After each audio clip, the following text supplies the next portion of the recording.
have access to my special moves because he's a charge character if I keep walking back and forth.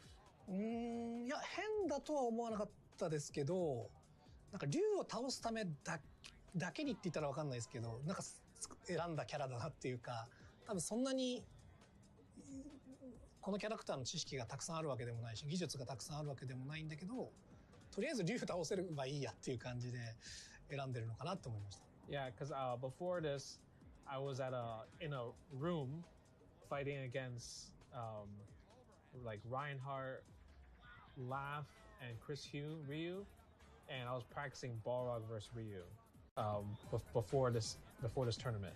I think Daigo only came with like one friend.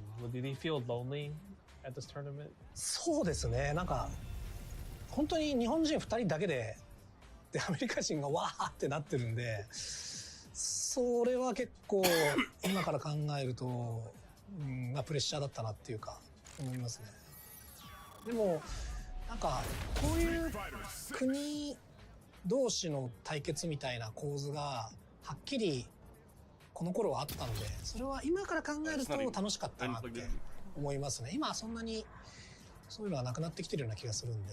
This round, Daigo just did like 20 focus attacks. Why did he do 20 focus attacks? あんまり返されないなって思って、でなんか自分も必死だったから、もう今この瞬間有効な技はもう使おうみたいな、そういう必死さがありましたね。Did he think this Evo 2009 was like just a tournament or like was it like special? この大会は本当に多分もう3つ試合あげろって言われたら入るぐらい印象的です。How would you describe the chicken to someone who had never tasted it? Literally melt in your mouth tender. We don't have a freezer, you know? It's almost like a farmer's market. When you walk into the restaurant, you should hear the sizzle that you're hearing right now. Just sends all those waves up to your mouth. You're making me hungry.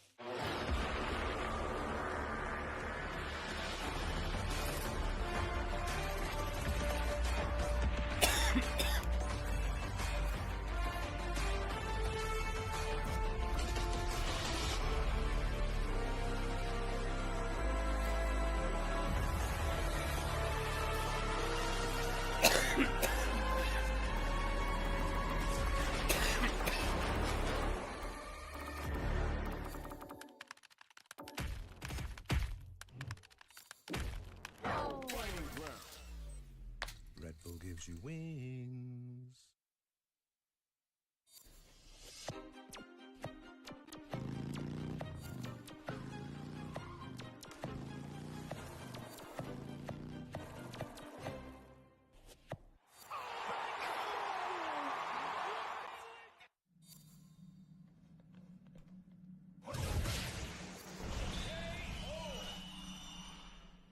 And that's how AT&T All-Fi KO'd weak Wi-Fi.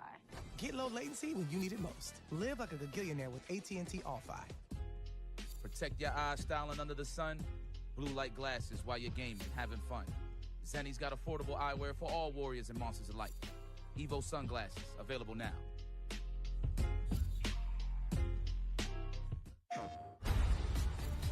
This crew will go anywhere. Take any job. Face any enemy. We're the three-gunner crew of the North Star. And together, we're going to make our mark on this galaxy. Make Earth great again! Mega. PlayStation. Hey, what's up, everybody? Welcome to Evolution 2024. It is absolutely a madhouse here at Evo 2024. We've only just started. The venue that we were in the past 2 years, multiply it by like 4, and that's where we're at right now, but it's a fantastic time. Coming here to this event like this, there's a lot of tension and a lot of excitement built up to this, and I can't wait to see how it plays out. You are tuning in right now to the biggest Third Strike tournament in the world. Yep. Oh! The shoulder again. Oh, the razor. Oh, my God.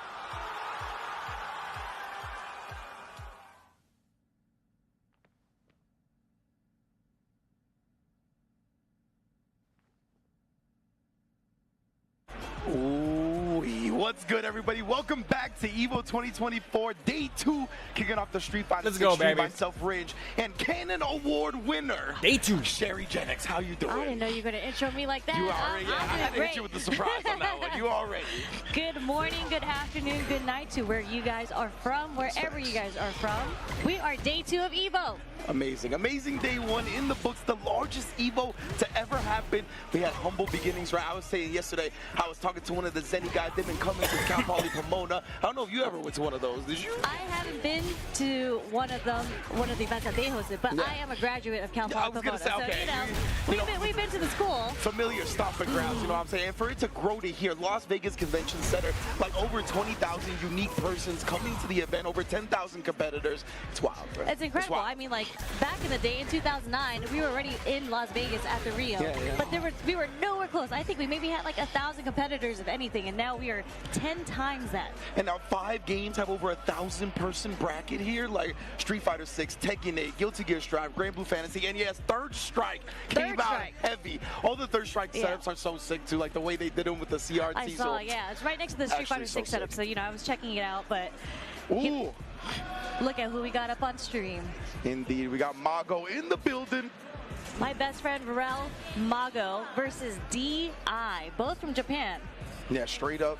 We're going to see who they bring to the table. Of course, Mago rocking the cameo, looks like. Or is this the jury? Oh, no, obviously the jury. Yeah. Yep. Yeah, Mago. He used to be a Cammy player, so, you know, the confusion is there. Surprising because Cammy's also pretty good at this game. Yeah, right.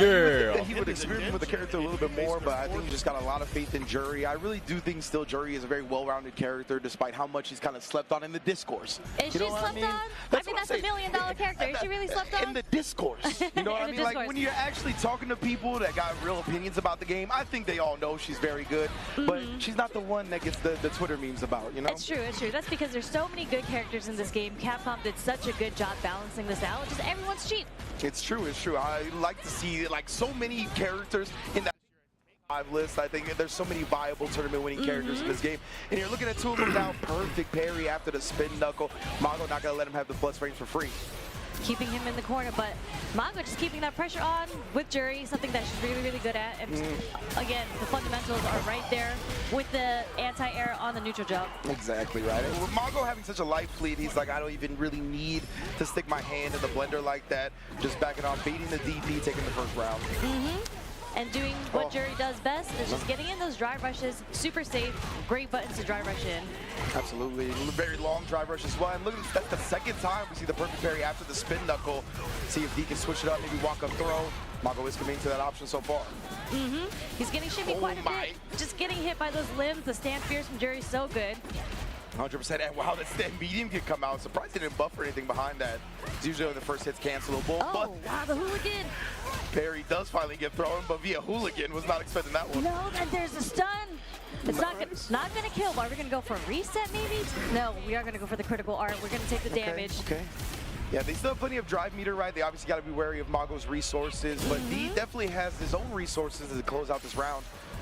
Oh, no DP on the jump back. Oh, and the classic, the shimmy. Mago have been consistently kind of looking for that, right? The throw bait, seeing that he is willing to press the buttons, or I should say throw tech. He set him up, set him up. There's the overhead. Set him up. Was that bring him out, bring him out? That was a beat. That was I'm sorry, you brought it out a beat. I feel you. I like it. Let's get loose in the morning. Oh. You're spinning the whole drive meter on that, burning yourself out. Very dangerous up against Mago, especially at this screen position where you're already close to the corner. That conversion off the juggle though? Man, Mago is playing on point so early in the morning. I love seeing it. What's up, what do we have for breakfast? That's what I'm saying. The Wheaties are in tow. Is that a popular breakfast in Japan? How you guys doing? I don't know, but maybe it's the American like eggs, ham, and cheese, you know? Oh, okay. Feeling powerful. Got him ready with those reactions, those conversions. But yeah, specifically, I love seeing like the forced knockdown juggles, like stuff like that. People being so aware of how they can convert off wonky hits. One of my favorite parts about fighting games. Just seeing the talent, the stuff that people practice to become a pro player. It's incredible. Yeah, the work ethic, the stuff that goes into it, like people honestly do not have much of an idea. Most people. Oh. Okay. Activating Feng Shui, burning himself out with the drive reversal just to get the pressure off him. But the hooligan hits again. It does, and he's actually able to burn Mongo out with no meter, but Mongo with the press back, and yeah, not going to be looking to Okay, let up now you here. can actually hear me. Towards that corner. What's up, fellas? Thanks for the raid. Cross-up jump, and an anti-air was ready. There's the punish counter. Okay, straight to level 3. Yeah, -6 off the medium Fuharai. I believe that crouch medium push also 6 frames, so you got to be very careful not being in range. Living with the pixel, but yeah, the chip. Couldn't do much about it. I was gonna say, is Mongo just gonna spin it? I think he's a little bit comfortable with how he's been controlling it, right? Rather save that meter than risk throwing it away, but you're most likely gonna go down. But again, another one on that sword normal. That crouch strong is so good. Okay, that get off of me ODDP. That dive kick was on a milk card. Where was it? Where will it be found? Oh, he's got the perfect parries back. Now we saw Mongo really implementing that early, but D responding with some of his own, and the hooligans have been paying dividends. It's 100% hit rate right now. 3 out of 3, they're working, and Mongo's about to get burnt out if he goes to super. Yeah, it's over. That was super cool, actually. Like, he did a full block string that brought Mongo very down low, and then the hooligan takes again. Yo! We got a match, guys. 1-1. Yeah, and this is still best of 3 right here, so next match is going to be the victor. Mongo maybe sweating a little bit more than before. Just a little bit, but he's been in this situation before. It was still another perfect parry attempt off that spin knuckle, but D finds another hit and a throw to follow. The counter hit confirmed.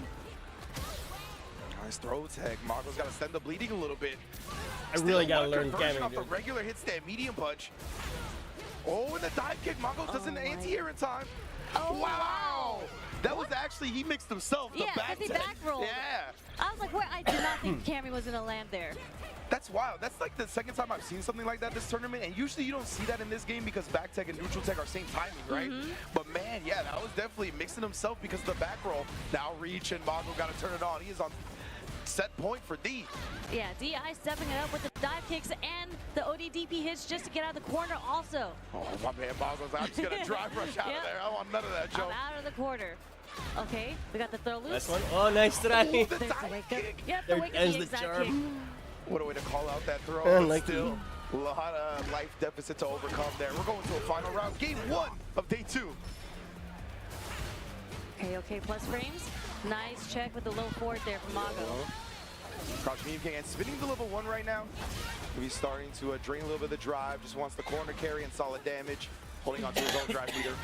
We might see a Feng Shui soon, or he's saving the meter for level 3.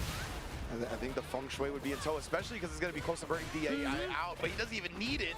Just raw string to burn him out. Anti-air was there as well. We're going to keep it. Mongo was like, no.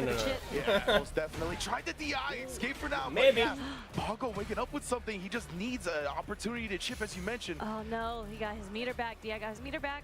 That's all down the drain now. Oh, the fake out hooligan. I respect that a lot with how much success it's had. Really He wasted the his anti-air was coming out man, for so Mongo. hard. Same. I held my breath there. Oh my, dancing around. Mongo not looking to check just yet. Sneaks in with a dash. Tries to press back, but D has good discipline. Oh, he didn't get there. Yeah. He still got the wrist. Where Messed up is the it, input. bro? It gets a trip guard punish counter. Oh, put it on a t-shirt, bro. Missing in action. Where's my dive kick? Oh, that's such a rough way to go down right there. Maybe that's why Mongo's like, that's why I don't play Candy anymore. Yeah, because I don't got to worry about that. if I miss a dive kick input, that's death for me. Yeah, straight I'm just up. going to get jab punish counter to death. Oh, man. Yeah, especially in this game, right, where the landing frames have punish counters, so you can, like you said, jab punish, link it into a larger normal. Definitely get quite a great reward off of it. But that also helps the dive kick, right? Because with punishes a lot of normals, you get good conversions because of the punish counter that way. So, you know, live by the dive kick, die by the dive kick. Exactly. That's the life of Cammy players out here. Because God knows I hate playing against Cammy because of the dive kicks. And I feel like Cammy's never whiffed a dive kick on me, unfortunately. It'd be like that. Maybe that's just not setting it up the way that Mongo sets it up. Got to get in your opponent's head beforehand. But yeah, man, definitely good stuff to Mongo. Glad to see you move on to winner's side bracket, of course. Got a star-studded lineup for Evo, obviously. The who's who of Street Fighter players and beyond, all in the building today. I believe next up we're getting Kugera. Should be a nice one to see as well. I think he's playing the head nowadays, right? He's a boxer player. I know he wasn't playing it before. But I think with his release, he might have switched. I actually have not kept. I'm not sure who Pugera is playing. I just remember it's crazy because I remember him as the Ibuki player from Street Fighter 4. Like that's what he, to me, that's where he debuted in my mind, where like he was hitting these crazy setups, these unblockables with Ibuki. And here we are, 10 years later with Street Fighter 6. Yeah, I'm still at it. I love to see it. I think he was playing DJ at the beginning, if I'm not mistaken. But we'll see what he brings to the table now. Going up against JD. The Ds are well represented here early on in the pools. Oh man, the lineup that we got coming up. Haven't seen this fella in a while. Oh my gosh. Yeah, that's going to be a fun one. Indeed. But that's going to be after this match. We'll see what Pugera has to bring, of course. But yeah, thank you all again for joining us. EVO 2024. The action is just getting started for Street Fighter 6. And every game going down right now. 10 a.m. the first block of everything getting popping. We got all kinds of cool stuff lined up. The Street Fighter 2 animated movie watch party tonight. That was so sick. I saw that flyer and I was like, you know what's crazy is I've never seen that movie before. I've actually never watched it fully through either. Maybe it's time for us to watch it at the EVO watch party tonight. I think that would be the perfect time to do it. They set it up for people like us. Exactly, right? They're like, how have you guys not experienced this culture yourselves? Gonna make sure they do so with Tasty Steve and IFC Yipes hosting as well. Incredible MCs for the event. But yes, we are getting into that Street Fighter 6 action. No DLCs so far. I want to see maybe some Akuma, some Bison later. I didn't get to see any Bison on stream yesterday. I was really? surprised. I saw some Bisons. Maie had to play against a Bison. And the same thing happened to him. I don't know what he did. He like jumped early with like a jab or a short or something, and he got chip guarded on the way down. Like punish counter to death. Unfortunate. The landing frames. But yeah, there's that DLC for you. Okay, there we go. So yeah, well, not this DLC, but yeah, but still, I like some Ed. And man, Japan loves some Ed. Like they just there's such Ed a players everywhere in Japan. Shout out to my man's Momochi. Yeah, like there's so many players playing this character in Japan. Of course, Lashar also in Korea picking the character up. There's a very popular character worldwide at this point. We see Chris CCH out here doing work with them. Obviously ending Walker in London. And because of stuff like that, beautiful whip punish to start it off. Lily's another character that just got incredible buffs this season, and she's putting in work this season. So good to see more players playing her. Indeed. I'm a little scared for JD and Lily in this matchup, though, because I feel like she's usually, one of her main strengths is the range, but a huge jump in right there. And Ed can really combat that well. What a reach. Shimmies. Damn. What? Accidental drive impact. Yeah, right. It had to be. There had to be something maybe meant in between. There's a back throw into the corner to get the corner pressure. Okay, wind stops. Gotta watch your normals and projectiles now. Nice backdash, the hard read on the back. How did he know? This is the first round. Bro, I don't know. That's exactly what I was gonna ask, because he was so disciplined on the Condor Spire, right? He was like, okay, I'm not gonna be scared of the throw now. But then he knew after defending that the command throw was not far behind. Yeah, obviously a seasoned player, he just knew. Like, that was wild. I would have definitely got thrown.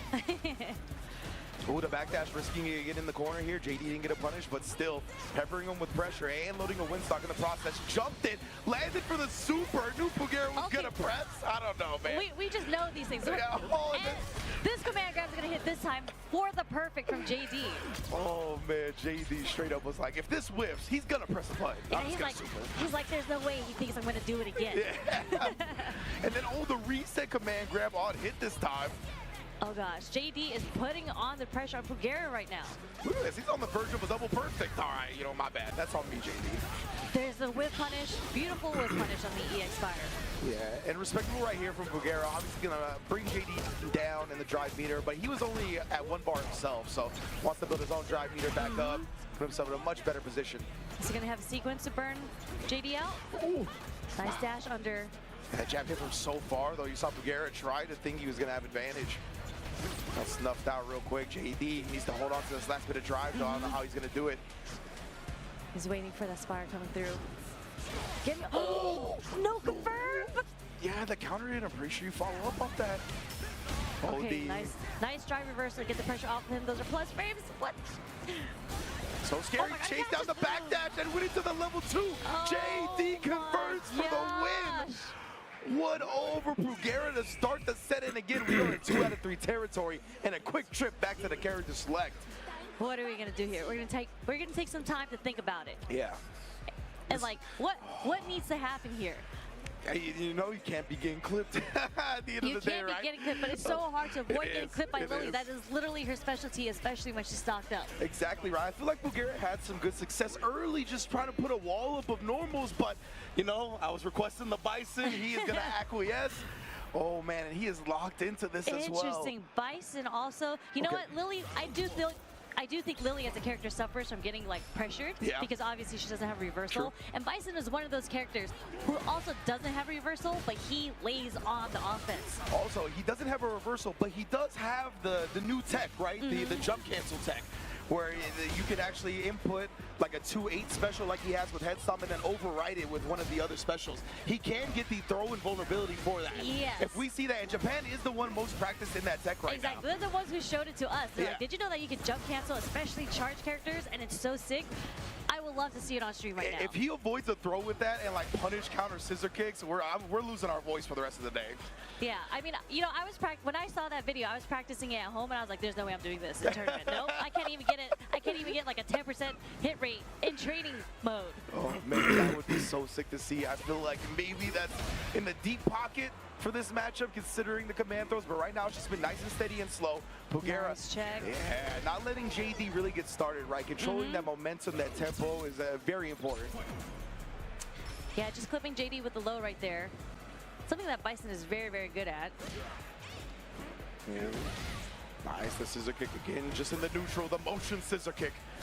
We are getting those plus frames. We are getting that offense on with the head stomp. Oh my goodness. Big damage on the EX. Punish counter. Didn't get the full combo though. Oh, just straight judo throw. Oh, tried to parry the second drive rush. Oh, anti-air Psycho Crusher. Okay. Super Next one good. might lead to the level 3. Yeah, the hitbox on that Psycho Crusher, redonkulous, especially as an anti-air. You just gotta have the charge for it. Okay, okay. JD filling out the neutral right now. Yeah, look at how slow Bulgaria has played this, trying to whip punish with a Psycho Crusher. Oh, no. Yeah, that was actually level 3. Unfortunate, because that was JD's turn. You saw Bulgaria press afterwards. The Psycho Crusher OD version is safe, but it is minus. You know, it was a read. It was like, you think I am going to do something, so I'm going to do a delayed button and get that counter hit into the confirm to the EX Psycho Crusher into the level 3. So Bulgaria, you see, still so slow, not even willing to risk an anti-air there. Rather just drive reversal the pressure off, go back to neutral. Just getting those plus frames with the scissor kicks. The stand roundhouse, that is a punish counter. Indeed. Yeah, a little bit ambitious on the Condor Spire there. Oh my charge. goodness. That is something you can't do against Lily. She is highly susceptible to DI, especially when she's charging those wind stocks. Exactly, JD. I mean, he had the gall to stick his hand in the blender there. And then the bomb hell conversion. Oh my. Those plus frames, that offense. JD's gonna have to find a way out. Oh. Don't trade with the scissor kick, keeping him locked down. Escaping with the dive, but gets hit by the second EX Psycho Crusher. This man Bulgaria, he's having EX Rush Punch flashbacks. It's like, oh, nice. The forward advancing hitboxes feel good. Oh, caught him flinching, but yeah, it was just regular hit jab, so looked like the conversion wasn't there. And taking JD straight to the corner. Okay. Hell attack, nice delay on the second hit as well. JD's walking with some confidence, though. He is. He's just walking forward on Bulgaria. Confidence or desperation. We shall see. Oh, wow. I didn't know you could interrupt that. Nice shot from Bulgaria. The knowledge is there. Especially in a matchup like this where you're playing the newest DLC, JD. I don't know how much practice he's going to have. Okay, Bulgaria just slowly chipping away at JD's health with those tick throws. And there's the OD Psycho Crusher into the level 3 again. Bulgaria, that is definitely, you can tell he's a seasoned veteran. You know, you talked about the Evoooooooo from Street Fighter 4. He's been playing for a very long time now. And you could tell after that first game, he was like, I'm going to go to a character that allows me to do nothing.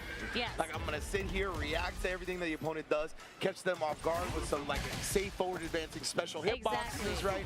And just chill out like that. And that was very a veteran adjustment from him. Very, very smart play on him because he just couldn't find that momentum with Ed. Like, I felt like he was trying to play the spacing, he was trying to get the pokes and those conversions, but with Bison, as you said, you can just throw, like playing against Lily, you can throw out the same scissor kicks, even though it's negative on block, doesn't matter, you're not getting punished. Same thing for the Cycle Crushers, you just sit down, charge back, and you react to whatever buttons, whatever Spire she wants to do, you just react with a normal or special. Yeah, I feel like Bison is really good at slowing down the pace also because of bomb, right? Like if he ever gets a conversion in a bomb, immediately the you gotta hold all that. Everything that's coming to you, the overhead, the other Cycle Crusher, whatever it is, you gotta hold all that because the bomb is ticking on you. That is a 7-second ticking bomb. Yeah, it just fills you with anxiety and like you're like, pressure. Oh my God, and you're stuck in the corner. And you're like, do I get hit by the bomb? When is it gonna go off? Or is he gonna DI me? Or is he gonna overhead me? I don't know. Man. So much hesitation birthed from that. And speaking of Bison, I have to imagine, even if it's the newest DLC character, that we see it from Mr. TTF/SD Pinoy in the building right now. Longtime Bison player. I get familiar with him in Street Fighter 4 playing Bison, going up against Bus. Straight up Bus. Just a Bus. Straight from Bus. Canada. From Canada. Has the hat on over the headphones. Put the headphones the little back. bucket hat. Curious to see who Bus is going to play. With a name like Bus, you gotta play a big body, right? Like a Zangief? I feel like that's a Zangief player, you know? That's what I'm saying. Or Marissa. Oh yeah, any type of the big bodies. Because they hit you like a bus. It's usually a truck, but we're going with the bus this time. Might as well, honestly. It might be more apropos, especially for Zangief. Right now, rolls through you. We'll see if brings that to the table, and I'll be interested to see in that matchup with Bison and Zangief. That's actually one I haven't seen too much of, even with both of those characters being a little popular right now. Oh wow, we're not gonna go with M. Bison. We're gonna go with Kimberly. Come on, Pinoy.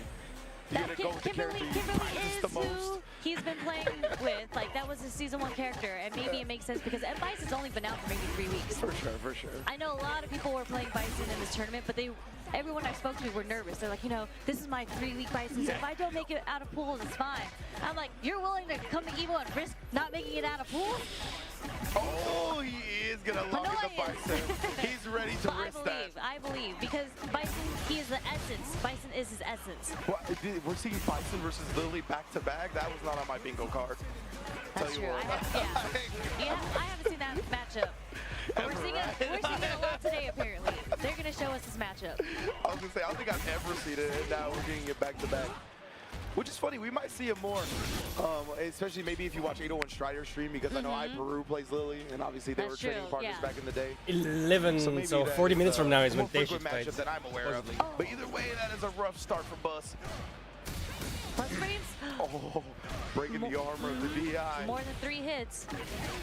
That's all you Straight need. into the corner, and this is going to burn. Bus out with one more button. There's the drive reversal. There's that bomb.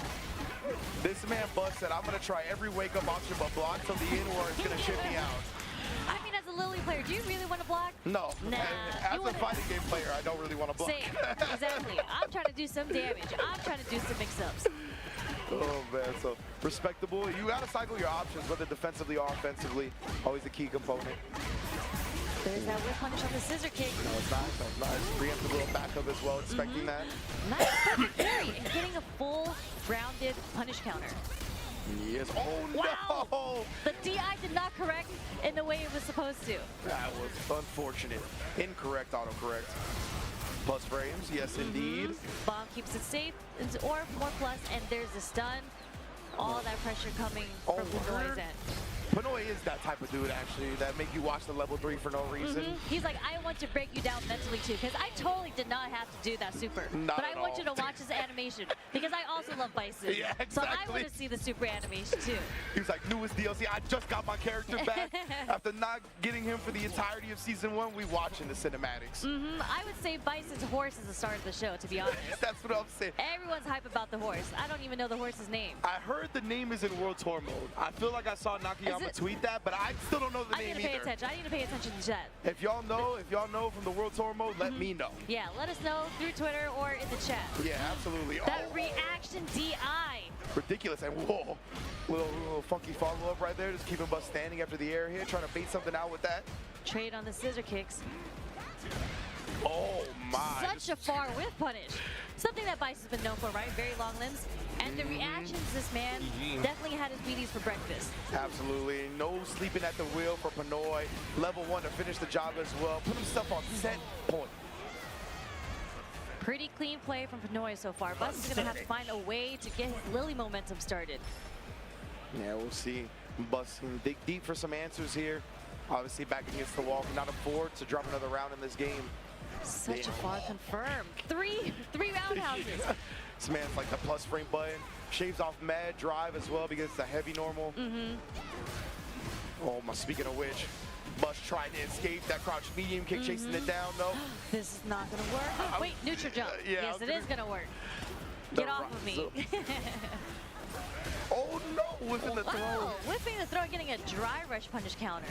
Yeah, unfortunate. Got confliction as well. That is a dead Lily if I ever seen one. OD follow up with the stomp. Yeah, that bomb extension off the Psycho Crusher. Nasty damage, Founder. Didn't even get, I'm sure you wanted to go for the level 3 cinematic again. Didn't even get a chance to do that because Bison does so much damage. That stomp after the OD Psycho Crusher, the OD stomp is ridiculous, bro. Like, that does so much here. Like, just those two hits alone. A shout out to the TTF crew, San Diego representing per usual. I gotta give shout out to my SoCal homies, you know? Most def.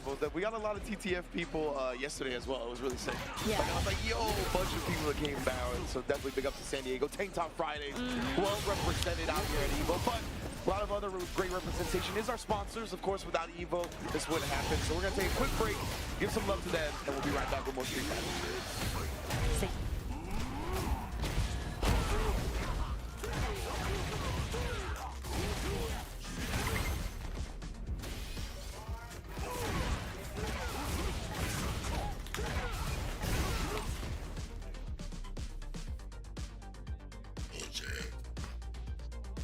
Sorry.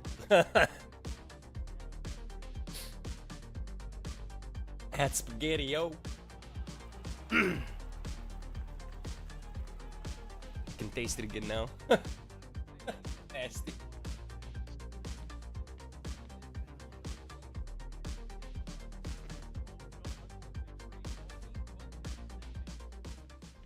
Get ready for the next battle with Tekken Coins, exclusively from Chipotle. Use promo code EWGF623 when you order any entree in the Chipotle app and get 500 Tekken Coins. Visit chipotle.com/Tekken8 for details.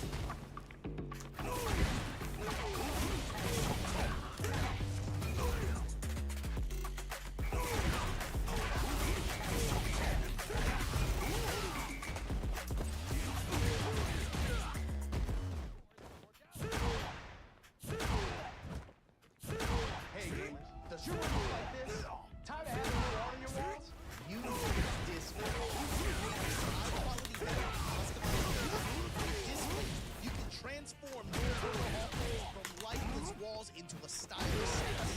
Check out the new texture finish. Flat is out.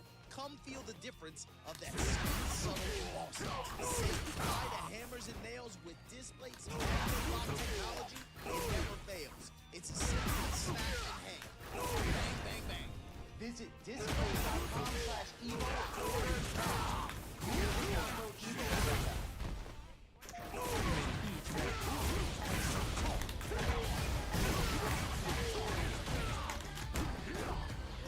Too early on the DP.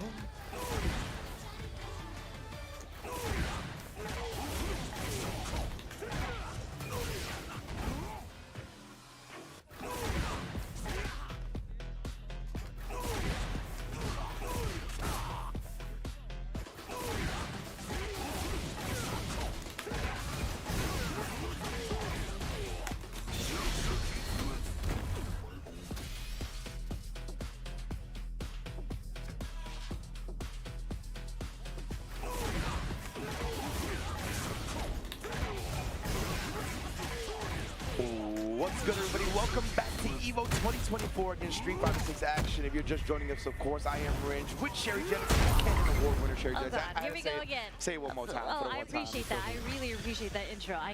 Anyways, getting back to the Street Fighter action, we have seen some matches today so far. Yeah. We are down from 5,300 competitors in Street Fighter 6, down to about 1,000 competitors. So today is the day where dreams are broken. People are going to fall and legends are made. And we're looking at a legend right now. Groot on the shoulder. of the man known as Tree Wiz. Going to be going up against Mr. Easy Cake himself. Just Groot telling him, you just gotta DI him. If he turns red, you just gotta DI him. Just DI him back. And of course, the none other, I think most of us know, from China, Falcons DCQ. Monstrous player. Still rocking the JP as well, despite people wanting to have their agendas about how this character ain't that great. Nah, this character's still a problem, The propaganda. There's a lot of propaganda going on nowadays. You know, where Ken's not the best Shoto or anything like that. JP has fallen from grace from Season 1. But DCQ has been proving otherwise. There's still quite a bit of JP players out there that are still putting in some work. Yeah, and to me, DCQ was never extra reliant on the OD amnesia, never really reliant on a lot of the things that got nerfed. So because of that, I definitely understand why he's one of the more successful ones in Season 2. On the other hand, Tree Wiz with the Honda, character got some love. I think some people can like... Oh, wow. Perfect parry from the get-go on the single headbutt. But yeah, like E-Honda's buff, he's just so strong in the neutral right now. And he's just, again, you can't just really throw out headbutts like that. And just... That's ridiculous. DCQ is just laying it on him right now. Yeah, I think some people like interpreted the changes at first as nerfs, but it definitely buffs it for now. My man Callisto talking about the vacation get up from Honda, but it's true. It's very true, right? And poor man's getting duffed left and right from JP. But when you talk about the headbutts, right, the one thing that did benefit for Honda in these changes is the fact that you don't take as much damage from getting them perfect parried. So you can be a little bit more liberal with them, but nonetheless, like getting put in a bad position by JP is so hard to come back from. Yeah, especially you have to go through the landmine, the mini game that JP sets up for you in this game. And it's not like Honda deals with projectiles the best. He does have to spend the meter to deal with the projectiles, but Tree Wiz is not getting the chance. He's gonna have to find a way in, either with like a jump in, usually a dry rush through the ghost. Oh, tries to just headbutt for now, but again, doesn't have a lot of dry meter to hold on to. Not perfect parry on the butt slam. There's his own perfect parry. Wait a minute, quick little chop. We got the corner situation now. Smother the guy back. Is the question. It's like much harder with Honda, no? Didn't think the short was gonna hit and didn't convert off of it. And that's unfortunate, yeah. Didn't believe in the hit. Didn't have anything ready as well for some type of quick follow-up to make it act like some type of tick pressure. So DCQ able to poke back, take the first game. Groot, tell him some. Groot, we need the advice, your brother. man needs some help right now. More than I am Groot. We need proper English, honestly. I don't know if he can really understand. I was going to say, maybe they just have their own language. He's one of those that does understand what Groot says. He is named Tree Wiz after all. He's part of the Tree clan. But he does have DCQ in the corner. He burns himself out, but he's keeping the pressure on. And there's the first OD amnesia coming from DCQ. There it is. Perfect stuff. Just with a side switch. And now, of course, directly to the DI. No answer available like for Tree Wiz. Didn't have any super meter until this combo. But, you know, we take those. It's good to get stunned early. You get all your drive meter back. Still with plenty of health. Exactly. Not even out of life deficit yet. Oh, but my bad. That's 3 on neutral me. jumps from DCQ. A little disrespectful there, I must say. And there's the EX OD headbutt. That is going to be very, very punishable. It's like minus 26 on block. Yeah. And that's how you're supposed to go about pulls, though, right? Really show the opponent the same strategy. Don't wear yourself out mentally if you don't have to. You got to really put the onus on the opponent to make adjustments. Oh, the feint goes 3 in a row into a real one. Right after the departure pops. Very, very nice. The Tree Wiz tried to base something out with the delayed medium punch there. And nope, not through the ghost this time. I know, he actually put a real ghost. And of course, the OD departure and the follow-up combo. Oh my god, DCQ is practicing every single setup. Plus frames to the level 2. What's the mix up here? Punish counter is enough, not yet. Still just barely alive here. Tree Wiz actually gets the punish from that far, but he burns himself out in the process. And he spends his level 3. Oh god, he better hope the next sequence hits because DCQ is going to find a way to chip him out. I was gonna say, this gotta be the most elusive Honda I've ever seen. We gotta get in. We gotta get. There we go. We burned him out too. Keep that pressure on. Clap him up. The infinite. The infinite. My god. Oh my goodness. The sequence worked. He sequenced him. Strung him up. He's doing strings, Ma.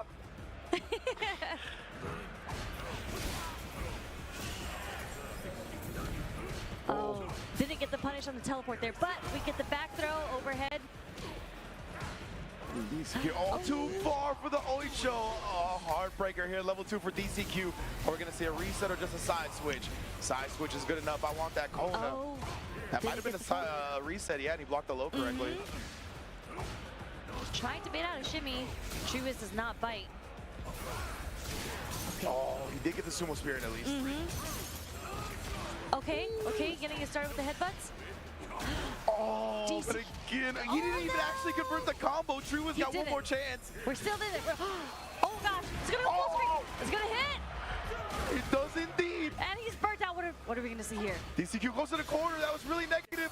Oh, the anti-air level 1. Oh man, so close to making it over.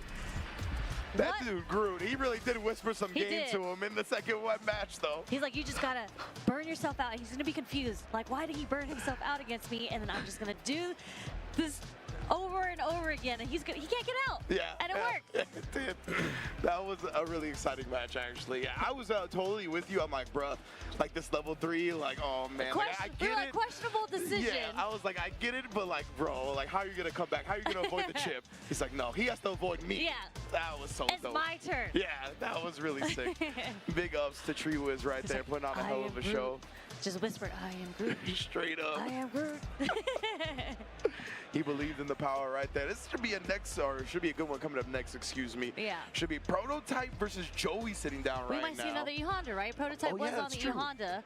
I don't know if he switched to any other DLC, but these are some pretty heavy hitters right now. Absolutely, yeah. For round 2 of pools already to be going up against each other. Prototype, consistent grinder of the online scene, right? Had a really great Alex in Street Fighter V, putting that character to work, and that character needed a lot of work ethic to make it. So definitely no stranger to that side of things. And same could be said for Joey, right? Playing the Manon in this game. Definitely got a little bit rewarded here in Season 2, but with all of the changes, she still seems or feels relatively in the same spot. But I think definitely a little more capable, obviously, in Season 1. It's just that, you know, definitely other more characters got more damage, capable right? too. Yeah, definitely more damage.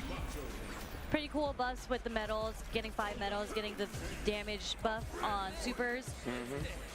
And yeah, Joey's a grinder. He's been on Manon since Season 1. I think everyone's been telling him and Idom that they deserve better characters, but they've stuck it out. They are Manon specialists at this point. Yeah, absolutely, absolutely. Definitely a part of their, I feel just like that's kind of a part of their play style, right? Like having this command grab, having a couple of these different like movement options.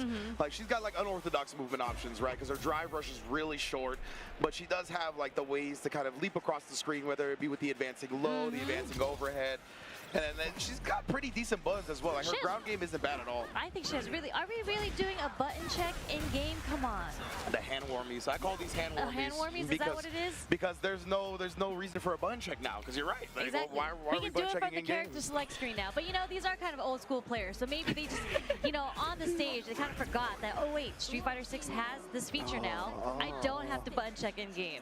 That's true. They've been on the stage before for games that don't have that. So give them the benefit of the doubt there. But yeah, I'm with you. I'm glad that you're like, Manon's got good buttons, because she does, 100%. She does. I mean, like, people don't want to talk about it. Season 1, I think one? she's always had good buttons. I didn't even it's just notice. she couldn't get much damage off of those buttons. It's just pokes here and there. She's still kind of relatively the same. I didn't notice, fuck. She, again, she does get a bit more conversion now. Wow, off the first OD. Itabati Zangief has a weird stick, Yeah, bro. Did you see that yesterday? What the fuck was that? Her and like Geef in terms of their ground game to the characters that do get low forward drive rushes and reward, right? Like button for button. It's got like raised platform and everything that he puts his hand on and shit. Really fucking weird. That's another conversation. Definitely doesn't. Yeah, so you're gonna harass with that. We'll see if Prototype has any answers, but Joey already up to 4 medals here in round 1. Might get the 5th medal from round 1 right now.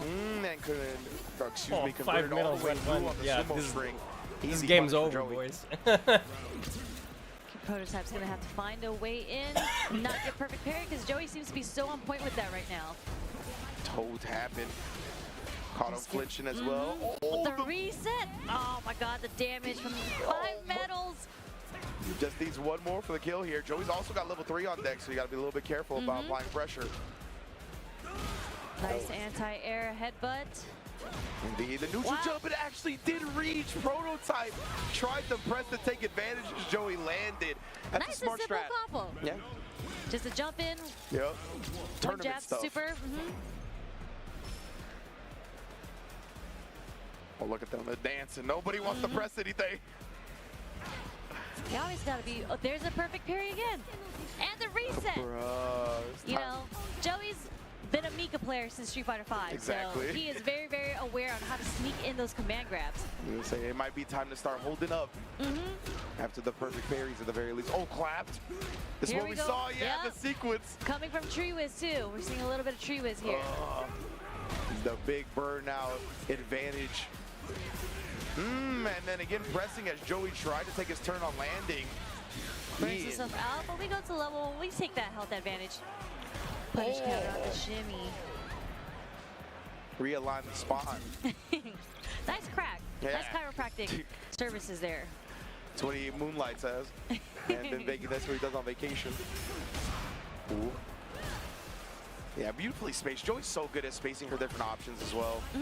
And finding good ways to like sneak in a jump. Definitely. Yeah, he makes you think about all those options from that range, right? And he like walks forward, you start getting defensive, and he just sneaks in a jump. Very manipulative, very smart. Prototype though. Oh. Falls out of the combo. There's a punish counter conversion from Joey. Okay. There's that command grab again. We're at 3 medals. What an air-to-air on the butt slam. Really smart. Yeah, you gotta find your funky option to answer that a lot of the time, right? Especially for a consistent answer. So especially when you don't have like a DP or anything like that. Held it. We got the up. That's what I'm finally talking read about. one of the command grabs. Is this gonna? Oh gosh. Puts him on a big stool. How much magic you got in that bad boy Prototype? Not the enough. Overhead. It's so slow, but it's so fast at the same time. Yeah. Again, right, it's all about like presenting the different options from that range, and she's got a decent amount of them, and Joey's really good at cycling through, so even when things take a while to start up, you can get caught off guard. I know I do. A little too far for that to connect. Dropping it, Joey up to 4 medals now. Big damage will be in tow, any hit grab or any command throw. Okay, Joey ready with the interruptions. Very scary to parry up against him, and on 2 and a big whip punish. We're up to 5. The damage is coming. Are you gonna hold up? Oh, actually parried it out. He would have extra died if that parry got command thrown. Oh, whoa, butt slam mix. Okay, there's the butt slam, getting the jump back. Catching her, there's another command grab. One more mix up. Oh, the butt slam. The butt slam again, trade. so hard to deal with, especially in a chip situation. Like, you really, really have to be ready to counter that. Exactly. And unfortunately for Joey, right, we talk about the chip damage that level 3's do in this game. Manans doesn't, as a command grab. So he didn't really have the option to try to apply pressure to Prototype, put a special until level 3 cancel on him. Very unfortunate. Drive reversal, get off of me. Damn, the chop anti-air after recovering from the throw. No DP, but yeah, the fierce works. For real. A Prototype, you see the neutral jumps. He's looking for a big hit. He's fishing for one. See if Joey will commit to something on the ground. Instead, Joey commits to a burnout sequence. Great drive chip into another medal and set point.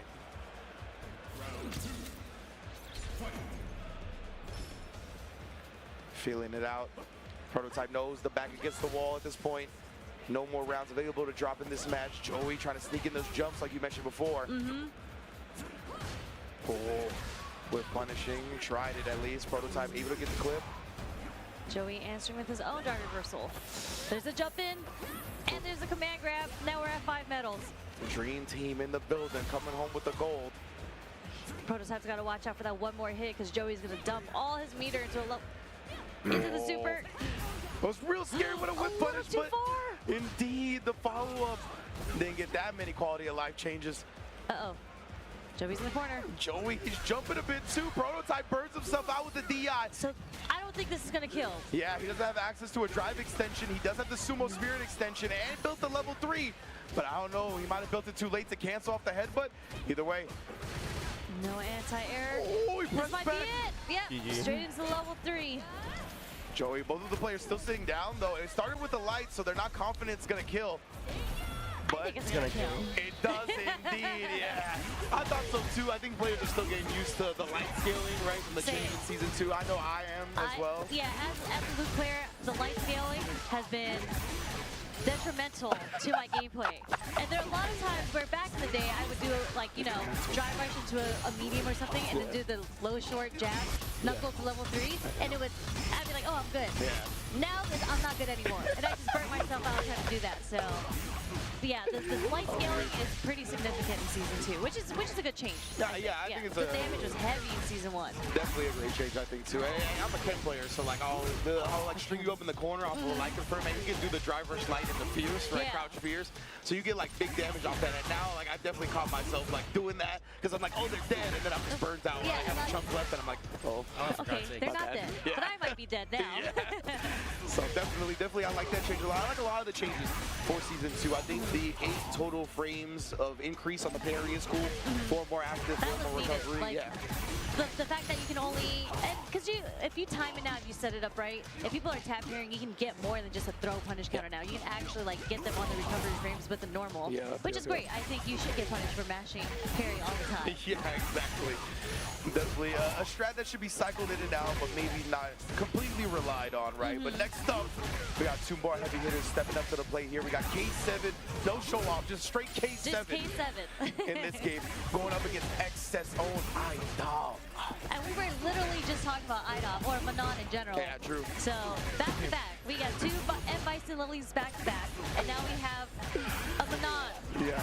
And then we got 2 E-Hondas. That's true, yeah. Oh, yeah, we did get 2 E-Hondas. We're getting That's some awesome. pairs. And K7 is bringing the Bison right back. I doubled up on the medium. Definitely the character he's been playing the most, but not super sick for sure. Actually have no idea how this matchup goes. Yeah, we're gonna find out.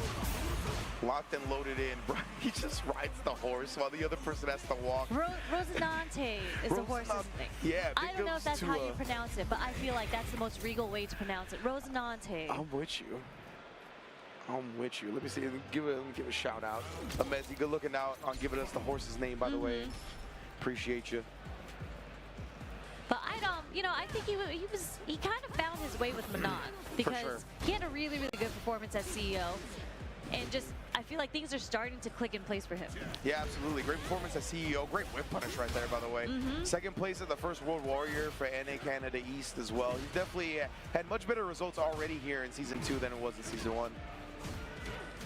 Yeah. Oh, but Item got caught trying to walk away that time. The crouch short got some good distance, but not long enough there. And it burns K7 out from the punish counter. And this is such a bad situation to be in.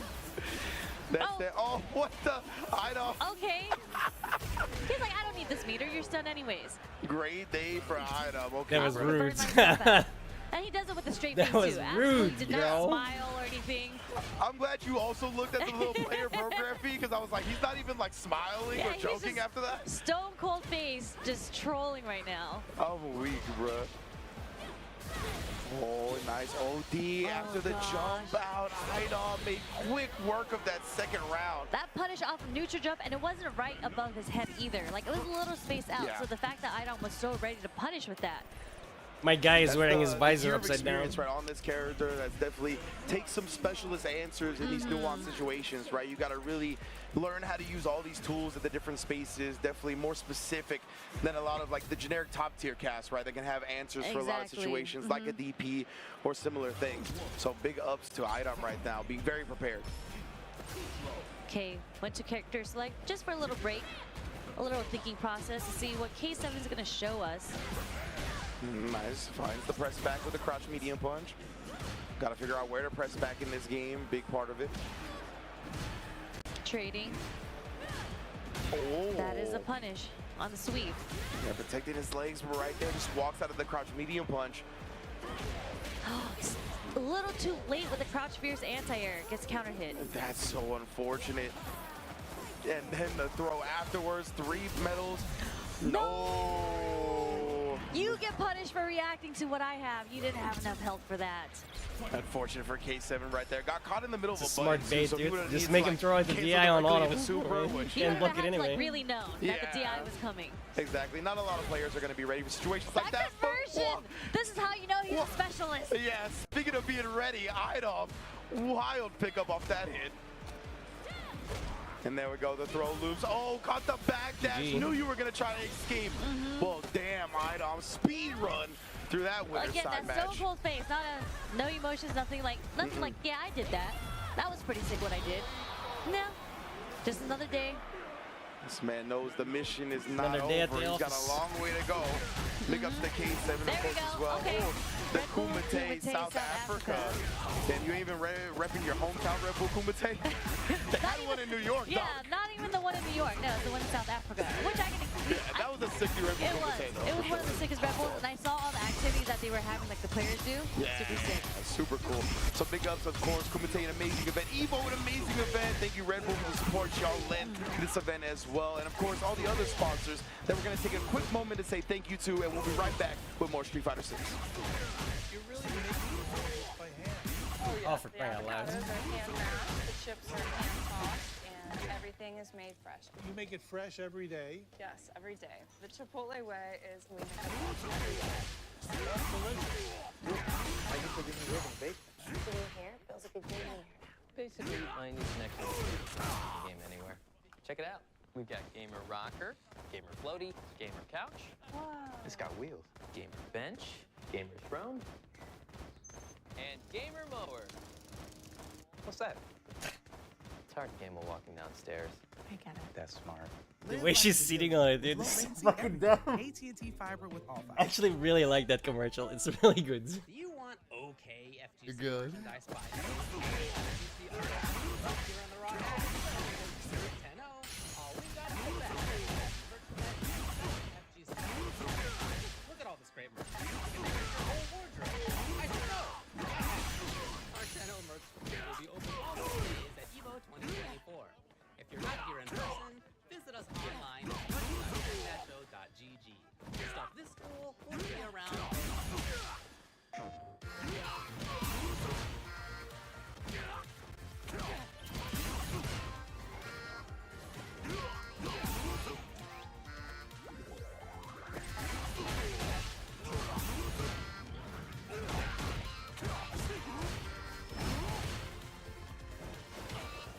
No, that's the one I found. Off of the zombie.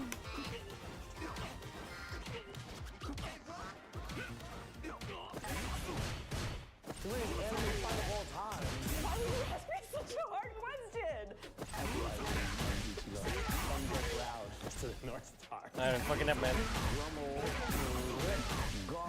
Versus Rock Lee, Naruto. Don't turn your head. I saw what you just did there.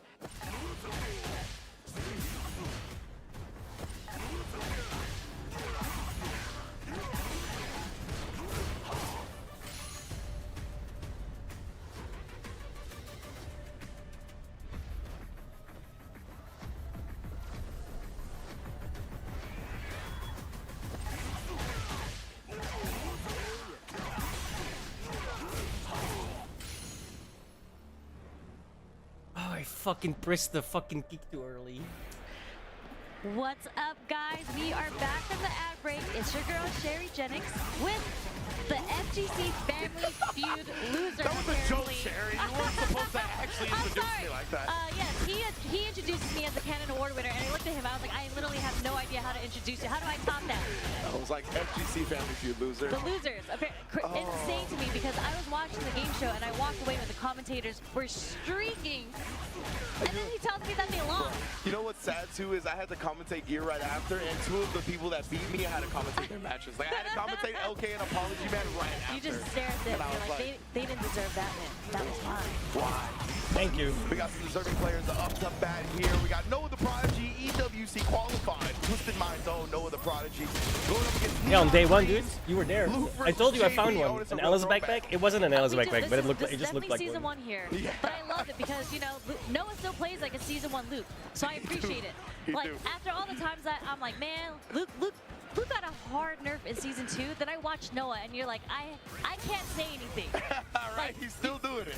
You're doing the same exact combos, and it's still all working. Everything still works. So, you know what? You got it, Noah. Show me the ways of Luke.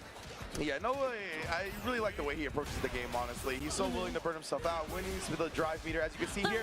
But look at that. That's why he does it, right? Overhead in the kill. And even if it doesn't work, like, he's so good at playing against the opponent's expectations when he's in burnout, right? He knows it makes the opponent a little bit more predictable. They're thirsty for certain options that they can abuse in burnout.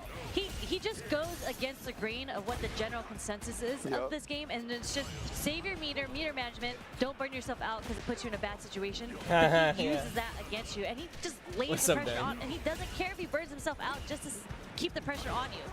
And it helps that he's very young, right? So as long as he has a super on deck, even if he's burned out, he's going to be able to react to a lot of the abusive things. Yeah, very, very great reactions. Really hard to DI him, even when he's burnt out.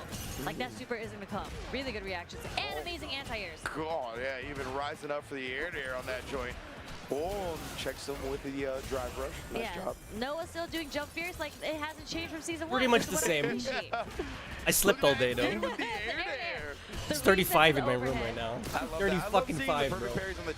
And I can't turn open the window because the sun's still on. Just pushing the opponent away to the third line. Challenge it. Into level 2.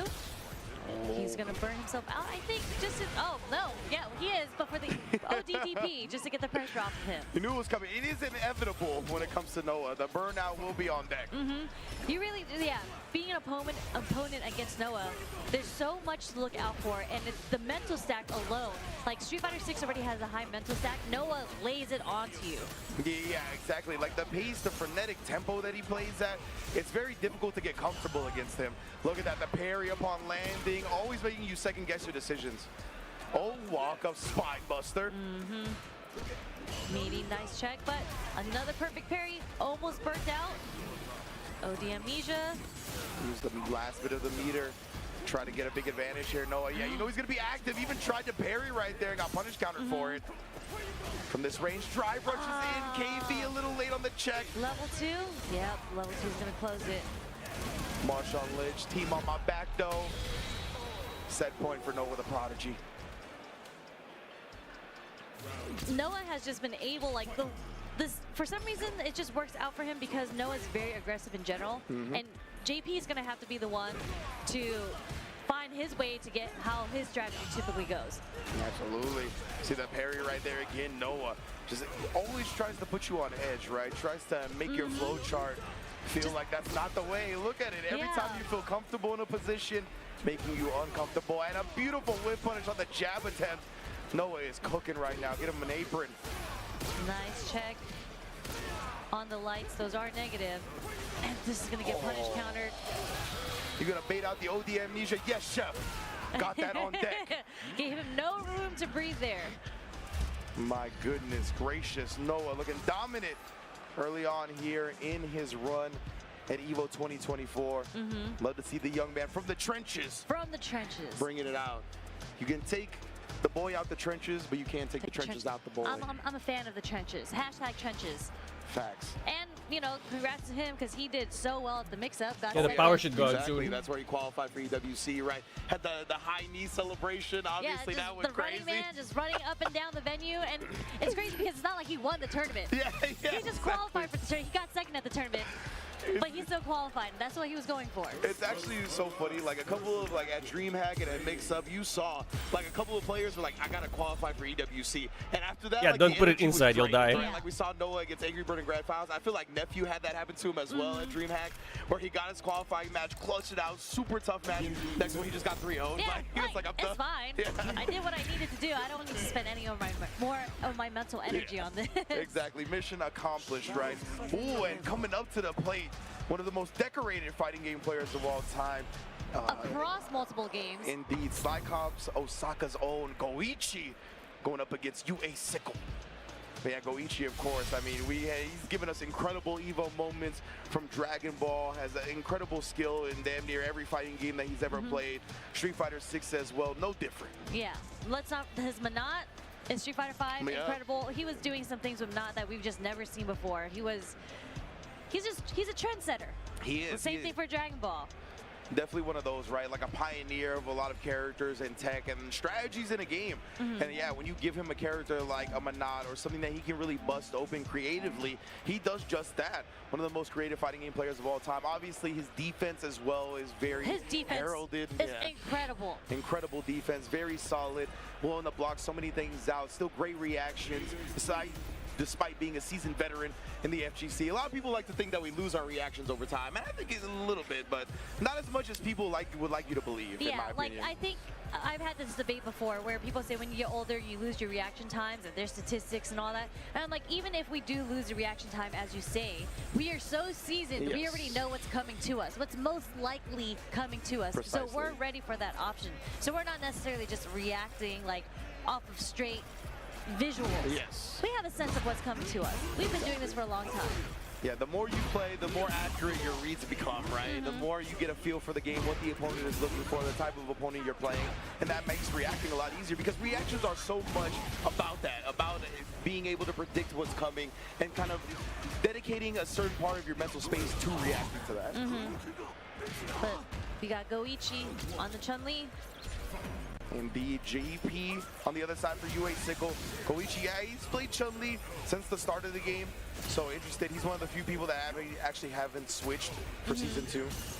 I don't think you need to as a Chun-Li player. Chun-Li is a very, very strong character. I agree. Like, again, the propaganda. Propaganda for each character, because another one, this is another JP that we're seeing, so.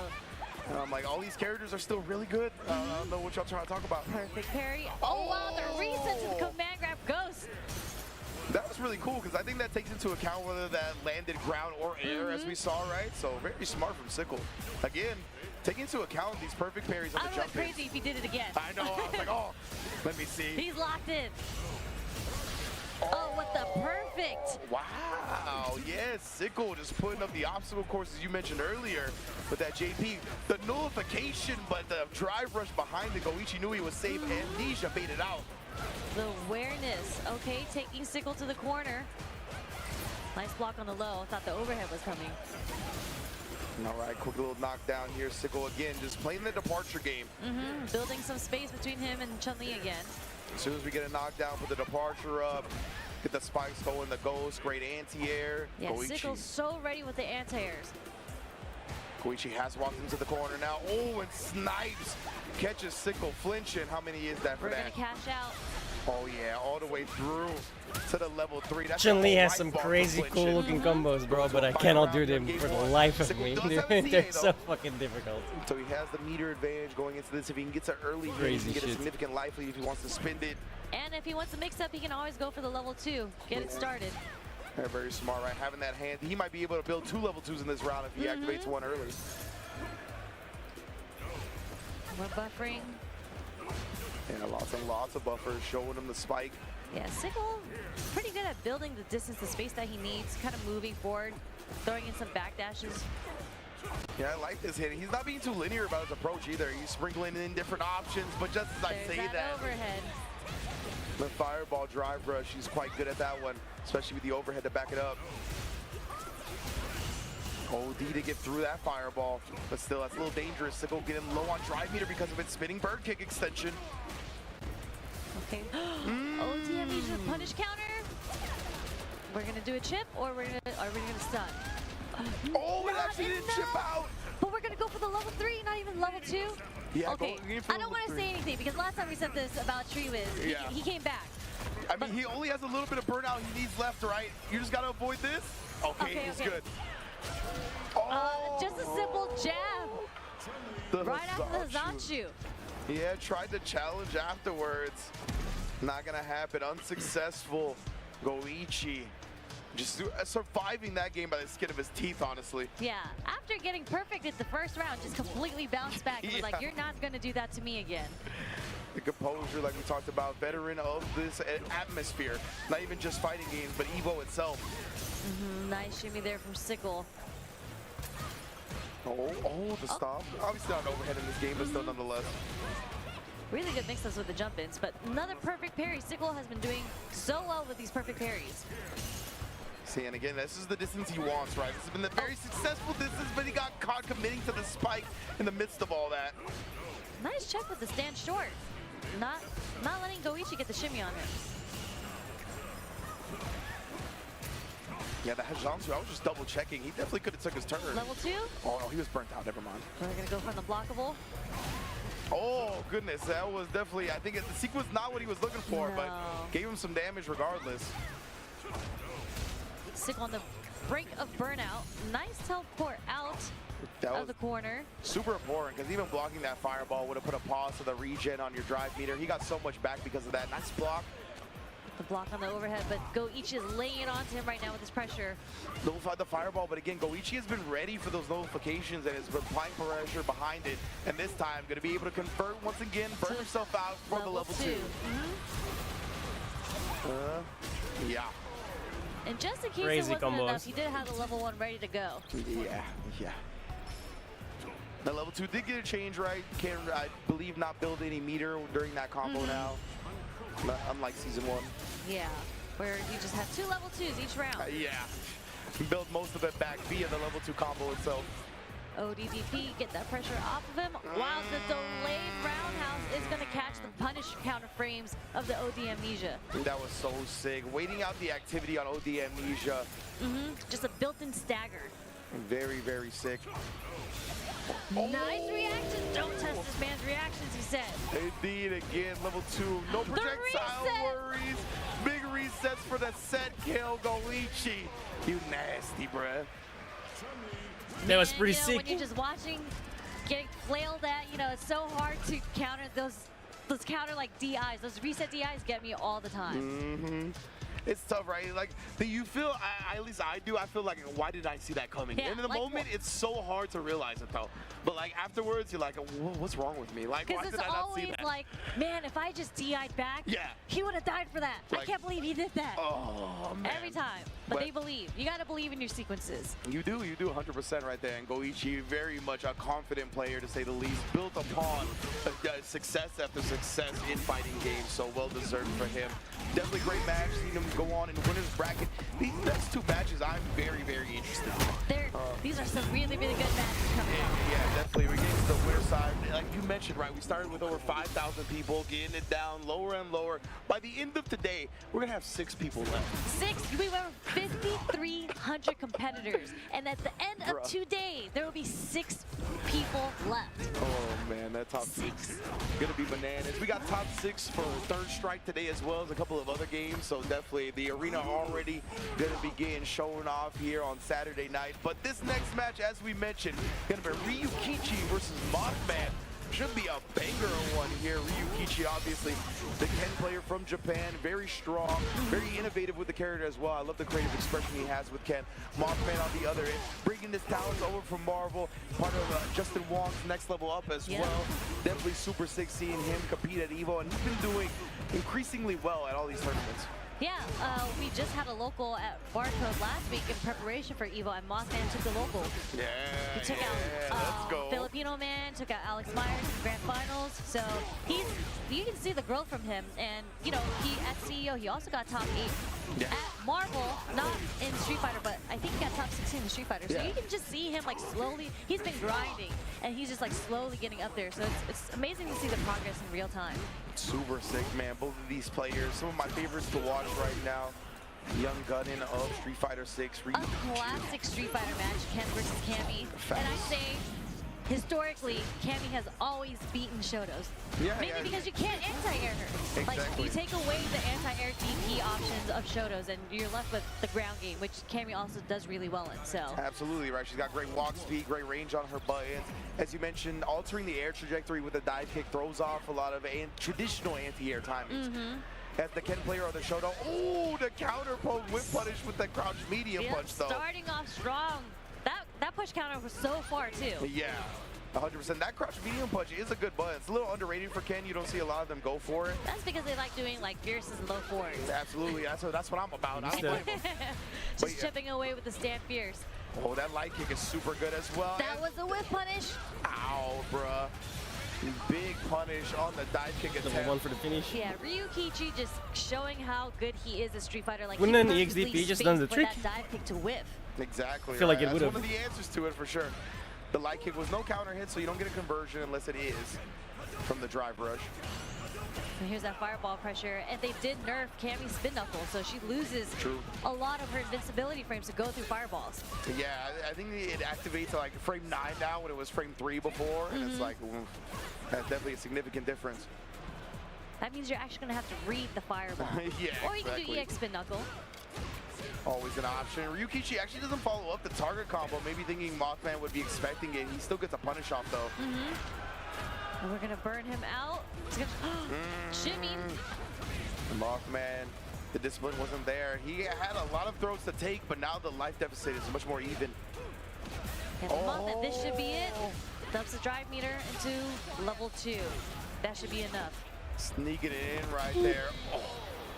Speaking of chiropractors, talking about that earlier. The E Honda back break. Now we have Cammy's back break. Spinal busters. Oh. That was a spin knuckle nerf right there. It was indeed. You saw the fireball clipped at the beginning. Ryukichi, that was an ambitious juggle attempt from the forced knockdown, but instead we get a parry. Trying to press back. Waking up with some 3 jabs, trying to get some pressure off. Yeah, it was good discipline not to cancel into anything. Knew that Ryukichi was going to be trying to take his turn with a light kick, but maybe we'll see some dive kicks after these jabs now. Yeah, maybe we'll see some EX dive kicks. Mothman is actually pretty good at reading when you want to throw him. So he does a lot of wake up EX dive kicks. Look at this. I mean, Ryukichi is staying so aggressive with the press backs, right? It's all crouch medium kick, stand fear, stand light kick. Like, he is not letting Mothman play the game. He's going to take the first one just like that. With the level 3. Maybe not. No. Scaling, we the still light have a scaling, chance. bro. Never give up. Man, Mothman, he buried it out as well. That was a very significant bury to get some drive meter back. Ryukichi now burnt out. Are we going to see a hooligan? Oh, well, that's a good idea, actually. In a moment like this, definitely didn't catch the opponent off guard. Exactly. EX hooligan is so fast. I've seen a lot of Cammies in this situation go for an EX hooligan in neutral. And you almost have the level 3, but no, you can't neutral jump on me.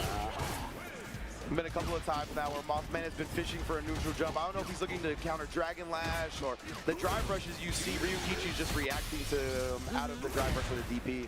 I think it's a little instinctual, like, because you're blocking or parrying so many fireballs, it's kind of instinctual to start neutral jumping, kind of predicting a fireball. Yeah. But Ryukichi was just ready. Drive rush anti-air. Look at, he's been so aggressive too. That was the ODDP. Nice shot from Mothman, getting the whip punish there. Perfect parry. As soon as we get a spin knuckle visual though. There's that wake of EX ODDP dive kick I meant. Yeah, that's the counter poke with that crouch strong. Disjointed hitbox on it for Ken as well. Trade on the drive rush. Bro, all of these neutral you jumps. You can't jump. And tried the regular DP. I don't know what happened. You're gonna die for that one. Oh, never mind. Yeah, tried to DP out, didn't break the armor on the DI. But Mothman still has a chance. Throwing out some buttons in neutral right now. It's so tough, right? If you're Mothman, you're trying to balance. Yeah, it's tough. You're trying to balance getting the pressure in, right, to really take advantage of that burnout without being too thirsty and predictable about how you do it. Yeah, and what's insane is, like, I mentioned earlier that it's so hard to anti-air Cammy, but Ryukichi has been, whether or not he's anti-airing or just spacing it right where the dive kick whips, he knows his matchup so well. Yeah, he's not getting got, right? A lot of the time you're getting get got. Getting got. Yeah, by the dive kick spacing. Tongue twisters. But Ryukichi, he's been solid the whole time. Yeah, and he's playing really, really safe, just poking with stand short. Level 3, yeah, bro, the stand light kick on Ken is an absurd button, honestly. So good. The range on it is ridiculous. Counter hit confirm as well. Mothman dumping out his super meter just to get a life lead. There's a trade. Yeah, you see again, just peppering it on, right? Anytime he's gonna end the block string in that light kick range, he's willing to press it. But it's scary for Mothman, because one hit from Ryukichi, he's gonna confirm into the critical art. Oh, yeah, he was just buffering behind that one. Nice check from Mothman. Very nice indeed, staying alive in this set. Ooh, try to whip punish with that one. Oh. But gets that whip punish. Again, Mothman trying for a shimmy attempt right there. Ryukichi just walking back and whip punishing instead. Beautiful defense, and now putting Mothman on life support when it comes to the drive. That's shut down. Yeah, I was gonna say level 1, no projectile influence. Again, as soon as you take to the sky. He's just ready, yep, and he spent all that meter with the super, had no answer to get out of the sequence. Guaranteed DI at the end right there. No resources, no answers available. Ryukichi, clinical. So solid. Yeah. What a game plan. Like, didn't even have to risk this. There was barely any scrambles. Yeah, like legitimately, right? And it feels like when it comes to Ken and Cammy, that could be pretty frequent, right? Yeah. Both of these players are like down to slug it out, or I should say characters down to slug it out, have different options that can put you in awkward scenarios, like the dive kick and trying to combat around that.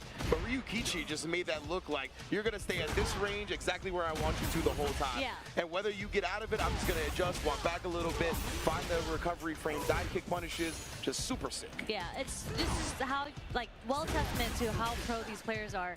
As you mentioned, just being in the range where you're not really concerned with the dive kick, you're more so like, if they take to the air, I know this DP is going to hit. We got JP cosplayers in the building. Okay. I like we like that too with the scarf. JP always looking like a fine gentleman. Got the ponytail sticking out the back too. I see it. Caned up. I gotta take a look at this cane. Look at all the players out there. Bro, it's wild. There's so many players. Yeah, over 10,000 competitors, unique competitors for EVO 2024. And two of the best ones are taking the stage right now. Tachikawa in the building. With the stare down to the camera. I wish the JP did the amnesia pose. That would have been perfect on camera. Oh, yeah, for real. Oh, man, Tachikawa, bro. Happy, nice wave to the camera. One of my favorite Japanese players, always coming through, always showing the personality. And he's going against a rising star. Definitely in the North American scene of Street Fighter 6. We have Paladin. In the building, the Ryu of North America. Where we all started. Why is it the youngins play Ryu? Like, I'm so confused. It's weird about because that. it's usually the older, you know, the veterans that want to play these Shotos and whatnot. But Paladin, Ending Walker was also on the Ryu for a short moment of time. Like, the youngest want to play the Ryu. I feel like the older folk, they do want to play the Shotos, but they're like, we also don't have time for not playing the top tier Shotos, you know what I mean? Exactly. So they switch to, like, Akuma, or they say they're going to switch to Akuma, but actually stick with Ken. Yeah. Stuff like that. Then you have the kids out here playing Ryu. Yeah, it's so funny too, because I do believe Ryu is a strong character. Like, I think he's actually quite good here in Season 2. Obviously, the ability to install the Denshin is really well done. But in general, he's got great buttons on the ground. He's got great reward from those buttons on the ground. Yeah, exactly. Big damage. Oh, we got a technical issue, I think, on stage with some of the headsets that we're going to be Trying to get fixing. some sound, yeah. We need some sound when you're playing this game. There's so many moves in here, you know, whether you have to differentiate whether it's light, medium, or heavy, and you can only know by hearing what the characters are saying. Yeah, that's a good point, actually. The audio cue is very important to tell the strengths of the specials. Got a little bit of the swell on the DI as well, if that helps you kind of react to them if you're a more audio cue type player. So yeah, very, very important for sure, both of these players. I'm looking forward to it. Tachikawa, I know, was very early on, was a more, I shouldn't say important, but like, he was a bigger proponent of modern controls than a lot of the players. So I don't know if he's still playing that scheme or not, but hopefully he is. Yeah, funny enough, like, when I went to EVO Japan, there's a lot of modern players over there. Yeah. And it's funny because I think on the discourse of social media, Japan was saying, oh, we noticed that other people make fun of modern, like they shun it and they look down on it, but that's weird. Why? We love modern over here. Because it's cheating. I want to say it was actually like Tachikawa that, like, I think St. Cola had posted something like with the chat, like making fun of modern or something like that. And Tachikawa was like, yeah, I noticed that in the Western chats, like they make fun of modern controls a lot. Why is that? And it's so funny, yeah, because to me it very much is like a groove, right? Like a control scheme to me. Like it changes the way you play the game. It obviously takes away some access to some normals and whatnot. Bro, it gives you literal macros. This is such a Street Fighter 6, and it's one that can really slow the opponent down. And it looks like Tachikawa is going to lock in that modern control scheme with Ed. You just, I would not be allowed on like one button fireballs, one button anti-airs. It really changes. I would tell you how exactly have to what approach the modern matchup, is, because bro. now Modern's you a can't cheat. rely on the human factor of messing up an input for an anti-air. Half the game doesn't so exist for you. jumping in Execution is error, what's that? definitely becomes a bit more difficult, but again, playing modern, you do lose a set of your tools. Yeah, I think Yeah, but you gain macros, right? If I install a macro on my classic scheme, I'm a cheater. Oh, but man, what a side switch immediately from Paladin. Very meter efficient as well. Paladin already just heavy on the offense, getting those dry rushes in. Oh man, tried the sweep punish on the crouch heavy kick. I respect that. Yeah, a little too late, but the idea was there. Not pressing after that. Left a little awkward range, but Paladin wants to get a feel for this a little bit more. Wow, early tech throws. Indeed, right? It's gonna be scary if he There's gets that whip snatched. punish on the sweep. The equivalent is Call of difficult Duty, to do against Ed, literally. I feel. Like console and PC, console gets auto You aim. really, really have to be looking out Same for the diff. flickers. You're fundamentally not playing the same game. It's like if Call of Duty would be like, oh, okay, we'll give you auto aim, right? But you'll do 10% less damage. Fuck off. Or the stand heavy kick. Just so ready. Or excuse me, crouch heavy kick, sorry. Well, again, right, he's fishing for it. I mean, the Eds really love that button. It is a potent tool for them. Damn, shut that down and juggled off that. Oh my god! Nice little win finish. What a kill. That was so Get this modern out of here. Let's hit go. him out of the air and he knew and he recognized that Justice combo. And an awkward juggle on the Tatsu as well, right? Like really funky on the way the hits went about. Oh, wow, actually recovered in time. Yeah, a little too late, but that was the right idea. You can't DI through the flickers. Ed is one of those characters where a lot of Ed players are saying he feels a little weak because he loses to a DI. Exactly, right? You can't like mindlessly autopilot a lot of box strings into specials with him because as you see, the flicker will get DI'd real quick. Especially when you turn purple. Yeah. And they're, blocked ODDP. Tachikawa, what a That was the turnaround bad, here in round 2 though. The bad spot to do the You gotta EXP. throw them out. You gotta bust it out. Just to let your opponent know that you are willing to reversal out of situations. Make them think a little bit about the offense they want to do. Completely agreed. Oh, good tech throw. Tachikawa though, again, sniping that crouch heavy kick. We talked about its potency. And in the corner, Paladin can't really walk away from it, right? It's much tougher to whiff punish. Tachikawa completely controls the range that it's pressed at here because of the spacing. Yeah, Paladin is just trying to fight his way out of the corner right now. And no, Tachikawa was ready for that wake-up super. Never mind. I respect that because honestly, he was going to need like a full drive meter sequence if that level 3 hits. So I like actually going with the level 3 instead of like an ODDP. Yeah. Cool little resource management game, but we didn't get to see that either way. Tachikawa able to take the first game over Paladin. Yeah, Paladin tried to go with the delay button there, but Tachikawa actually counter-hitting it. Now, and then the sweet punish for Tachikawa. The meaty fireball startup. Ugh. We're out of the corner, but that is safe, just negative. Trying to walk in and out. Great anti-air. That was a deep anti-air, too.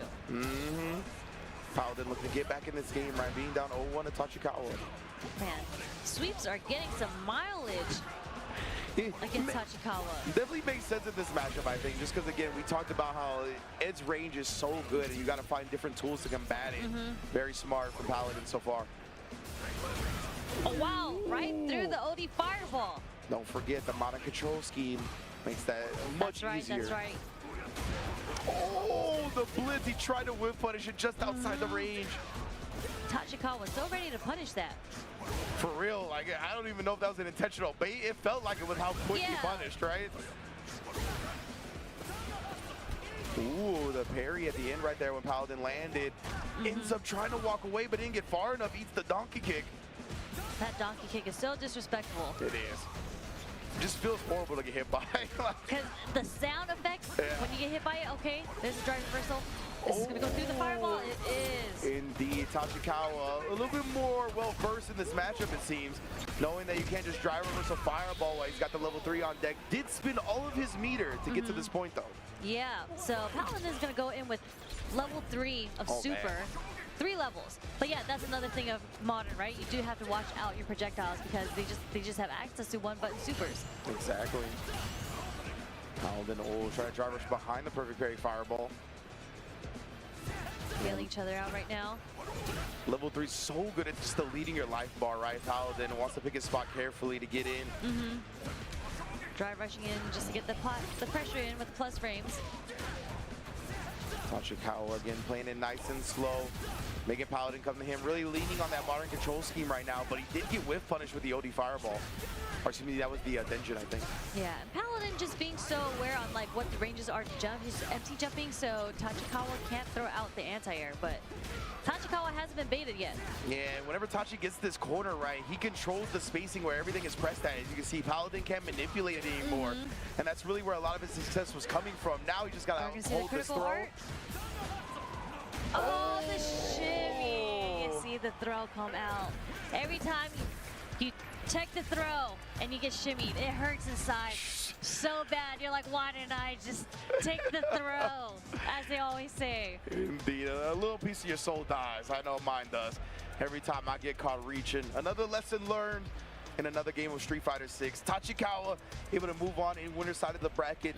And yeah, you could really see him lean on that modern control scheme, right? At the beginning of the game, he's just slowly walking Paladin, excuse me, towards the corner, really leaning on the fact that he can react with anything. You want to throw a fireball, you want to get frisky, I'll be able to react with it. And then once he had the corner, you can see just the way he cuts off your spacing, what you want to do, restrict any of your options. Beautiful stuff from Tachikawa. Yeah, like I think he's baited a lot of the sweeps from Paladin, so Paladin started getting a little like hesitant to use them because it was working well. He was getting a lot of mileage, but there are times where Tachikawa spaced it so well and like started baiting out. Instead of doing flicker, he'd do another normal where he recovers in time and then punishes the sweep. It's the layers. It's the layers of fighting games. Indeed. We're putting it on full display by Tachikawa on the modern control scheme. But before we continue with more Street Fighter 6, we are going to thank our lovely sponsors. Don't go anywhere. We'll be right back. How would you describe the chicken to someone who had never tasted it? Literally melt in your mouth tender. We don't have a freezer, you know. Go away, actor. Nobody believes you're real. When you walk into the restaurant, you should hear the sizzle that you're hearing right now. Just sends all those waves up to your mouth. You're making me hungry. Sunglasses in the day, blue light glasses for the gaming at night. Zenny's got affordable eyewear for everyone. Vibe and style while protecting your eyes. Evo sunglasses, available now.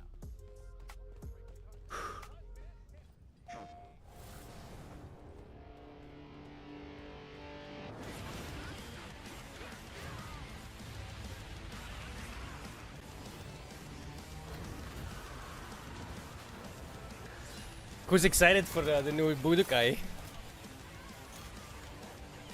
That should be good. Gonna take a couple of months though.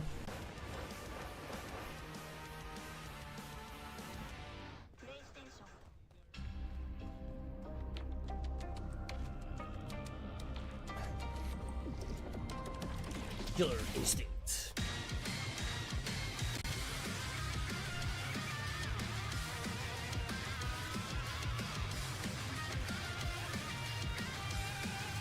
Full goal.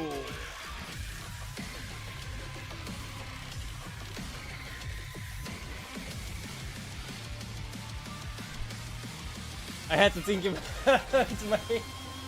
Can I find that? Do I still have that? Red Bull gives you wings. Fight.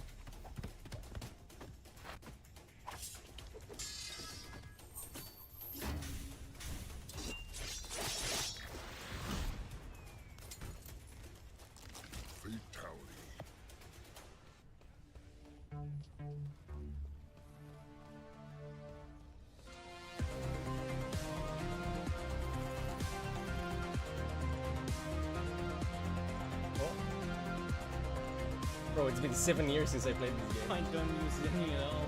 So dumb. Oh, I'm so bad at this game.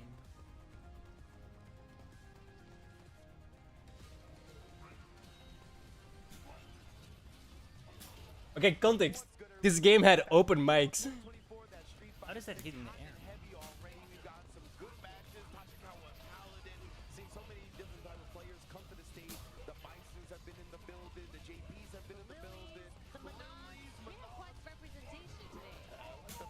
It's literally holding back. Nothing else. Bro, this guy's destroying me, right?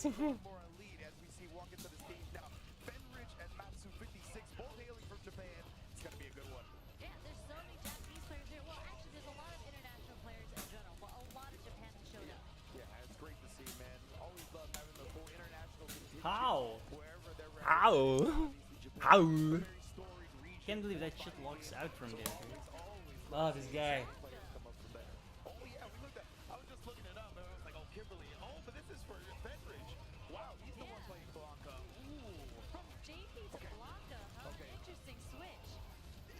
This guy's pissing me off. This guy's pissing me off. Oh, bro.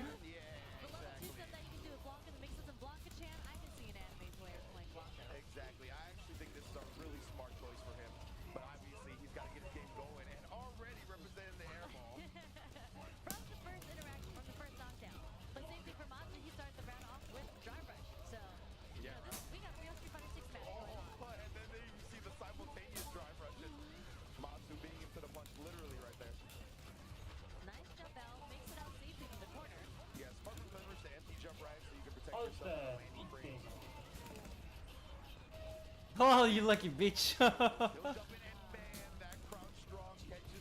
It's okay though.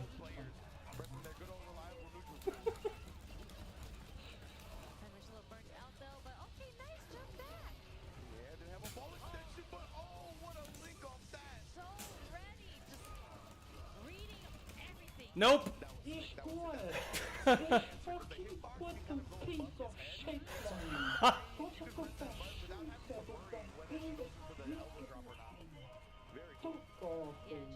Nope. Play Tetris. It's more your speed. Yeah, I would say Blanca is definitely one of those characters you can get really, really creative with. Absolutely. Is this gonna hit? No. Was Still the greatest comeback of my fighting career, bro. Still to this day. Yeah, starting it with a drive rush, then heavy kick. Even preserving his meter to go into the lightning beast. There's level 2. What's the mix up here? Oh, just with an elbow drop does catch finish. Oh, bro, I came back from like literally I had 5% and then I fucking destroyed him. Holy fuck. Ball with the lightning beast conversion afterwards. No fear. I mean, you know, if this is the game-winning decision of the first game, second round, why not? Why not bust out? Absolutely. Good stuff from Fenrich right there. He had a significant life lead as well, right? So even if he eats a punish for it, not the end of the world. And it was a level 2 OD Blanca ball. Well, yeah, so you could, I think, still even cancel on block and kind of escape, right? Yeah, so definitely very weighted in his favor. There's an elbow drop.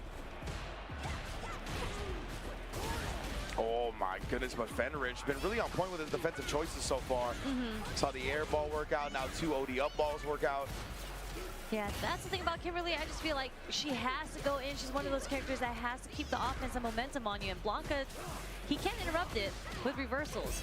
Yeah, absolutely. He's got a lot of answers and stuff like that. And then you start worrying about those answers. He gets the steal turns a little bit more effectively. But Matsu gonna spin the level 1 to finish off this round. Not gonna let Fenrich get one more chance. That's one of my favorite level 1 animations. It's such a sick animation. Yeah. And when she has a can bomb, just throws it at you at the end and it pops. Yeah, in this costume too. I like it a lot. Oh, checked on the drive rush immediately. The conversion from Matsu here. We're gonna run the game in the corner. Yeah, just switching up all the defensive options and getting a chance to activate that level 2. Oh, and then burn Matsu out in the process. Just ends up eating it. Not trying any type of gambit or gamble to preserve their drive meter. Overhead. Oh, bro. Yeah, one of the biggest complaints that players have against Blanca is just like the level 2 burns you out so fast. Indeed. And it's one of those level 2s where you can't get 2 in a round. Yeah, 100%. Fenrich, I'm not sure what the setup was, but it led to a kill anyway. Yeah, it was just left, Blanca's right, so good in down. 6, bro. Blanca-chan coming at you from the front and the back, who knows? The confusion, that was a confusion spell. Gonna show you all types of different visuals. See how it goes, Matsu. Oh, the whip punish with the crouch strong. That button is good stuff. There it is. Again, just so ready. This time using it to check. It does it all, brother. And now the parry being held, gonna be a quick throw out of the cancel. Uh-oh. And Blanca-chan is activated. Didn't even need Blanca-chan to hit with the perfect. Fenrich taking it 2-0. I like this Blanca choice a lot. That's interesting that I think the Mother Base said that he was playing JP yesterday, so he's got both these characters in his back pocket. Very dangerous. Bro, the fact that he calls production Mother Base is so cringe. I love it. Who is so creative, who knows how to convert and get into all these dirt mix-ups from any hit he gets. That is a great pick in my opinion. Yeah, I agree. Just Blanca setups. Dude. the shiver, the shudder. Like, just take the throw. Take the throw, or you take the throw and you still get hit by like 30-40% versus the 60-70 that you're gonna get hit with. Exactly, and throws spit a lot of meter in this game too. That's something that people don't want to talk about when it comes to like the take the throw meta, right? Especially with like these install supers and whatnot, or like a Rashid level 2 that puts you in that situation. They're like, just take the throw, bro.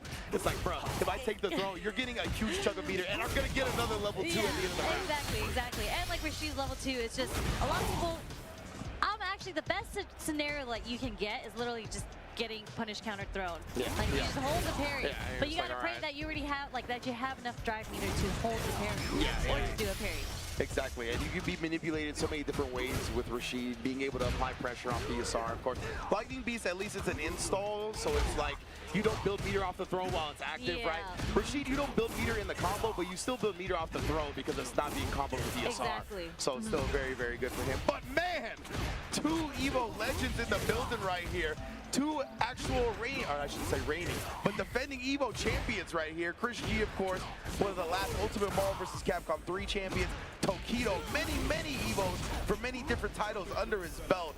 Beautiful. And was also very good at Marvel 3. Yeah, Let's not forget his run in Marvel 3 when he was a Phoenix player. Bro, didn't he get like top 8 the first year at EVO? I don't know if it was EVO, but it was like a big Marvel tournament, like final round or something like that. Yeah, because when you think about Tokido, you think about him in the very like traditional Street Fighter series. But yeah, that man can't play some Marvel. Yep, incredible Blaze Blue player back in the day as well.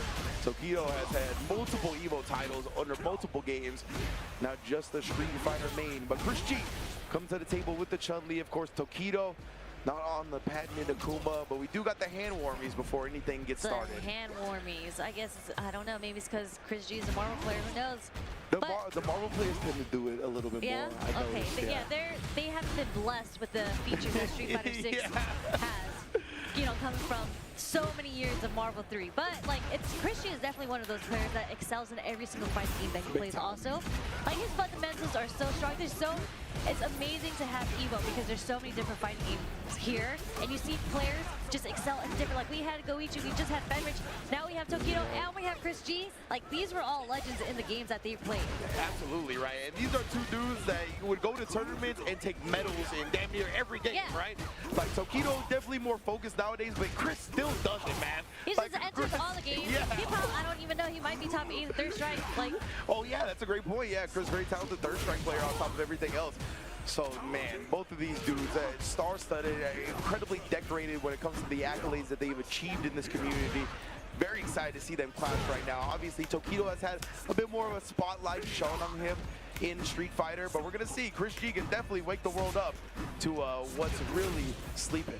Yeah, and maybe it's like an anime player thing. He's going with Chun-Li just like Goichi. It's just maybe she's like a fundamentally strong character, but she does have a little sauce to her, you know? Yeah, definitely. It takes some execution for some of the things she can pull off in this game. You got to be really on point with the forward heavy kick anti-air too if you want big damage from your anti-air. I did notice Chris is going with the modern control scheme for the Chun-Li as well. So really trying to slow Tokido down perhaps. Yeah, it's really funny because he definitely has the execution to not go modern. But it doesn't need it at all. Huge advantages to playing a modern Chun. Yeah, that's why I like to call it like more of a groove and a scheme, right? Because you can see players with great reactions, great execution, they'll still play the modern controls. Oh, because of stuff like that, bro. Exactly, Sherry. From the start, you see a fireball, immediate Hazanchu. Super sick. And Chris G already having that on deck. As soon as he sees the first fireball come out, step kick to follow the fireball is a very popular strat for Ken. Whoa, he actually committed to that. You don't see the heavy kick Jinrai usually committed to on block. You gotta test him, you know? Yeah, I like it. He's like, oh, a little too late with the DI, but that is an answer. It is indeed. Tokido tried to sneak that in. Chris, oh, he thought Tokido was going to spin his last bit of drive meter. He was like, you're going to DP, you're going to parry, you're going to DI something, but Tokido was just blocking it out. It's a little good hesitation. You gotta test the waters, especially in round 1. Yeah. See what you can get away with. Chris definitely could have like put him in burnout with a block string, right? So that was like the little meta that was played right there. Good stuff from Tokido, being disciplined about it.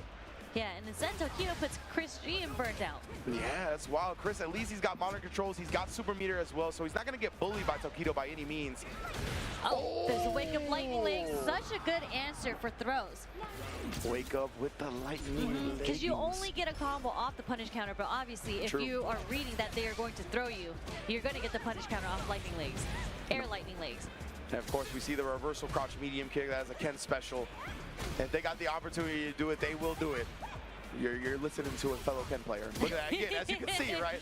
Like, as one of his best tools is a 7-frame crouch medium kick. It's definitely really good in the scrambles in this game. Now Chris G still low on the drive meter, but she'll try to have a slow, steady game. Okay, Chris G didn't want to get burnt out from the possible Jinrai follow-up, so he goes for the ODDP.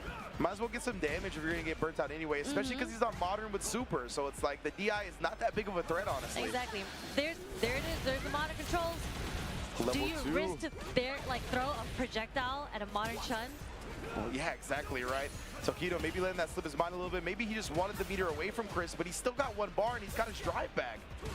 No hesitation as well from Chris right there, just blocking it out. Very smart. Yeah, they're both testing each other out a lot. They're both throwing lights and just waiting a split second after. There it is. ODDP just getting the pressure off. It's been consistent with Chris G. Chip sequence from Chris G right there. Nice block on the overhead as well. He's not going to let Tokido sneak in that big kill. Yeah, because Tokido, one hit, if it goes into the critical art. Drive rush, he tried to bait something out right there. Thought Chris would react with level 1 because of the modern controls on the drive rush. He doesn't react to the DI though, but doesn't get wall splat, and Chris... Almost! A little too far from the wall, but good composure coming from Chris G. That shoulder blade brushed the corner.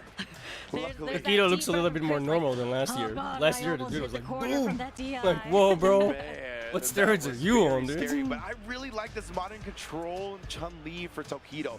The way he's slowing everything down, the way he's making Tokido second guess, and the fact that he didn't bite on that drive rush bait. Like, so easy, especially on modern controls, to let that level 1 rip. And Tokido, that's exactly what he was looking for, and Chris did not take it whatsoever. Super, super disciplined. Yeah, those are the layers, right? It's just like, I know that you know that I know this, so I'm going to do this instead. It's just such a common thing with modern players. The big advantage of modern is that you can check drive rushes pretty frequently and consistently. And Tokido tested it. But Chris, again, had the discipline to not react. Didn't need to throw it away. Exactly, because there's a little bit of risk involved when you check a drive rush with a normal, right? But in modern controls, with the one-button specials, with the one-button supers, it's so much easier to just outright cleanly beat it. Just a quick stare down, trying to figure out what each other is doing. Chris again. And you can see Chris is pretty liberal with his drive meter as well, because once he has a super, he's not scared of DI. He's not worried about being in burnout. Just because of the fact that you can react with one button. Yeah, it's super You don't have to interesting. freak out as much being in burnout. Love the kind of theories he's applying to playing the game, the way the resources work. Yeah, but he's just going to end up eating it, right? You see the DI does not get reacted to that time, though. Yeah. And that's twice now. Tokido might be gaining some confidence, willing to risk it even on the modern controls. Yeah, I think Chris was okay with it, mainly because he knew that even if it got stunned along the wall, although it was kind of far, those are the harder ones to DI to react to, because you're a bit further away from the wall. So I think there's like a very sneaky spacing in this game to where you're going to get wall splat, but the corner is not actually visually on screen yet. So you're not really looking for it, because in your mind you're like, I'm okay blocking this, but you're actually not. Precisely. So now Chris going to be able to knock down Tokido, take him to the corner, looking to turn around from that last match.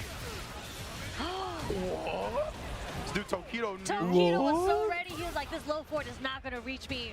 I'm going to whip punch with the super. A little bit of an OS, right? He's like, if he doesn't follow up the fireball with an actual combo, I'm letting the super rip. Very smart. And here's the pressure. Are we going to see any sort of sequence that's going to let Chris use the super?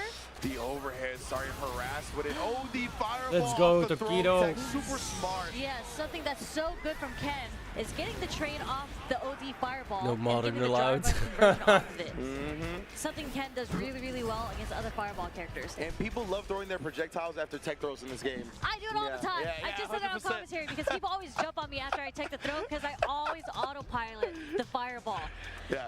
I do that too. Because tech throws leave you so far away in this game. Like, you think you're safe. Yeah, you think you're like, oh, it's time to throw a projectile. But no, you are in perfect jump spacing, or like there, the OD fireball to out-prioritize the regular fireball. Exactly.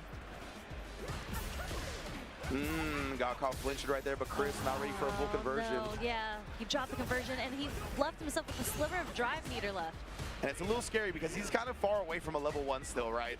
So if Tokido is able to get the burn out quick, it's not going to be as easily reacted to, even though we haven't seen DI really get answered from Chris this set so far. Not yet.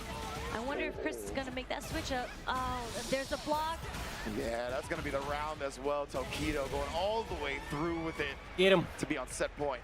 Yeah, the adaptation. Send this guy to losers. The first game you saw that Chris G got so much mileage No remorse, from Chris the G. OD up kicks. And Tokido finally beating one out. And Tokido really starting to adjust his game plan, staying really solid with that tight string as well. Drive rush jabbing the crouch medium punch. Chris is the one with the hit. Trying to drag him to the other corner. Okay, feeling each other out. Waiting for the normals to come out. Ooh, no flinching from Tokido, just as I say it though. He does get counter hit, but Chris burned himself out just to get that sequence going. Exactly right. He made Chris really spin a lot, and then the level 2 in reaction to the fireball on deck once again.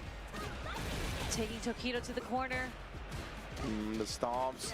Nice well blocks, defended. but it was negative, yeah. He's got level 3 now. Uh-oh. Yes, it's very scary now. He's getting pushed to the corner with the Dragon Lashes, but nice check from Chris. Indeed, the 0 on block, light Dragon Lash and burnout. Tokido pressing back with the stand light kick. One decision, one hit from both ends right now takes it. Oh! They checked the throw! He did. Chris trying to survive, takes it again. Nice, nice. Fireball again! After the tech throw, it's just the autopilot. It is. And Tokido just recognizing it, just, I am going to throw this OD fireball because you're going to throw the regular fireball. Exactly, and yeah, Chris not committing to a jump of his own, not committing to an OD fireball of his own. Tokido having the right read. The Roto Z. Oh, the Roto Z, just ready. Let's go, sponsor players. There we go, the nice focus. Bro, did you see how professional he was? That he waited till the focus came in too to take it away? He held it. Like, you know, that's how you know he is a veteran, seasoned, sponsored player. Shout out to his sponsors, Roto Z. 100% right there. As well as RC. I forgot what that stands for, but they even made a whole new team with that sick intro video. Did I don't know if you saw it. Yeah, I didn't see it. Yeah, y'all gotta check that one out. Real sick production quality on that intro video for the whole squad. They got a bunch of dope players on that team in addition to Tokido, so definitely be on the lookout for them. Chris G, great showing for sure. Just fell into a little bit of a habit, right? Yeah. And exploiting habits is the name of the game in fighting games. It is. So it's gonna Especially happen when to it's like a everybody. high pressure situation, it's hard to not break your habit. Yeah. Because you're like, your mind defaults to what you're so comfortable with doing because you're panicking. Yeah, exactly. Like there's so many other things to consider in the moment that you just kind of flow into your usual answer while trying to be prepared for everything else. And that usual answer is what ends up getting countered a lot of the time. Man, that OD fireball into the dry brush, such a good like sequence from Ken. Yeah, really great stuff right there from Tokido as we continue on for our next match. Gonna be another great one. Got a lot of SoCal fam up here today, We bro. like that, we like that. We definitely like that. We got Julio Fuentes stepping up to the plate again, David, the Dark Magician shirt, going up against Pugera, who we've already seen once. Julio, of course, had a really great performance at the LCQ for Capcom Cup, He right? did. He came out of nowhere because Julio, I felt like, disappeared off the face of the earth. I didn't even know he still played the game. In my mind, he was still a Ken player. And all of a sudden, he shows up to Capcom Cup LCQ with a JP and just, like, dominates. He had such a crazy performance, and, like, it's clear that he just knew the ins and outs of JP because the conversions that he was getting off the straight hits, off the air-to-airs, was incredible. Yeah, they were going so far, right? Well, especially at the beginning of the game where people were still trying to figure out how to get across all of the stuff that JP could put on the screen. He was so good at wherever you were trying to escape from, he was going to His convert to an awareness, optimal the way that he was situation. teleporting, the spacing that he was doing, it was so smart. Like, he had so much intent behind every move that he did. Just, I think a lot of people were very surprised, but very, like, you know, satisfied with how pleased. Julio was playing. Pleasantly surprised, Pleasantly for sure. surprised, yes. So let's see if, I mean, he's here. This is winner's qualifier, so whoever takes this is going to move on to the next round, round 3. Indeed, indeed. Pugera on the other end, we talked about, we saw him before, rocking the Ed. We see Julio still rocking the JP as well, going with it. That's what I'm talking about, JP players. Believe. This character is still quite strong. On the other end, we talked about it before, right? Japan, just Ed Central. Oh, but never mind. He's going to start with the Bison. We saw him switch to this after the Ed didn't work out, and he's riding it for this set as well. Yeah. Yeah, this is going to be interesting. I mean, I feel like Bison does have a bit more movement to get in, more so than Ed, for sure. And we're just going to start it off with a jump fierce. And he's got the Psycho Crusher, right? Which Psycho Crusher in this game, better against projectiles than it's ever been. So fast. Yeah, very fast. The OD Psycho Crusher, projectile invincible, like, takes you full screen, almost. 100%. So you got to be on the lookout for that. We'll see if they play at that type of range like this, right? We got to worry about the departure, how Pugera is going to respond to a lot of these things. He's going to have the opportunity to gain the charge, for sure. Wow, that scissor kick charge was fast from up 4 jump. Oh, well, remember, it's motion in this game. Oh, that's right. They're cheaters now. They're cheaters now. Oh, God. Exactly. My mind cannot fathom that scissor kicks is not a charge. I know, like, it's funny, like, even players that didn't play Bison in the past, like, are having a hard time adjusting to motion scissor kick. Like, it's just such an iconic thing, right? But yeah, you have that now. You can move forward, all of a sudden just snap out with a scissor kick. Yeah. It is very, very dangerous right now, though. Julio putting the level 2 on Pugera. He's got the wall as well. Doesn't want to be too predictable with the DI. Shuts down the jump attempt, but he did it in an awkward timing, so Pugera gets his turn. Yeah, but Julio does build his drive meter back. He's out of burnout. He just has to watch out because Pugera is sitting on supers. There's that OD cycle crusher, as we said. So fast. Indeed. Very, very fast here. Julio tries to bait something out. Pugera, very solid. Not looking at anything. Just a little too far for the conversion. He did bait it out, and there's the low. Oh my, he got caught trying to parry. Are we going to see a chip? Are we going to see a chip sequence? What's happening here? Was he even a parry out? Oh, Pugera! He tried to chip him out with the scissor kick, but a little too far. Julio just with the backdashes and the spacing. So intense at the end right there. Yeah, I don't even think Pugera parried. I don't know what that is. It must have been an OD move that got interrupted by the low. Okay, teleport, yep. Catching the throw, catching him holding parry there for the spikes. Indeed. From that range, how we're going to play this little guessing game after the scissor kick. But instead, the Fierce comes through ready with the parry. Like, if your link is not crisp, I will definitely take my turn back. Julio got it. He has another level 2. Oh, Are we going to see the setup? Pugera the discipline not to reach right there. And then again, shutting down the head stomp and comboed off of it. Empty low. Julio going to take the first game just like that. This is what I mean. Julio's, look at his smiling because he knows that air-to-air conversion was so sick. He was ready. How did he know? The head stomp conversion was out of this world. Like immediate punish on the head stomp going up. The head stomp didn't even come out yet. Yeah, that was one of the sickest punishes I've ever seen. Now Pugera, though, responding. Oh, the overhead with the mind follow-up. What you got to do with a safe jump, but parries are there. Julio not going to let his turn take it for free. Cheeky, sneaking in that command grab. I like that. Make him think about it. Again, another just clip of damage. Yeah, Pugera's going to have to fight his way through this field right now, and there it is, the OD Cycle Crusher. Nice up back from Julio. Back throwing Pugera into the corner. Julio almost on a level 2. Are we going to see the setup? Gets counter hit, no anti there. This is so scary. All the amnesia. I respect that. He definitely thought the scissor kick cancel was coming to get chipped out. He tried the regular amnesia to avoid it because he was in burnout. Good stuff, Julio, but Pugera, the hesitation actually benefited him. Ooh, you see the walk-up jab? Jab, yep. No fear. He's not even playing the projectile game right now. They're scrambling. Yeah. They're pressing some buttons right now. Julio is really good at catching on when his opponent likes to press, right? And with a range on JP and a reaction. But yeah, you got to blow that up in a specific way because it's a multi-hitting move. Uh-oh. This might be into the level 3. A drop. Yeah, he... Oh, no. Julio answers with his own drop. Double drop. Ah, that is a very unfortunate indeed. Okay. Clearly, you can see this is a high-pressure match right now. They are pushing some buttons. Yeah, I think he could have DI'd after the perfect parry on the Cycle Crusher, right? Because it takes the first hit, so it's only 2 hits instead of 3.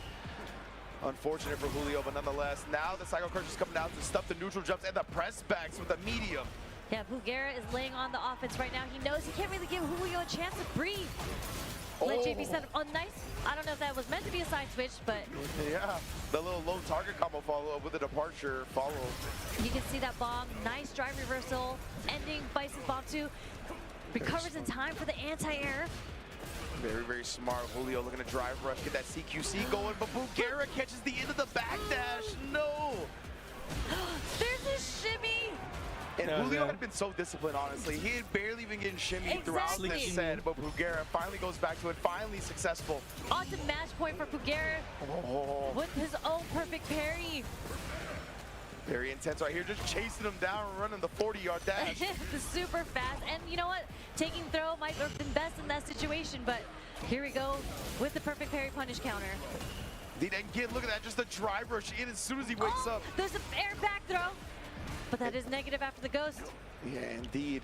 It's always scary to try to jump at JP in the corner because of that air back throw. Okay, that didn't hit grounded, so he's not going to get the full conversion, but we're in a scary situation for Julio right now. Indeed, taking the throw. Pugera's at set point here. You can't take another one. It's a true 50-50 now. We're gonna go into the level 3. Straight to the level 3, taking the critical art damage. Resets, he's got a hope now. Thank you for follow. Back right, so Julio stayed tight with that string, ended up counter hitting, converting into the level 3 CA even. We really have to watch out for the OD Cycle Crusher in this situation because he might be buffering into the level 3. The jump back roundhouse catches the drive rush. That's a scrappy match, man. That's nice. The jump back late button like that is honestly really good in this game. People try to chase down either with drive rush or some type of forward advancing move, and a late button can catch a lot of people. That's a big Ed thing too, right? With a jump back, jump medium kick. Super, super good at catching people trying to chase you down. Yeah, man. Okay, thank you everybody once again for joining us. Street Fighter 6, once again, give props to Canon Award winner Sherry Jennings. First commentary block at EVO. I thought you did a phenomenal job. Thank you for riding with me. Thank you for easing me into this. I'm trying. I do my best to do so. Tell the people what they can do, what they can look forward to, Sherry, and let's get out of here. We are looking forward to more round 2 of Street Fighter 6. I am actually participating, still competing. I gotta make it to my pools right now. I gotta play. Let's go. All right, well, we'll see y'all soon. Don't go anywhere. New commentators, new Street Fighter 6 blocks. We'll be right back with more action. Get ready for the next battle with Tekken Coins, exclusively from Chipotle. Use promo code EWGF623 when you order any entree in the Chipotle app and get 500 Tekken Coins. Visit chipotle.com/Tekken8 for details. Hey gamers, does your room look like this? Tired of having no art on your walls? You need Displate. Made with high-quality metal and customized finishes, with Displate you can transform your room or office from lifeless walls into a stylish space. Featuring officially licensed posters from your favorite IPs like Street Fighter, Tekken, Mortal Kombat, and more. Say goodbye to hammers and nails with Displate's magnet lock technology. It never fails. It's as simple as snap and hang. Bang, bang, bang. Visit displate.com/EVO and order now. Use the discount code EVO at checkout. Damkina! Go ahead, take a picture. Don't stare, darling. I love a good soirée.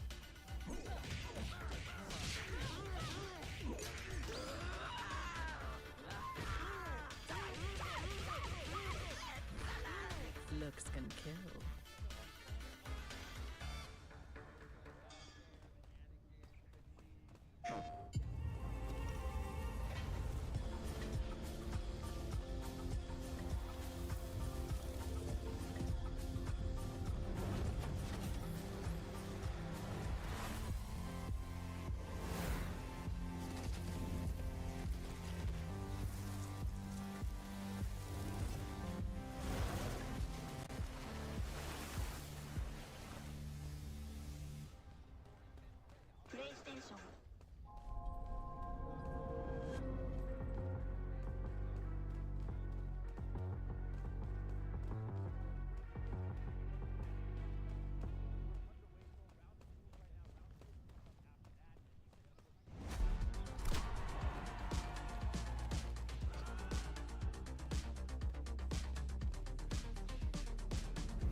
You really make... Definitely didn't come from the most privileged background, so I like to say I'm from the dirt, you know. We had like Super Nintendos and stuff like that, but our house kept getting broken into, so like we had a Super Nintendo once, somebody broke in our house and stole it. Had a Sega Genesis, broke in our house, stole it. If that's any, you know, indication, that's where I come from.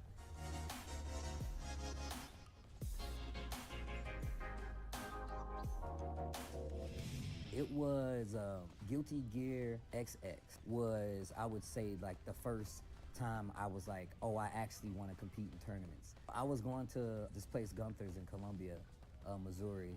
I thought I was nice. Like, I think it's the funniest thing ever. I feel like everybody's story starts like this. Like, bro, I'm nice. I'm gonna smoke anybody that touches these controllers because I was beating my friends 4 blocks that way, 4 blocks that way, 10 blocks this way, 15 blocks that way. Nobody touching me. And one of my friends picked me up and he was like, yo, Steve, man, these guys are like really good. I was like, bro, I'm finna beat all of these guys. And I saw those guys. Shout outs to my homie Aaron. And I just met him. That's what's crazy. I literally met him within 15 minutes. I'm like, yo, you know I'm gonna body you, right? Like, I'm gonna destroy you. He was like, what? People laughed me off the setup. Like, in the tournament, they literally laughed at me. I trained my ass off. I'm playing Guilty Gear day in and day out. I'm looking at CPU versus CPU matches. I'm playing with my homie Rob. I'm playing with my homie Greg. But I go back to that tournament, and wouldn't you believe it, I got second place. Look, it was no turning back after that.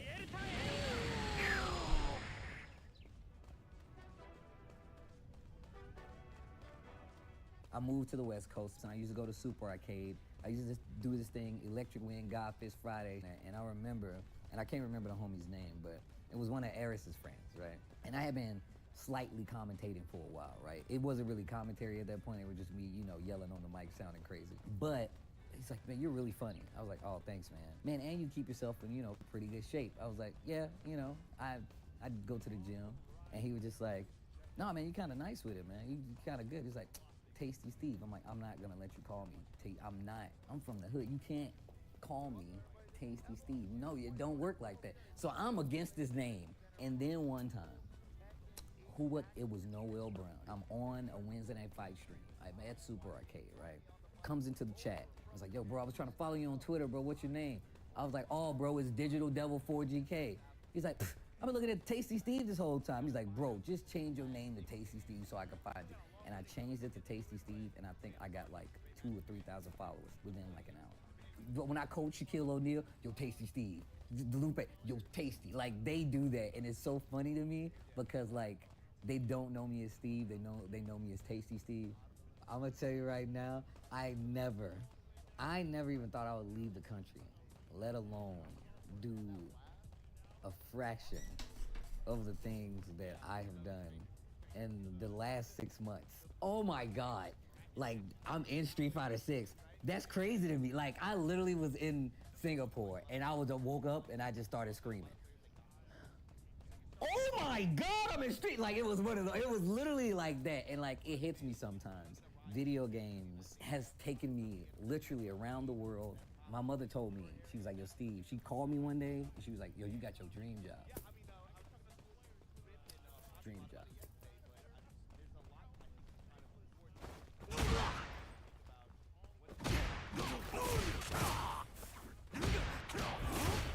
First block here is done for James Saturday here at Evolution 2024 for Street Fighter 6. We are continuing all the way down to the top 6 by the end of the day to find out who's going to be playing tomorrow. My name is James, and I am joined by Mr. Logan from across the pond. Thank you very much, James. Always a pleasure. Happy, yes.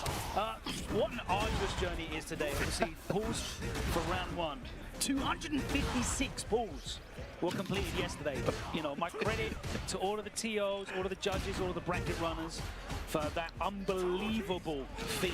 But today, also, just wanted to mention, too, a lot of last-second volunteer judges running a lot of brackets as well because a bunch of referees couldn't make it here because of all the airplane problems. And so shout out to all the people who stepped up and helped out. Appreciate you guys so much. Unbelievable. But today, it started at 10 a.m. and players who qualified out of round 1, got out of pools, will have to play all day. Please play Cammy, Drew. I like you much better when you play Cammy. 2 pools. Okay, that's good. All look as stacked as like old school ranking CPT events. Every single one of these 32 rounds. I hate him when he plays Guy out. Completely stacked. And look at this, we've got Diaphon versus Knuckle doing a winner's qualification match here. Yeah, and the interesting thing about this too, I was thinking to myself right here, did he want to use Guile against Aki? And it certainly shows that he did not want to. So he's got the Cammy, obviously, to be able to... I think they're both valid choices. I mean, Guile still definitely gives Aki some trouble. She has better answers to projectiles now. It's certainly not an auto lose for her. For sure, but I know Aki players don't like fighting Cammy. Cammy, you know. Yeah, that magnetic pressure, looping Oki. She's always on the back foot, you know. Oh, man. But look at this. Diaphone's got the corner position here, trying to go for some throw loops now. How many throws is he going to go for? That's 3 right there.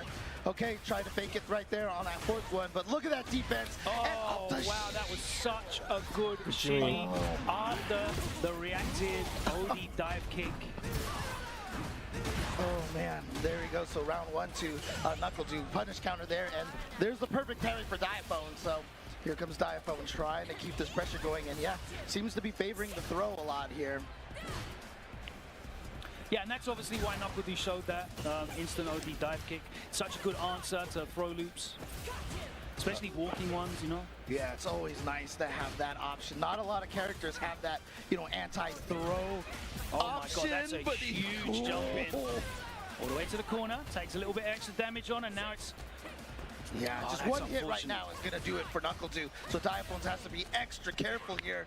Cammy, of course, another character that gets really easy walking throw loops. And that jump forward out of the corner is useful if you feel like they're going to go for a the big remix. And I love the option of just going for the drive impact at the end right there, too. Because, you know, in case he didn't fall for the shimmy, it could have been a win condition, you know, at every case except for the drive parry. Oh, tried to go for a shimmy himself. And look at that. Went for the throw and the neutral jump from NuckleDu. Just so much awareness from NuckleDu. But here we go again. Diaphone again going back to the throw option and trying to keep NuckleDu as poisoned as possible here. Oh, the neutral jump from NuckleDu is going to hit again. Level 1 to drain some of that drive gauge. And now we're in the corner over here, but Diaphone manages to jump out. There we go. Good anti-air.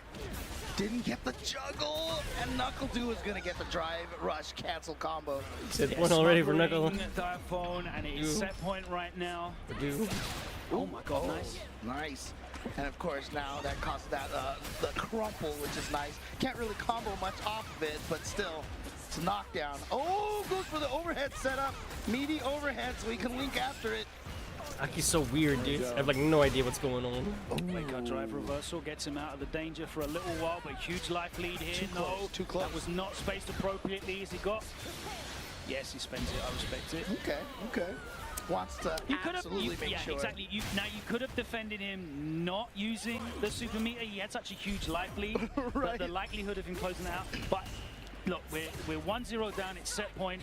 You have to bank these rounds. Yeah, and plus he's still up by a bar, right? Like you don't want to be on the tail end of a Guile themed comeback. Because he never cracks. Yeah. You know, he's never under pressure. Oh, it's unfortunate. Tried to press something on that dive kick. Okay, managed to get out of the corner there. NuckleDu not ready for the throw that time, which is interesting because NuckleDu has been going for the throw. Again, he's trying to press something on to check these dive kicks. That time it was a crouching button.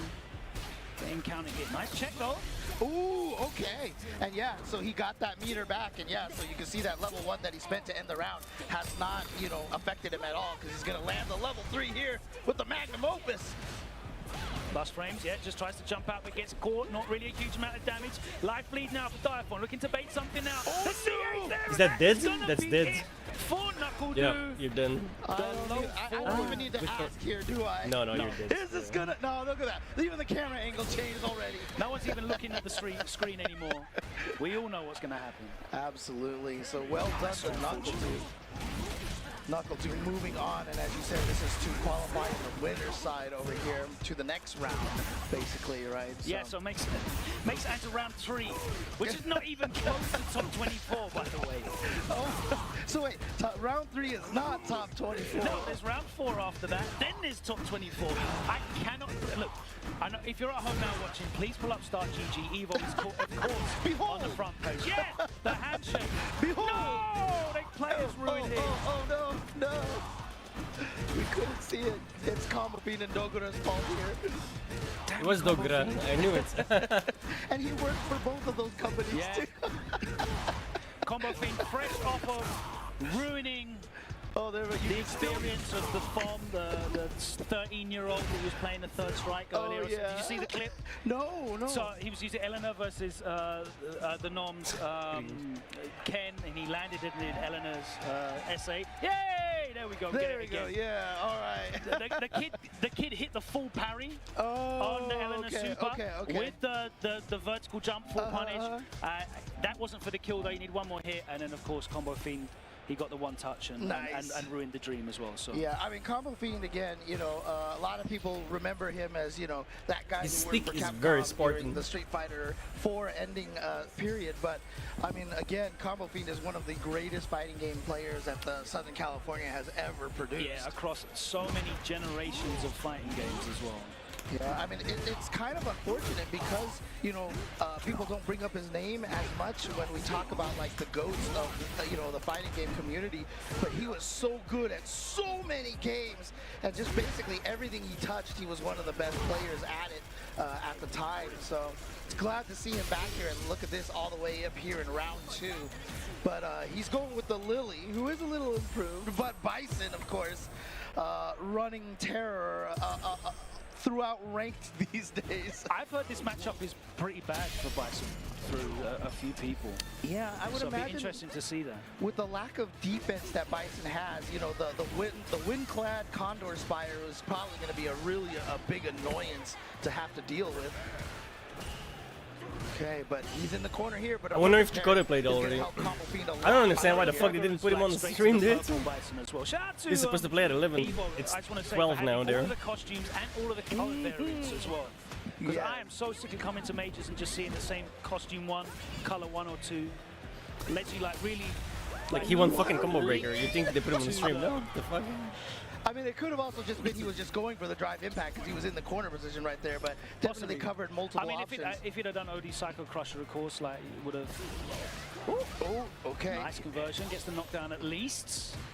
But as you were saying, colors are so important for these players. Let me tell you, having your color in your costume is such an important factor. Gets beaten to the punch, low forward, puts the bomb. Plus frames, great tech. Somebody set him up the bomb here, and here we go, throw into the corner. Good defense from Combo Fiend so far. Finally got opened up for that 2,000 damage. Now, that's the thing, Bison is really susceptible to parry in his strings because it's quite predictable, when he's going to land. And of course, it turns things around for him massively. He doesn't have great defense.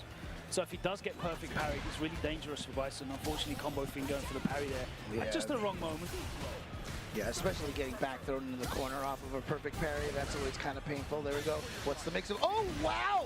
He knows there's a gap between the 2 lights, and that Lilies want to confirm those 2 lights, so he had the super all ready to go. That is some anti-Lily tech right there. Rush command grab.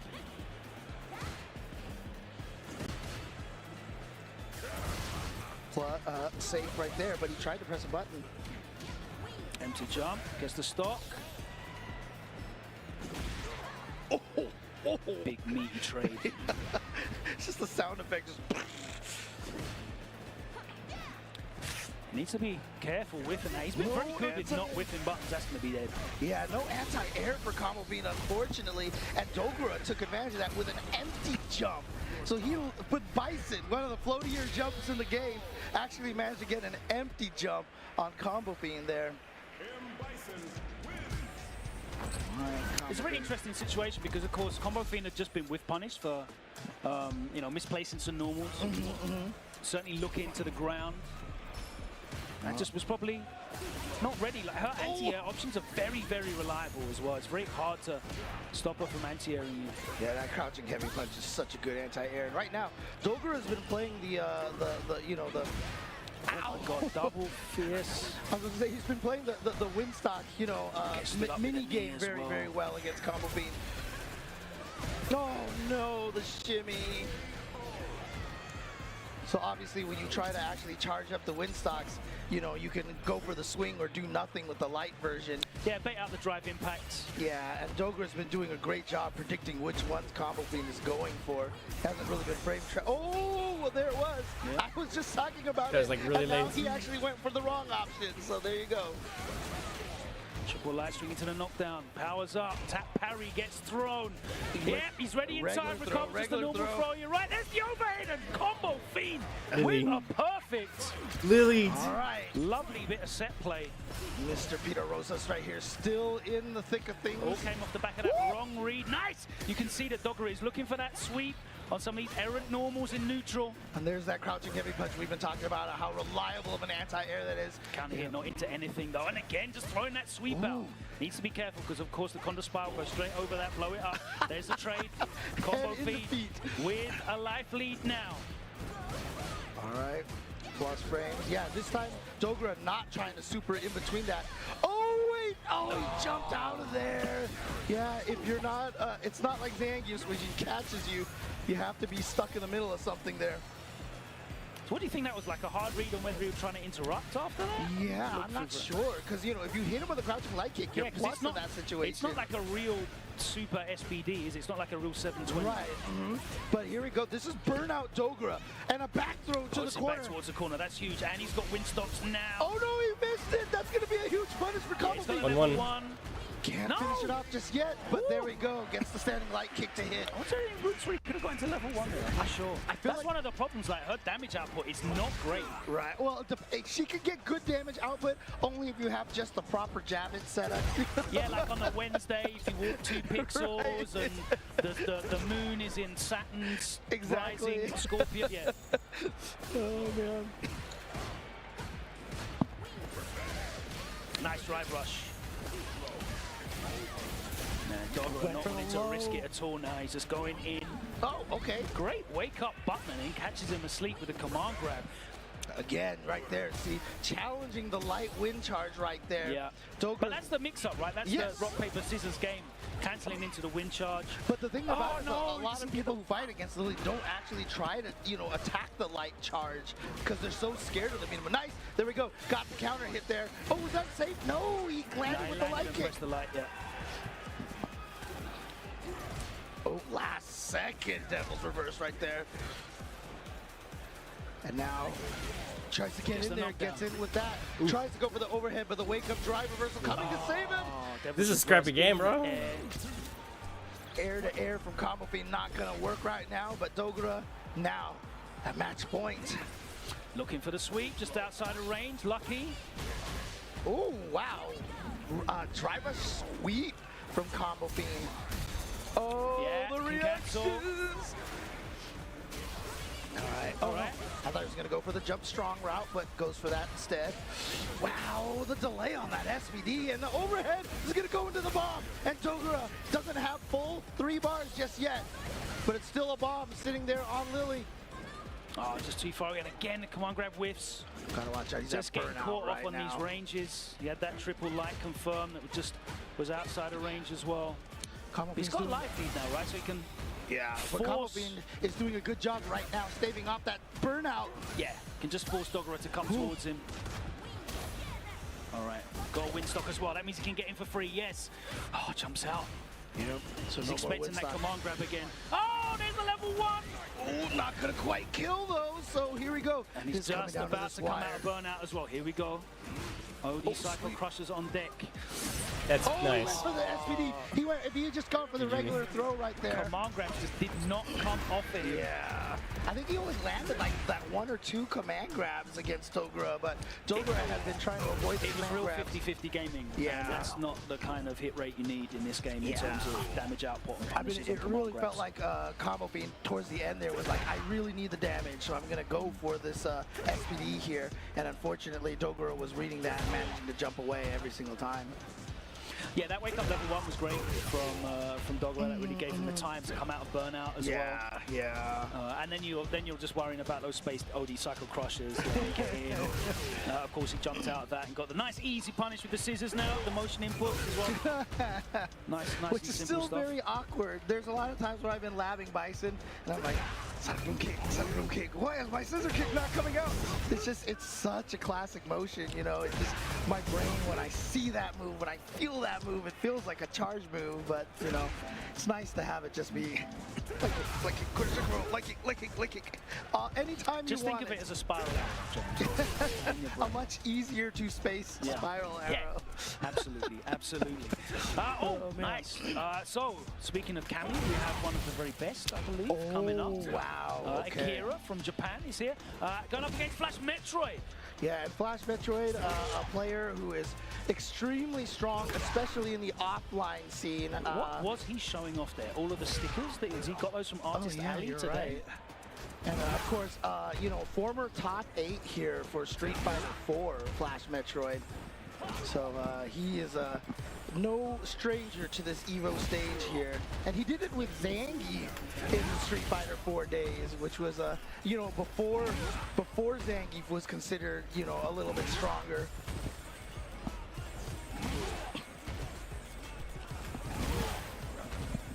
All right. So the Blanca is a character that Flash has put a lot of time in.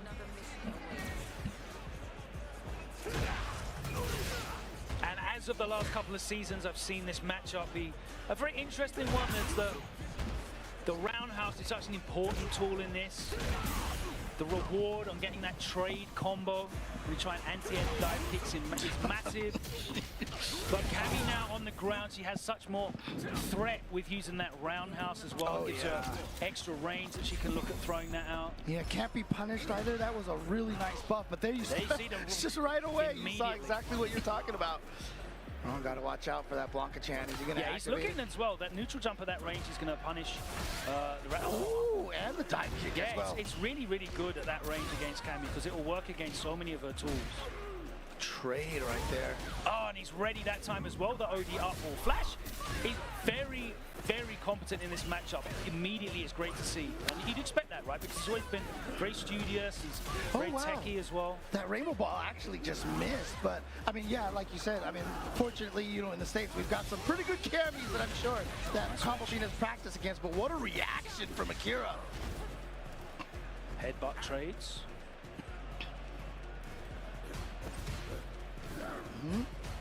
Try to go for the whip Blanca ball. Too far away for the air Blanca ball right there. And you know, he was trying to aim for the knees so that it would still be plus, but unfortunately did not get it. Yeah, you do actually have to space it now for it to be like significantly plus. Right. All right, goes for the mix-up right there. Goes for the low option, but she is still plus in that situation and can go for the throw. Flash looking for the lift into the level 2 activation perhaps, but just whiffed. Oh, okay, he tried to go for a tricky one right there. Went for the charged hooligan, but Flash Metroid just doing the wake-up OD Blanca ball, beats everything. But speaking of beats everything here, level 2 for Akira. Over here, gonna get game number 1. And he's testing out his headphones right now. He's like, wait, this isn't working. All right, forget the headphones.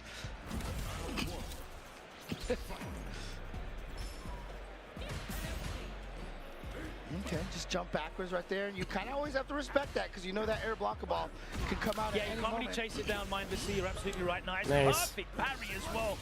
Beautiful time, and then he gets the side switch, spending the 2 bars.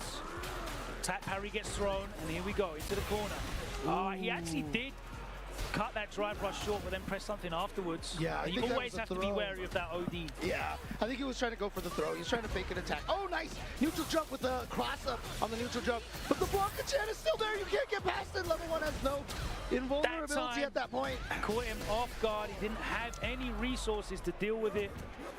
Great awareness from Flash.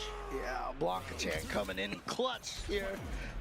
Helping Flash out against that super. Yeah, I really love that. Like taking advantage of the fact that he's seen that Akira has these reactions in these situations. We saw him level 1, the Blanca ball in the first game as well, right? So Akira's shown him that he's got these fast twitch reactions. Picks up and he went for the overhead twice in a row right there. Oh no! Oh, he recovered in time. So here we go with that side switch again. Bro, but he burns himself out because he's gonna go for the level 3. Is this gonna kill? It is! There we go. Damn, nicely done. Perfect calculation from Flash Metroid. My man is laughing. I mean, I think he saw is not having a good time, is he? Yeah, he saw the screen, he saw the consternation on Akira's side over there, and he just had a nice little chuckle right there. But great resource management for Flash Metroid. These 2 players could not look more different in temperament right now on the stage. Flash is having a lovely time Kira is worrying about that long flight back. Oh no! Oh, I mean, I'll tell you right now, Flash Metroid is kind of like our US version of Ethazon. That guy is like smiling all the time. Oh, nice timing on that drive rush. Again, looking for the lift, no. All right, meaty enough to be safe on block, and there we go. Gets the hit here. Does he go for the mix-up? Yep, goes Nice for the low low. block, and he busts out with an OD. Yeah, you can fuzzy that a little bit there, but it's still risky against Cammy. Nice, air to air.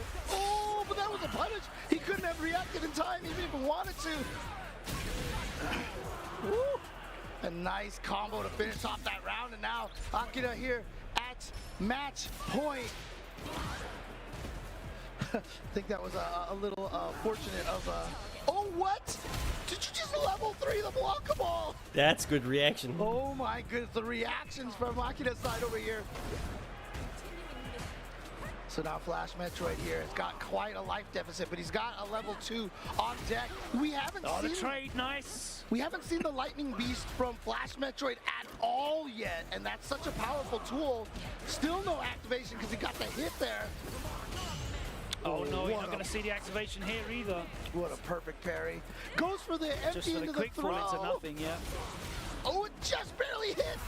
Oh, and he delayed. Read the shimmy, but he dropped the combo. He dropped the combo. And yeah, you can see how frustrated he is. That was the combo for the win, but once again, you're on the Evo stage. The pressure can get you, and now we're at final game. And he's got final 3 bars round. as well. This is huge. What a drop from Akira. Oh, here we go. Finally, the Lightning Beast activation. Time to guess. Look at that drive gauge. It's all peeling off. He chooses to burn himself out. Yeah, it's a smart decision and right he actually here. gets the corner. That's a huge turnaround. He's got the whole stage to back That up, was but he dumb. wins the Too far spiral away, too far arrow. away, too far away. Oh, what a reaction Nice. again! Yo, Akira's reaction. Better this time, yeah. I'll say. Oh, nice trade. What a trade. And Oh he my did god, again. He is just going for these level 1s all day. But now he is burnt out. Yep. Oh no, he's out of it. That's going to be safe right there. But yeah, Flash Metroid is now the one that's on the danger of burning out. But what a reaction with the DI. Okay, he's almost got 2 meters here. He's probably, oh, too far away for the lift. But he's got the Lightning Beast activation raw here. Got the up ball, gets the conversion. Is that dead? Can It he is. still have Oh. it? Does the kill. Flash This poor guy. Metroid taking it over Akira from Japan right there with the Blanca. Despite It's a all rift, of the dude, bro. amazing reactions from Akira, just punishing every time he tried to throw out the Blanca-chan, punishing Blanca balls with level 3s, but Flash Metroid clutching it out with that Lightning Beast. Kira's reactions, man, were crazy, but unfortunately that critical drop when he was set point up left the gonna opening haunt there. him, And bro. Flash, you know, you saw him walking off the stage like a wry smile because he knows he was almost gifted that at the end there, but a fantastic set. And as I said, this is only round 2. Quality of matches like this at only the 2nd round of this tournament. We've still got round 3 and 4 before we even get to top 24. That is how crazy today is going to be. We're broadcasting all the way through for like another, what, 10 plus hours maybe? Who knows? But there is going to be a constant stream of world-class Street Fighter 6 right here. We're going to take a short pause for the cause because me and James need to calm down a little bit after that match. And we'll be back with more world-class players right here in your front room, coming to you live from Evo 2024. It's by hand. Oh yeah. The avocados are hand mashed, the chips are hand tossed, and everything is made fresh. You make it fresh every day. Yes, every day. The Chipotle way is lean and fresh every day. Sounds delicious.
Can't wait. We're gonna go beat them up again. Yeah. Fast speed. So personally, I would say I'm some type of Uchiha clan, you know what I'm saying? Sasuke, Itachi, somebody with a Sharingan. I would probably be like the most evil character you could think of. Obviously, Hunter.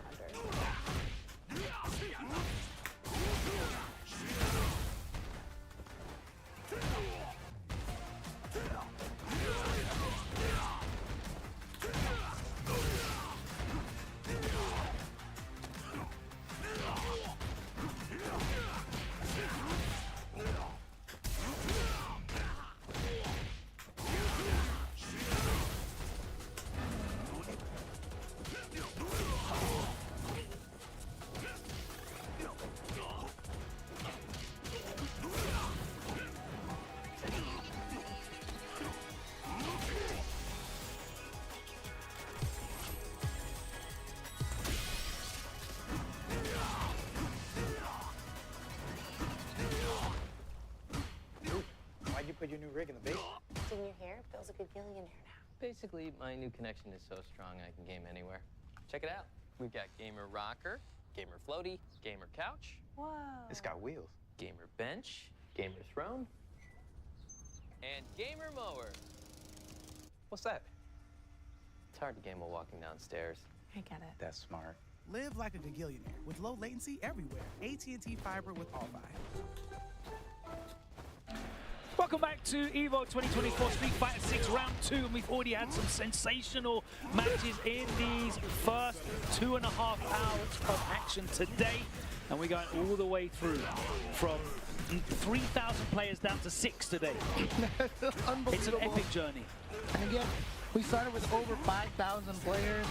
Unfortunately, 2,500 of them are going to go 1 and 2 or worse, you know? So, like, it is a crazy number. I mean, if you actually took everyone who went 1 and 2 and under and ran its own tournament, it would still be one of the biggest tournaments here. Well, if you took everyone that went 0 and 2, that would still be one of the biggest tournaments here. Exactly. If you took everyone that went 0 and 2, it might almost qualify for Sunday top 6 on stage. That's how many people. That's amazing. It's ludicrous, the scale. And the names just keep coming. We've got Nemo up next against Shuto. Yeah, Nemo definitely a player who has been, you know, loving the Bison, loving the Bison. Yeah, it's funny watching all the Japanese players because I'm just seeing everyone switch to Bison, Akuma, and Ed. Yeah. Like, that's all everyone's using out there. It's crazy. It's all the DLC. They like the DLC, so. But Shuto, I mean, I really do feel like Japan seems to believe in Akuma more than anyone else, outside of Tokido, weirdly enough. Well, the thing is with like the Japanese approach to fighting games in general is just about general improvement, right? They just want to get better. It's not about who's going to give me the best chance of winning today. I generally find that it's very much tied to long-term improvement and play, and they're willing to kind of like eat crap for a while if they believe in a character's real strength. Nice spacing on that OD cycle. That's, the time seems crouching. Yeah, it wasn't going to hit right there. Didn't hit him with the crouching heavy punch or anything like that. Blue on blue right now. JP versus JP. Yeah, medium kick as well. Oh, but here we go. He's going to get the extension. Poor Dodo. The drive rush. Catches him unawares there with the chop. Yeah, the little using nice the demon flip for the shimmy. Plus frames when he backdashes out of that 10-frame back roundhouse. Nice. Blows through. Big life lead here for Shuto, and he's not burnt out yet. Gets hit. Oh, Still boy. getting hit, so he's not in burnout. Yeah, I almost feel like he was getting hit on purpose in that situation there. No, finally burned out. There we go. Okay, this is scary. Is he ready for it? No, he's not. And that is going to be GG's.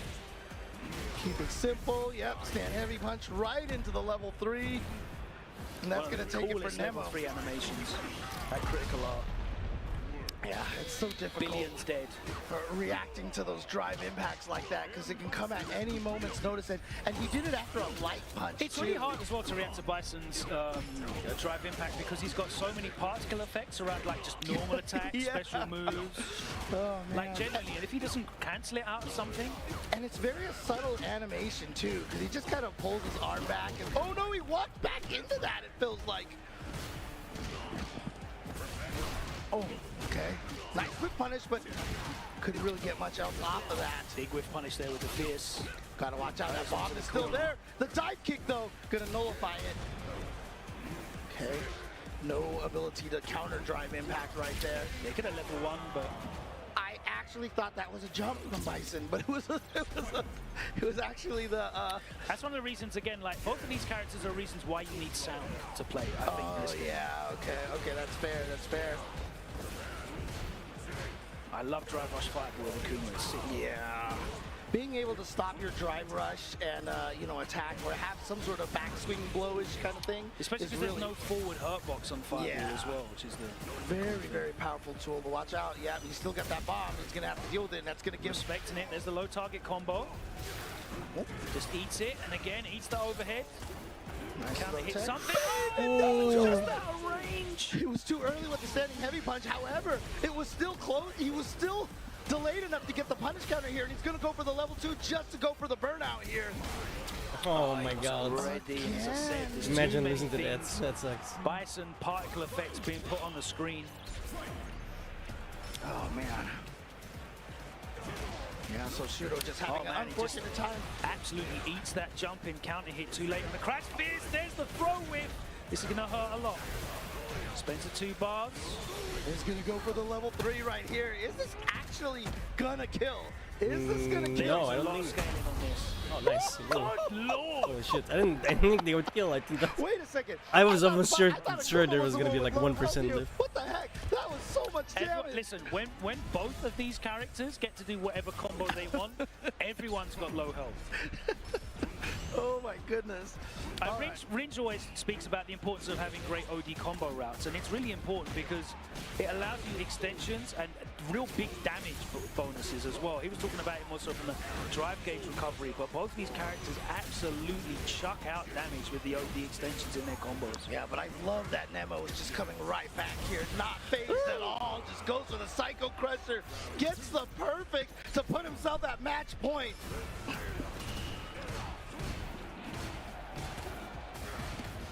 Right. Shuto now got to win these 2 rounds in a row. Nice! Okay. That was clean. No too far away, but no whiff punish right there. Both of them were a little too further away than they thought. Oh yeah, you can't cancel that anymore. Oh, but that was also the OD one too.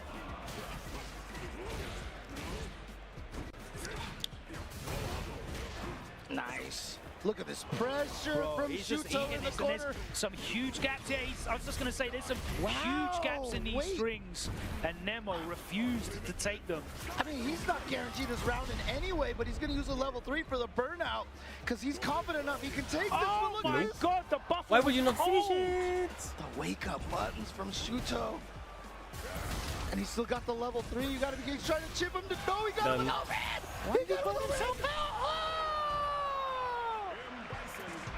Nemo with the perfect calculation right there. He was threatening, trying to chip him out to death, and so Shuto was worried about that situation, didn't have his mind on the overhead at that point, and just got caught. So Nemo advances over Shuto here on the winner's side. Nemo strolls off the stage. There was huge risk on both players there because Nemo burnt himself out as well using the drive gauge. Level 3 was there for Shuto as well, so.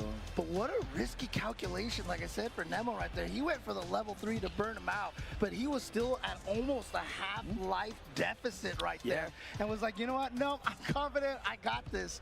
And he was still able to take it. So very, very interesting risk-reward calculations from Nemo right there. I mean, when it works, you're a genius, right? Yeah, exactly. You know what I mean? When it doesn't work, we're here on the desk with our perfect 20/20 hindsight. Exactly. Talking about what a bad decision it was to spend that level 3. Oh my goodness. Why did he burn himself out as well? Why makes would no you do sense. that? Crazy decision. But, you know, Nemo is the one who will be strolling off into the next round.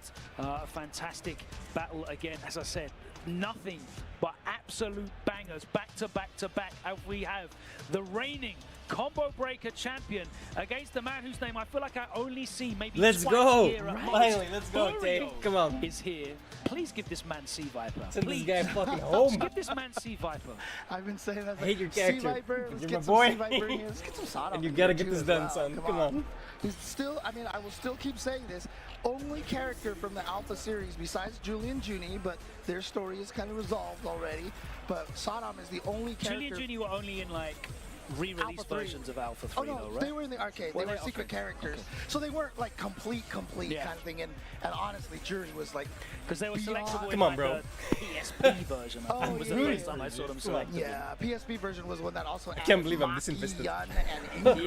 Yeah, I remember Yun being in there. Just because I somewhat know the mean, guy. That's like crazy. Jury, I'm sorry. Yeah, it But I was don't like, I Julie literally don't know any of the other Julie- people, right? Julie I've been going to this guy's was stream and talking to beyond him D tier in that personally game. for like over 2 years. He was awful. No one in calling that for game. her to come back, man. But Saddam is the only alpha character that has not returned in Street Fighter 4 or Street Fighter 5. The only one. Every other character introduced in the alpha Like, he series knows has about my made it dad, back he knows into about the game at situation some that's point in going on time. here. He always asks if everything's okay, so like I'm like super But like I said, on board with outside this of game. Junie and Julie, but they have Wonderful had their human being. stories resolved essentially. So they have been rescued as dolls. Let's go, my according dude. to the lore. So Uriel and Jamie play me out. Interesting. Okay, this is a character that I mean, he had like 19,000 pages of buffs in that season 2 pack. It was War and Peace was the buffs, I think. And still in a position where we have not seen a lot of Jamies do particularly well. So Udio here in round 2.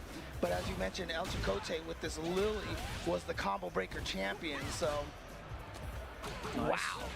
Into drink, yeah, that's the first thing to expect. Shout out to Bolt Strike at home. That medium kick buffer as well. All right, we've got 2 drinks in, so that means we can play Street Fighter now. Oh, but you're going to get caught by the Condor Spy right there. That was the Windclad version, so now Chicote can't keep his Condor Spy Nice safe without spacing for El spacing. Chicote. Burned out now, though. All right, but burned out is Udio right now, so this is Let's go. Wow, just wake up and go for Chicken, it. yep. Yeah, Easy what money. are you going to do in that situation right there? He tried to do something. I mean, he could have level 1, but he did not. Just got hit on that wake up. Tries to check. Nice. Interesting. Yep, there's that mini game we were talking about with Lily before.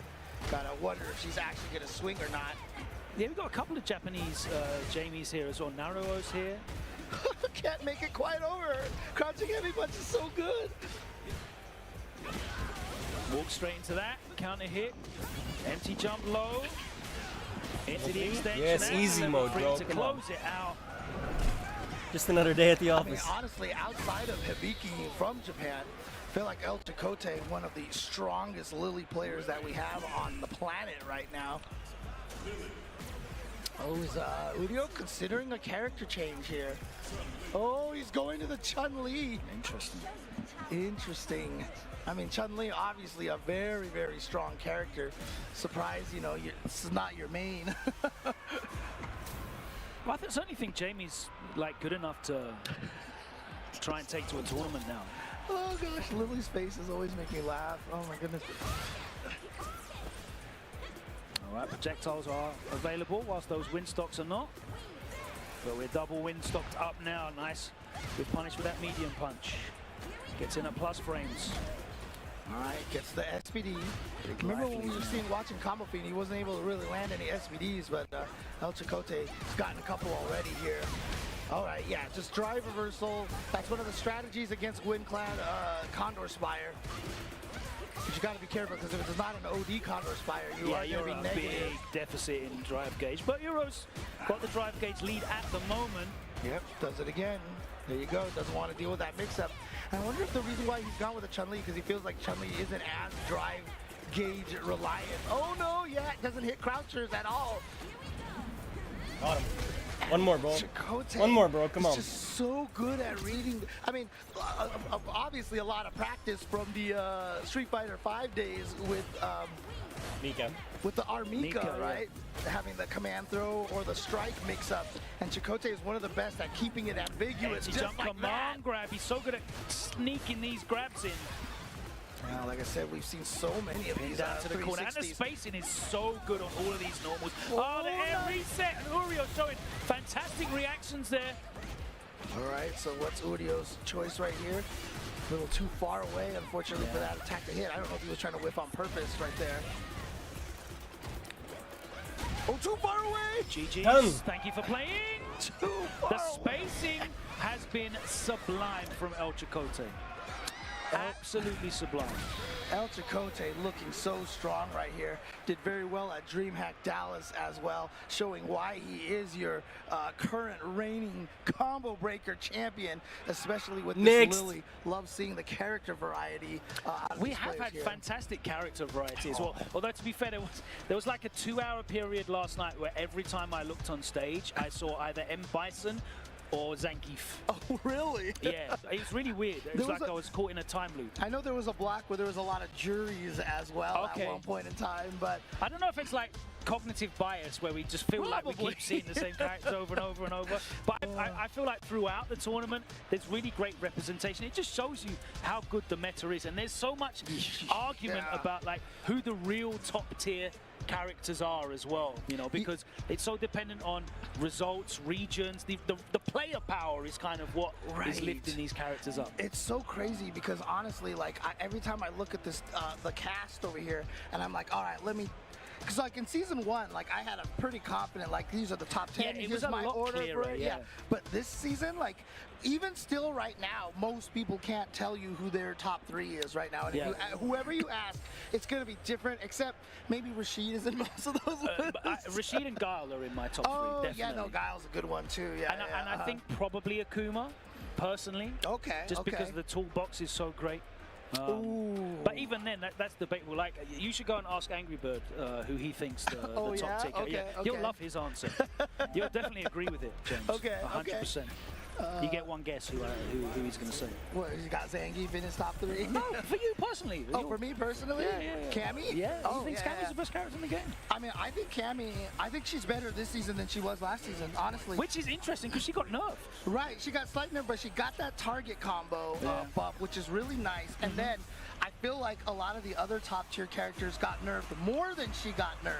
And that standing heavy So it's like kick, a meta change. Yeah, and the standing heavy kick buff I think is important. Although, you know, it doesn't push back as far, so it's easier to counter. You can't punish her, but it's also better for drive rush. So there's, you know, give and take here. All right, time for me to not be impartial in any way whatsoever and be completely biased. Oh yeah, you're definitely rooting for McBaze right now. Absolutely. USA all the way. I'll try to pump up Problem X in this match, okay, just to counter the Logan bias. Is here, GB what we're going for? Okay, fair enough. Oh, instead of UK, huh? Yeah. Nice. All right. Oh, now we are burned out. Oh, actually, never mind here. Okay. Next stands up in the back roundhouse. He's going to be able to catch out level 1 if he wants it. No, very confident. He figures he's good enough right there. Uses the bomb and then goes right into the OD. It's looking like another Guile's biting the dust. I talked to Let's go. Problem X at DreamHack Dallas. He's like, man, if Bison ever gets announced, I will be so happy. And he is definitely a happy man right now. And the great thing about it, too, is, I mean, he's been playing Bison forever, so, you know, he knows what it's like to not have that defense. It's really funny, though, because in Street Fighter 4, he hated Bison so much. Really? Yeah. Well, he seems to love him right now, because look at this right here. Game 1. Yeah, interestingly enough, I mean, even though McBaze is from the U.S., it's not a player that I'm personally familiar with here. There's a lot of them. There's 5,600 entrants. It's impossible to know everybody. True. All right, so here we go. Problem X with this corner pressure, but nice wake-up flash kick. But God, the guiding, the ability to guide that and control that makes it so hard to anti-air, and it makes it so unpredictable. But I like the drive rush crouching medium kick from McBaze. Oh! Baits out the flash kick, but not really anything off the back of it. Yeah, but I'm not sure if Bison is plus enough to punish that either, so not a terrible idea right there. I've got the counter here, not enough. Oh, no anti-air from Problem X. Yo, no, what's up? It's a very lame style of Bison. He'll wait a long time, just poke away. Is it hot enough that for same you? Space Psycho Crusher, drive rush in. Yeah, but he burned himself on that Psycho Crusher. Too far away. Again, that light scissor kick is so easy to space so that you don't have to deal with. Oh my goodness! Now, is that okay? He was still on the ground. There we go. Yeah, I think he got hit out of the scissors, the knee press right there, and that does keep you on the ground. Wake up, drive reversal. Again, Problem walking back, gets clipped by the crouching medium kick. Look at that. Look, it just like nullifies the fireball by just hugging the wall over there. Ow! The standing heavy punch, he's stuck in there. Yeah, you notice he just walked back a little fraction and then swung the fist instead of trying to engage with the jump. In the corner now as well. And you know, what a backdash by McVay's, nice. But the level 1 wake up from Problem X is gonna find its mark over here.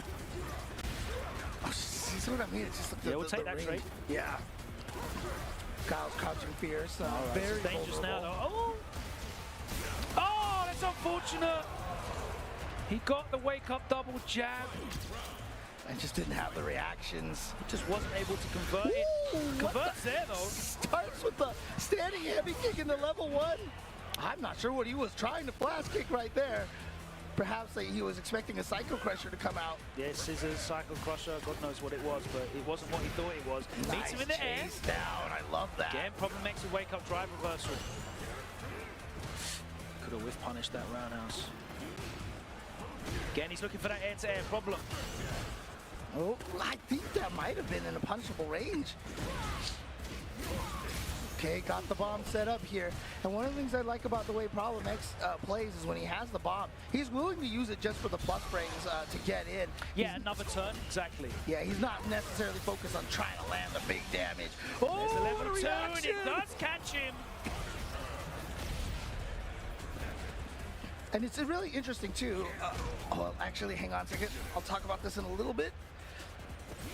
And here, nice drive rush. No reactions from Problem X, no checks. But he does have the anti-air this time. Goes for the overhead, nice block. There's a lovely delayed button there from Tried to bait on the last kick. Problem X using the projectile invincibility. Oh the throw. boy, wasn't a What's punish it gonna counter, be? Good parry, so he doesn't Hurt have to worry himself about the out. left. Oh no. And he was too close, and that time the flash kick does work. Problem makes with a knowing head nod.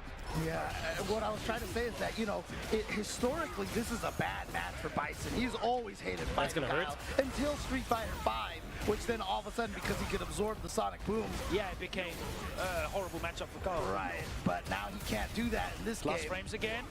More plus frames off the back roundhouse. Nice, good awareness on that punish counter crouching medium kick.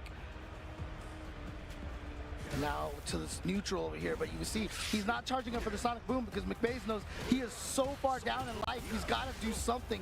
Because like you said, Problem X And is this is willing exactly to play what Problem defensive. wants. He'll just walk back and throw out that medium kick, buffer a crouching strong. Yeah. Oh, and then the spaced OD. You never know when that spaced OD crushes come in. Yeah, and I think he was trying to bait out. I mean, I thought he was trying to read the sonic boom, but, you know, it doesn't matter. Still got hit anyway. And so now Problem X, match point here. Oh, no, it's in the air, it's in the air. Oh, damn. Back-to-back mistakes here. He at least did nullify the bomb, but here we go, perfect parry. Not going to be a lot of damage, but Bison doesn't care because landing the mine is so important. Setup.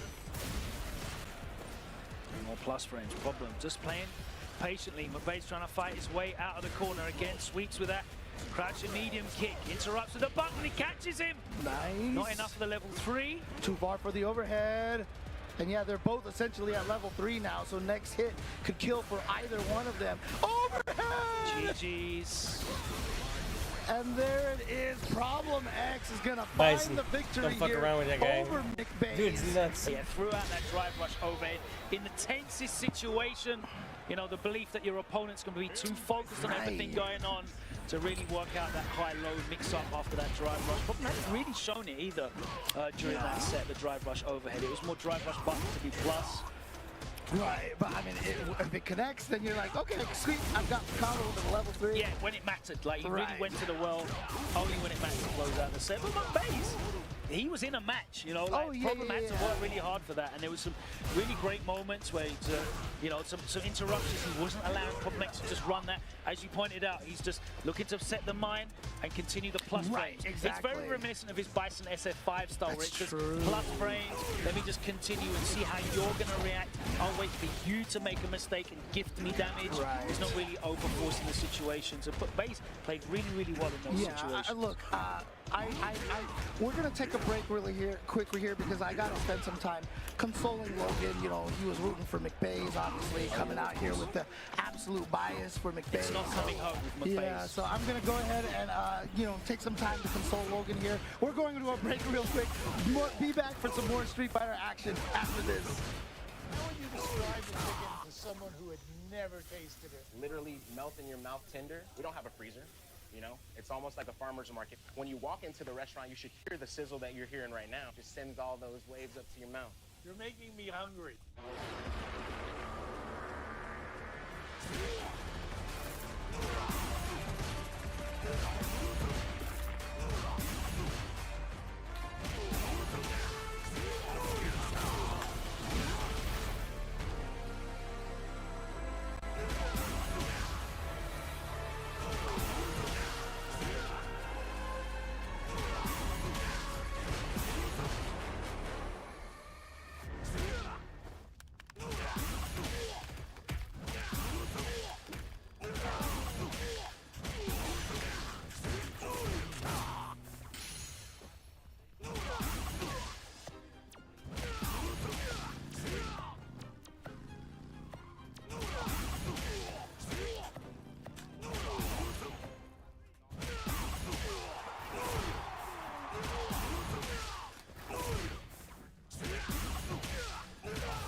AT&T All-Fi KO'd weak Wi-Fi.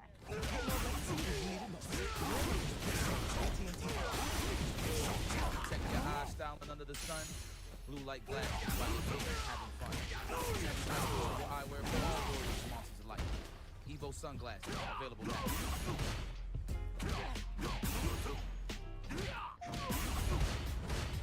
This crew will go anywhere. Taking a job. Face any enemy. We're the three-gunner crew of the North Star. Together, we're going to make our mark on this galaxy.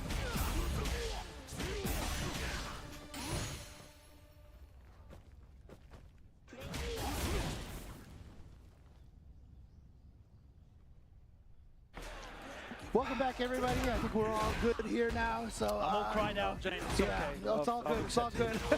But we've got some more amazing players coming out for you guys here. We got a Japan versus Japan match. It's going to be Inaba going up against. I haven't seen Inaba play Street Fighter 6. Yeah, I haven't seen the name that much, but the name that a lot of people have seen, Momochi, coming up here next.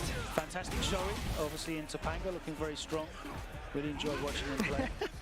Inaba. I don't recognize that, so you'll have to tell me. Yeah, Where's Jammers? Jammers will tell me. I just like the fact that Momochi was just kind of glancing aside with a little wry smile over there. So, yeah.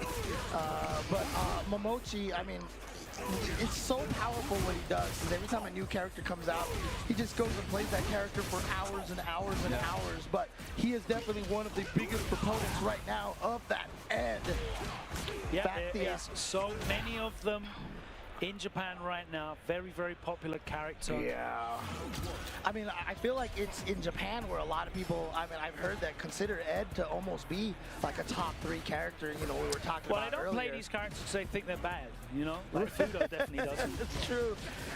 And I mean, even Momochi has that level 2 combo route that people kind of just call the Momochi the now. desync level 2, yeah. But look at this. Actually, Inaba's going with a modern M. Bison, I just noticed right now. Okay. Yeah, I mean, Bison doesn't really lose that much in modern, which is crazy. Oh, and look at that. That's certainly a statement. Modern M. Bison. So that's what M stands for this whole time. Modern Bison. There you go. I appreciate the fact. Grandpappy's Bison. I do appreciate the fact in the World Tour storyline they kind of reference the fact that, you know, everyone in Shadowloo could be called whatever name. He's like, call me Vega, call me M. Bison, call me whatever you want.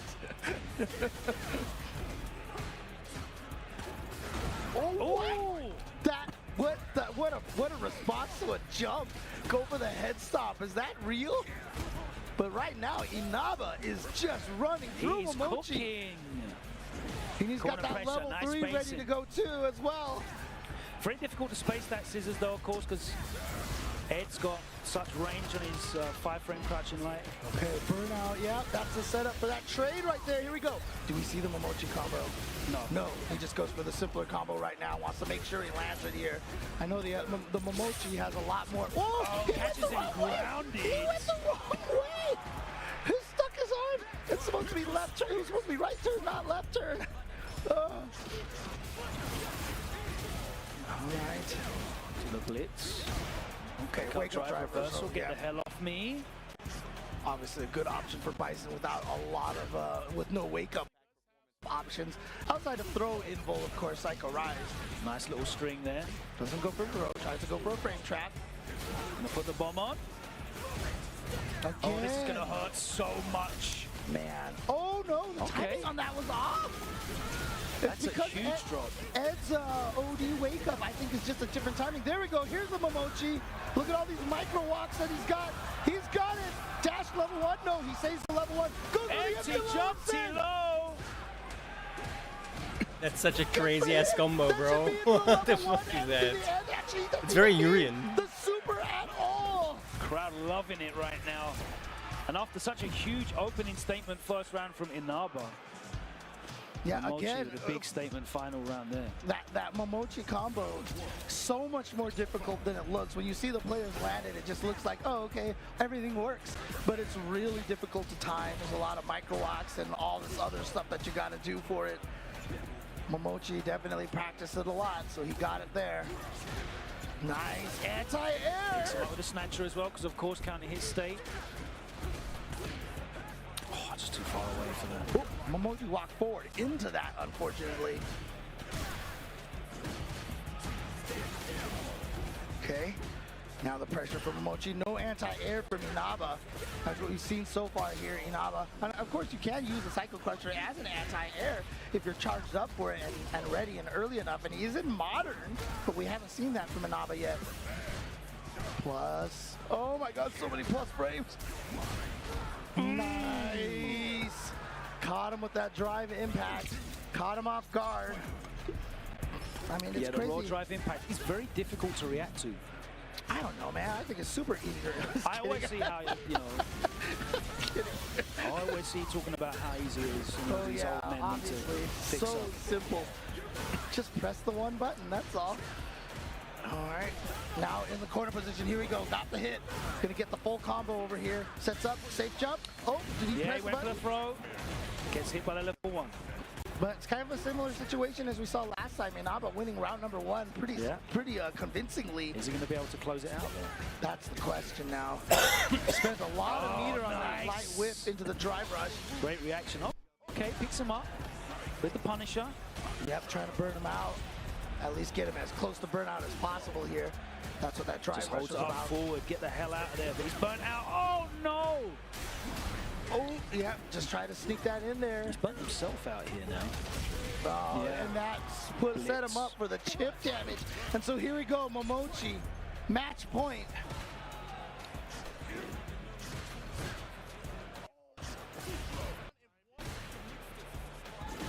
Oh yeah, just walking right into that scissor kick.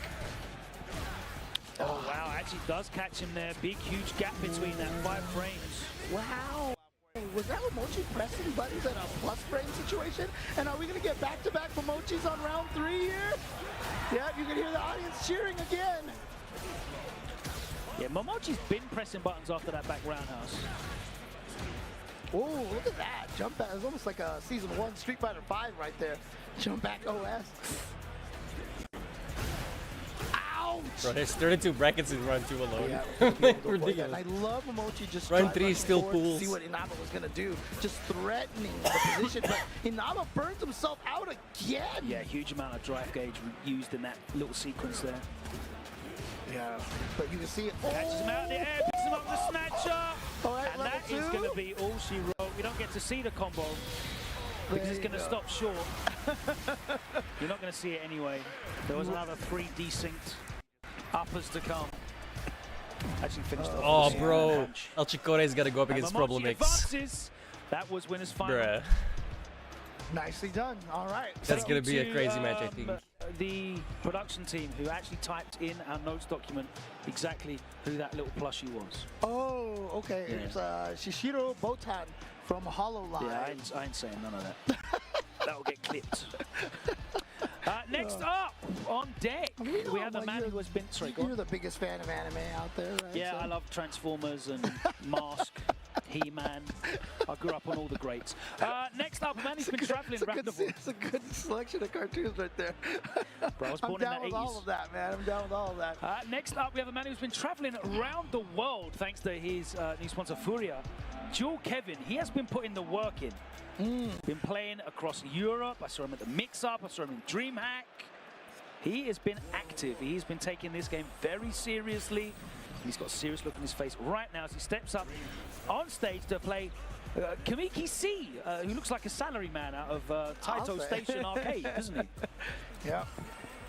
But, you know, one of the nice things for Dual Kevin, you know, obviously he was a strong Luke player for a while, but, you know, in Street Fighter V, Rashid was his character, and, you know, we talked about Rashid being potentially one of the strongest characters in this game right now, and Dual Kevin has been putting in the work with Rashid now, and I think now you can kind of consider Rashid as his main, and Luke as the secondary for Dual Kevin at this point.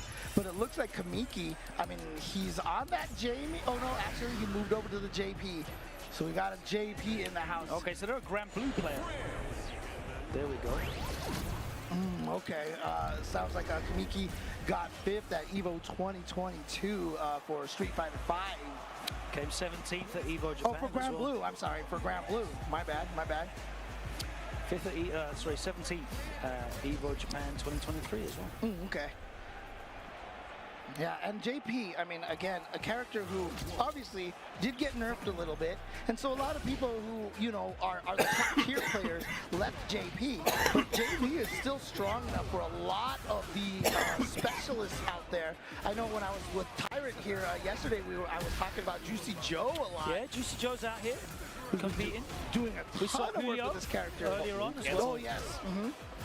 But right now, Dual Kevin's like, no, sorry, no, I'm just gonna blow this character up. Goes for the overhead off of that setup right there. Obviously, Rashid's got the overhead, the empty low, or the throw. So a powerful three-way mix-up right there.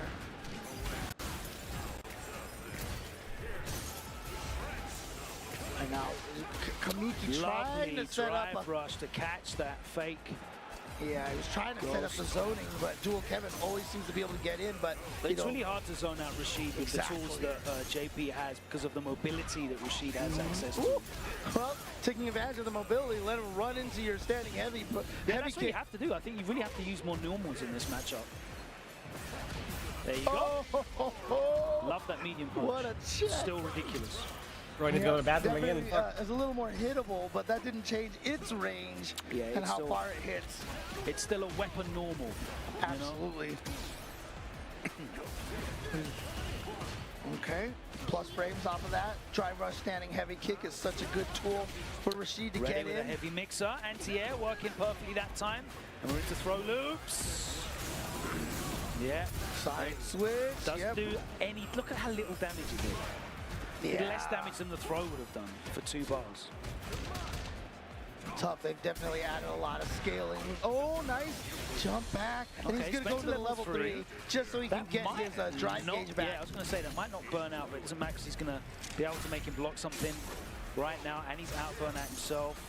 There we go. Oh, try to predict a forward movement from Dual Kevin. You saw the ground spike, the Twibberlon coming from in front of Dual Kevin. That's the mix-up against JP. Fierce, catching him walking forwards, a little walk back. And Kamiki C taking game number 1 here over Dual Kevin. Dual Kevin's all, you know, like you mentioned, has been traveling all around the world. We even saw him in that 3v3v3. That's right, Korea, as well. Yeah, representing Team USA. The guy needs to stop drinking and going. Really nice adaptation from Kamiki. He was using a lot of the annoying. traditional special zoning. As soon as Dual I like Kevin literally was checked just if I was on showing Discord with his someone. body What the to fuck? move through that and traverse it pretty easily, moving towards normals, and they've been really paying off for him. Oh, it's that crouching medium kick. On hit, you just do another one. It's so hard to stop. Dual Kevin needs to start now walking in and really taking advantage of Kamiki using some preemptive normals. There's a lot of whiff punishes on the table because, as you mentioned, a lot of these changes to JP mean that he is a lot more punishable on recovery. Sneaks in the command grab though. Oh no! Counter hit something. Dual Didn't see what Kevin his start just was. eating the jump. And here we go, Kamiko almost on the verge of taking this right now. Yeah, this is a real bad position for Dual Kevin to be in right now. You see Kamiko just like, Kamiki is like, I'm just gonna hit you with a crouching medium kick. Just going for these crouching medium kicks. Wow, he's really going for the legs. He's really giving him a lot of whiff punish opportunities as well. And Dual Kevin not able to take them yet. Cancels that now. It's an exchange. Oh, it is enough to Maximum kill. Spider. Okay, I guess I should have asked the question. I definitely didn't think that was gonna kill, but that's like Gen's Ultra, isn't it? Remember Gen's Ultra oh, in 4? yeah. Well, I suppose it's still an alpha super move, isn't it? Just look cooler in 4 with the 3D animation. Yeah, with the being an Ultra. But yeah, I mean, obviously run slide into it is going to make it so that there's not much scaling. So okay, that's time to wake up. Amnesia did not work, and this is a huge round here for Dual Kevin. But he's burned out. This is so scary. That's almost a win condition for JP if it didn't have this much life. But also, he has the Asar ready to go too. Look at this. The pressure, yep. Nicely done for Dual Kevin. You know, burnout situation there, but barely felt it at all. And one of the things that I've always loved about Burnout is that outside of landing OD moves, your offense is exactly the same as it was before. So if you can get the momentum, you know, it's almost like you're not burned out at all. Uh-oh, just ran into that. Goes the OD goes for some reason.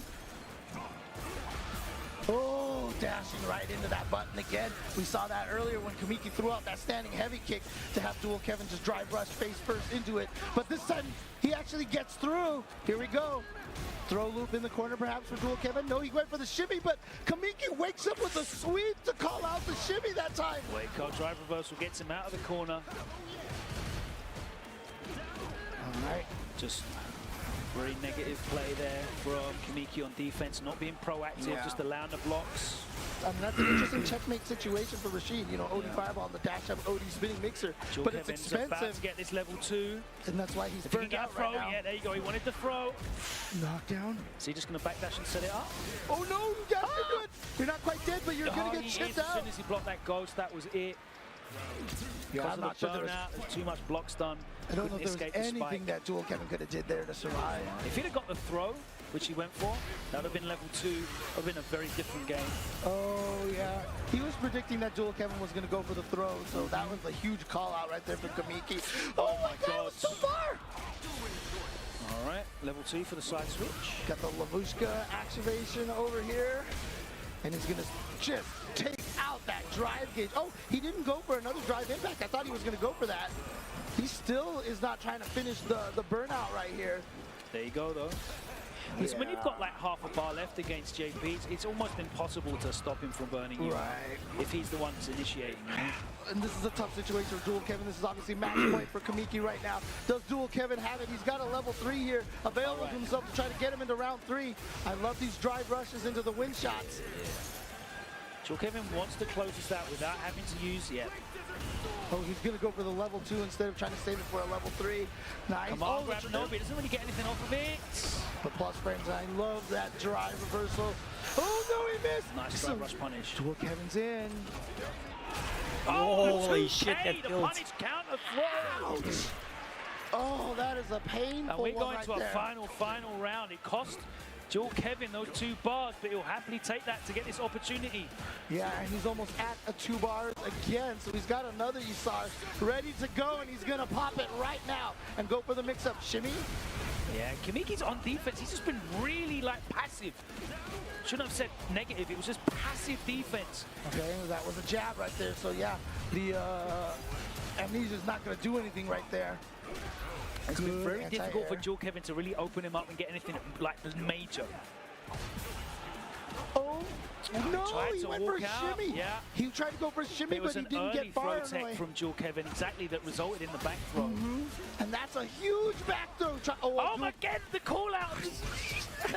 To Kamiki right there with the read. He's playing 4D chess. No punish on the down forward fierce. To be fair, wait, there it is, Dual Kevin. manages to stay alive when he was facing a double match point. Yeah, you can see he's happy with himself closing that one out. That was really close, a very tense match for Jewel Kevin, but the American advances in winner's side into round 3. He's going to be pleased that he was able to compose himself under those conditions and really close that out, because he had to work hard for that, right? Right, and you know, I also wanted to mention here, you know, to be fair, JP's sweep is only -6 on block. Yeah. I'm not going to say. So, you know, using that to call out shimmies is for JP is a lot safer than a lot of other characters. And when he does land it, he gets the free jump over. So it's a really good option for him. Absolutely. I mean, if you're walking back to a range where you want to do the full shimmy with the fierce, absolutely. Oh, but, right, you know, he's got the... Rashid certainly has 6 frame buttons that can reach and I that. definitely want to give a shout out here to Chipotle as well for the Chipotle extra match, you know, giving us an extra setup so here. It's going to be Eda, the modern Chun-Li out of Japan. So, you know, less downtime between a lot of these matches over here. So shout outs to Chipotle doing a lot of great, wonderful things out here for Evo. It's going to be Punk. Yeah, Punk, of course. Punk is in very strong form right now. When we saw, you know, we talked about that 3v3v3. A lot of people said that, you know, Punk pretty much carried that US team. He is very, very good. And it looks like he's just trying to test out those modern reactions on Eda. He's doing the short dive kicks to try and bait out some up kicks, just to see if he's you know, a bit techy, a bit trigger happy with that. Yep. With that special input. And then, of course, he also was able to take CEO just recently, where he has famously gotten 2nd place a lot. You gotta respect that. It was spaced well, plus frames. All right, so Punk right now sticking with that Cammy. And he has dabbled in Akuma a little bit, but it looks like Cammy is still going to be the main choice for him. Good spacing on that dive kick. Oh my I feel goodness. like I've seen him win tournaments with every single character in the game almost. How did Punk, I mean, did he know that standing heavy punch was going to connect for the drive rush cancel? Or was that just he was going to do it no matter what? Punk is going to take game number 1 over Eda. Yeah, enough testing, went straight in, smothered him after that first round. You can see he was playing a bit tentative in that first round, just trying to see what kind of modern player Eda was. Yep, I mean, that's what a lot of players, top players do. I know I talk about this a lot, but dive kick over that low forward. Their ability to adapt and take advantage of the way people play and their decision making. It's very hard in Versa 2, right? Because you have to have a nice balance between, I want to impose my game, but I also want you to give me enough to know what you're on, so I can make the correct decisions in difficult moments. Absolutely. Oh, here we go. Delay gets counter hit. Should be able to close it out here. All right. Oh, okay. Is going to spend the level 1. I thought maybe perhaps he was just going to go for the, you know, regular combo ender and try to finish it off after that, but wants to guarantee it here. Yeah, you don't want to risk that against Punk, even with a huge life lead. Punk respecting the plus frames, takes the throw. Nice check though. Doesn't get a full counter hit conversion, but doesn't matter. Spends the level 1 again and pushes Punk towards the corner. He whips. Why is Punk ready for that? That's crazy. I mean, I feel like he just has a built into his brain to, you know, kind of almost OS with punishes all the time. As soon as he sees someone swing, he's like, gonna hit the button after the block. Speaking of swinging, these guys are swinging it out right now. Eda not able to get the level 1 on the end of that, but the trade. Okay, so now it's 1-1 here.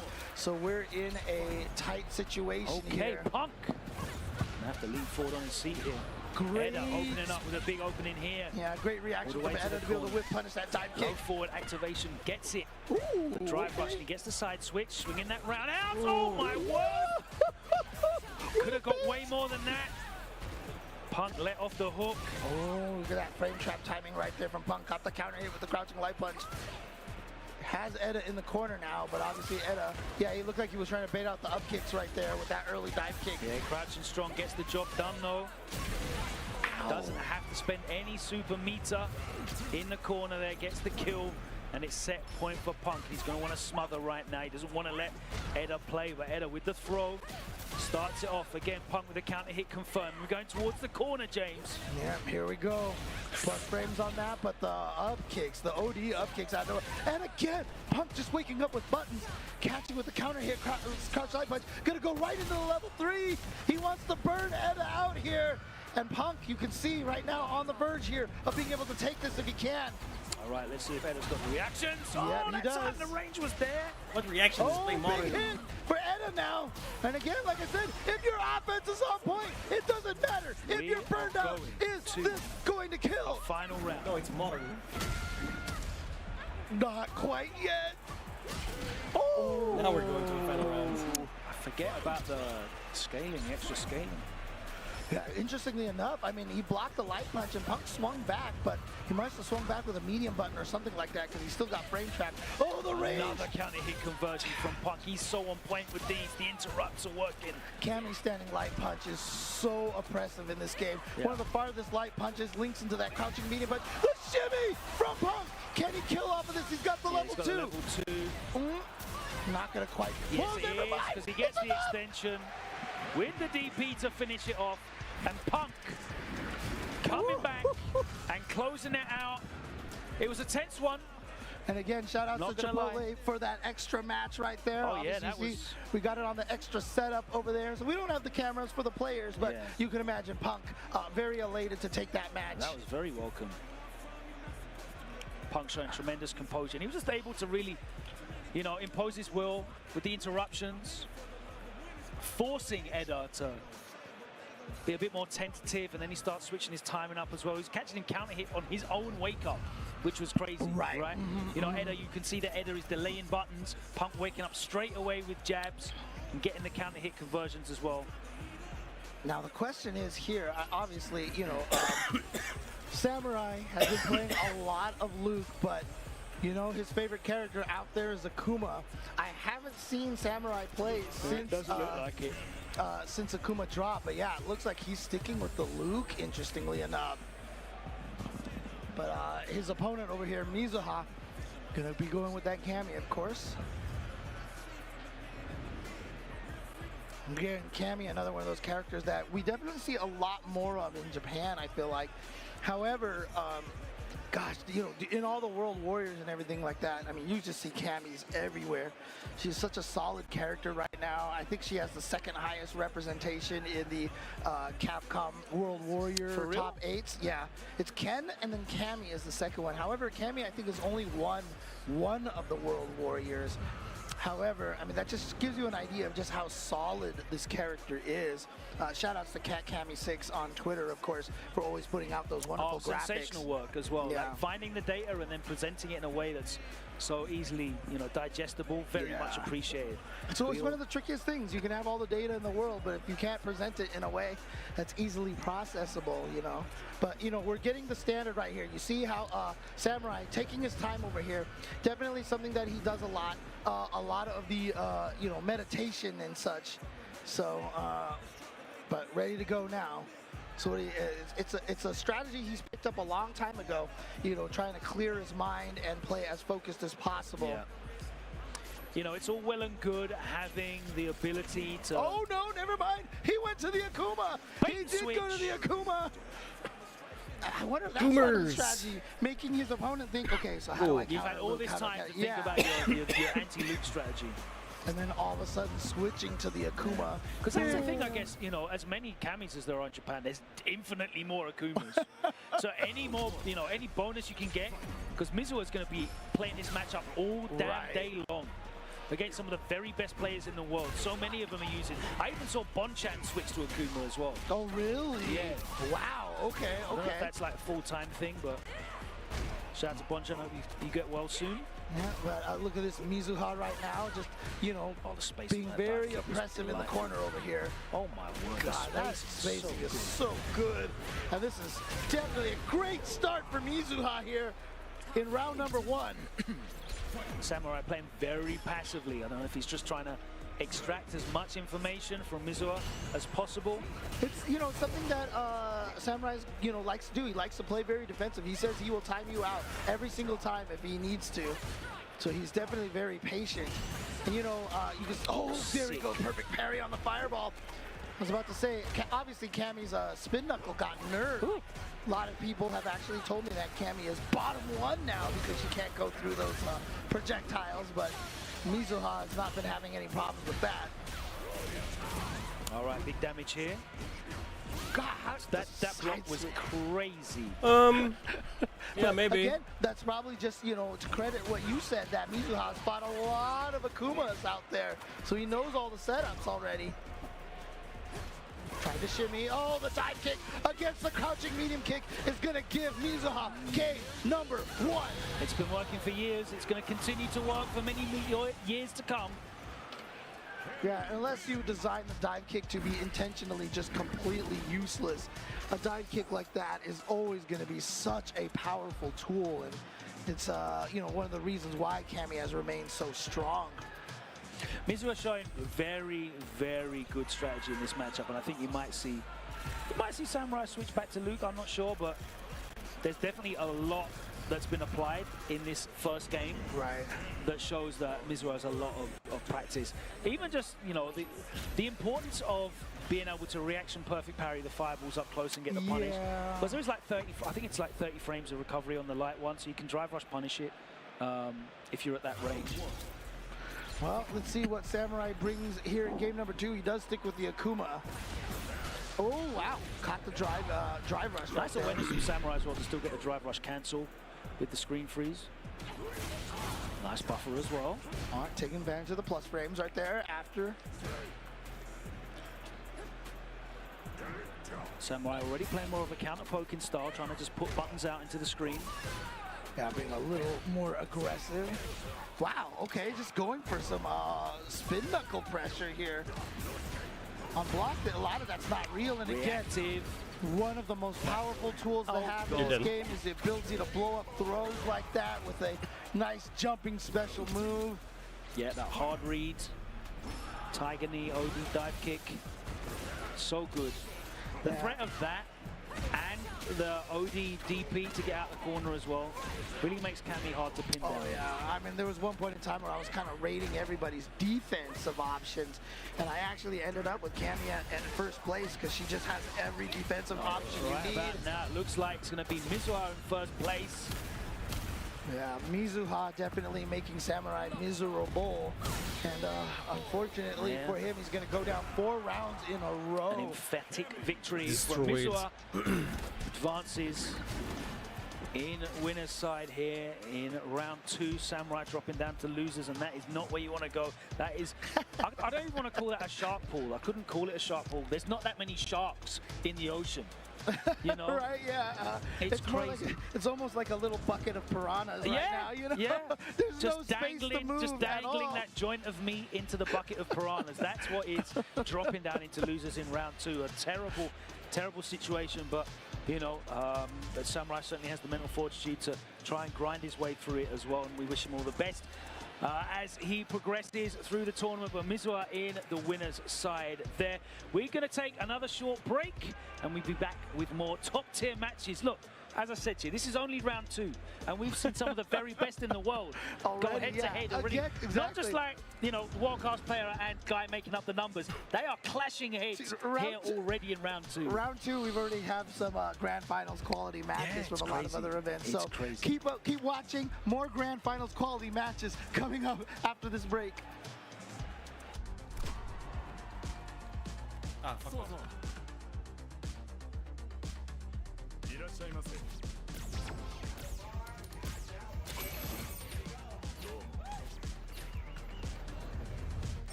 Get ready for the next battle with Tekken Coins, exclusively from Chipotle. Use promo code EWGF623 when you order any entree in the Chipotle app and get 500 Tekken Coins. Visit chipotle.com/Tekken8 for details.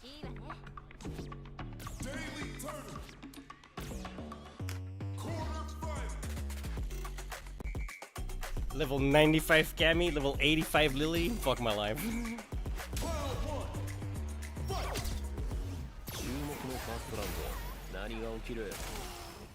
Tired of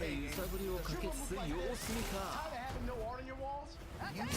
Display. Made with high-quality metal, custom finishes. With display, you can transform your office lifeless walls into a stylish space. Check out the new texture finish. Flat is out. Come feel the difference of that sweet, subtle emboss. Say goodbye to hammers and nails with Display's manual lock technology. It never fails.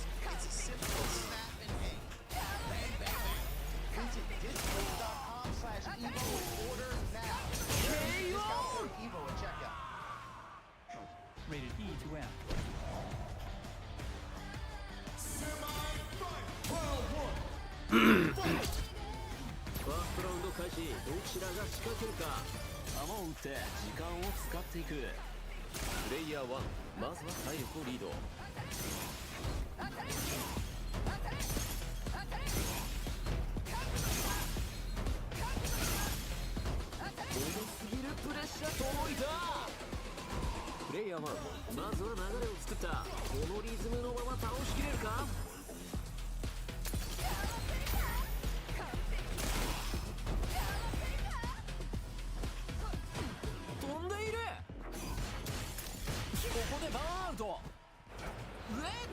Welcome back to Evo 2024 Street Fighter 6. It's day 2 here in Las Vegas, and we are getting into the nitty-gritty already. It's only round 2. There's another 2 rounds after this before we even look at top 24. It's a completely stacked tournament. One of the biggest Street Fighter tournaments in history. Over 5,600 players are here fighting it out, James. And what a great day it's been so far. And especially because last year, you know, obviously the first year where you were going to have so many entrants, it broke the record with, you know, over 7,000 entrants, like 7,500 entrants or something like that. And to have it, you know, go down to 5,600. I mean, that is an amazing, sustaining in the amount of players over here.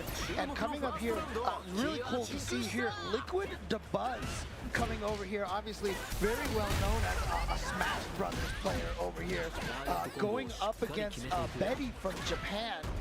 But really cool to see, you know, DeBuzz over here talking to a lot of Smash Brothers players this weekend, you know, dabbling in that Street Fighter 6. Yeah, shout out to Riddles. Always been active in Street Fighter as well.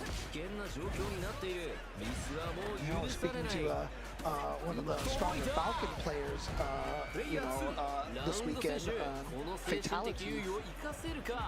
Also made it to round 2 here. We haven't seen him on stream yet, I don't think. Well, us personally. But it does look like we're going to have DeBuzz going up against Betty coming up here. And it looks like DeBuzz is a Lily player, and Betty's going to be going with the Jury. Just having a look. See if I can find any information. I'm just looking at the next matches coming up. Oh, yeah, I don't know if I want to spoil. No spoilers. You definitely want to, you know, you do not want to make these next matches come up. The first thing that comes up is Giuna's video. Which one? This young Japanese girl is destroying FGC Boomers. All right. Okay. I'm leaning forward in my seat. I'm going to pay some respect. Perfect parry. Oh, just too far away. Great start right Great there. start. Okay, yep, spacing that out and trying to call out the medium. You know. Showing like real awareness in terms of this matchup, has strategy. Yeah, and then of course, you know, just using that drive reversal, keeping the gauges pretty much equal at this point, and now jumping to take advantage of the light wind charge right here. But that that Condor Spire, wind-clad Condor Spire mix-up, post-mix-up is so scary to deal with there. All right, that works out for Betty. Gets her out of the corner. Yeah, she is trying to get out of this burnout situation. Nope. There's another Windstock. Poking away with the medium. Oh, just drive rushes straight into the Condor Spire again. Betty just not able to walk inside that range. Looking for that stand fierce. The Buzz throwing out the medium punch and just shutting that down. You know, I mean, this is the third Lily we've seen in this block over here already. This character definitely making its mark. They come in waves, James. Yeah. We're not going crazy, it's true. Here we go. We've had 2 Jamies and 3 Lilies. Nice call out on the throw attempt right there. That is Jury's way to get out. No, it's guaranteed garbage. You know, if you block it, you can still punish her, but at least it's not, you know, a heavy punish counter on DPs and stuff like that. All right, Betty, on the verge of burnout. Oh, good anti-air, yeah. Crouch fist. There's the burnout now. Surprised she didn't go for the drive reversal, you know, go burn yourself out on your own turn kind of thing, you know. Buzz closing it out on Betty. Unfortunately getting pinned down. Looking for an option as well, so she's trying to jump and actually get a punish on the medium or heavy Windstock. I'd love to see the drive rush punish introduced to try and challenge on the light as well, just to make the Buzz think a little bit more about these block strings into the Windstock charge. It's so scary here because, I mean, like, honestly, even in Season 1 when Lily was considered, you know, like basically bottom 2, bottom 3, I always said that the Condor Spire is still one of the best special moves in the game. You just give her a bunch of tiny little buffs. This even situation, her DP look at that! Oh! Her DP is one of the best in the game. It's almost impossible to make it not incorrect. I don't know if you noticed that. Like, it's other characters who try and walk underneath and try and get your auto-correct DP comes out. Hers, almost every single time. All right, we're going to get a full drive rush punish on this. There we go. Lovely. Just dropped all of that drive gauge. Maintains the 2.5 bars. We haven't seen any... Face weight engine. So much damage on that punish over there. Oh, the overhead after the drive rush cancel. That was sneaky. Okay, you see the backdash right there from DeBuzz trying to build a little space. There we go. Gets the Condor Spire in there, but now no more Windstocks. Yeah, Betty not waking up, protecting now. Nice little low forward into the stock. Nice. There we go. In and out. Classic right there, but drops the combo afterwards, unfortunately. Still got a big life lead and great position on the screen though, still, James. But she was trying to go for that level 3, gets it here, but it's too slow. It's too slow. You can stop that off the heavy. Oh boy. Oh, whiff punish. This is a scary situation here for her because she's still burned out with 0 meter. Is that close enough? Too Not far quite. away, catches in the air. I love that. I love the call out with the jumping medium punch from DeBuzz, and he is at match point. Just starts off with the drive rush into this is SPD, and look at this pressure. It's got the level 3 ready to go. Beautiful, perfect parry. Not afraid of the SPD option afterwards because DeBuzz has not gone for throw afterwards. Oh, wake up, level 3, the back dash, considered airborne right there. No drops this time from Betty with the big life lead. Oh, doesn't chase it down. Now stuck in the corner over here. Too far away for the throw. Betty now in a dangerous situation. She had the life lead. Now the life deficit. No super to be able to finish the combo off though. Yeah. Oh, just tried to check in between. Yeah, we've seen delay Betty on that drive rush, cancel into the button, got counter hit. Yeah, we've seen Betty perfect parry in that situation a couple of times, one or twice earlier in the round. So yeah, I think DeBuzz kind of spaced it out a little bit more, delayed it, or Betty just had the wrong timing to try to go for the drive parry that time. And so as a result, DeBuzz is going to continue moving forward. Yeah, all these lilies, I feel like my good friend F-Word is with me in spirit, even though he's out there somewhere hosting and doing interviews and stuff. I definitely was on the receiving end of some of that lily, and that was not fun at all. We've had a lot of lilies here today, but guess what we have got coming up for you, ladies and gentlemen. We said some of the biggest names in fighting games are here. Doesn't get bigger than this. There he is. Daigo Umehara. The Beast. The Beast. He loves that into a World Open jacket as well. And guess who he's going up against? None other than the TO of First Attack in Puerto Rico. Former CEO champion, second place at Evo Japan, Mono. Coming up here with the Aki, going to be going up against Daigo. Now, Daigo is one of the players that we talked about who has started believing the Akuma and has been using Akuma alongside players like Kawano. Well, I mean, famously, remember when Daigo showed up to Evo in I think it was 2013, with the Evoooooooo. Right, yeah. It was the year that he lost to John Choi. Yes, with the regular Ryu. Yeah, and that was a really long journey for Daigo, where he really just committed to learning Evoooooooo and just, you know, sucked it up for a couple of tournaments. He'd never great Evo that year, but you know what he went on to do? with that Evoooooooo looking very, very deadly. Yeah. See if he can do the same with his Akuma here. Kind of had a long journey to get here too. Found out that his passport, I think, was expired or something. I think he didn't get his visa waiver. Oh, yeah. Okay. But definitely got everything taken care of, as we can see that he is overnight. here. But as all goats are able to do. I mean, fortunately for Daigo, I mean, I'm sure he's well known enough in Japan that he could just probably show up and be like, "Get me my passport," and then the government will be like, "Okay, here you go." No problem. But yep, it is going to be the Aki for Mono, and again, obviously one of the biggest proponents of Fang in the previous version has been really loving the Aki, and I'm sure he's super happy about all the buffs that she got. This character is very scary now, and she was considered weakish, during the season 1, but people started figuring her out, especially like Broski, for example, from the UK. Yeah. He was one of the best Akis and was saying, no, she's way better than people give her credit for. And then they gave her all the buffs, and so now Aki is just absolutely terrifying. We did see Aki a little bit earlier with Diaphone, but Diaphone was unable to win his match, so let's see what Mono could do. But again, he's going up against one of the best. Mono with a decent start here, gets the throw against Daigo. Daigo is still poisoned. Oh, that's going to be a whip punish on that sweep on the drive rush. Oh, Very fortunate canceled drive rush timing, but drops that combo. Daigo the double medium, cancels it into the demon flip though. He's stealing all these plus frames.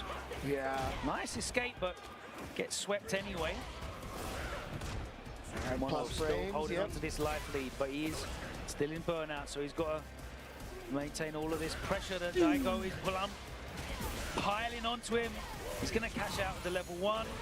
Doesn't even need it. No, he does need it. He does need God. it. But just goes for the overhead and it succeeds right there. That was so risky. If Mono had woken up with a level 1, that might have actually killed because it was a Akuma who had less health, and it would have been a counter hit as well. Oh, speaking of damage here, Daigo cashing out the level 3 here early in round 2. Give himself a nice life lead with that 50% damage almost right off the bat. Yep, take advantage of those plus frames after blocking the serpent kicks right there. Oh, that's going to be a bounce. He's going to be able to get a juggle off that. We're going all the way. Okay. Ooh, claws of Yatsu coming out. Yeah, get me that drive gauge back. Ooh, get the Bagua in the background over there, and here we go. Yep, charging those fireballs, getting right through her poison fireball right there. Yep, projectile invul the entire way. Oh, no punish on the sweep. Daigo goes for it again. Too far. And now we're in the corner here. Out of there, too far away for the throw, but no punch. No, too slow, too slow. Blocked just in time, and Daigo gets the punish and game number 1. All right, Mono coming so close. Daigo opens up though with the drive rush overhead. And then just some meaty right there, yeah. Wake up, gets round the throw. Tries to anti-air, but gets chopped down. And Mono pinned in the corner now. Find his way out. Very good block. Daigo's and now, great with punish, yeah. Yeah, gets that crouching medium kick. Look at this damage here. Nice easy time safe jump, but Daigo is burnt out. Oh, dude, I don't know if that was intentional to whip the down heavy punch in the front and go for the throw, but it worked out for Mono. Dude, you see Daigo just walking up, no fear at all. And then the counter jab, and he's gonna take that round. Daigo at match point. All right, nice check. Oh. Okay, he's going with Oh, nice. Light serpent lash and then catches, yeah. And look at this, just parrying through all of that. And now, wow, the teleport gets checked. Daigo trying to get cheeky with a teleport throw, perhaps? No whip punish on that fierce. Daigo with a forward medium kick there. Again, the anti-air gets blown up by the chop. But Mono has the life lead here. He's in the corner.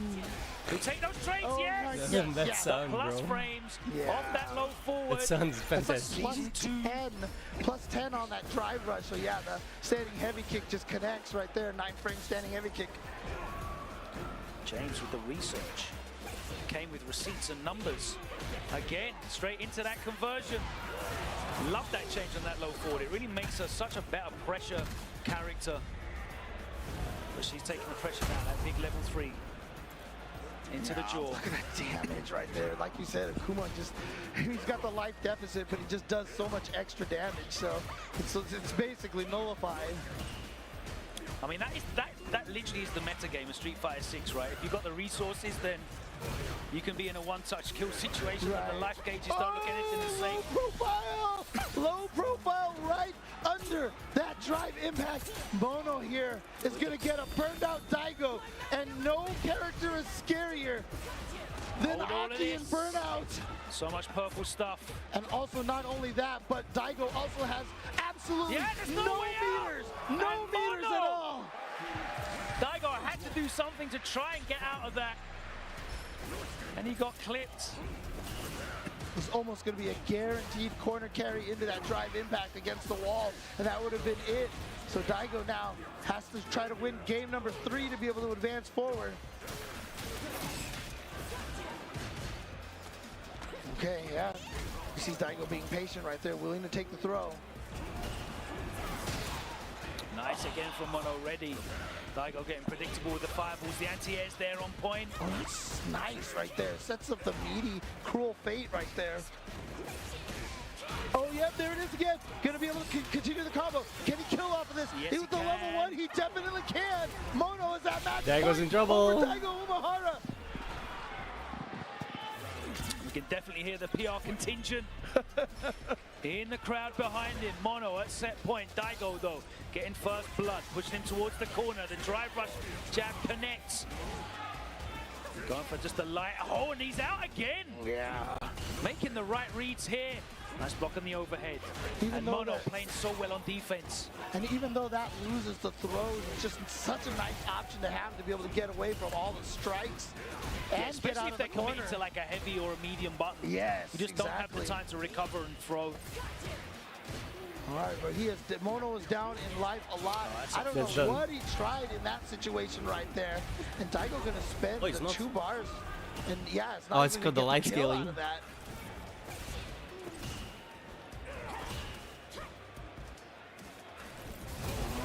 Nice. Oh no, was not expecting Was the waiting OD for it. fireball out of Daigo, just kind of autopiloted that drive rush. And here we go, ladies and gentlemen. It is final game and final round here. Daigo spending 5 bars immediately within 5 seconds of the round, but Mono fighting his way out now, and he gets out of the corner. Daigo Burns himself out, and we talked about what Aki can here's the do to a pickup, burned out character. and he's in the corner. What's Daigo's reaction saying at that age? The ripe old age? No, it's not gonna work. It's not gonna work. That's why Mono went for the fireball. He was calling out Daigo, trying to stop the And now drive Daigo impact. has no way of stopping it. It's over. That is a checkmate situation. It's over. Mono with the level 3, and ladies Mono and beat Daigo, dude. gentlemen, Nice. Holy shit. So Unlucky. clever. Made Daigo waste the level 1 with This is the a good scrappy projectile, game. James. As you said, it was checkmate from there on. And Mono, They went to the so many the great wire. reads in that set, Very both on nice. defense, but in the end, on offense as well. A knowing nod, a wave to his fans in the crowd, and Mono advancing in winners. Daigo sent to losers here in round 2. Man, but again, that standing heavy kick into the fireball right there Yeah. was such a call out. He knew Daigo was going to try to level 1 super through any drive impact right there. And so the projectile, of course, no level 1s in this game are projectile invul, and that's the call out right there. And that is what allowed Mono to set up that checkmate. Oh, what a brilliant play right there. I know a lot of people out there are, crestfallen to see Daigo go into loser's bracket, but he still has a lot of It was ability really to some find great his way play. out there. You know, Yeah. you can't really argue about that. It was Right. great play from Mono. And there's going to be lots of people, an entire island of them, that are very happy to see that result as well. And as I Absolutely. said, it was great play. I literally said before that, Daigo, as he got the reactions, they were too fast though. The Twitch reactions came out, and it was too much. Speaking of Twitch reactions, we've got the skate park here for Kitabashi. Yeah, look at this guy's stick, bro. Do you remember the old arcade game 720, right? I mean, you had the skate park and you had the controller only spun in circles. It would be the perfect controller for a Zangief player, right? That's crazy. Looks like it's made out of Lego. Dude, we saw somebody earlier. I saw pictures of someone playing Street Fighter with like a Beatmania controller, and it was crazy. You see everything at Evo, man. You literally see everything at Evo. Oh, man. But yeah, he's going to be going up against Flaquito. Flaquito, one of the stronger players on the west coast of the U.S. over here. Part of that crew with Chris CCH and Filipino Man, and you know, a bunch of the other players over there that are constantly practicing with each other. Brings And, Jamie count up to 3. Yeah. Level with Lily. But of course, you know, because of Kobayashi and Itabashi Zangief, and you know, Kichipa, who's back now, by the way, sponsored. Storm Kubo's still out there. Yeah, and you know, Japan, definitely a lot of players out there rating Zangief very, very high. And rightly this so, season. to be honest with you. He's an incredibly strong character when played in a... I think Kobayan's got the... He does look based old, on bro. results, but the style. He's a very... Maybe, I guess it works. A little bit Seems more, ergonomically you know, active, a little designed, bit I guess, a little more risk taking. Well, we're going to start off with a spinning power driver But he's right still there. terrifying, though. Yeah, and he did the drive rush and the crouching medium kick, which was smart. Because if he had gone for the crouching heavy kick like a lot of Zangiefs do, that would have just lost. try and catch the... Wouldn't have been able to cancel it. Big life lead, and he closes it out with the jump in. And Flaquito right now is looking a bit flustered. Looking to buffer that medium kick. A very Throwing it difficult out. match here because it's, I mean, if you can get the knockdown, obviously, then get some drink levels in here. But you can see right Here we now, go. it is difficult for Jamie to get some drinks until he gets these knockdowns. Yeah, he has to get a single hit or a throw, and then he can get those drinks in. But realistically, a lot of the Jamie players are just happy sitting at level 2, gets the drink in. Now, so he can kind of play now, you know? He has almost all the tools that he really wants. Oh, man. Oh, Okay. my God, the range. Yep, the chops right there, the slap chop. Oh, he's going to go into the level 2. Itabashi did not have the level 3, so good, very smart over here. Oh, Flaquito out of there. Burns himself out. Tries to get to that level 3 drink. Can't quite get to level 4, but one hit into a level 3. If he can build that meter race, just pixels! My God. Just the pixels touching that wall! Oh. Did you see there, Flaquito, representing the Super Arcade days, of course, Wednesday night fights? That's right. Keeping the culture alive. No, there's the sweep. Nothing really much off of that, though. We saw him SPD it in the first game. Oh, the armor drive rush into the armor. It was nice because he stopped his short. The medium kick completely whiffed, and he just clattered him with the fully charged heavy punch. I like that word, clattered here. I'm going to use that more often. Mate. We've got some lovely verbs and adjectives in our fine aisle. We gave the world Shakespeare. He is just desperate to land that medium kick. Oh, that time he doesn't cancel it. Yeah, the spacing from the both one of these time players. it hits. Oh, wow. That armor heavy punch blowing through it. Now he gets the drinks up. Now it's time to play.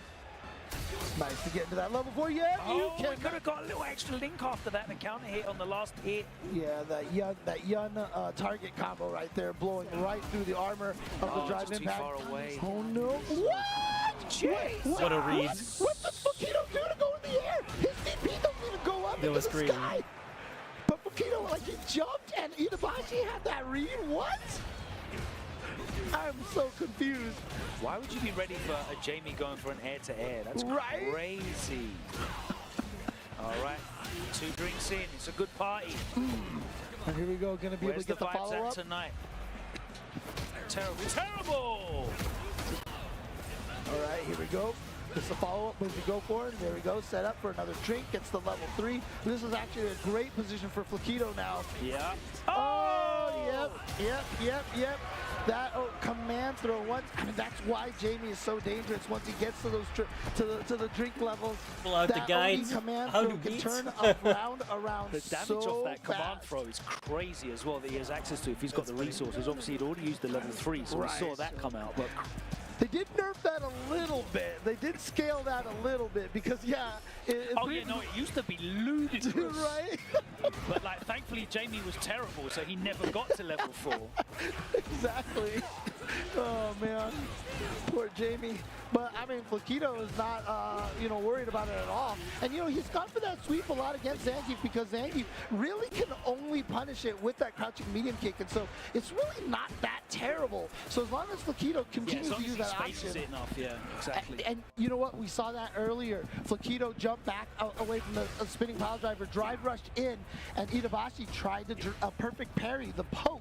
And so that time Flaquito, remembering that from the first game way back then, actually drive rushed into the throw to get the 2040 damage. Well, he was at drink level 2, I think. So yeah, I think it was 2040. All right, what's he looking for here? Yeah, this is just trying to counter poke here with the mediums. This is that neutral game that we've seen them both play. It's very, very careful. Izano just walking down though. Oh, they walk straight into that medium kick. That's always exactly what Flaquito was looking for happened.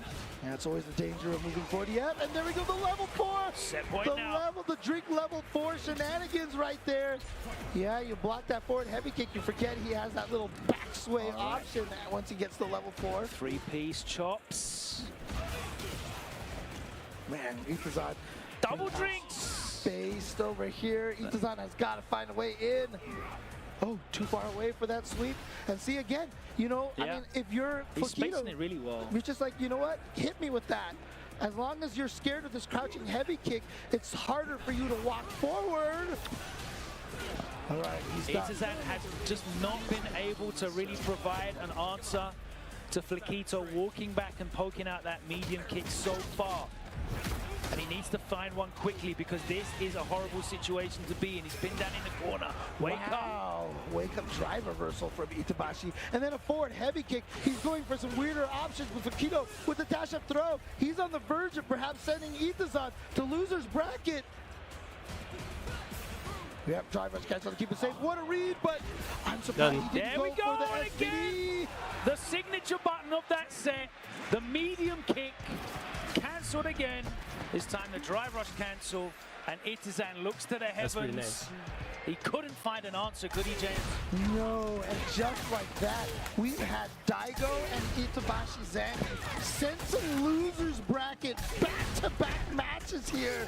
Two players that I'm sure we all thought would be, you know, shoo-ins to make it into the winner's side in round 3 and beyond. North America up now. Yeah, but again, right there you saw, you know, a lot of people talking about how strong Zangief is, but still a lot of same problems that he's had in the past. If your opponent can play the neutral game and keep you out, it's really hard for Zangief to get in and start, you know, the crazy mix-ups. We never even saw the knee from Itabashi at all, I feel like. He never even got remotely close enough for that. So we did see him in that last round start to throw out some more random options like the wheel kick. You know, he almost completely stopped using the heavy punch as well. It's true, which is very interesting. You know, after he got blown up by the level 4 the target combo, he just completely stopped throwing it out, which is very interesting. It's those kind of small things in short sets that you maybe don't realize you do. You get punished once for doing something and like remove it from your toolbox. Yeah, it can make a huge difference. It's one of the biggest dangers. You can't let people train you that way, you know, to take away some of your powerful tools, even if they have lost. But regardless, Flaquito moving forward on the winner's side. And so, again, this block has just been absolutely amazing. But we are going to continue forward with some more blocks coming up after this. But for now, we are done at this point in time. So, okay, actually, we're coming right back. We're coming right back. Never mind. I'm sorry. My scheduling is all messed up. Yeah. Okay. That's all right. Anyway, we're going to take a short break, I believe. And someone will be back afterwards to work out who it is and speak to you then. All right. Take care. Making all of this by hand. Oh yeah. The avocados are hand mashed, the chips are hand tossed, and everything is made fresh. You make it fresh every day? Yes, every day. The Chipotle way, you make it fresh every day. Sounds delicious. Why'd you put your new rig in the basement? Do you be a billionaire now? Basically, mine is an extra restaurant I can game anywhere. Check it out. We've got Gamer Rocker, Gamer Floaty, Gamer Couch. Wow. It's got wheels. Gamer bench, gamer strong, and gamer mower. What's that? I get it. That's smart. Live like a gagillionaire with low latency everywhere. AT&T Fiber with home. Do you want over? PC artists? Well, you're in the wrong ad.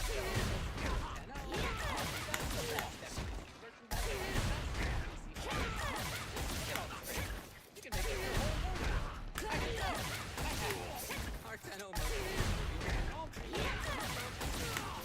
This one's hard.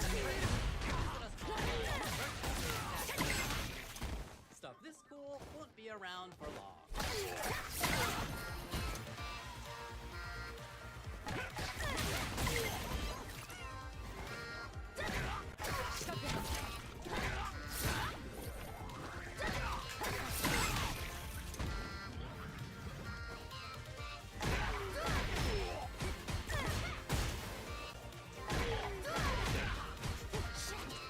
Like, look at this move. What the fuck? The greatest anime fight of all time. Why would you ask such a hard question?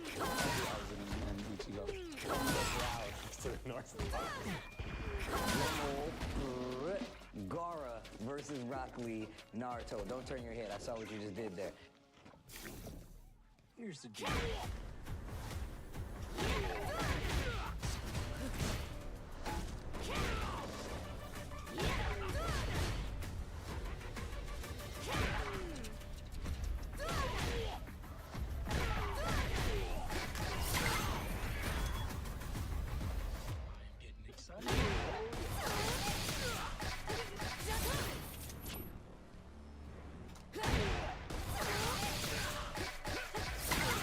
Good news, guys.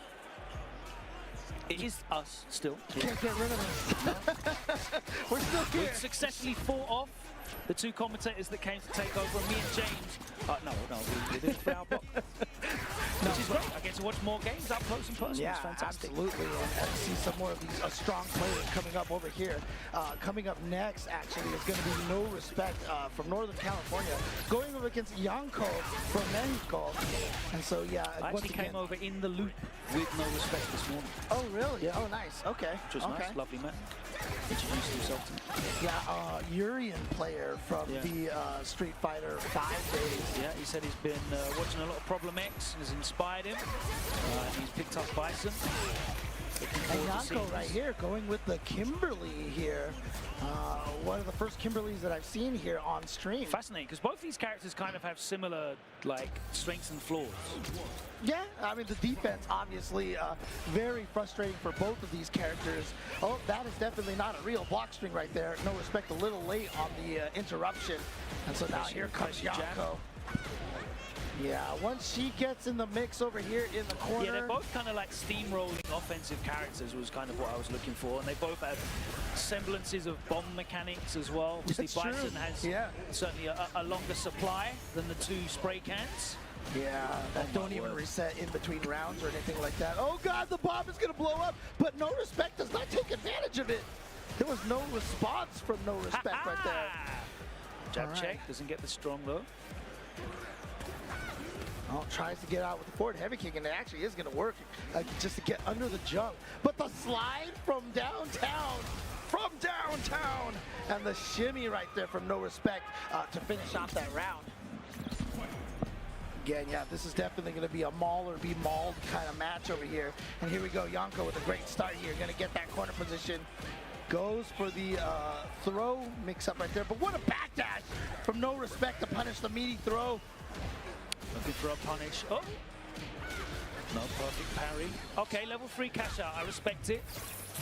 Yeah, just want to get that buff.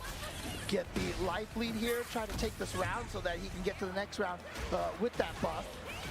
Get normalized damage that way. Wake up level 3. Wow, he just went for level. Look how far down he is in life here. But he also knows that Yanko is still burned out here. So he is absolutely confident that he can still take this. Oh, catches Yanko standing up and you're going towards the corner. No, where's the drive rush? He missed the drive rush.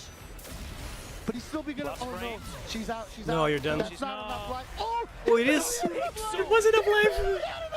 I mean, he had to go for it, right? He'd already spent the level 3. I thought that guy was done. Oh my gosh, literally the pixel. He's like nothing left, dude. What the fuck? Saw the fist bump there from No Respect. He was so happy that the gods shined on him. Oh man. And that was Kimberly with the level 3 buff as well. So that was a normal damage, drive impact right there. Still not enough to kill. Oh, but here we go. Time for the Kimberly mix-up. What has he got over in this situation? Meaty crouch, medium kick, and now wall stick. Is he gonna go for a bomb setup? No, just the level 1. Spend a bomb? Nope. Okay, here we go. No Respect has the bomb planted. Goes for the overhead. I like the choice of the drive parry John right back there. almost gets a big punish, but No Respect still looking to make this comeback. All right, forward throw here in the corner. Ooh. Oh yeah, he's burned out. He's burned out, so he couldn't actually punish that. Oh, and the head to air. Nice awareness from Yonko. Maintain composure there because that was a very scary situation. Like I said, both of these characters have steamroller offense, and if No Respect did have any drive gauge, that could have been over. Yeah. Spends 3 of it here, though. You have to be careful after blocking Bison's oh my God. Scissor kick. 6 bars gone in the blink of an eye. All right, pressure now. Does go for the throw. Nice. Stays in front with the elbow. He's going to use the Bushin chain to switch sides to get this. Oh, is he going for the setup? He is. Okay, this is the cross-up setup here. He goes for it. But the level 2 is involved the entire time. Oh, God. What a choice by No Respect. And now Burnout still. So wake up with a level 1. Yeah, No Respect pressing a medium button, so that should kill. Yeah. That one worked. You saw right there, No Respect after getting hit by the old not White like that. Vagabond walking backwards. Such a powerful defensive bomb, decision bro. against Kimberly. Once you walk outside of that just makes you range stop of the playing your barely game. outside to the max range of crouch medium kick, she can't really punish you for walking backwards. Oh, wake up, super! No Respect has been waking up with a lot of supers here because he knows that Kimberly players want that offense. Yeah, and people know that Bison doesn't really have much defense as well, so they're gonna push the issue a lot. Oof. All right, tap parry. Oh, how did that hit? Yeah, No Respect feeling it. Super pleased to get that. Ooh, unfortunately for Yonko, then that means he's going to be moving down to the losers bracket over here. But again, shout outs to all the representatives from all the different regions of the world here. Of course, Yonko from Mexico. We're going to have some U.S. and Puerto Rican players and Japanese players come up soon. So definitely excited about that. Looks like we've got some Dominican players coming up as well. Yeah, Lovely. Am I? Don't think Aqua's moved, no. No, okay, yeah. But looks like, I guess that means that this is the net match that we have coming up here right now. Yeah, that's right. So next up it should be Danslip up against Aqua. I saw Danslip playing yesterday. Yeah, so of course Minohixa is the Japanese team. And Danslip from East Coast here in the U.S. I thought a good run at the LCQ as well. That's right, yeah. that's right. Yeah. But again, obviously Danslip playing, I believe, from the, in that New York region over there, that New England region. Yeah, Ringe made a joke yesterday that EC stands for East Coast, not Ecuador. And, I mean, honestly, that New York region over there has bred some of the best players in the United States. So many strong players coming out from that region. So this is definitely going to be a good match here between these two. I'm just curious, are we going to see like a Cammy mirror potentially? Because I know Danslip used to use Cammy in previous Street Fighters. Not sure if that's the character of choice here. Not sure where Aqua is going to go as well. But Danslip's got the Cammy there for sure. So let's see where Aqua goes at this point.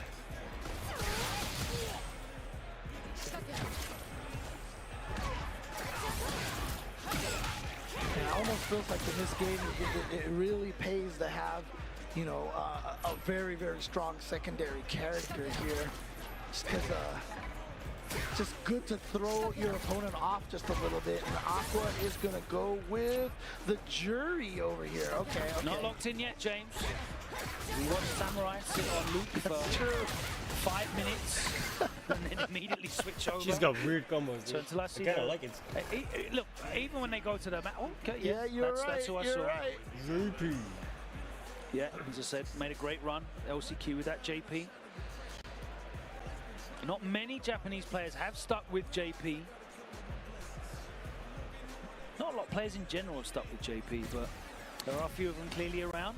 Yeah, and as I mentioned, he's kind of turned more into that character specialist kind of realm, you know. Which I like, you know. And, you know, I don't say that as like meaning that he's hard to win with except for character specialists, but now he's just, you know, the people who are good at JP and want to use JP are doing the damage with this character. And I think that's a good place to be for the meta in any game. You know, the characters require real dedication and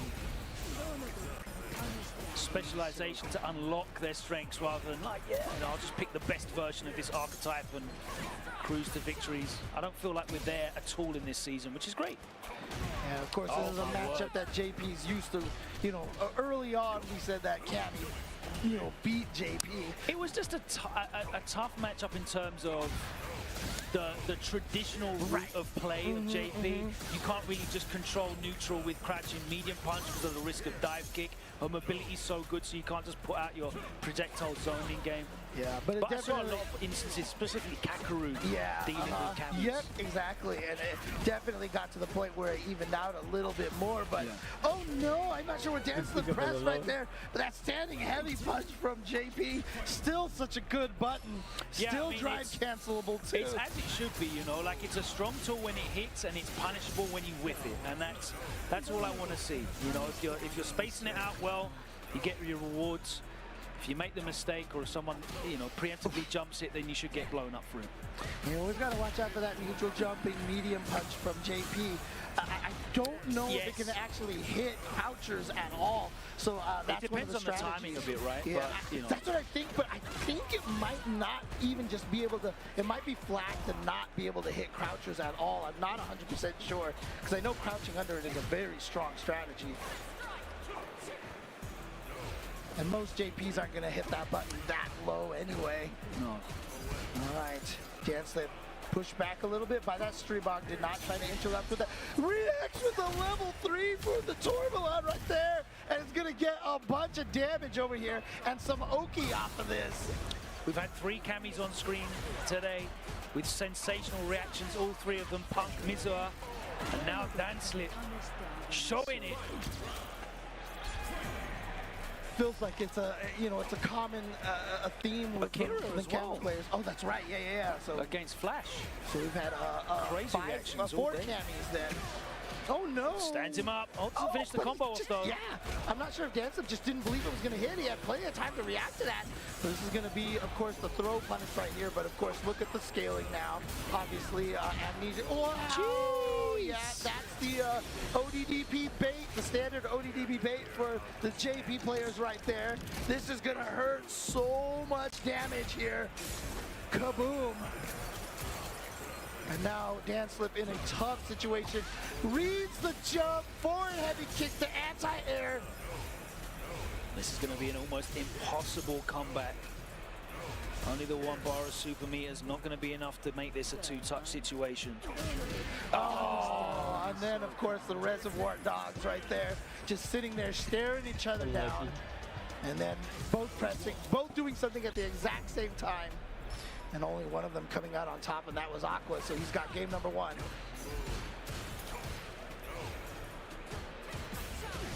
Oh, yeah, he gets counter hit again. That's happened a couple of times. Aqua pressing buttons after the drive rush. Yeah, a couple of times where Danslip didn't have the hit confirms ready to go. I'm not sure if he's like trying to tech a throw, perhaps. Oh, whoa, that was odd. Just a crouching heavy punch, nothing else. Oh, Amnesia, yes, but Cammy's going to be able to block the time. But that's, didn't get the punish, but at least still gets the burnout. So that's really important. Too far away for that drill. Danslip with a huge life lead, but with the burnout situation, can Aqua make this comeback? Just needs to take a ton of chip here and still hold on to this life lead. The burnout, yeah, blocking so much. Really brings the burnout bar up fast. He's still got a huge life lead. And the full drive gauge right there. And that is going to be... Oh, no, it's not another drop from Danslip. What happened? That should have been it. You do the wrong spin knuckle, and look at this. This is going to give the opening for Aqua over here for the comeback. He's going to have to take this level 2 real soon as well. Oh, no, he doesn't Maybe even not need even. it. Oh, man, that is a frustrating situation because not only did you lose, but you made it so that Aqua didn't have to spend any of that meter, then landing the jump attack and not getting the combo afterwards. A lot of missed combo opportunities for Danslip so far in this match. Backing off. Pulling apart a little. Yeah, you see that neutral jump medium. Nice dive kick timing right there. Blows up like, the drive literally rush. on reaction to the drive rush. Yeah, exactly. Ooh. Press the button after the block roundhouse. Danslip getting punished for it. There's the back throw into the corner. Why does JP have an air throw? Why? Here we go. Pressure. And why does it throw you back? I hate that so much. Oh, right, yeah. And of course, Danslip got caught by the overhead ghost in that Lavushka in the level 2. Jumps and manages to jump out of the corner. Didn't press a button, so no landing frame recovery. That's right. Unfortunately, however, he's still down a lot of life, and there we go. The crouching medium kick out the drive rush is going to allow him to link the combo, and Aqua is going to move on with that JP. Some unfortunate errors from Danslip, leaving damage on the table. Aqua maintaining the composure, able to close it out. There's a couple of instances there where, you know, it really could have gone either way. It was the culmination of a couple of real minute interactions.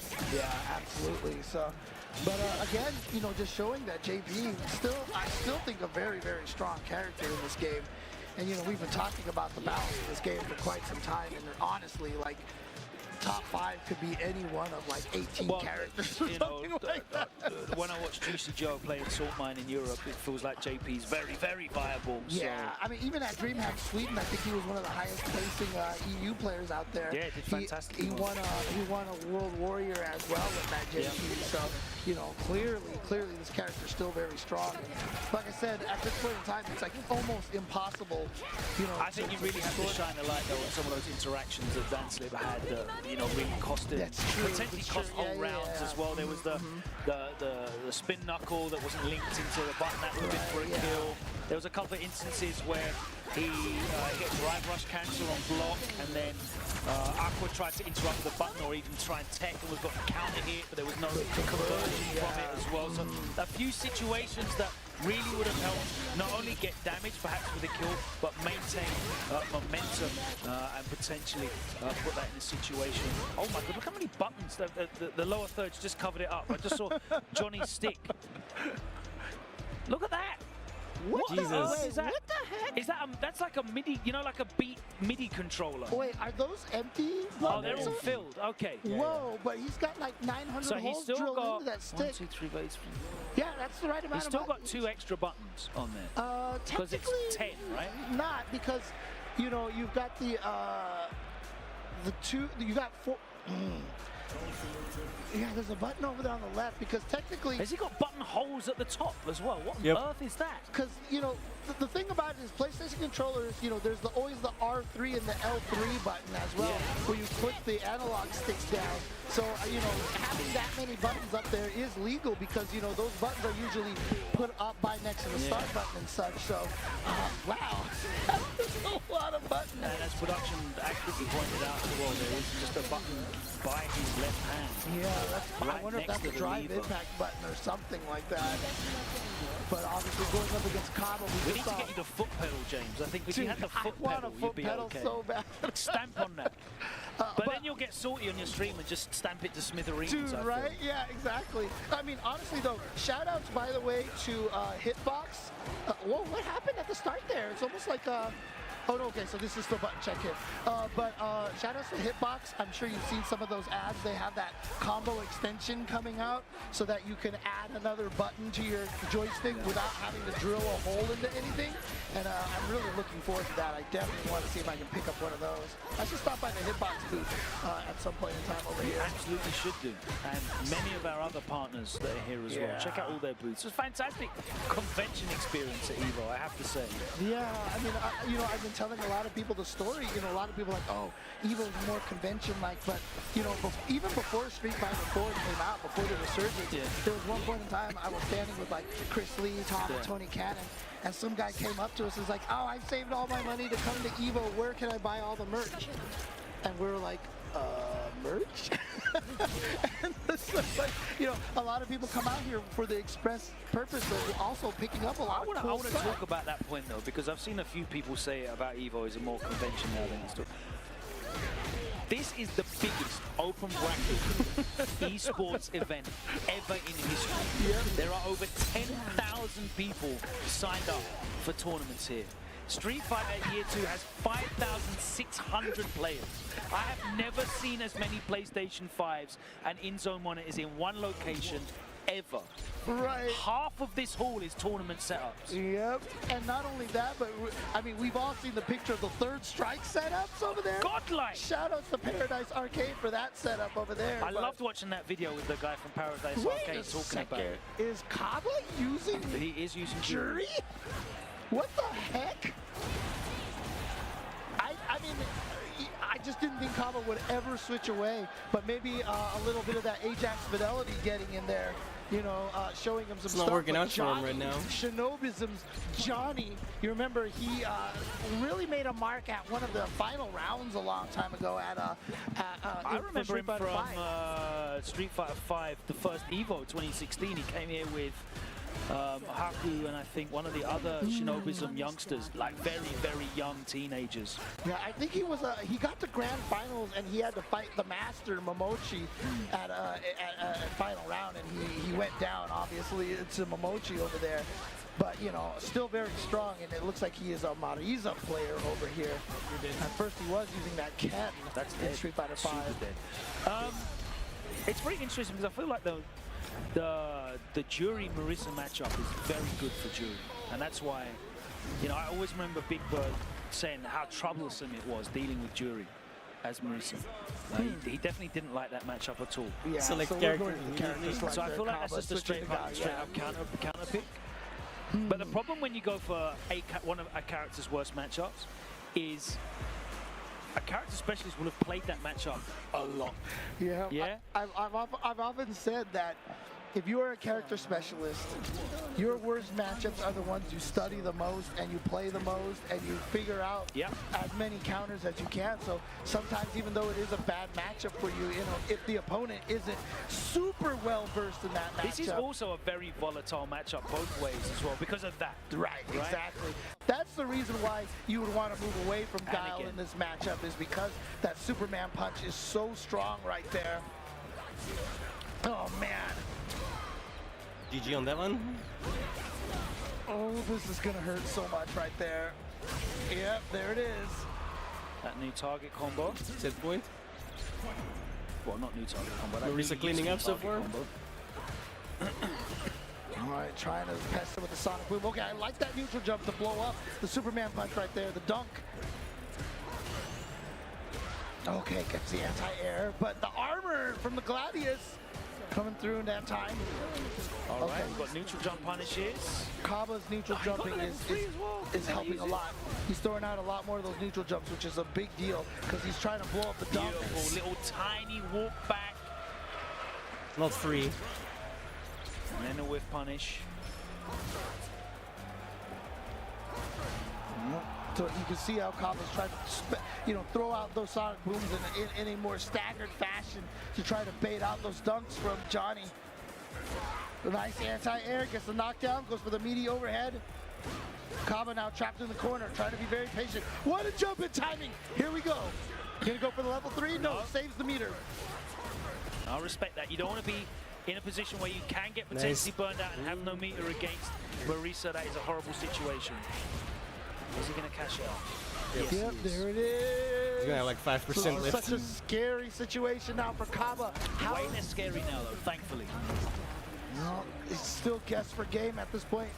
But she doesn't really get anything after that level. Yeah. But the armor right there, the OD Scootum is going to take it.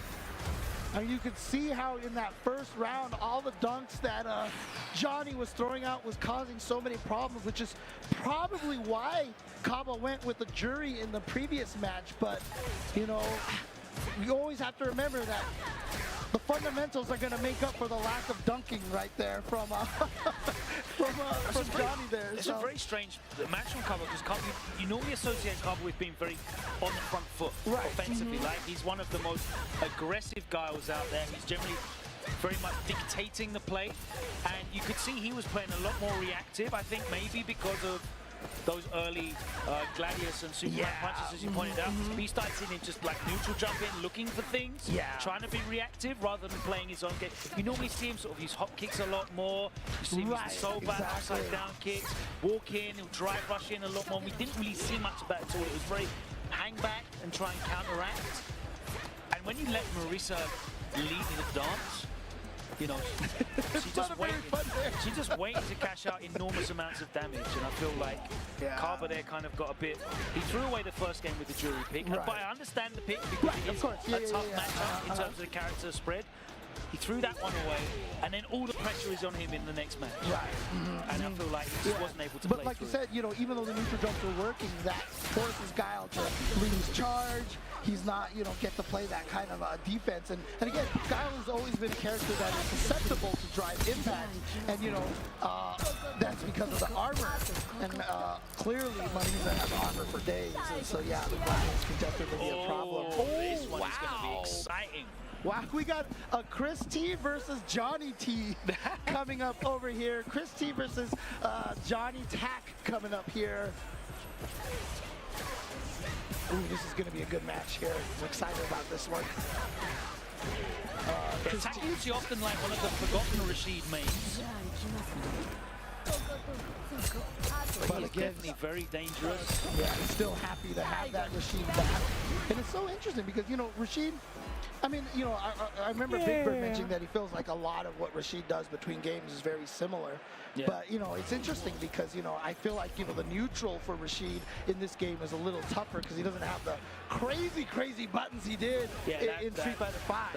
That crouch fierce and stand fierce that you could just swing around all day. Even the crouching light kick, you remember how good that thing was in 5? But, you know, a lot of the mix-ups. I love seeing that. Drive rush punishes on fireball at that range. It's so hard to get that perfect parry there. Nice check from Chris T. Gonna switch that side.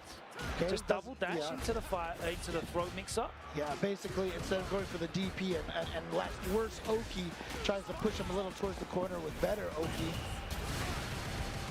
Now plus after that, gotta respect it. And Chris does, he just blocks. Fishing for that medium kick. Counter hit. All right, gonna activate level 2 and get the burnout on Chris T, and Rashid is so scary against burnout. Look at this, the pressure right there. Yeah, that's trade. Oh, nice jump back air throw, keeps him in the corner. Chris still in burnout. Every one of these he blocks though, closer to the... Man, just started tornadoing him in the corner right there. Yeah. Oh, what a whiff punish. Drive rush cancel, get more damage, get a little bit more screen carry over here. Chris tried to press a button. After that, plus frames for Johnny Tack. Yeah, John Takuchi really doing a good job of mixing up his offense. Chris T cycling through his defensive options, and he's getting blown up each time for it. You saw him try and press a button after the light. He got blown up by the chain. He tried to try and parry after the first light, and you saw him get thrown. Oh, okay. It's going to take a moment. Yes, grading stage is banned. Oh, right. Okay, so we have to change the stage. All right, gonna stick with that Ken though. And of course, Johnny's gotta stay with his character. Winner can't change characters. see what Chris T can do, because yeah, that last game right there was very convincing for John Takeuchi. So let's see what Chris can. Okay, nice start with a drive impact. Okay. Yep, some reaction to the whirlwind startup. Yep, throwing something different out right away. Try to change the what set of moves he's looking for. Maybe make Takeuchi scared a little bit more to throw raw wind shots. Speaking of raw right there with the raw Odin mixer right there, but unfortunately it does burn John out.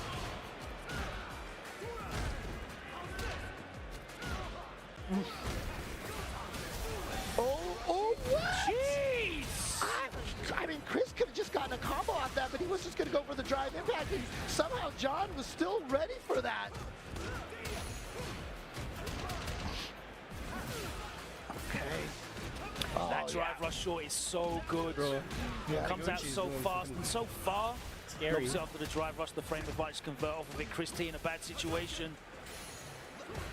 All right, there we go, and I love that drive reversal. I swung for the fences. I love that drive reversal from Johnny Tak right there. Just wanted to keep that pressure in the corner going. Shades of Street Fighter 5, the V reversal back into the corner. So always called that the offensive V reversal, and that right there was the offensive drive reversal. Lovely spacing from Chris T, gets the punish counter. And again, Takeuchi with the right defensive option. He's just guessed correctly so often. And right there, oh no, he went to the air, it looked like, almost. But regardless, that was great for Chris. John Takeuchi's gonna burn himself out. Again, burning yourself out on your own decisions right there. Okay, good defense from Chris, and you know what? Taking one single throw, yeah, hadn't come out yet, so. Okay. Oh my God! Not gonna wall splat because that was Third time unlucky. And then you die off of that. Bro. Oh, and the right smile from Chris T. He knew it. He knew he bet it all. Yeah, he just got out-read. Takeuchi making some great decisions on defense that kept him in the game. Oh, it's a heartbreaking way to lose right there, but you know what we always say, right? You live by the DP, you die by the DP right there. So well, I think it was just across multiple options, right? Because we saw in the first game there was some defense, some far less heavy commitment defensive options that weren't working. Takeuchi, it seemed like every time he let off that OD, it seemed to work for him. Right. Chris tried to go to the well as well. You know, we saw him land the reversal supers. They worked a couple of times. It's true. Yeah. But you know, unfortunately, it was one too many times with the reversals, and Takeuchi was able to take his foot off the brake, off the gas, just pull it back and step on the gas. Yeah, it's an interesting one. I'm trying to think what was happening in neutral there that was really stopping Chris from being able to maintain the momentum, because he had a couple of really nice whiff punishes as well, and I feel like it was very fortuitous because the time in which Takeuchi was burnt out in that last game, he was able to get the throw and immediately activate level 2, which almost completely negates the fact that you're in burnout, because you're still forcing your opponent to not play. Right. Again, like I said, the beautiful thing about how burnout works is that your offense is still the same. So if you can keep the offensive pressure, it still works. But we're going to have some more matches coming up. Again, another Japan versus Japan match coming up after this break. Noble and Haitani coming up after this short break. I'll spoil it for you because I want you to come back and get ready. Haitani, the senior citizen. We said yesterday when I was on with Ringe that he is now considered as part of the commentary fraternity. Oh, that's right. Much like we have welcomed in Justin and Sherry, of course. And Haitani has also been getting a lot of benefits from that Raccoon Cup as well. Absolutely. So looking forward to that after this short break. We're not going anywhere. You make sure you don't go anywhere. We'll be here at Evo 2024 Street Fighter 6 Round 2 after these couple of minutes of thanks to our partners.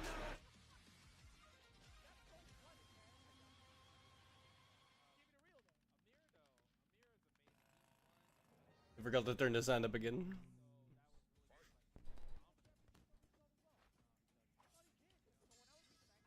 Gaming at night. Zenny's got affordable eyewear for everyone. Vibe in style while protecting your eyes. Evo sunglasses, available now. Yes, sir.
Red Bull gives you wings.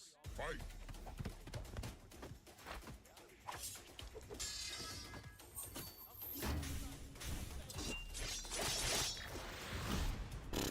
It's already been a great night, I'm not gonna lie. We've seen some good games, dude.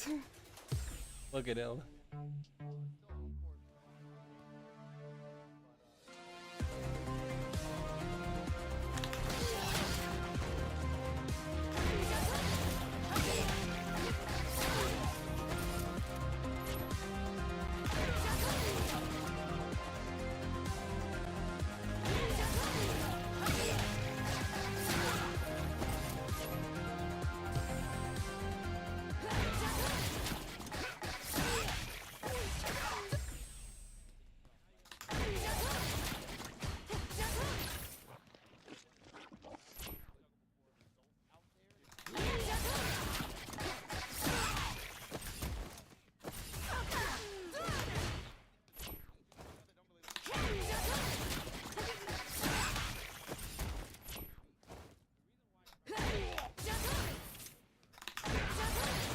Welcome back, everybody. EVO 2024 is all the action over here. So many games on so many streams. You're watching EVO 2 right now, but we've got EVO 3, EVO 4, EVO 5, EVO 6.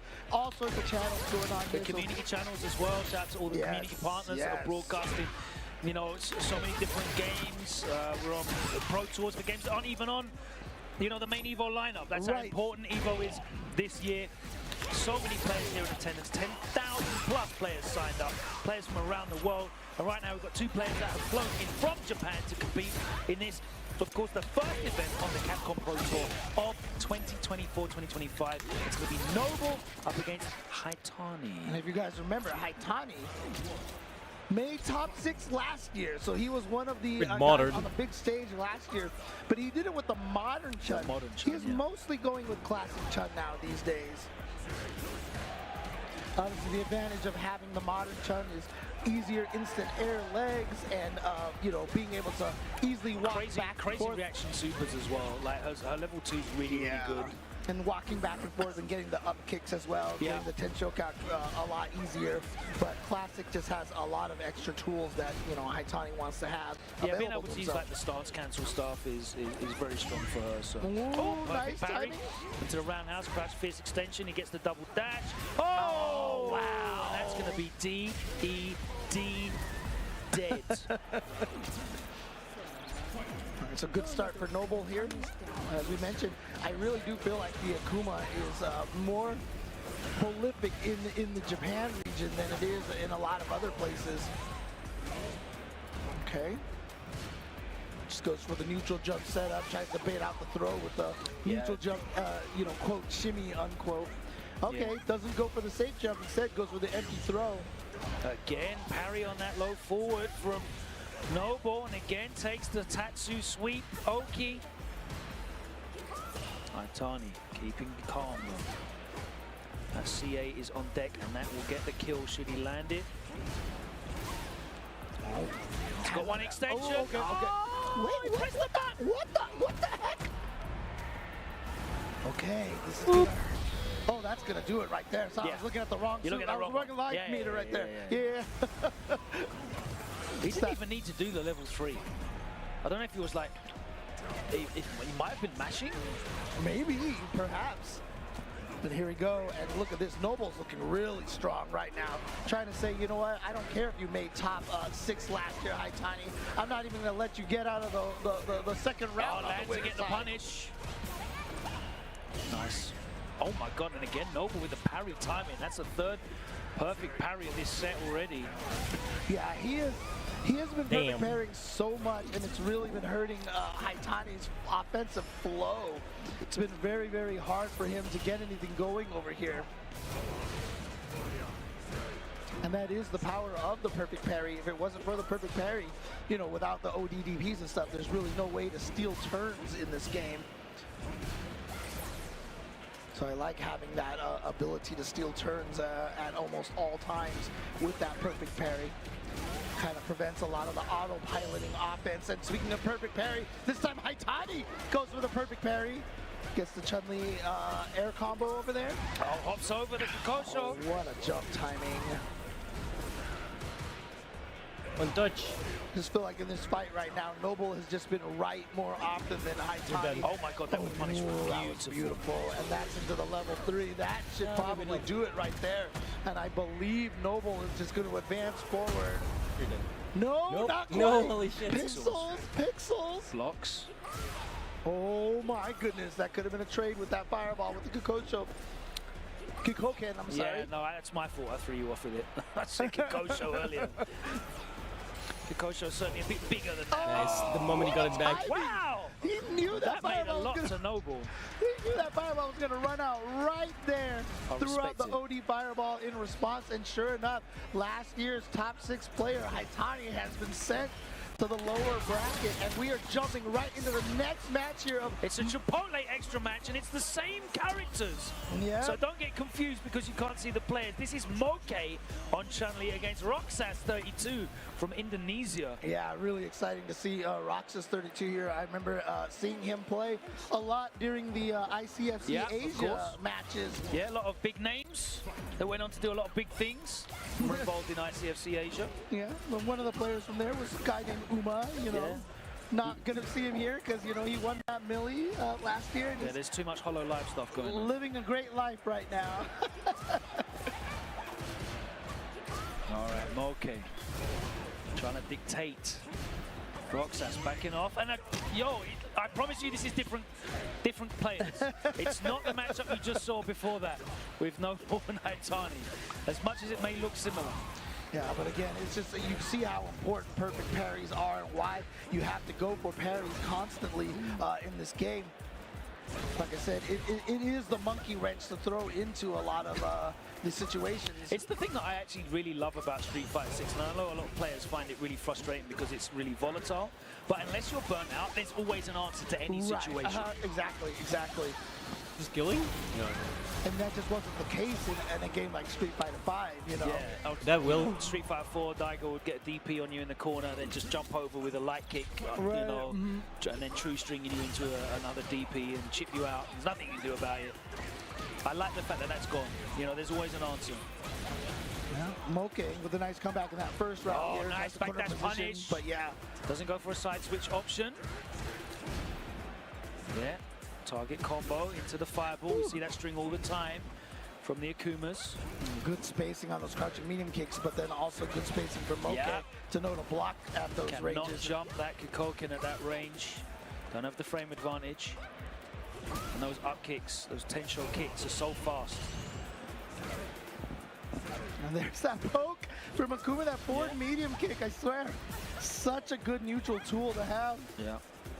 Give me flashbacks of Karin. Right? It's like the exact same animation. Jeez! Perfect parry. So many different options as well. It's not just the same timing. Gets caught by the drive rush medium. That is going to hurt a lot. Roxas spends it.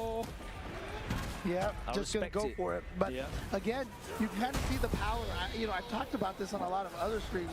The power of having the ability to link into your super, like a Ken can and Chun-Li can and Luke can, because that way you don't have to spend the level 3 in that situation. You probably could have killed with a level 2, maybe even a level 1. But you know, DP into level 3 is the only cancel you can make in that situation. So he's going to come into this round with no meter, so he's not going to really have any ability to make a comeback here because Moke is taking a huge life lead. Big chunk of life, big chunk of drive gauge as well, of course. Roxas just getting hit in the corner, can't afford that. Yeah, the late Tensho kicks, auto-corrects, and Moke takes the win. All right, so last time, you know, we saw the Chun-Li go down to the Akuma, but this time Moke is trying to turn this around, saying, nope, nope, nope, this time it's going to be Chun-Li's day. All right, straight back into it. Oh, I just noticed here, if we're playing offline, we actually have the battle damage on the outfits here. Okay, gonna find the ODDP in between. And again, yeah, if you're close enough, yeah, you can link off of that too. Yeah, very, very similar to a lot of Ken's options. Yeah, that's sweet, setting up. Oh, nice, he just walked underneath. Got a punish. Wasn't able to close it out though. Could have done Tatsu after that. DP would have always worked, of course. Doesn't matter, he's going to get the kill. Roxas. Coming back here with the Akuma. Trying to tie it up. Got to win this round. And he's going to get the juggle off of that. That's so good. Heavy kick from Akuma is a knockdown, which allows him to get that Tatsu afterwards. Okay, gets clipped. Nice. Yeah, a little double overhead setup. Only +4, so you can only link a jab after it, but still such a good option to have. I feel like it's so nice when you have the ability to, you know, obviously drive rush into overhead works for everybody, but, you know, being able to combo off overheads like that is so nice. And Chun-Li has that pseudo overhead with that stomp into the jumping heavy. What about if a character didn't have that option? You know, like would they be a lower tier character, would you say, Jim? No, it's just, you know, it's good because, you know, the standard mix-up in this game is the strike, throw, shimmy mix-up, right? It's strike, throw, shimmy, strike, throw, shimmy. As soon as you can add that extra high-low mix-up in there, I think it's just a really nice tool to have. Yeah, it's definitely very good off a drive rush, I have to say. I was trolling you a bit there because Ken can only do it off the run. That's fair, that's fair. All right, Moke looking to close it out. There's the wake up. He can get the meaty run overhead, right? Yeah. Oh, Moke, is he going to be able to kill off of this combo over here? There it is. I didn't want to commentate cursing. I didn't want to be like, gets the kill off of this. That's right, she gets like 5 hits after the end of it. It's true. It's true. There's plenty enough to get the job done. And Moke closes out the win as we move back to the main stage here. And it's going to be Brian F against Evoooooooo in an Ed showdown, I believe. Oh, that's right. Is this going to be an Ed mirror? There we go. It is. It's going to be Ed. So much psycho power, so much angst. Now, my question is now, where's Eddie, right? Because we've got Ed and Eddie, right? He's on the Tekken stage. Oh, yeah. That's right. There you go. Oh, man. Oh, boy. Literally an Ed mirror here between Brian F and Evoooooooo. You know, like I said, I feel like Japan feels like Ed is, you know, potentially top 3 character. Talking to Brian F a little bit about this character. Not sure that he's quite at that range, but clearly a very strong character. I think if Brian thought he was top 3, he wouldn't play him.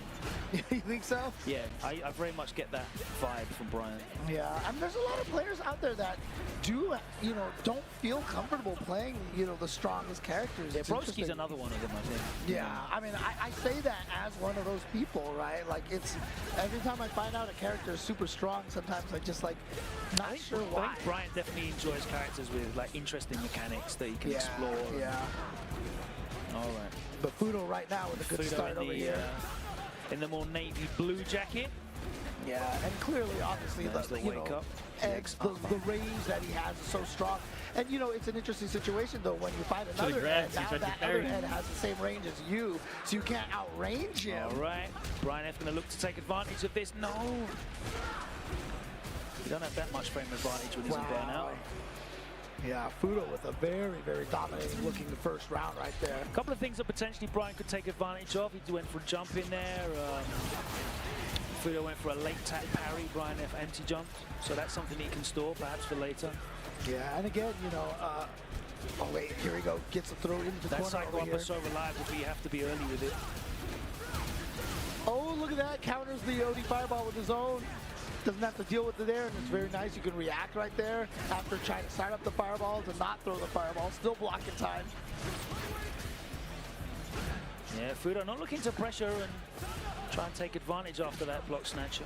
Oh, caught him with a crouching low right there, but unfortunately not Counter a ton hit of damage. something. All right, Here we go. desync time. One. No, it just takes the damage. Yeah, I mean, he's so close to getting that victory. That throw is not going to quite kill, but Brian he's still in right it, though. there. And look at the life lead that Fudo has over Brian F right And now. it doesn't really do like steamrolling ludicrous damage as well, so it's going to be really difficult for him to stop this. He's not going to have the health. Yeah. He could have maybe cancelled into. I can't remember. I didn't even remember what he Fudo's like, Did he nah, have meter for this is super? my house. I didn't see it. Oh, yeah, he had CA. Oh, okay, so he could have canceled into Yeah. one of those things and I absolutely. didn't see what the second button he pressed was, though. That's the issue. Oh, right, okay. Oh, no. Fudo standing right, here up, we get go. caught low, but that was a very expensive sequence right there for Brian F. As you can see already down to two drive gauge Yeah, blocks. too close to use the second flicker. Gets punished, countered. Fudo back throws in there. Yeah, it's hard to react, but you know, you gotta try to drive parry that fully charged Psycho Snatcher. All right, takes the blitz knockdown.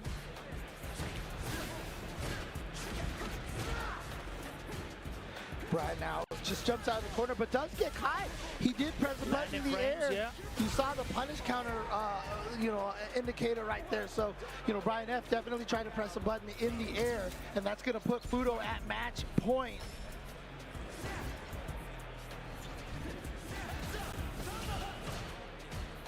All right, Fudo slowly trying to walk Brian F towards the corner.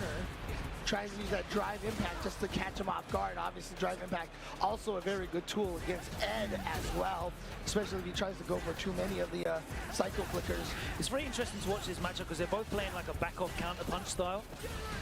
And obviously someone has to initiate, someone has to instigate. A lot of the time that's just been jump forward from both of these guys. They're not really looking to walk forward. Ed generally as a character wants you to walk into his flicker normals. Right? So he loves backing up. But like I said, the hardest thing about it is when you fight a mirror match, all the ranges that you normally can stand at and have an advantage over every other character is not an advantage in this matchup. Oh, no. That time Fudo didn't press, that time Brian didn't press a button. Fudo went to uppercut. That damage, here we bro. go, here's the burn. What can he do? Is he going to be able to catch him unawares, or is he going to try and do it the honest way? That jumping medium punch hits, medium kick hits so far. Don't let Fudo take it to the cleaners. It's like there's so many times where you could try to walk up against somebody who neutral jumps. Oh, he gets the counter hit, but no. And taking to the cleaners. Oh, it didn't work. Yeah, too much invincibility, and he works both ways. I thought Brian pressed the button, but he might have actually was able to carrot cancel that into the OD DP. Oh, it's so dangerous right now for Fudo. Oh, nice. Yeah. He tried Brian to steal a turn. Alive. He tried to steal the turn after the forward heavy punch right there. That is clearly minus, and so the opponent wants to swing when they're in a plus situation. But Brian F with the restraint to block. Yeah, you can swing for the fences in that situation in one game up at set point. And you know, Fudo still with that 1 meter right now, so you know, still has some utilities for himself. Oh, nice check. Mochi gets the throw. Brian F now kind of stuck on the other side of the screen here. Brian F trying to work his way in. Fudo with a drive rush though. And they both back off. This is so funny, just the movement all over the place. It's so haphazard and chaotic almost. Yeah, right now, you can see Brian's trapped in the corner. It's also incredibly difficult to work out who's who because they're just swathed in blue and purple energy all the time. Oh, into the level 2, here we go. Should be enough to get the kill. Unless No, he it messed up! Okay. Oh, but the throw in the end. Nicely done. Unlucky. That was an incredibly chaotic neutral game. I can see how awkward that is to play for both of those guys. Yeah, again, nobody can find a range at which they have an advantage. It just makes it really awkward, but it's so crazy to me because, I mean, I still feel like DJ is still such a strong character, and yet we see a lot of people have moved away from DJ, like Fudo's not playing, he's gotten to the Ed, so clearly there's something about Ed that feels stronger for him than even a character like DJ, but, you know, I still think DJ is really solid. I think right? DJ's really good. So when we saw Fudo use DJ in Topanga a few times too also, so I'm not sure if it's a matchup specific thing, but yeah, it's very evident. You know, there's a lot of very, very good players in Japan that are putting time and work into Ed.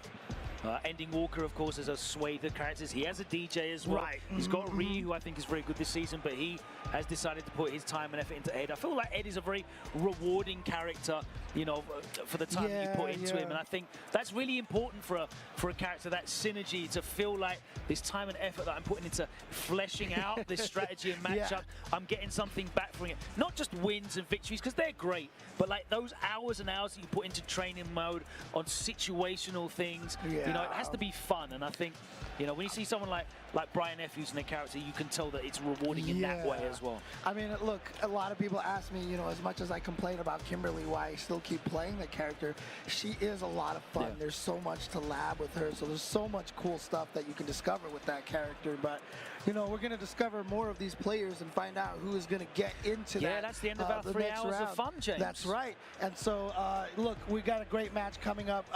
It's going to be Mr. Crimson going up against Ebihara from Japan. And, of course, Mr. Crimson with that Dhalsim. So we're going to get some even more character variety up here. And, you know, clearly you want to see these players play. Do not go anywhere. Thank you guys for continuing to watch here.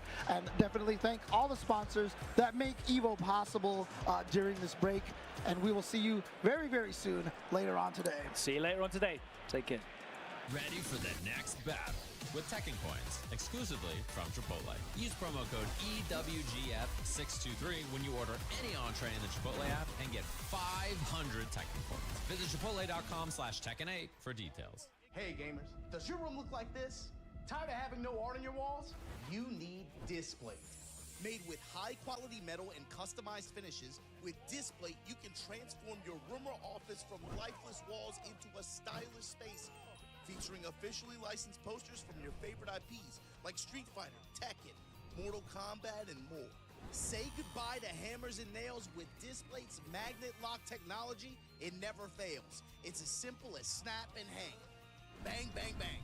Visit displate.com/Evo and order now. Use the discount code EVO at checkout. Damkina! Go ahead, take a picture.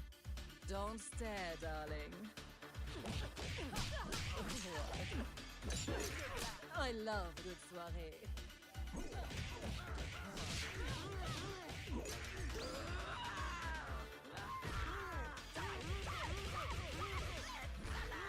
Looks can kill.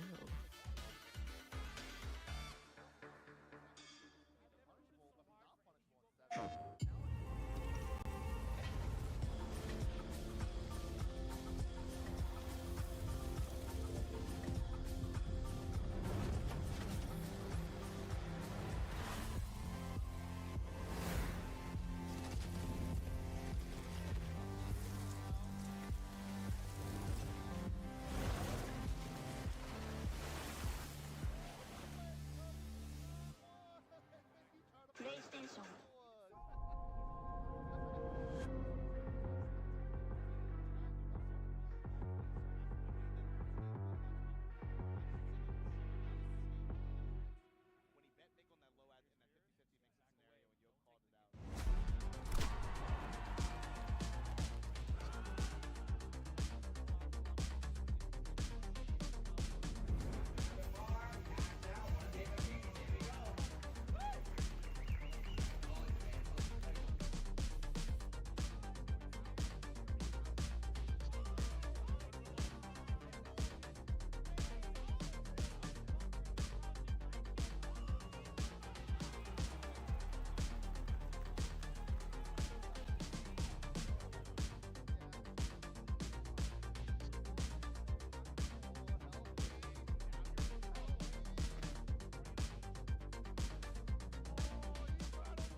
My top 5 favorite Street Fighter players of all time.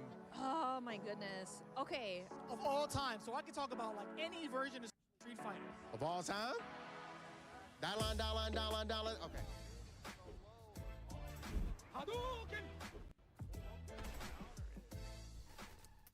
You can't ask me that question when about 10 to 20 to 30 players could easily take that. I will put Punk in there as one of my top 5, just off rip. Again, these are my favorite players of all time. Break, unhandedly, says Punk. The parry, though, off the V-trigger. Man! Stunt City, one more guess. What's it gonna be? He's the got wake up He's super. got him. He's got No! And his bravado and confidence in terms of he thinks he's one of the best video game players of all time, but he's always able to back it up and stay in that competitive spirit. How did he know he gets the critical art, sends Jobin out of the tournament? Daigo's got to be on there. Daigo Umehara, of course. Daigo the Beast, of course, of course. Me personally, it's going to be Tokido. Let's get it out of the way. Tokido. Oh, yeah? Wow. This dude, that was amazing. Fighting game is something so great. If you go back and watch especially older Tokido matches, he's just a disrespectful, evil human being in what he picks and plays. And in general, I really like that he strives to do the cheapest thing the best. I really like II. He is the jury player from Street Fighter 4 and also played Street Fighter 5 as well. That's when I kind of like started playing Street Fighter 4, is just watching II a bunch, and like I really like playing jury at the time. So I would definitely say II. Kazunoko is one of my favorites because for his Capcom Cup victory, he was just like, bro, I'm not as good at footsies as a lot of these other guys, so I'm gonna pick you in a dive kick, and he won doing that. So I admire people that know their own game, you feel me? I would say Justin Wong. Another person whose playstyle is just really fascinating to watch. Every Street Fighter game you watch him play, he just brings this defensive, turtley playstyle to the game. It's always fascinating to watch. He's always consistently fun to watch, mostly because you know his opponent is miserable. The 5th person is going to be a personal bias of mine, but not a lot of people know him, but I got to throw his name out there because he's the one that put me on the scene, Eddie Lee.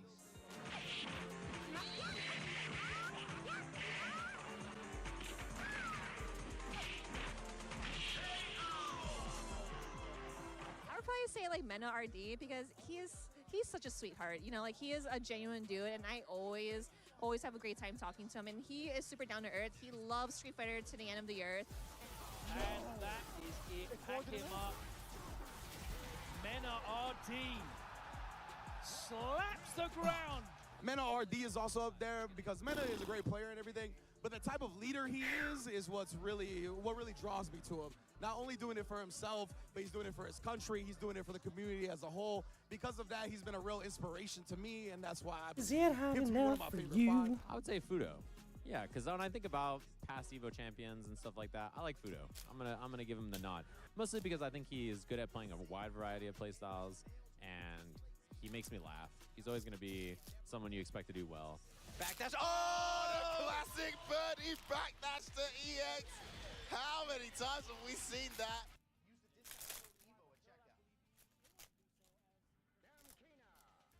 Łatrajśnie.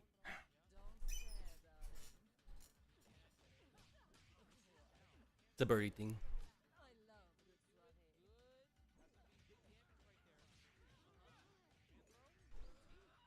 We need one more match to see what Chikode's block will be. Fudo against who knows, Purple Mix against Chikode, Osaka Bird versus Shine, and No Respect versus Noble. These are all winners, obviously.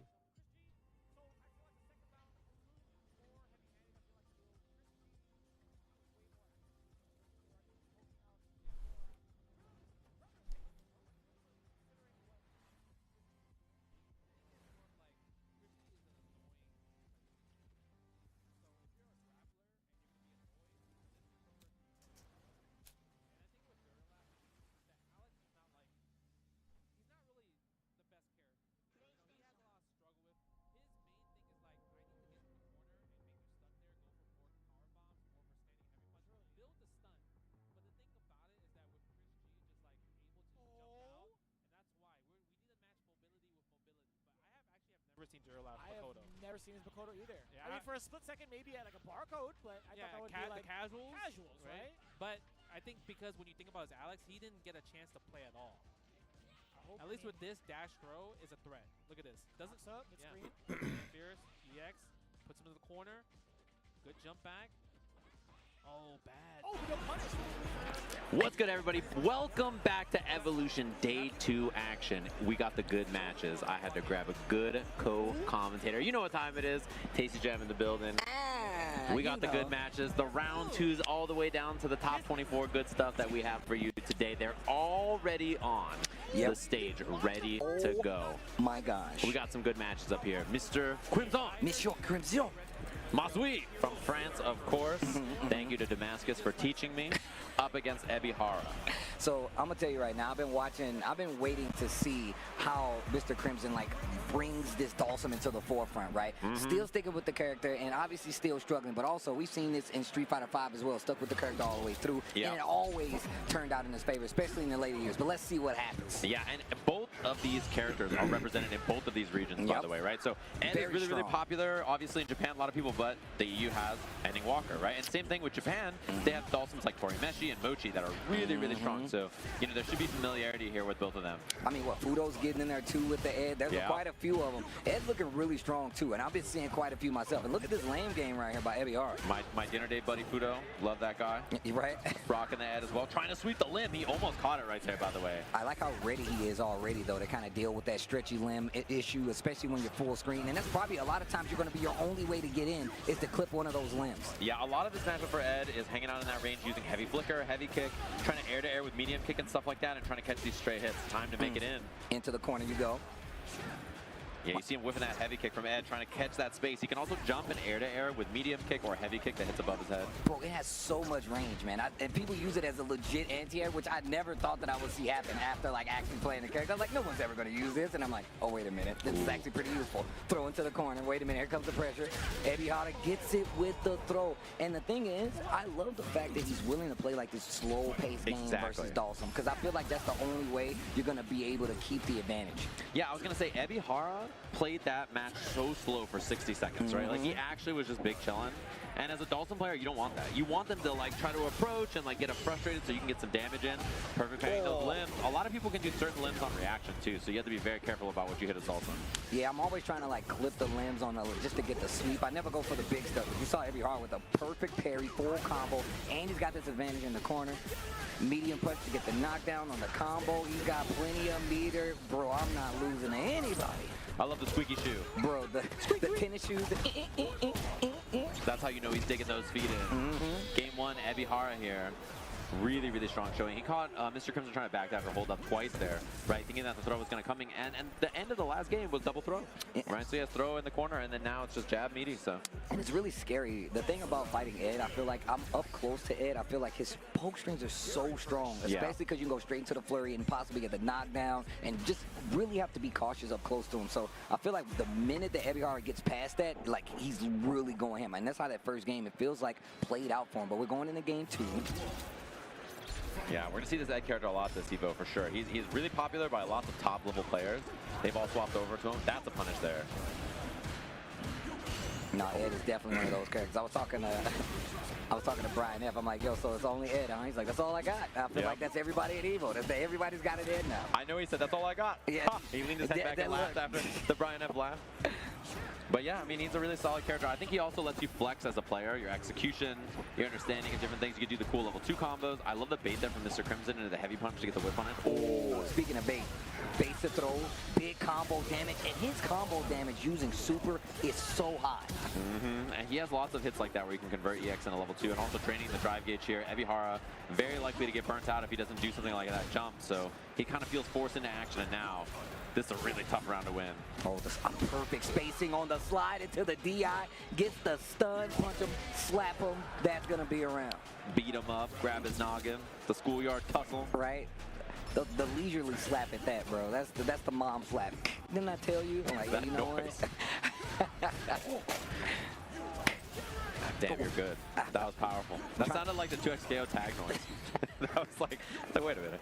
I'm a big fan of digital claps. I don't know what it is. You put it in the song anywhere. I'm like, yo, was that a digital clap? Oh. Nice. I like that check with Evoooooooo trying to make it in there. Not let him throw those fireballs for free. And you can see Evoooooooo is actually like setting a button in front of that drive rush, and it's throwing off Mr. Crimson a little bit. So he's actually getting clipped. And even if it's no big exchange, still keeping that momentum and willing to play the lane game full screen, getting pushed into this corner by Mr. Crimson. And man, this war of attrition for drive gauge has been the last like 20 seconds here. Mostly just trying to swap their meters back and forth to try to get something going here. Charge flicker, he gets away with it. See, this is exactly what I was talking about. Goes for the high, then goes for the low, gets the knockdown in the corner. Mr. Crimson trying to fake him out with the floats in the corner. Yeah, and that EX Comet also, and his drive gauge is getting pretty low now too. Eats a couple of throws. Evoooooooo on lots of resources here too, so it's very scary to get hit. Ed gets away with a lot of throws because of stance, and you see him hold that flicker. So a lot of times he can just fake it out, dash rush in, or not dash rush in, but just you dash in, get the throw, get the knockdown. Like I said, strings him up. And caught the hit. He could have converted right there and got the kill. Instead, just a pixel. Does he go for a DI or does he just play it honest? Medium kick is coming, though. Okay. I like that he kept it tight right there. He just stayed close, crouching light kick. You know, he didn't want to go for anything too big on the throw bait. Man, Evoooooooo is really playing this well. Oh, nice. Stops the drive rush early just to get the low in there. Yeah, and then Evoooooooo looking for the guest parry after. I love the empty jump to try to maybe make the anti-air whiff or get in there in a sneaky little way. Mr. Crimson scouted it. That's a big knockdown early from Evoooooooo. Goes string, and this is exactly what I was talking about. Close actually makes more distance between the two. Playing the lane game even more so. Perfect parry. Gets the combo once again. He's got so much resources here. Couple of throws, a couple of hits here. Very scary for Mr. Crimson. Yeah, he fights out very well. There spends the level 3 to fix his drive gauge as well. Okay. This is really good. As I say, getting back to the green. Yeah, you got to do it. Level 3, definitely one of the most prominent ways of getting a lot of time back so you can get some drive bar back. Oh, punish, counter throw, back throw at that. Drive rush forward, trying to get a reaction. Finally tries to go for the throw. Evoooooooo gonna take out Mr. Crimson with the level 3 on top of it. Evoooooooo though, the Ed looking crispy. I love the double dance in his face like that. Just pulled up, pulled out, and I mean, that's what you have to do, right? Because Ed, he doesn't have an overhead. Yep. He doesn't have anything like that, but he's really good at attacking your drive gauge, and his throw baits are really strong because he can get those plus frames off the flicker, pull you in, he's +4, and he just says, what up? You know, gets the throw bait down the hustle. He just runs in afterwards on the drive rush, you're just dead, you know? And I'm glad you was talking about drive because level 2 is always a threat. I feel like I look at it as Rashid level 2. I'm like, all right, how much drive bar do I have? All right, if he gets anywhere away, I know the level 2 is coming. He's going to try to build that space. But there's so many variable waves I've been seeing, like how people have been playing Ed, how they approach the offense and the defense. That lets you know he's a very strong character right now. Yeah, I think my favorite thing to watch in the game right now is Momochi Ed. Yes. I think, like, there's, you know, it's funny because I thought Ed was so whack in the last game. There's nobody that thought Ed was cool in the last game except for Indy Walker. He was the only one, and everybody on the planet is now playing this character in this game. He's so cool, man. They did a really good job with his redesign. I'm going to tell you right now, I'm trying to buy that jacket. I want it in the exact oversized so I can roll it up on the elbow. That's what I want. And I need to live in a climate that actually lets me wear that jacket. I need that too. I feel you. The only time I get to wear any of my hoodies are inside convention centers. Yep. Because it's like they're pumping the AC in here. And I'm like, all right, I can do this. We got a sick match coming up, by the way. Twisted Minds Oil King up against Dr. Danny Pham. So the cool thing about this, I was going to say, is that Danny, as a lot of people know, is a Zangief player. He is very, very solid. And you know, Zangief in this version of the game, he's way better than he was before, right? So he got some much needed love, a lot of buffs that he really needed, honestly. So now we get to see him up against Oil King on the Rashid. Man, look, I think it's funny because, look, Oil King and the Rashid, I feel like this is the return to form because he didn't have Rashid for the longest time. Yeah. And now has been able to put a lot of time in with the character. I mean, we've seen Gachikun as well, but Oil King synonymous with Rashid as well, right? Dude, the matches we have coming up next are so good. We have Noah versus Ryukichi, and then Juninho Ross versus Big Bird are our next couple of matches. I'm spoiling you guys ahead of time because the matches are so good. And this is the last round 2 match that we're going to get today, guys. We're moving on. To we round got 3. to crown a winner. Yeah, by the end of the night tonight, in a few hours, like 4 hours from now or something like that, there will be a top 24 for this game. So, and then not only that, in like 2 or 3 hours, top 24, we'll have a top 6 ready by the end of the night for tomorrow's finale, the last game of the tournament, Street Fighter 6. So can't wait to check that out. Man, it's going to be amazing, man. If it's even remotely close to next year, and honestly, I feel like this is even setting up to be a bigger one. I can't wait to see what's going to happen on these finals. But here we go. We're not there yet. We got plenty of games to play. We're starting here. Oh, my God. He started by going green. He just drive rush. He's got the green suit on. Maybe that's why. I haven't seen playing quite a bit, but Zangief is definitely really strong. He's always had the commitment to play the character anyways. Oh, big combo drop there from Oil King. I like the juggle attempt. Yeah, I've seen Danny at the tag. You've seen his name, Salon. There's a tournament up there. I think they do it monthly up in Seattle. Really, really strong players up in there. People like Christy CH, which I'm sure a lot of you guys are familiar with. Danny's up there as well. A lot of really strong talent. So, man, he is baiting his drive gauge for free, and he just gets the burnout because of it. Man, I'm glad that people have taken to that. Just, you know, faking out the drive bar and making them spend all their resources. Because right now, you're in danger. Yeah, and this round is looking unwinnable here for Danny Pham. It's Enhanced Tornado. Chip is a big problem now. Oh. Man, Oil King playing that perfectly. He's like, oh, it looks like you're a little thirsty over there. Let's throw more wind. He made that an unwinnable round so quickly. Nice counter hit confirmed, by the way, right there from Oil King. That wouldn't have worked from that range on regular hits, so he got the better confirmed with the crouching medium kick. Gets the throw, jumps out of the corner. I didn't know what I was going to see, but I thought I was going to see a splash there. Didn't commit. Oh, wow, tries to go for the knees. Nice OD mixer, and now the level 2. I'm winning the neutral. Yep. It's me now. It's me. And it's there on top of him for the mix. Oh, he doesn't go for the mixer there, the enhanced mixer with a tornado. He instead saves it. Danny does not get baited on the throw. Now there's a huge chance that Oil King spends all of his resources. The patience looking a lot better for Dr. Danny Pham, but the life bar not helping him out. Oh, I think he missed right there, and now he's got to walk him down. Still no meter, no drive gauge for Oil King for a bit here. Yeah, and still don't have to hold it, but the stand medium kicks. Harassing over and over and over. And the drive reversal right away, his drive gauge is back. Now he can spend it, and Danny's going to be in burnout here very quickly. So he was forced onto action, and Oil King just keeps that string nice and tight. Precise. My man had a game plan going in there. Yeah. Oh my, drive rush overhead at the round start. He convinced Danny to sit still. That's crazy, man. Oh, try to parry on wake up on the 50-50, just goes for the throw. Punish Again. Oh, baits the throw this time. Finally goes for the jump. Danny Pham not looking for it. Oh, he hit the hard combo level 1? Yep. Oh, not enough to kill, but that was a sick route, and Oil King looking locked in right now. Danny running back now. This is your chance. This is your time. I believe. In a world. Oh, not this time. Not this world. His Another impact world. got dry. It happens to the best of us. It happens to the best of us. And you're messing up that nice suit. Oil King with the delay there. Maybe DT. I think he was trying to bait something from Danny, and Danny just didn't bite. Just delay throw. I love the fact that Danny is really able to commit to this slow-paced game. You really don't have a choice with Geeb versus Rashid, but sorry, I was spaced out. Looking at something. Take that time. And a lot of drive gauge loss from Danny there. That's a big win, getting that cross slide kick, yeah. OD mixer this time. Foodooo versus Ebihara. The win. I win. The neutral, that is. On top of the tornado? No. Not quite. Oh, Spin this is him. big. And now the tornado. It's gone. And he gets the enhanced jump out of the corner with it. Bro, if Chakotay goes through, he has to go either against Foodooo or Ebihara. Ebihara. Honestly huge for Danny. That's rough, bro. I mean, this is winnable. He's got to Danny get through from next. Oh, he's jumping up down. He's realized that Oil King's not going for the anti-air. Hoping he was going to try to go for a throw. Punish, counter, gets the rush. I believe. That was so smart. Danny Pham making sure Oil King's not asleep at the wheel. You think this is a Tesla, bro? You gonna drive? It's gonna drive itself? The greedy goblin. He saved the bar. Oh, and he caught him right there. Okay, that's a big win for Oil King. Escaped that mix-up scenario this time. Plus on that. Always plus on the knee and the reset. You have to be careful about how you throw tornadoes also now because Danny's got that level 2, the level 3. Oh my God, for the fans. 1-1. I love this level 3. Get up. Dead. The punish counter level 3, and Oil King was already taking a drink knowing he was dead right there. Look, man, I'm going to tell you right now. The fact that, like, I'm not in the yellow part of my life bar and I'm still afraid when he has level 3 should tell you everything you need to know about Zangief. He is a spooky man with that much meter, and Danny with the offense now. And look at how this game is completely changed up. Danny has kept the pace, kept it slow. Borscht, dynamite right out of the air, catching him. Oil King in trouble, back to the wall. Danny Pham looking like he's going to take the round with a perfect. And then some.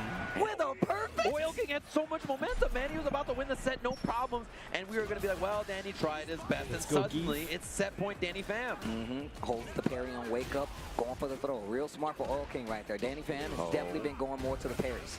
He's got level 2. He catches a sweep. Does he bait anything? The little delay. They need a perfect nice parry after the minus brain. Spine buster. Oh my God. Oil King's out of there. Win the nooch.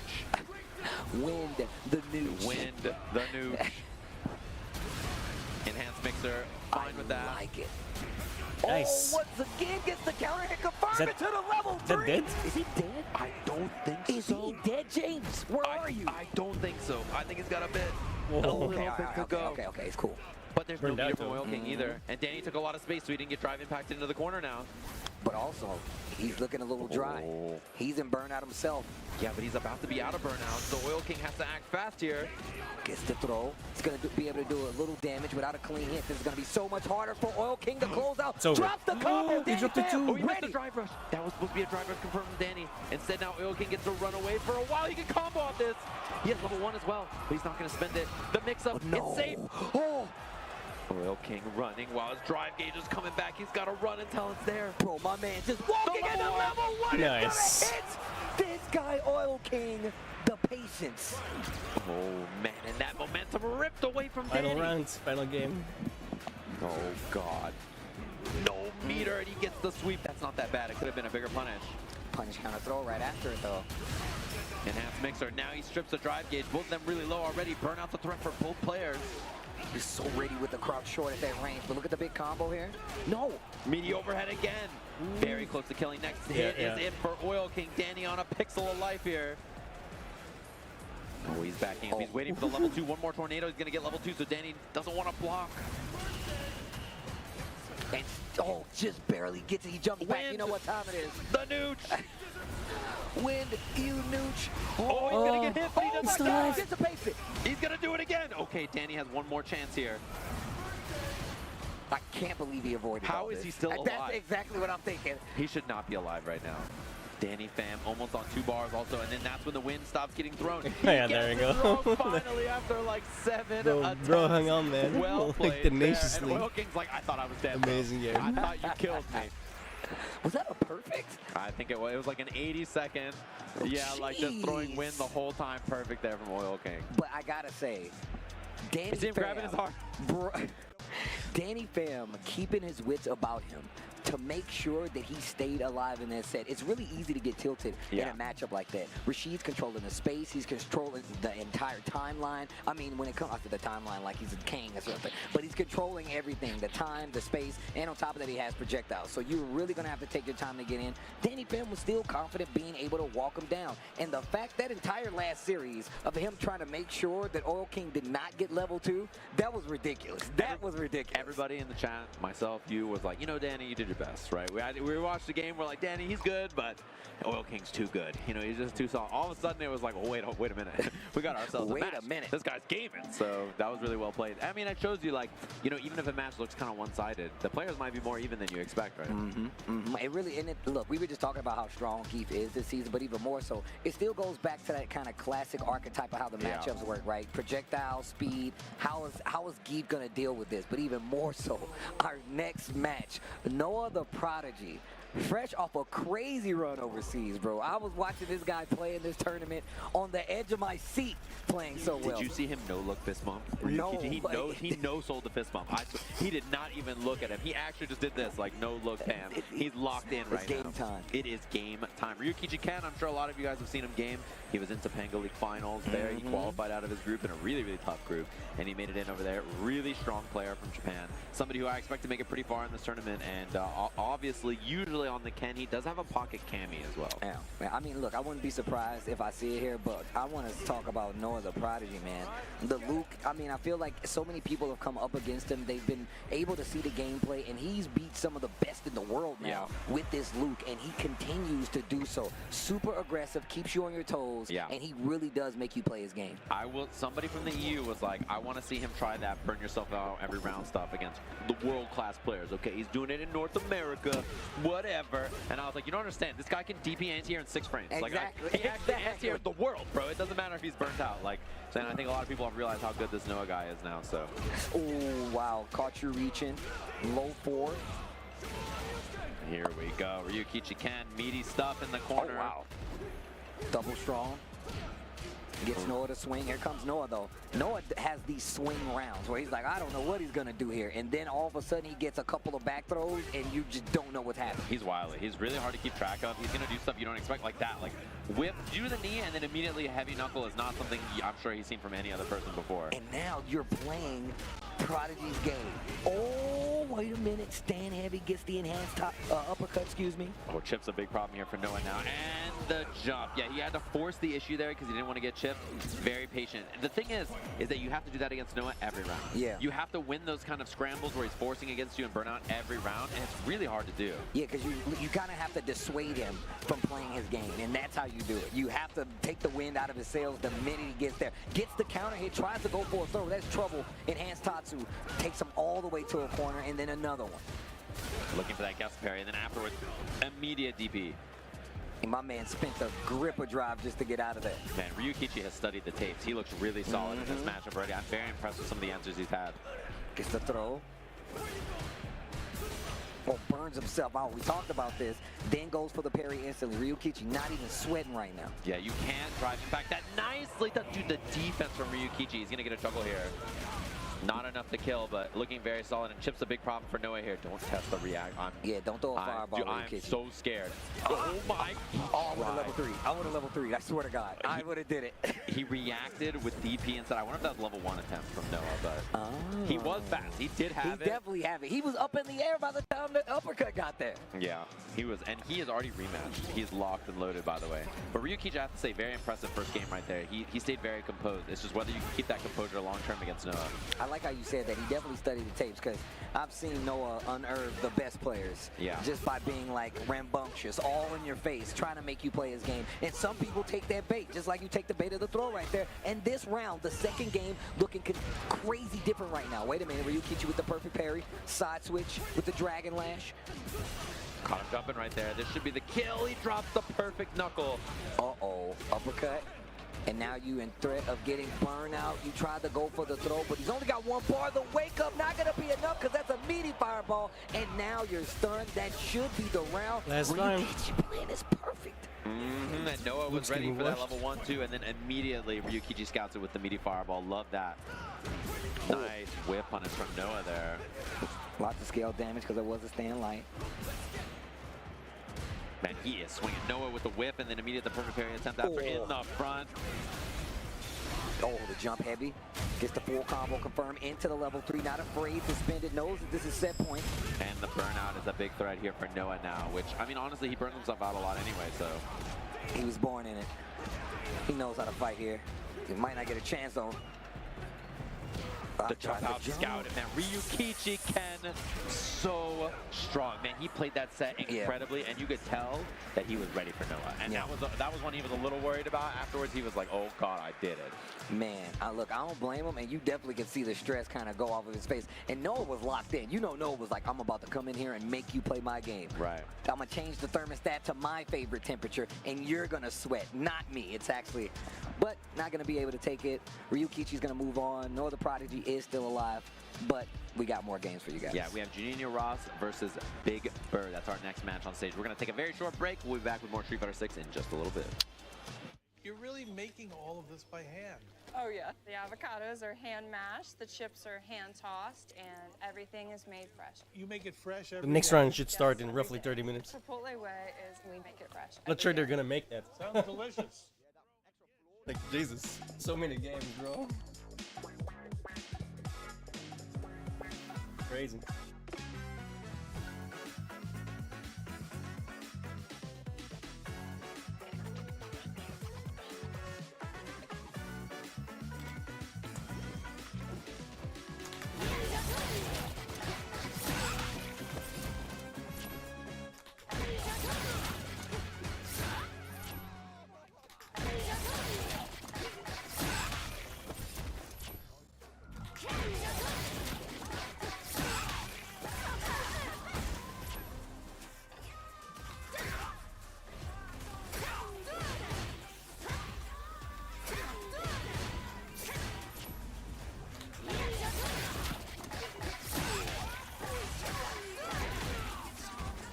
I spamming.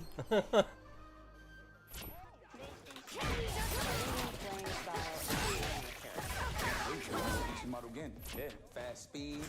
Personally, I would say I'm some type of Uchiha clan, you know what I'm saying? Sasuke type, somebody with a Sharingan. I would probably be like the most evil character you could think of. Probably somebody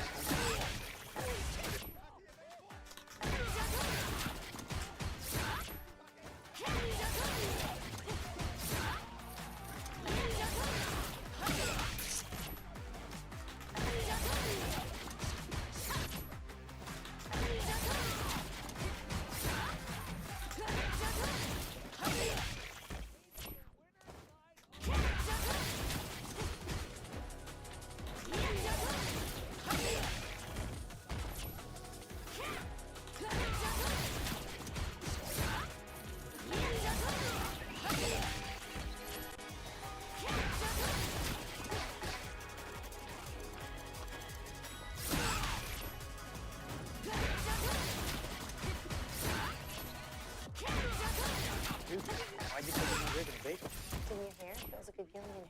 Basically, check it out. We've got Gamer Rocker, Gamer Floaty, Gamer Couch. Whoa.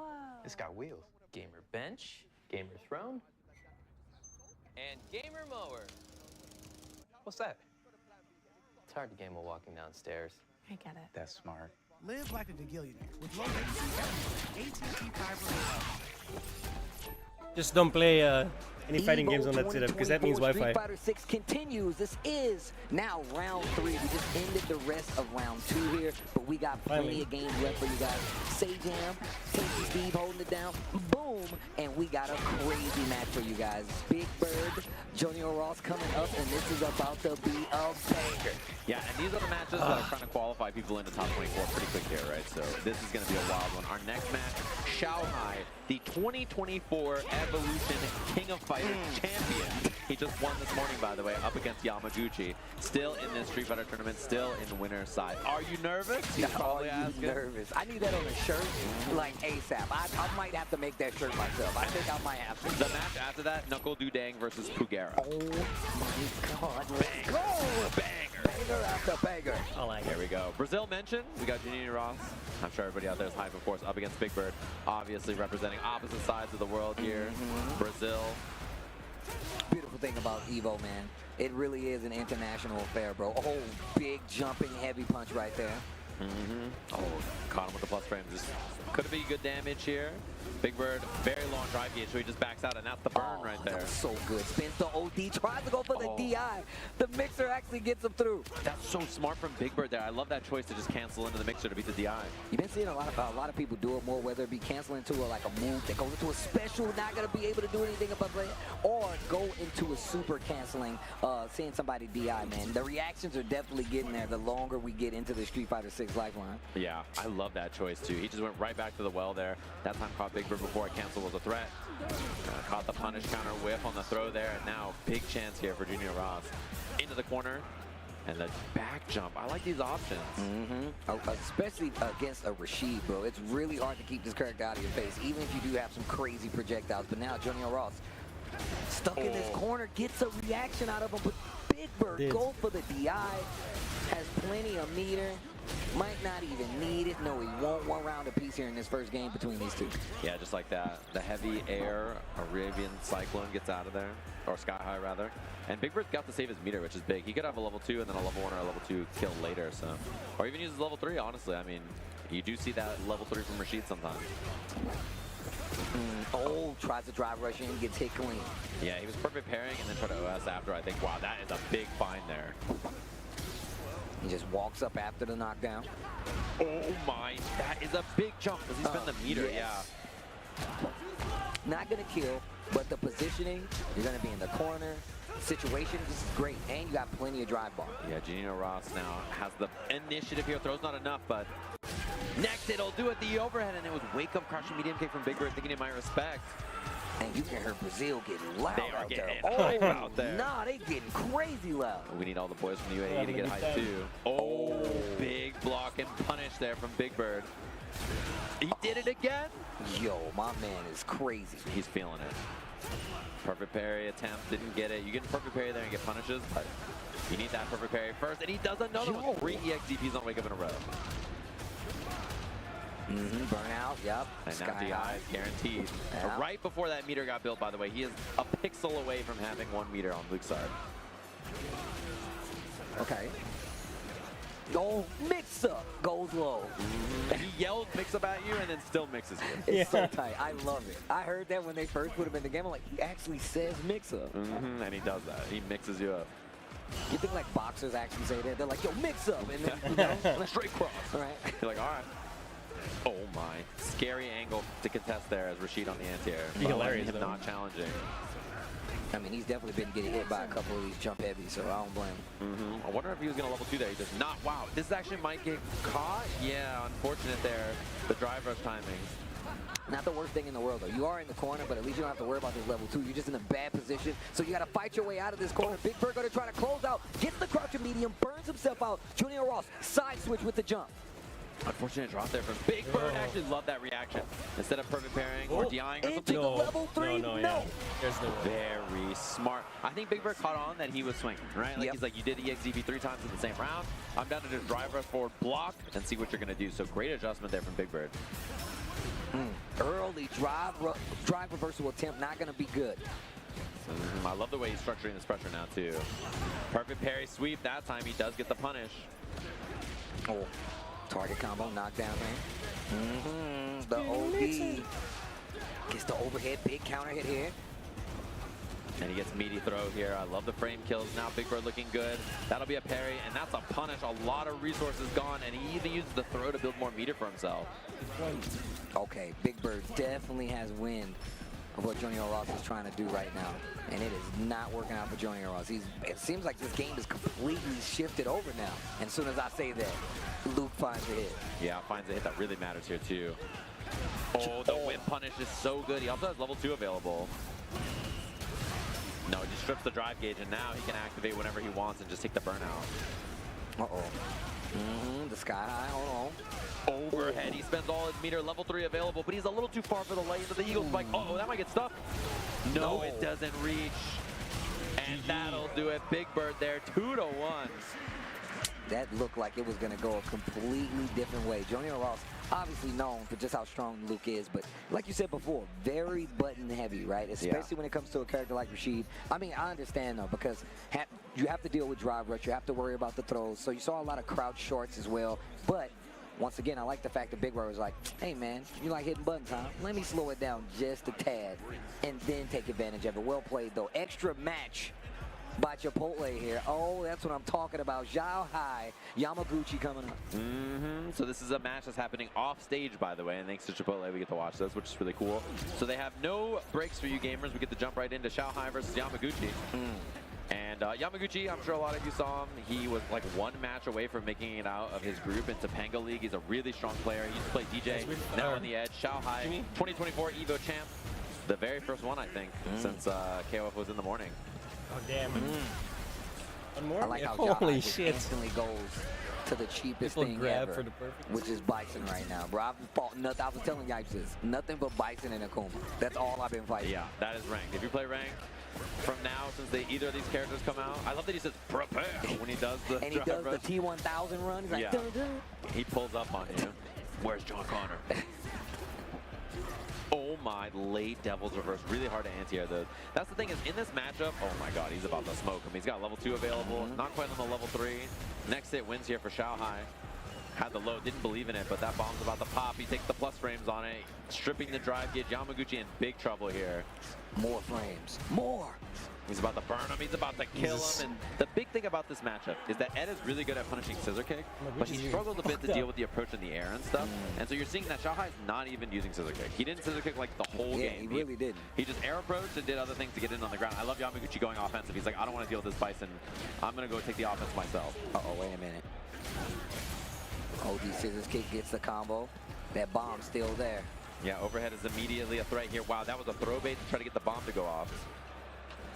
Oh, tries to jump out of there. Zhao Hai ready with the air there. No, he's got those sharp KOF reactions. You're mine. If you ain't short hopping, are you hopping? No. Not quite the kill. Mine's on though. And that will do it. Zhao Hai, easy peasy pickup, steamrolling here. Bro, Chipotle paid for this ad time, man. You gotta, come on, man. You gotta make sure it stays on the screen longer. I'm about to say, man, look. This is an extra match presented, bro. Yeah, man. You got messing them up. Oh, level 2 time. Let's see it. Does he have the dream combo? Oh, yeah. Oh, yeah. He's got it. One more DP at the end here. Oh, wow. Just take the space. Didn't take the hit. Oh, wow. Crouching eating kick. That was not a good thing. Zhao Hai gets the throw. Bomb still there. Yeah, and he flies in the bomb threat there. So Yamaguchi was quite scared. Oh, reversal jab. Zhao Hai not afraid. That's a punish. And he gets heavy blitz, which gives him a knockdown. It's really, really consistent. Okay, into scissors. First, see the combo. Oh, he cut a level 3 there, too. Or drive rush confirmed. Double drive rush. Level 3 might have killed. What a reaction from Zhao Hai. Into the Psycho Crusher, the super. I like how he picks him up. Not enough to kill one guess here. I can't believe he's still alive. Yamaguchi on his last legs here in winner's side. EX Psycho Crusher again, and Shy big chillin'. You're about to be burnt, you're about to be dead. That'll do the burn, GG. and now it's just chip and jump back jab. Shanghai 2-0 in a beatdown. Jeez. Damn. Jeez. My man riding a horse with no hands. You know what kind of power that takes, bro? That is wild. And we got our stage match set up now, too. So we get to jump into this Knuckle Dudang versus Pugera. Oh, this is about to be a banger. Yeah, this is a sick one, too. Pugera is another Japanese player who swapped off their main character onto Ed. But he also was playing some Bison in the most recent Topanga League, so I'm guessing he's going to be maybe playing either of those characters. Yeah, I'm interested to see which one is going to be. Especially considering, like we said, the recent army of, you know, Eds, Bisons, Akumas, and whatnot. But once again, just Ed being one of the main focal points of some of these bigger names switching over. And I also feel like it's one of these characters, I'm glad you pointed it out, like, now he's a lot more execution heavy as opposed to being, you know, just 2 buttons here, 2 buttons. Like, I love that was the switch that they gave this character. They made him like a true Street Fighter character now, and he looks cool, so. Yeah, and his game plan, if you like mid-rangey characters, there's only a few options in the game for like long limb stuff, right? It's like Chan, him. Those are the 2 that are like mid-rangey. If you want like actual zoners, there's other characters. So he kind of occupies an archetype that I think a lot of players like playing. Although Pugera is thinking about the Bison here, by the way. That's what I was saying, the Bison too. Yeah, he plays both. In Topanga League, after playing some Ed in the beginning, he was playing some Bison. Bro, I like the horses just posted up in the garage. Like, yo, what's going on? Unbelievable. The horse is the coolest thing about him. I was about to say. Yo, he's riding the horse on the versus screen. I forgot about. Yeah, I saw this yesterday, and he plays Bison and was like, I didn't even know this happened because I play online. I was like, that's funny. That is some boss level entrance, though. Everybody chilling. Like, yo, chill out, here come Bison. And it's a horse. Yeah, why? The horse has psycho power. Why did you make that noise? That's a horse noise. No, that's what I'm saying. Why are you so ready with the horse name? Oh, man. This is historically a bad matchup for Bison, but I think every version of the game, it gets a little better. Yeah. Like in 4, it was bad, but then in 5, it got a little better. 6, I think he's got some tools to fight this character. Especially EX Psycho Crusher now, so good. Yeah. What? It's a legit anti-air now. Me and Yikes were just talking about that, so. Oh, you're dead. Not even a meter spent. Boom loops. Knuckle Dude looking sharp. Best booms in the business, bro. Yeah, he hits the sick combos in tournament all the time. All the Bison time, was sitting bro. on the horse. I watch his stream and I'm like, how, dude? Yeah, there's not very many people I think that are just always down to go for it, and Knuckle Dude hits those. I respect that more than anything. I'm all about like the execution monsters that play like these games. Uh oh, wait a minute. Gets to jump in. Sadly, you can't use it in This game. is scary now, too, because of this offense in the corner counter hit, so he gets crouching medium punch. Scary stuff. Sets the mind. It was going to be an immediate pop. Drive reversal to stop the pressure. Dude looking really comfortable in this corner. Right. Not the life bar, though. Knee press nightmare. Oh, that is a nightmare. I like how he crosses his arms. Yeah. I like that. It looks cool. Oh, is winner of this match fighting Xiaohai? Is that what I'm saying? It could be Knuckle Dude Xiaohai. Very famous rivalry between those two, or Pugera Xiaohai. I like that drive rush behind the boom. Don't give him time to play. Oh. Nice. Man, Knuckle Dude has a set enough chop. He is big chilling. Okay. Flash kick. Another boom. Follows up. Gets the counter hit in the corner. Knuckle Dude has plenty of meter. He's got the execution. This should be... He didn't get the level 3, but the overhead. The perfect. Yo, Guile. Guile's and nuts. he's locked in. All right, so he doesn't want to swap. I think this match was probably better than the other matchup he would try anyway. So we tried the heavy punch, gets stuff, throws the perfect parry attempt. Oh, wow. Ducks under, gets the combo. Okay, Pugera. Oof. Yeah, you got to hold that. Mine goes off, and dude just parries and then jabs back immediately. Nice. Punish counter combo there from Pugera. Ow. Yeah, this is exactly what I was talking about. This guy's Bison. Oh, try reversal. Not the best thing to do. The bomb is still there as well. Goes off after the scissors kick. Even the dude playing the guitar in the back, like, yo, that was crazy. That kid's rocking out like, God damn it, like that. Walk and block. Pugera keeping it nice and solid that round. And the drive reversal from Knuckle Dude was so punishable for Bison when he has mine on. He has some of the highest damage punishes on drive reversal in the game. I mean, his damage in general is just jacked. Yeah. Yeah, he smokes you. Heavy mine into the corner now. He gets good meaty stuff here. He's just trying to bait defensive options from NuckleDu, and that's the perfect throw. Yeah. So NuckleDu knew he was going to get thrown there, so he drive rushed so that he didn't get perfect punish counter thrown. Oh, DI just a little too slow. Pugera ready with the reaction. Gonna go into the OD scissors, and then that's gonna be the game one game apiece right now. Yeah, and he did a much better job, I think, of like forcing Pugera into dealing with the weight on the mine. And then when NuckleDu has to sit there and wait, he's like, well, I'm not hitting this guy. I gotta respect this, and then that gave Pugera more options. You know, you see that a lot now where people, they get the mine, they get a little more active. They're like, you know what, I'll go in, you know? And he's like, no, you know what, I'm gonna let you hang yourself because I'm still gonna get the pressure once it's said and done no matter what. You're either gonna have to commit to the parry, or you're gonna keep hitting buttons, or I'm gonna take my time, wait to get in, and you're still gonna have to hold the explosion afterwards. Yeah, and NuckleDu hovering the Cammy, hovering the DJ, those are the other two characters he plays, and then back on the Gal, right? So he knows he's gonna play Gal, but he's like hovering, like, you know, Pugera's gotta think about it too, so last game between these two. All right, here we go. Man, I like NuckleDu on the DJ though. He says the character, he's like, yo, I don't have to do much with this character, it just gets the job done. And a little bit more air approach. I think that's really hard to do against Guile, though, because of that reason we just saw. His crouching heavy punch was real reliable. Oh, Bison! Oh, punish counter. Gonna get a combo off of that. He swung the wrong way. NuckleDu with a big lead here. This is a tough one for Pugera. He needs a Twitter combo. Yeah. Ooh, nice Sobot counter hit. I don't think he's hit much Sobot in this match either. He is not, and that's typically one of the tools, but also that just shows Pugera not playing in that range. Ooh, Baited. A little shimmy. Big damage on this. Probably not going to dump too much meter though, but man, that hurts. Ow! Backdash, didn't do anything with it though. Mine's still there. We were just talking about this. And look at him, just slowly approaching, but the crouch jab directly after the explosion, gonna keep NuckleDu alive. Yeah, he was creeping up in there. NuckleDu parried and then jab challenged immediately. Good defense. Oh, they playing back. And look at Pugera just inching his way in there. No anti-air. Throw to the other side. Oh, punish here, yeah.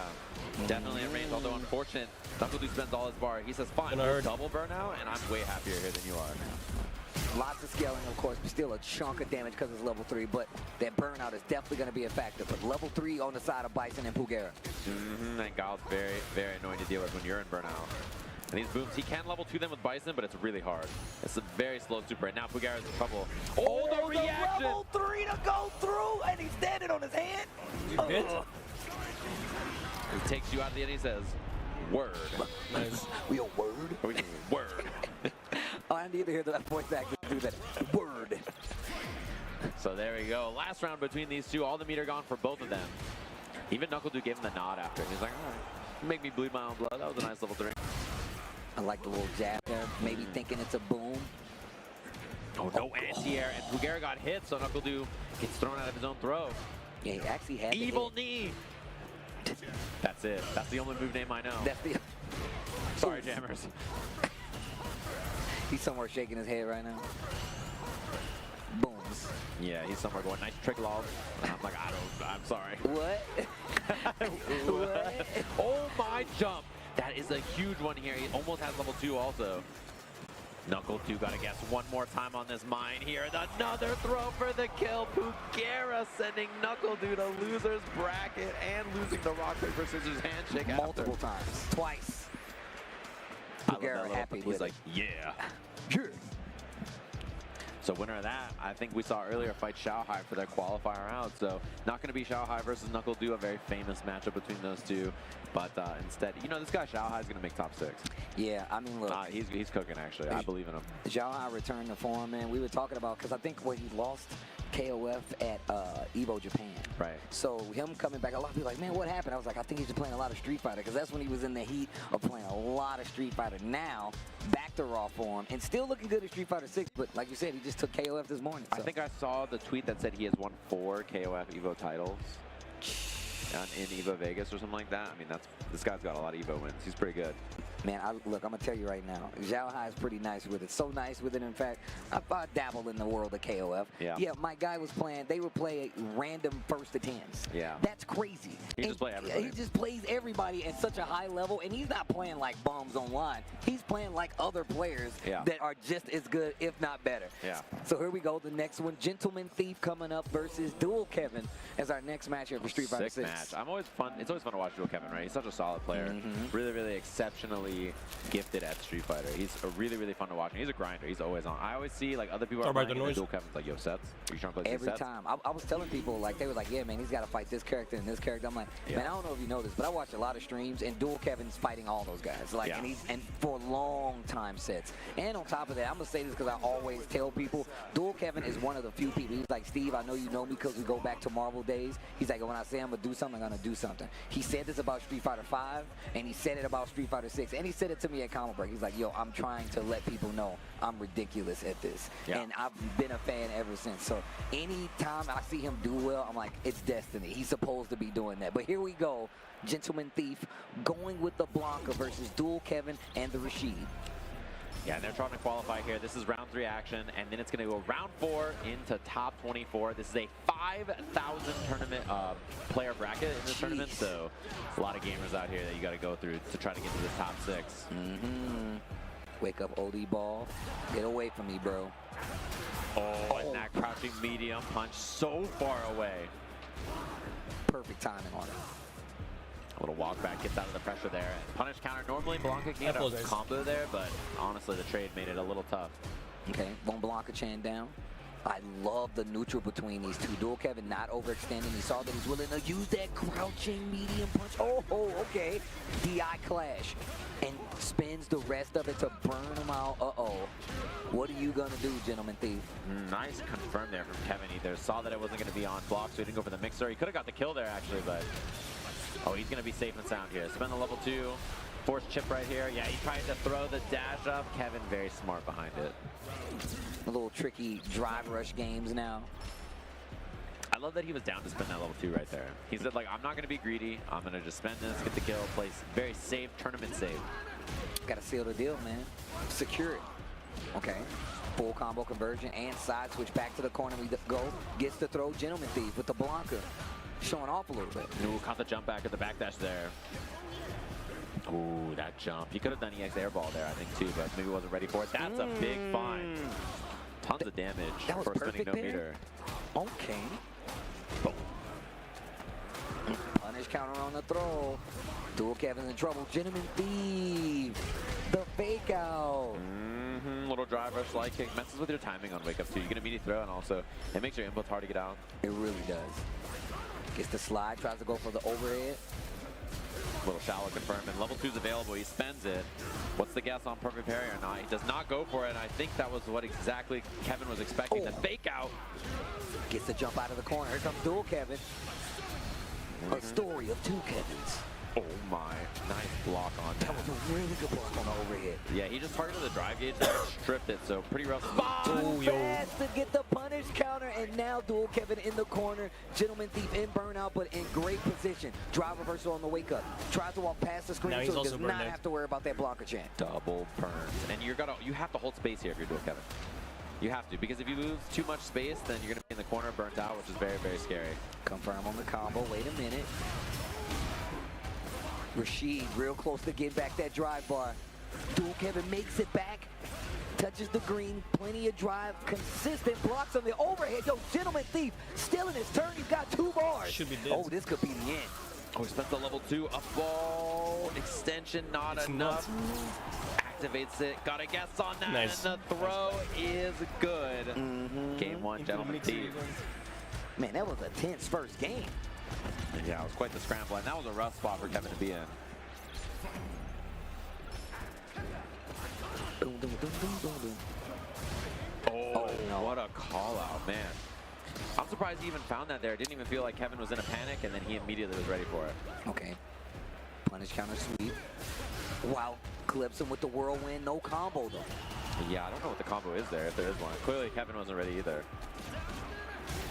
I think you can get in-ass run with 4 roundhouse. Oh. Get the bounce. A little two-piece there on the punish counter. Try to wake up level 1 again.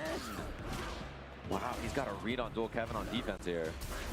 And look, I'm going to tell you right now, Blanka does that to you. Blanka is definitely the character that will have you faking out, using a lot of your drive, and the next thing you know, you're burnt out. Those Blanka balls, the light Blanka ball, just rainbow ball, really does kind of scare you into playing a certain way, and Blanka takes full advantage of it. Wow, nice jab out of the overhead there. Didn't get too much off of it, but at least stopped the offense. Oh, stand like OD, electricity.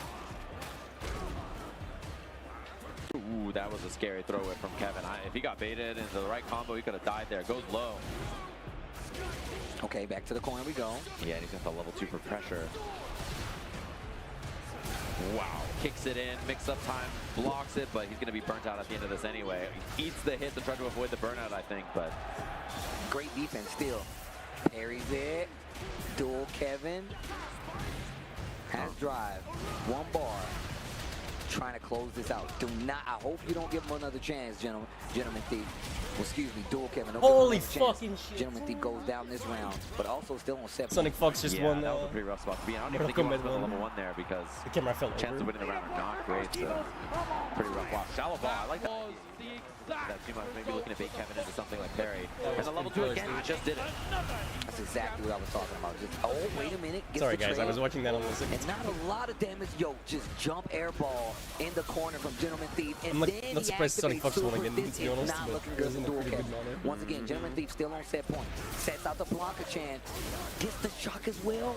Spending a lot of this meter and the resources. One more Blanka Chain goes for the command throw right after it. And now Dual Kevin and Burnout tries to hit a button, and that is gonna do it. Gentleman Thief takes it over Dual Kevin. Yeah, that was a rough spot to beat you. I mean, he had no way out right there. That level 2 pop was really, really smart, and he just cleaned up the offense after really well.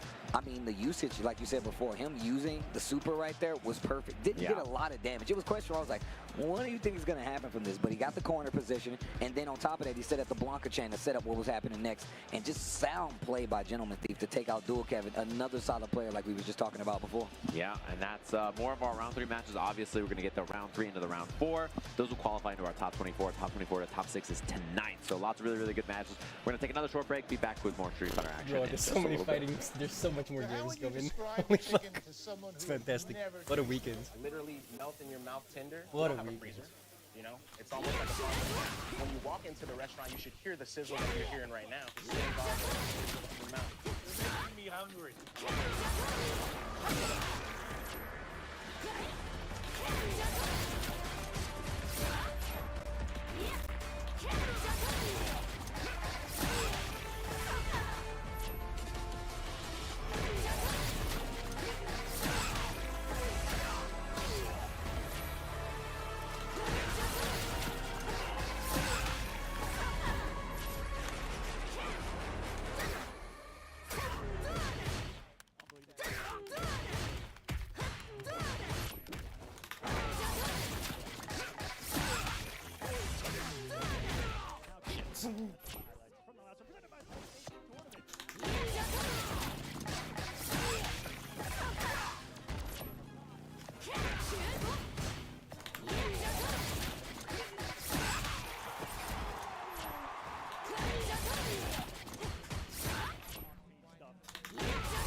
And that's how AT&T All-Stars KO'd weak Wi-Fi. Latency, then you need it most. Take that eye silent under the sun. Blue light glasses while you're gaming, having fun. Zenny's got affordable eyewear for all warriors and monsters alike. Evo sunglasses, available now.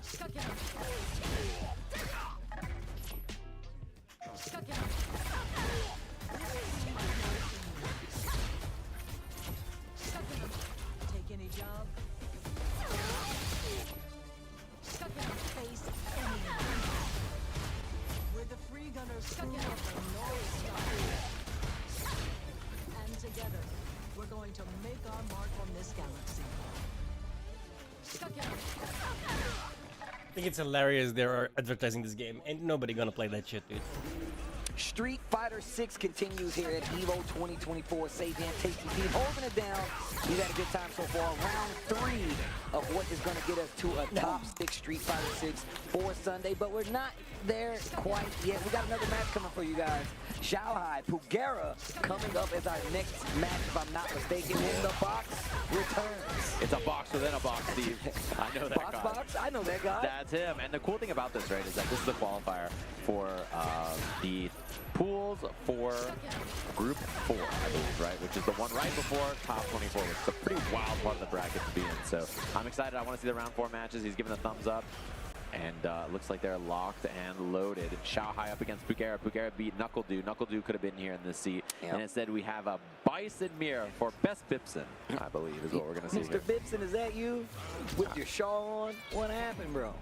I think so. I'll take a look at the rest of this bracket to see what's going on here, too. There's a lot of really wild matches happening at this point in the bracket. Ooh, and we still, bro, and I'm going to tell y'all right now, this next match, we got Liquid Nephew coming up versus Phoenix. That's our next match. But first, we're going to deal with the mirror match. Xiaohai Pugera.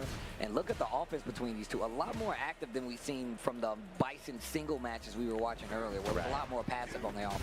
Ooh. Yeah, some of the other matches we have are really, really good in these other sections, so we'll be taking a look at them as well. Counter hit. This should be the kill here. Bomb gonna pop. Stand heavy punch. Oh my. Forward heavy punch instead. Okay, okay. Shot. He's a demon, man. He's looking really good. I mean, you know, you won on Evo today. You must be pretty good. Right. But his Street Fighter play looks awesome so far from what I've seen. I'm going to tell you right now, the question is, especially when you look at a game like KOF and you compare it to Street Fighter, the input is different, completely different. The reactions you have to have, what you're reacting to, but also it still help you in a game like Street Fighter 6. But Pugera saying it ain't helping him right now because he is beating Xiaohai up in his corner. He didn't spend the level 2 there, so he does give him a chance with a trade on the anti-air. Is good to go as Pugera gets the round. Nice. Yeah, Aaron Bull on that Psycho Crusher. Very, very good. Bison's anti-airs in general are really solid. They're good, dude. We just saw his crouching heavy trade with his own jump heavy, but I mean, it traded. It's that good of an anti-air. It's pretty consistent. Gets the throw. Prepare. You see so many people set up like the corner situation where like, go ahead and jump, crouch heavy. Thanks, bro. And back in the corner you go. Perfect distance to set up just this offense that Bison just like to abuse you with. Scissors to get in there. Gets the OD scissor. Sets the mine up. Next it hits, kills here for Xiaohai. So many ways to get the kill. It's going to pop. Does not go for the parry, so he couldn't perfect parry him, but this is a bad spot now. He's got to guess. He guesses correctly. Uh-oh, wait a minute. Into the level 3. I like this, though. Just spin it, get the drive bar back. This is the last round of the first game, so this puts you back in standing.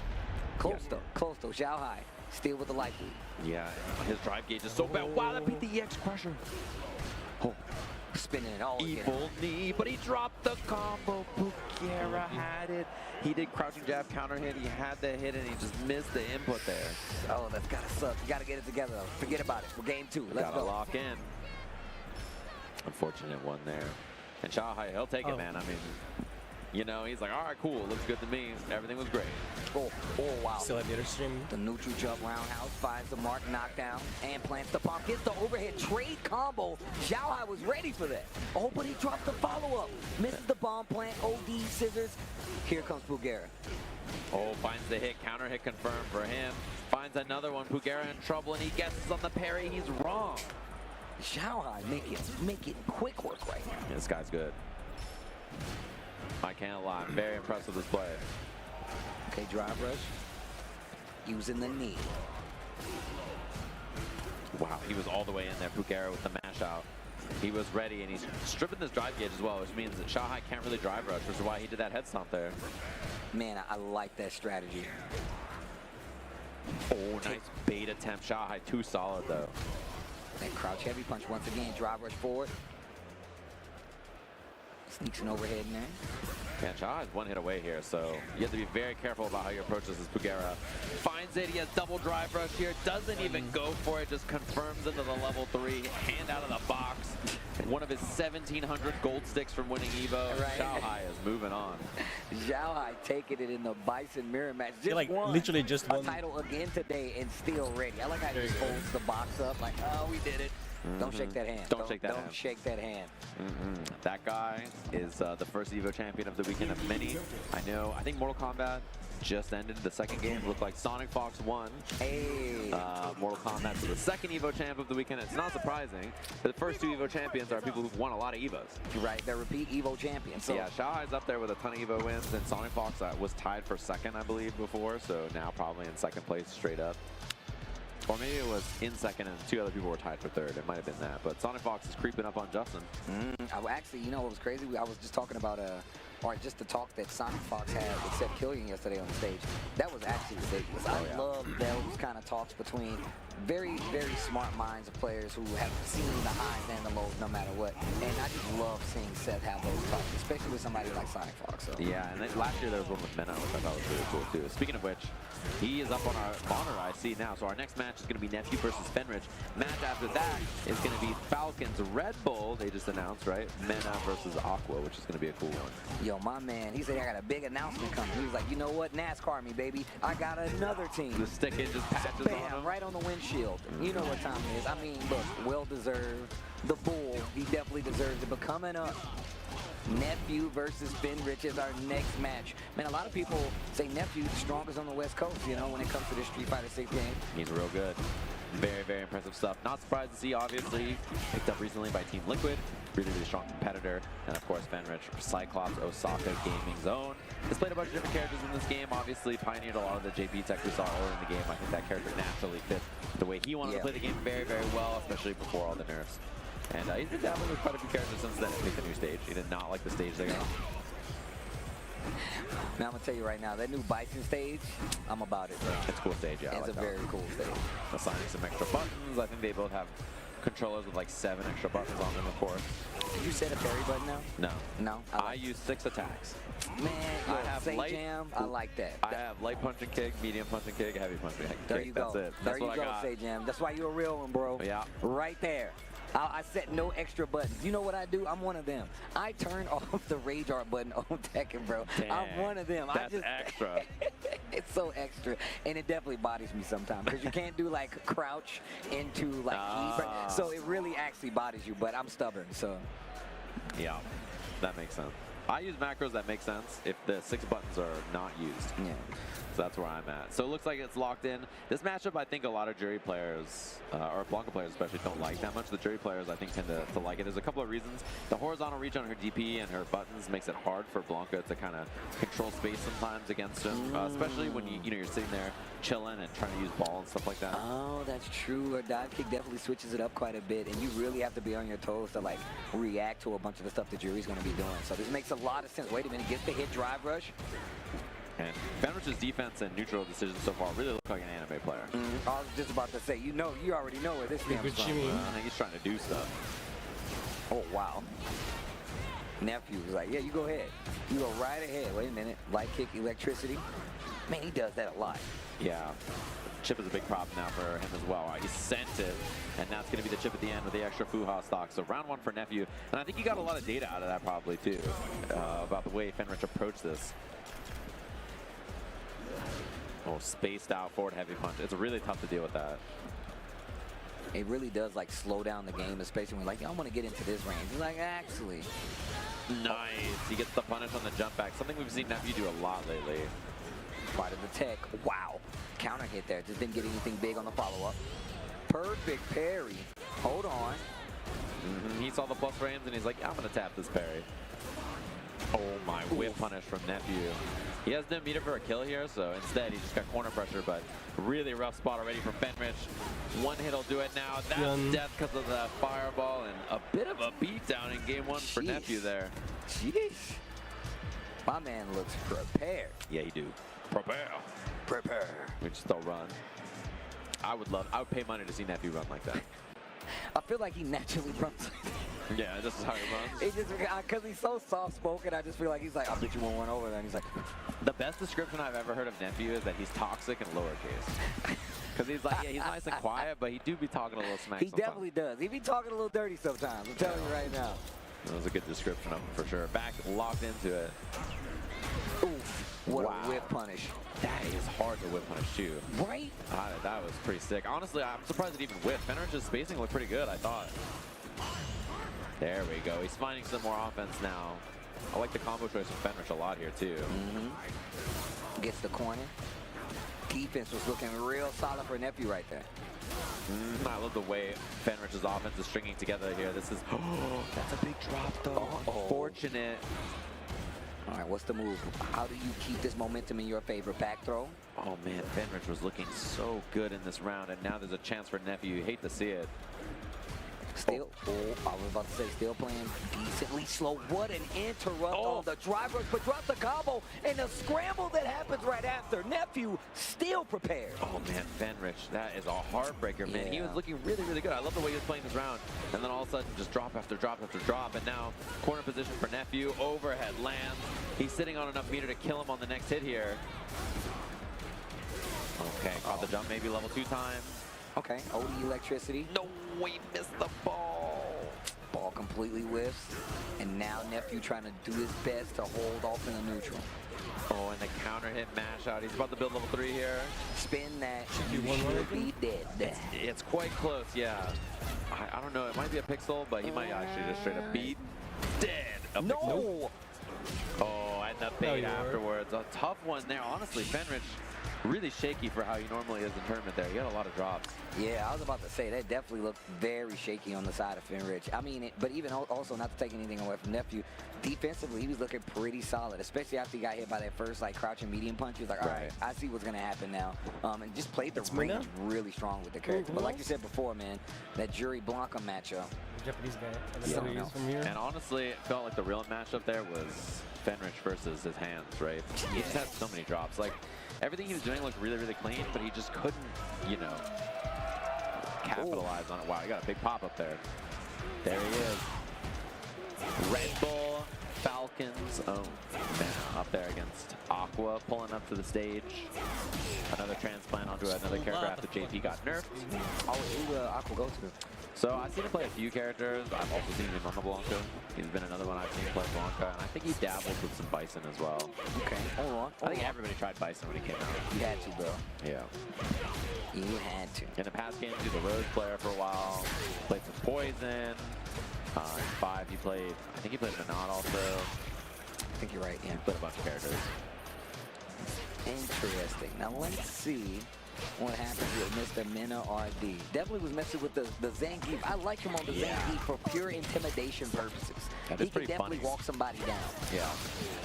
I'm curious about that too. Like, his characters got nerfed, right? Like, I mean, this version of the game, Luke and Blanca both got nerfed and are not really in the conversation amongst the super, super powerful characters, right? They're both still good characters, but not to the same extent that there's many others. And so I'm curious if he just swaps or if he plays those characters, he just adds another one.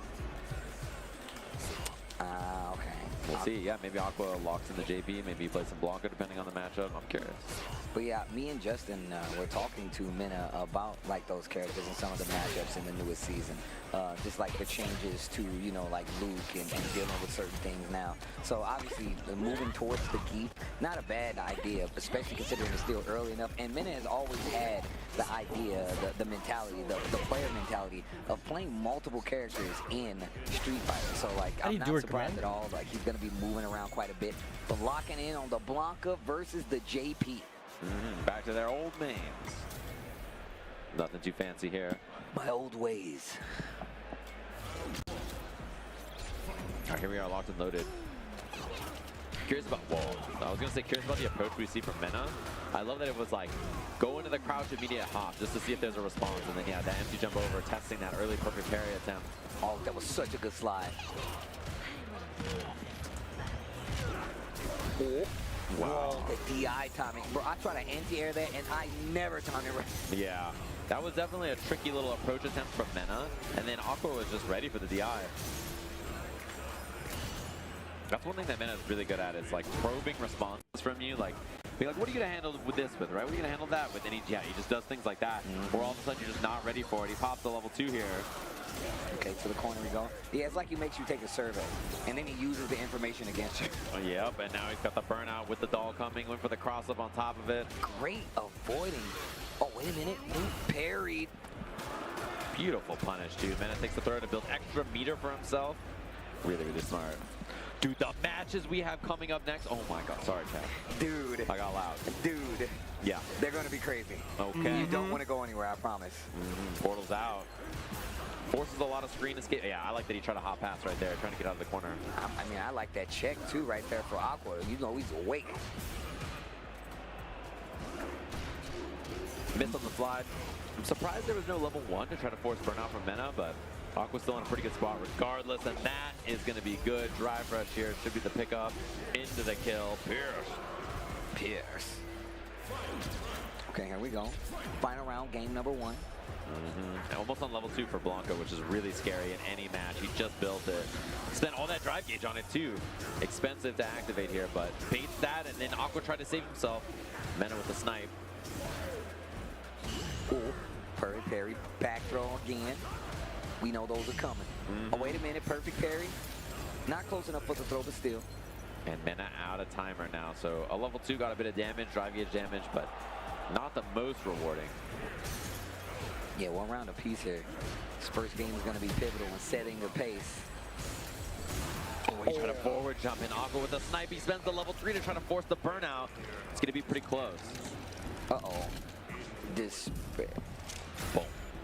Not quite, but yeah, he's going to strip the gauge there, and now Mena with no meter, no drive gauge. How do you get past all this with no drive, bro? He's going to just keep throwing these, I think, and then maybe fake it out in a couple, or yeah, now dashing in, and that's a huge punish. No bueno. And the drive impact's guaranteed there. Mena doesn't have any escape options, so that's game 1 there for Aqua. Do you switch now? I feel like that's the thought. He looked up and he was like, what happens now? Yeah, he went right back to character select. Yeah, no way he's locking in Zangief in this matchup, right? So Nah. It's either this character again or maybe the Luke, unless he's got another counter pick. The willingness to switch in this situation, man, I am forever like in awe of. When players are like, you know what, I'm switching. And I'm like, how do you do that? Like, I've never been able to. And the Luke coming back out to play.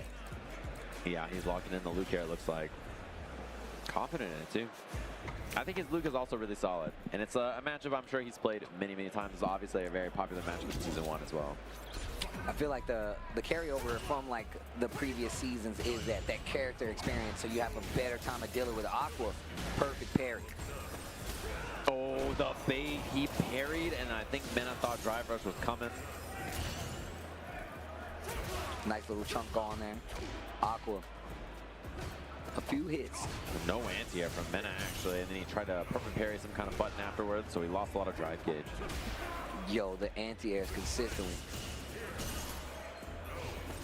Oh, and he's forced onto that there because he was trying to parry the projectile. Big jump, though. Okay, knockdown. Do it again. No. A dash in. Aqua with the check, and that's a huge win from Mena. I like that drive rush past it all. Air throw, get back there into the level 2. Oh, this looks like curtains. Yeah. I love it. Looks like curtains. That air throw from Aqua was so sick, by the way. And immediate level 2 is a very safe way to try to close out that round. Ooh. Okay. A little trade on that. Mena running out of steam maybe here. Was making Mena perspire. He was sharp with it. Oh, that's a punish there. Uh-oh. And man, he cannot find a way in. Aqua is looking like just a wall here. Yeah, this is looking really difficult for Luke to get into. Even more so for... Uh-oh, wait a minute. Uh-oh, even wait a minute. Yeah, Mena's having a hard time getting in himself. We'll see what the option is here. Oh, the perfect parry. His drive gauge was so low. Hitting that there is really impressive. He needed that not to get burnt out. And now Mena's in a bad spot. Oh, jump. The obstacle Under course. You're done. mix up to the other side should be sending Mena RD to the loser's bracket here at Evo. Oh, Aqua's going to pop off. He's hyped for that one. That's a big win for him there. Obviously, Mena went all the way to Japan and won Evo Japan there. So Aqua feeling good about that, sending him to the loser's bracket here in Vegas. I feel like that's the most dangerous of players like Mena. They've got nothing to lose. There's no turning back now.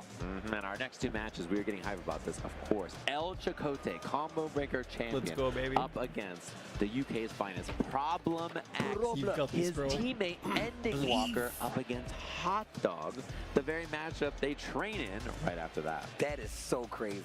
Problem X coming up. I think he's still been running. He's running the Bison consistently, right? Yeah. He has a couple of characters, but a lot of Bison for sure. El Chakotay is 9 feet tall. Yeah, he is actually. He is really tall. It's not the camera playing tricks on you. He's actually extremely tall. Dog, look, every time I talk to Chakotay, I'm like, yeah, man. Yeah, my neck hurts. I'm gonna go talk to somebody else, dude. He is so tall, yeah. It is impressive. And also, a Lily loyalist. He's been locked in on this character since the game came out, obviously. And he's very, very good with her one combo breaker, which I'm sure a lot of you saw just about a couple months ago, I guess now. And that was right around when the character that Problem X is playing, Bison, was coming out, right? So Bison, I guess, came out the month after that. Akuma was coming out during Combo Breaker. Wow, that is wild to think about. These characters drop so fast. How do you feel about Lily? Lily now, I should say. Yeah, she's much more solid in this version of the game, for sure. She got some buffs that are, I think, pretty nice to have, especially consistency with supers and stuff like that. Yeah. And then being able to do EX Spire into super, I think, is really nice for her as well. A little bit more damage, a little bit more consistent. I don't think dramatically improved, like, you know, maybe Zangief is a character I would say dramatically improved. But definitely solid in this version of the game. And the thing is about Lily is her power level is almost not important because there's only a few world-class Lily players. Exactly, and they're so scary. It's like Chakotay and obviously Hibiki from Japan. You're so scared of running into them because you know they're super specialists. They're super strong, bro. Yeah. And I feel like Lily's one of these characters, and I've said this, like, I feel like you can't give her too much. Just her archetype, she has a way in, she has a command throw, like, she can be really troublesome.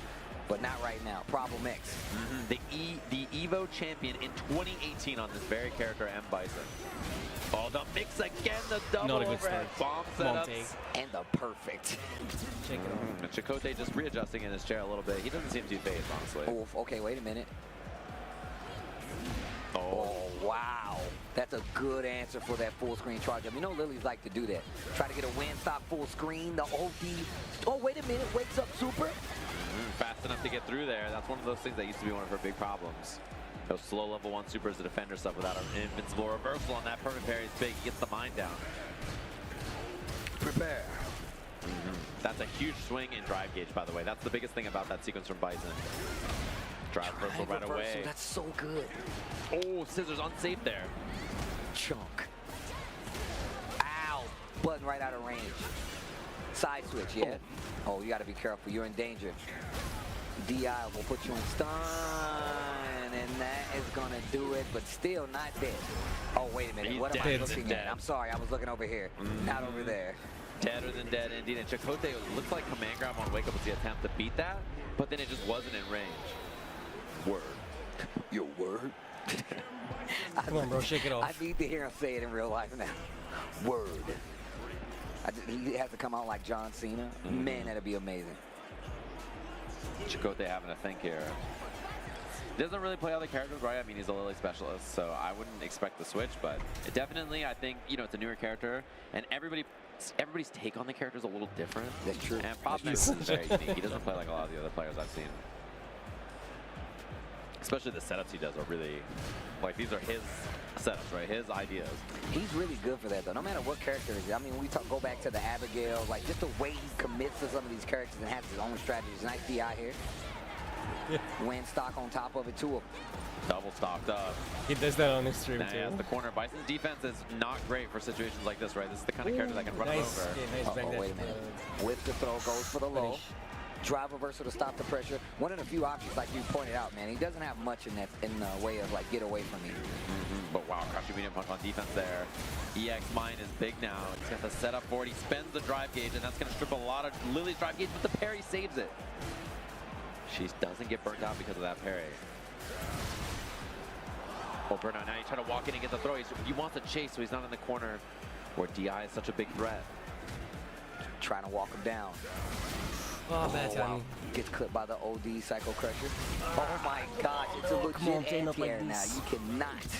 You cannot. Yeah, that is a rough one for sure. And Popnex is looking clinical here. I mean, it was a little dangerous when he was getting hit in the corner. Oh, that's a big drop. Huge punish on this. EX Scissor Kick is minus $1 million in this game. Oh, wow. Oh, backdash in the corner. Into the throw, into the corner. Wait a minute. Problem X. Problem. Nice, hell attack. He's one hit away here. Bomb's gonna go off. It's 50-50 here. Low this time, and I love the parry attempt from Chakotay, knowing it was gonna be some kind of mix. Got the hit, but didn't get the combo. Dash up to try to get a reaction. Chakotay not taking the bait. Takes the throw. Yeah, Problem's one hit away from winning. He now has a safe drive rush without burning himself out. He is big chilling here. He has a huge lead. He's down to sit on this the whole time. EX level 3 confirmed. That'll do it. Unlucky, bro. 2-0 over the CB champ. Problem X. That guy looks, he is cold right now. Look at Problem's face. He is not messing around, dude. Yo, this is Problem X is definitely a problem, bro. Problem X, damn. With this very character, right? Very impressive stuff. His teammate going to be coming up to the stage to play in a second here. I see, by the way, also happening, Uni top 6. They're on the stage right now. Hey, so that's really cool. That's our third top 8, or top 6 rather, of EVA this year. There was Mortal Kombat was last, and then right before that was King of Fighters. Crowning some champions once again. We're getting down to the fated day, that Evo Sunday, bro. It's gonna be crazy. Yeah, it is almost Evo Sunday, which is pretty wild to think about. Speaking of Bison, speaking of the UK, we got the training partner here, Ending Walker versus Problem. They've played a lot, right? And then obviously this is Hot Dog with the Bison play as well. He has other characters. Obviously, Bison just came out, so one of those things. But yeah, I'm very interested to see how this matchup goes. I haven't gotten to see Hot Dog 29 actually play any Bison as of yet, so this is gonna be interesting. But I've definitely seen Ending Walker going through the trials of Ed, right? This is gonna be good. I just like to see, this is the Ed that I like to look at the most, because I feel like he's one of the people that loves the character so much that he's like, no, I'm gonna go back to this character. Obviously, started off with the Ryu early on, and I feel like him playing like this kind of plain vanilla style character really kind of fits him. So yeah, the cool thing about Ending Walker too is like a lot of Ed players are like, you know, they play this real like defensive, patient, whatever style. Like they want to just hold and stuff. And I feel like Ending Walker does not want to play that. He wants to pull up on you and be like, "What's good? Let's throw hands. What's up? I'm trying to scrap, right?" Like, yeah, he's like down to scrap. And I like that play style. It's such a difference between a lot of the play styles of Ed players you see from a lot of the Japanese players in particular. As these guys get set up to go into the next game. Hot Dog 29. The other thing about Hot Dog that's big for this matchup in particular, right, is that, you know, he has a few other characters. Obviously, he was known for his DJ in the last season. He also has a legend rank Ed. So the other character that he plays besides Bison is Ed, and he plays Ed to a very, very high level. So both of his characters were in legend rank, you know, top 500 in the world. Yep. And he knows how to play Ed as well. So this is something where he's very, very comfortable with, obviously, both sides of this matchup. Okay. Let's see how he deals with the current threat. I watch a lot of Hot Dog at like midnight. He's like live, you know. I like tune in. I'm like, there's. Never gets old, bro. So good. Yeah, he was definitely one of those guys. He was definitely one of those grinding guys. All right, here we go. Locked and loaded. Wow, missed the head stomp at round start there. Okay. Little crouching leg kick check. Ending Walker with the drive rush, trying to smoke that. And one thing about Bison, he doesn't have a reversal, so you can get away with drive rushes into big buttons like that. Prepare. Drive rush, pack pro. Wait a minute. Ooh.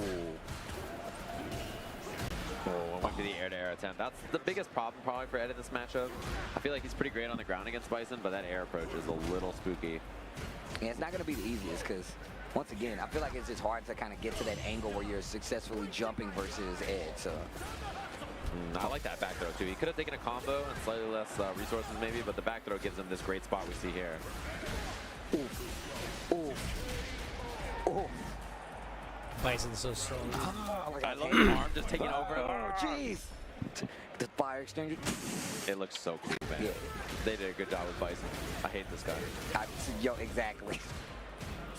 Nice, good challenge there. That crouching medium kick from Ed is never plus like that as immediate. It's 0 or -1. Oh. Unless he drive rushes, you know, to get some plus range. Nice. Perfect parry. Fudo won against Ebihara. Gets the knockdown. Another one. Pulls Meaty him in and snatcher. then goes for another forward throw. Oh, So and it's the Problem throw X bait versus no Fludo. meter kill here. Very nicely done winner from Ending sim. Walker. Of this pool, I should say. In round 3. All right, Ending Walker. One round apiece, game number 1, Hot Dog and Ending Walker. But wait a minute, Psycho Crusher to get the knockdown. Wow, the timing on that perfect parry.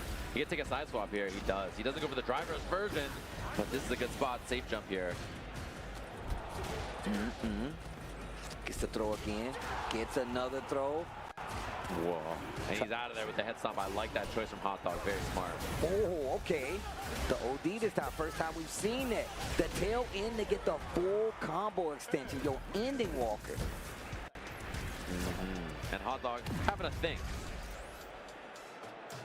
I think he really, he looked really good at the start of that, and then Ending Walker just kind of locked in, took the fight to him and said, what's up, man? Like, what are you going to do about this? How are you going to handle my presser? And it's been a big problem for Hot Dog so far. Playing back a little bit, scissors to try to get in there. What a whip punish from Ending Walker. Little crouch light kick check into the blitz, double crouch light kick. It counter hit combos into itself. So one of the nice things about that button, like we saw right there. Yeah, he's keeping the options, just lots of lights, and keeping the pressure very tight. Tough for Hot Dog to deal with, and this is going to be an easy peasy kill. The perfect for Ending Walker. Yo, Ending Walker. My guy, calm down. That's what I'm saying. He goes in for the kill. He's down. Yeah, see, every round is just him leading with some kind of offense. And it's a fun style to watch. I think, you know, his head is so interesting because it's so different from a lot of other players. And this really is his character. He likes that. Yeah. I'm a fan of those kind of players. Like, nah, man, I'm playing this character right here. Yeah, me too. Tries to challenge back, decides to get out of there instead. Ooh, I like that he was looking for heavy kick snatcher right there to try to get him out of the air. Stand medium kick, keep him at bay. Fuck's sake. Nice, the jump out. He finds the escape. And the delay from Hot Dog there was great. Okay. Oh, almost had the trade combo. Nice punish counter. That combo does work. Oh, he didn't go for the super. I think he wanted level 3, but look, Hot Dog's meter barely wasn't there. Oh, that's no good. Tries to go for a little reset. Hot Dog challenges, doesn't finish the combo. Ending Walker retaliates, has the level 3. That should do the deal. That's going to be the game 2-0. Ending Walker over Hot Dog 29. And I think they both had some drops there at the end. I think they kind of looked at each other at the end like, whoops. Like, there's a couple of issues from both of them, but they cleaned it up at the end. So both of the EU boys moving on in the bracket just like that. Some loose scrambles there, but I like the retaliation on both ends. Even Hot Dog 29 was ready to be like, oh, did you whiff? Crowd strong. And then as soon as he saw it, Ending Walker was like, oh, did you whiff? Stand medium punch as well. So just great plays on both sides. The scramble looked really strong towards the tail end there, but Hot Dog 29 out of there, going to go down to the loser's side. Ending Walker moves on. But we're going to move on to the next matches, but it's going to be after this break, so don't go anywhere if you want to catch out more Street Fighter 6. See you right after this. Okay, bathroom.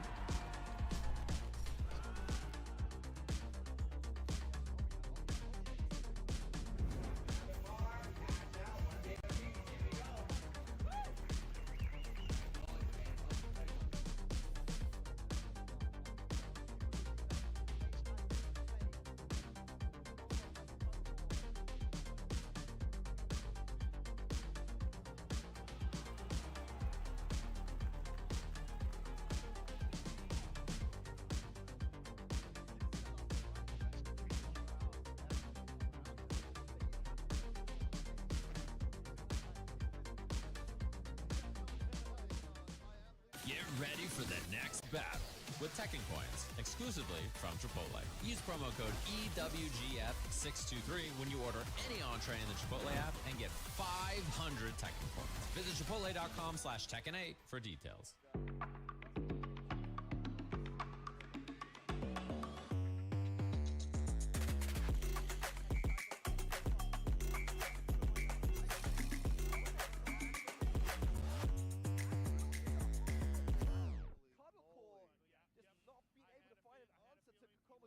Hey gamers, does your room look like this?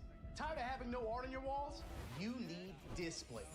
Made with high quality metal and customized finishes, with Displate, you can transform your room or office from lifeless walls into a stylish space. Check out the new texture finish. Flat is out. Come feel the difference of that sweet, subtle embossing. Say goodbye to hammers and nails with Displate's magnet lock technology. It never fails. It's as simple as snap and hang. Bang, bang, bang. Visit displate.com/Evo and order now. Use the discount code EVO at checkout. Rated E to M.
Welcome back, gamers. We are here with more action, narrowing down to that top 24 later tonight, and then top 6 by the end of the evening. We have another match coming up. Really, really strong players. Europe and Japan going to be represented up here, which should be really, really fun to watch. And then our next match after that has one of the USA's finest, so I'm sure a lot of you are a big fan of against another really strong Japanese player. So it's Carmine Corzone kills you up against Moke. Moke has been one of the strongest players in Japan, I think, in this game. He's had a lot of really, really strong performances. He's a super, super solid Chun-Li player.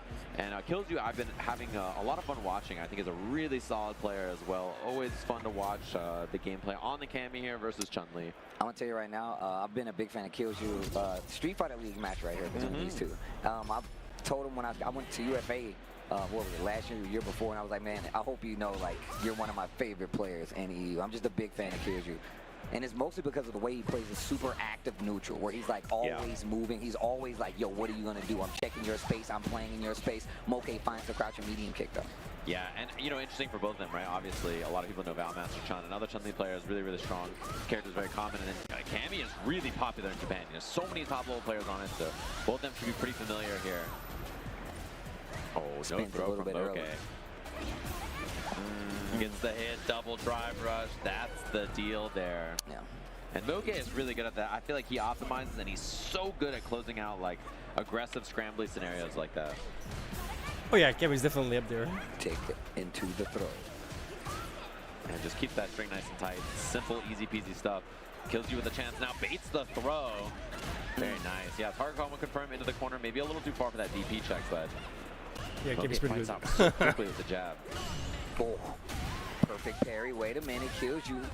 Gets the knockdown in the corner and just jumps out of there. Gets a punish counter throw. Back to the corner you go. Someone got DQ'd. Moke in trouble. He's on the ropes right now. Plenty of meter, but the activation on the drive rush right after the confirm. I like it. Kills you on the board. Yeah, very nice caging in the corner there. Did a great job of slowing Moke down.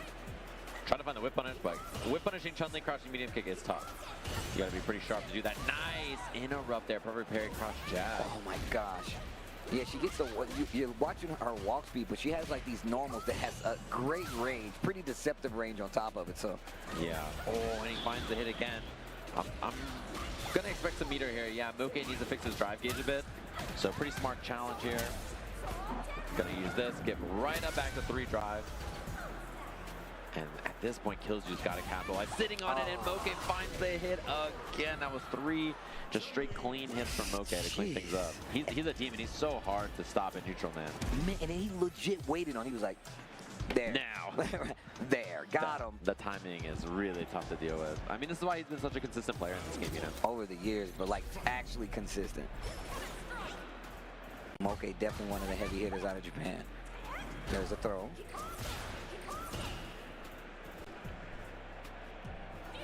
Oh, low four tries to make something happen. I like the reaction. Moke says, nah, stop that nonsense. Anytime you see that drive rush, you can do it. Wow, the whip punish on that. That's a ton of damage for no meter. And it regen his drive gauge. Counter hit confirm on that. And Moke with the perfect. Jeez, my man has wasted no time. Moke, set point on kills you right now. Yeah, I mean, man, it's just been so tough for him to get anything going so far. And it's not even his fault, it feels like. It feels like Moke is just such a wall. Yeah. Oh, man. Optimal. Yeah, spending that level 2. Gets the drive gauge back during the air combo there. And next it could do it for Moke here if he finds a good one. Gets the hit. Knocked down into the corner once again. What's the mix? The low.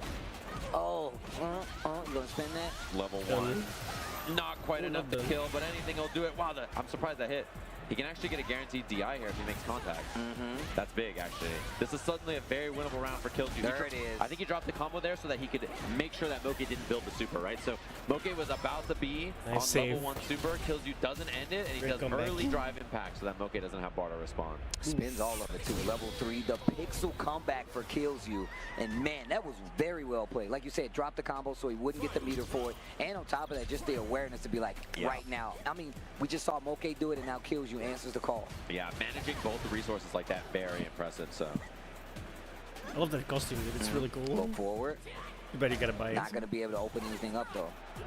Tries to get a reaction with the Big dive fat kick. no. It does work, but it's not close enough. Moke, spinning bird kick on the knockdown. Perfect parry to get the retaliation. Killju back on it. Man, these guys are scrambling right now. And he found that jab whip right there. Very smart. And this is exactly what I was talking about from Killju. He plays this back and forth game like, yo, what is the most optimal space? What is the most optimal space? That should be the round if done correctly. Reset it to the throat. Killju sneaks one onto the board versus Moke. And man, I like the way that he played that. But Sneaky, that's exactly what I mean about this Sneaks player. He onto really the board. does play Well at said. the perfect range. In, out, shimmies a lot just to see how you're going to react. The fact that he got that kind of reaction out of Moke, of all people, says a lot. Yeah, and all of that level 1 slightly not killing, and Moke overcommitting a bit on that drive gauge, so we'll have to see if he makes that kind of miscalculation again.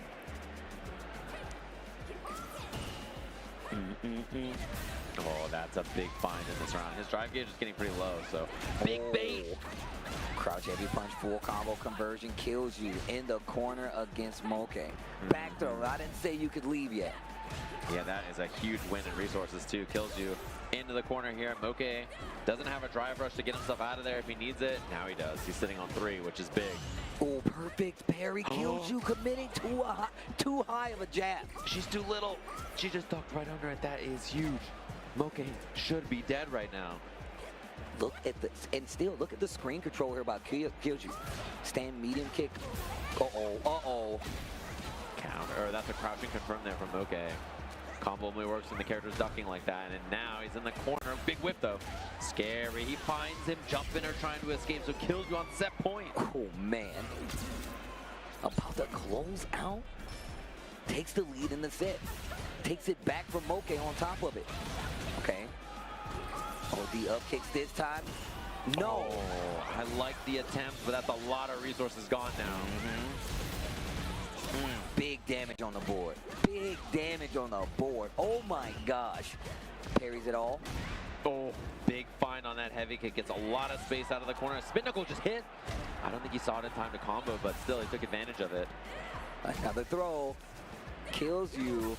No, oh my you're done. gosh. Walks into Level the 2? crush. Medium kick Moke. He's gonna dump it again. It's not enough to kill. He gets the knockdown off the second hit of the jump heavy there. The low. It's enough. So Moke tying this up, sending us to a final game, final round between these two. Oh my gosh. The back and forth is ridiculous. The crouch medium kick again to do Moke.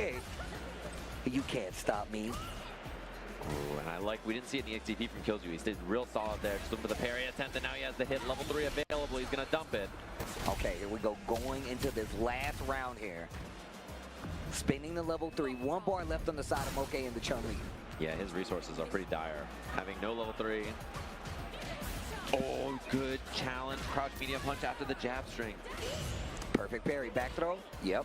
Man, this set is wild. That's what I'm saying. Are scrapping they out are there. fighting, bro.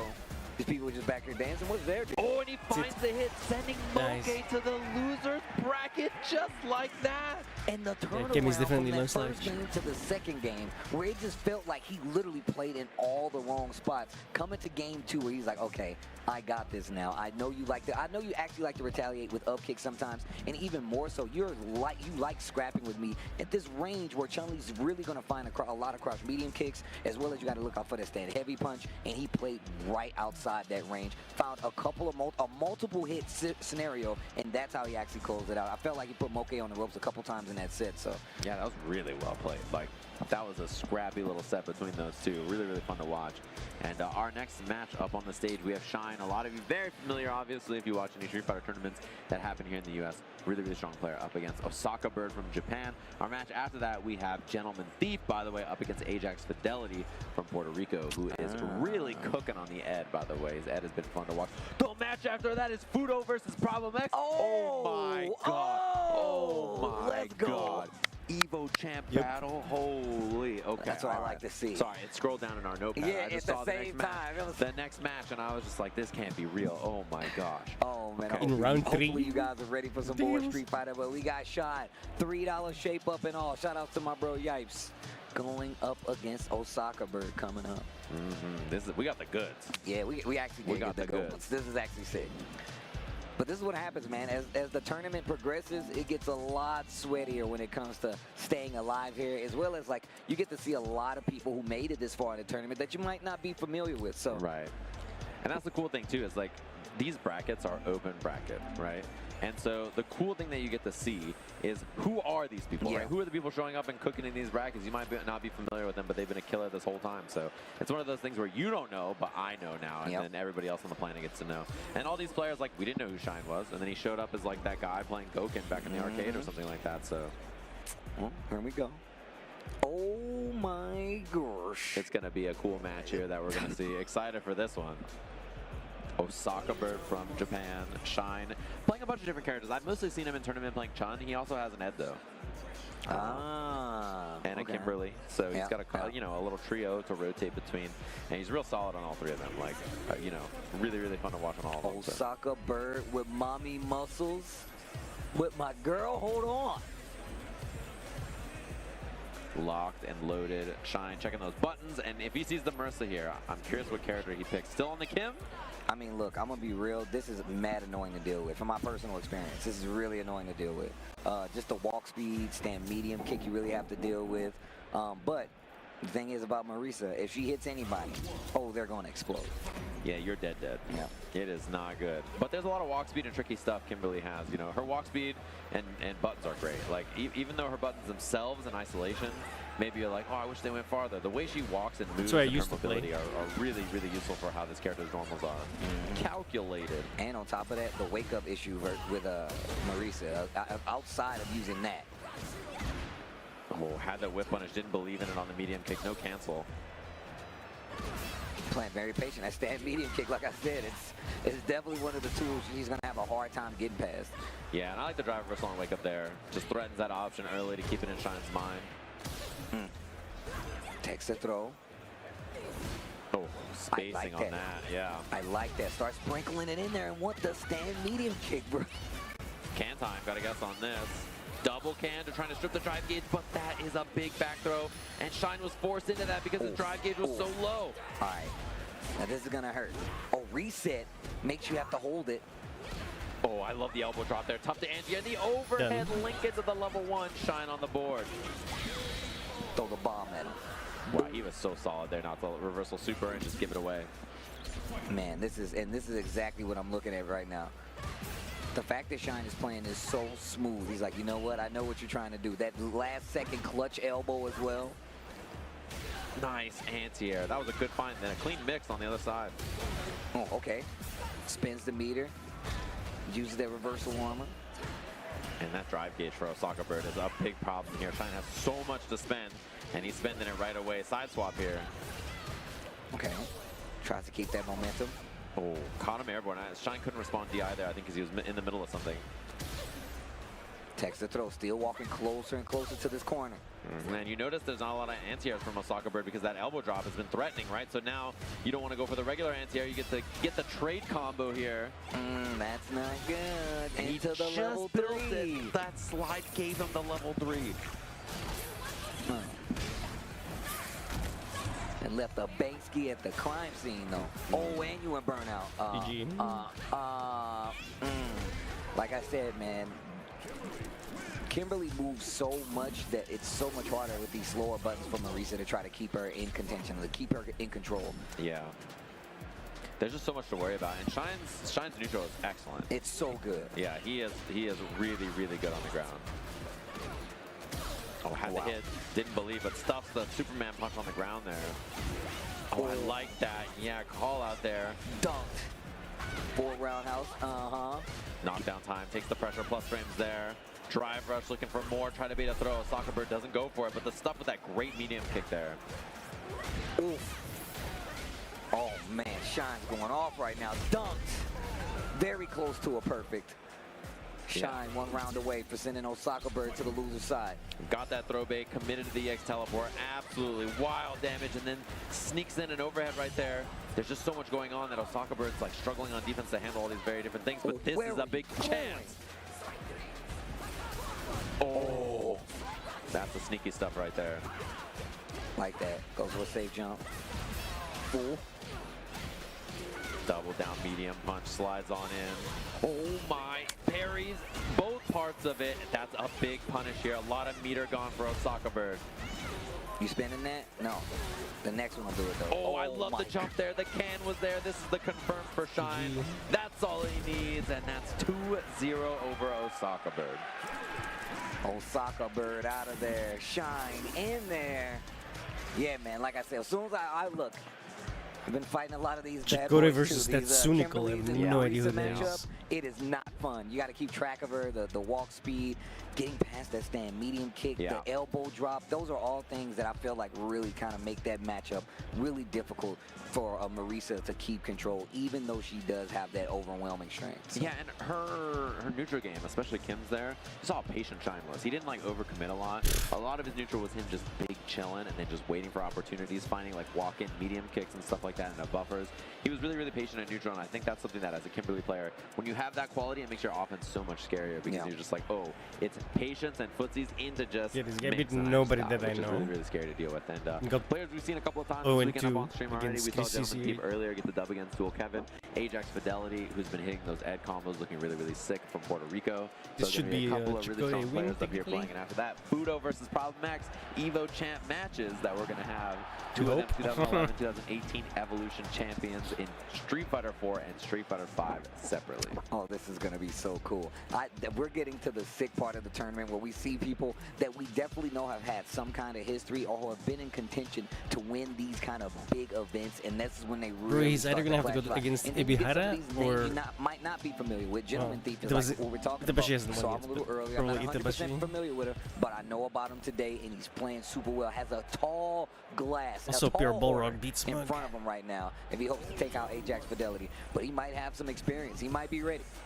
Yeah, and I gotta take a look at these. He has to go brackets against get a Skaba bit right about now. where we Talk to me, are. bro. Check him out. I'm gonna take a peek at some of this stuff. I see the other side. I've been looking at the other side where everybody's playing in, and there's some scary stuff out here. So I think winner of this match plays Shanghai in the next round up there. Yeah, which is pretty scary. I know Nephew and Big Bird are fighting. Winner of that is in top 24 winners, which is a pretty wild spot to be. Fudo and Problem X, winner plays the winner of the Shine versus Noble match, and that'll be a top 24 qualifier match. So Fudo versus Problem X is not quite there, but getting pretty close, which is already a dangerous spot to be. And then on the other side, it's Aqua and Ending Walker. Kills You versus Kills You plays the winner of that for top 24 here at EVO. Bro, the matches, let's go. Oh, a little early on that drive rush. Sad Try to that get a Chakotay reaction. went into losers because we Gentleman won't Thief, get though, those playing real on the crispy, though. stream. Might not be too familiar, but you could see. Yeah, and I think this matchup in the mid-range, Blanca can kind of be a bit of a menace and try to throw Ed off with the Blanca balls and things like that, kind of throw his mid-range flicker game off. Shine He can versus definitely Noble. annoy him Holy shit. significantly more than some of the other characters in the game at that range. We're getting some crazy Wasted. matches now. Oh, he he went missed for the the crease. kill rush. Yeah, he wanted the good stuff. Okay. Gets the knockdown and instantly challenged. Okay, Ajax. And you really got to be careful that don't wake up. Threatening that fireball doesn't throw up because obviously Blanca slide, which is what we see right there. You know, still got to represent it a little bit. Let them know you're not scared. Oh, wow. Backs up perfectly to get that. Yo, Ajax. And still drops it. Man, Ed's got some really cool combos. Yeah, that would have hit, and then he would have done level 1 after to get the kill. So that was like the hard extension he was looking for. It is a pretty tight link. Oh, a nice buffer. That move, that crushing medium kick from Ed, is literally the, if you're drive rushing, you're dead move. Yeah. Like, it's super active. It takes a ton of space on the ground horizontally. Same kind of thing for Blanca. That's one thing, too, is he's not the best at poking after electricity with his 4-frame moves. Oh, I like that. Baits the parry, gets the throw, punish counter throw at that. Jumps out of the corner. Oh, didn't get the whip punish in time, but... Oh, and that's a whiff, too, on the parry. A lot of drive gauge gone for Gentleman Thieves. Uh-oh, stuck in this corner. Slides big, though, and out of the corner just like that. And has the level 2. Okay, this is how you have to work. This round is basically how much of this level 2 value can you get? Oh, that's a bit of it right there. The slide afterwards. Oh, got a reaction out of Ajax and finds an opening. Blanca-chan, help me out. Oh, and the cross up at the last second there. It said counter hit, so I wonder if it was DP attempt or something and got mixed up on the input. I like jumping in the corner right there, too, because if he had did like the OD like reversal on wake up, he probably would have pushed him out of the corner and hopped over him anyway. Yeah, that's true. Spends the level 3 right away. He does have a meter advantage anyway, right? So wants to dump it since the level 3 from Blanca's not that threatening yet. Jackpot. Oh my meaty. God. Yeah, right in the face. It was like you were a bad guy to beat him up. Right? Playing back. Counter hit too. Could have been a combo. Little shimmy there. Gets the full combo conversion. Ajax Fidelita. That was clean. That spacing, that little wiggle in the corner, found the counter hit. Wig makes a throw whiff. Gets that opening. Sneaky stuff. Yeah. That guy, Ajax. He's pretty good. Yeah, it's pretty good. Representing Puerto Rico, of course. Doing a little dance in neutral here. A lot of it is very responsive play. Wow, it's going to be a drive rush punish here. Oh, it whipped because of crouching on the heavy kick, but now you know. And the more you know. Maybe you can time it so that does hit, and he mistimed it, but... Okay. You're mine. That's a whip DP, but no punish. Honestly, I don't think Gentleman Thief expected it. It's not like he's playing bad, but Ajax just adjusts so fast to some of these situations. Or he just removes it like, you know what, I'll block it out if I need to. Yeah, he's not giving a lot of opportunity for Gentleman Thief so far. That's one, though. Shallow Blanca ball. There's a whip parry. He's been parrying the Blanca balls a lot, so I like that answer.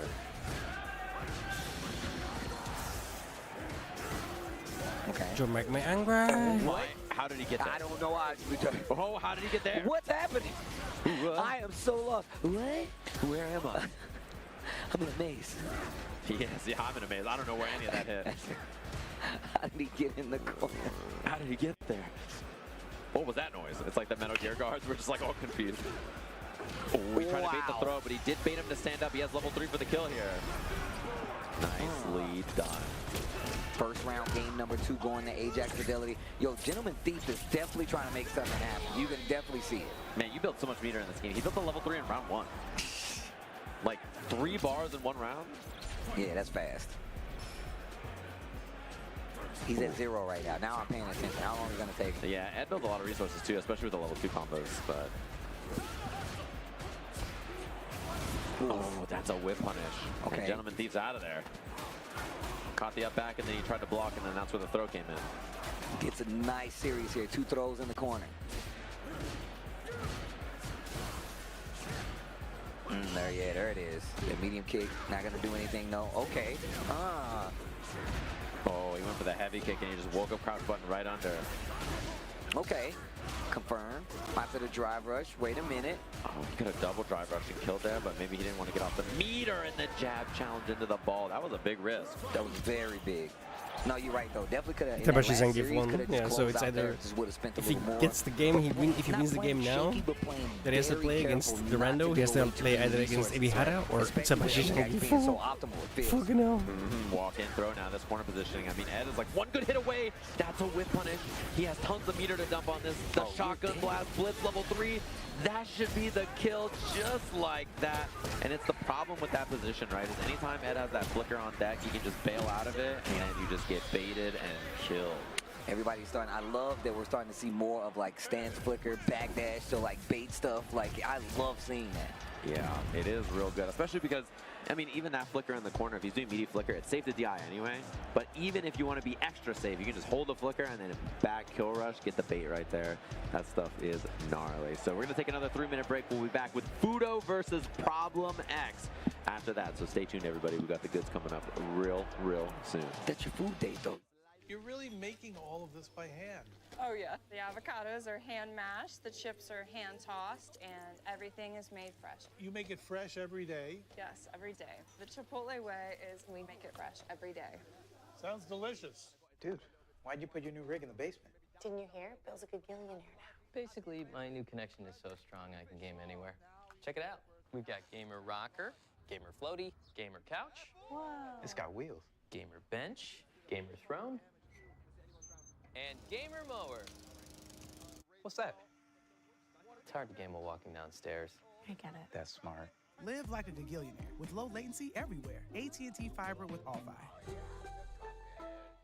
Do you want okay FGC merchandise by okay FGC artists? Well, you're in the wrong ad if so, because here at 10-0, all we got's the best FGC merchandise by the best FGC artists. Just look at all this great merch. You can make this your whole wardrobe. I should know. I have. Our 10-0 merch booth will be open all 3 days at EVO 2024. If you're not here in person, visit us online at merch.10-0.gg. Stuff this cool won't be around for long.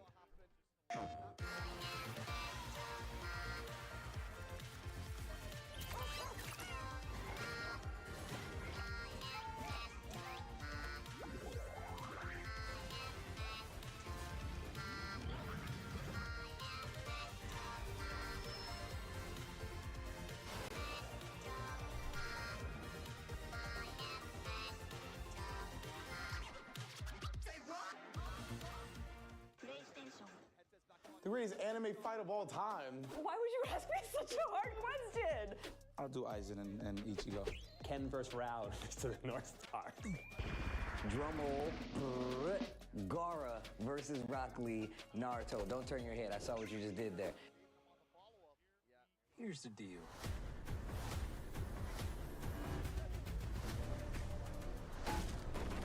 Has he available, runs over him, rage available, oh, the back one! That did so much damage because the back one was in rage. Yeah, Rangchu gonna take that one, but big shout out to JJ Breeze. He hugs him and he understands, man, that that's not the way you want to go out for sure. And it was such a close set as well. Took Rangchu all the way down to the wire, but yeah. I got a fierce punch as well.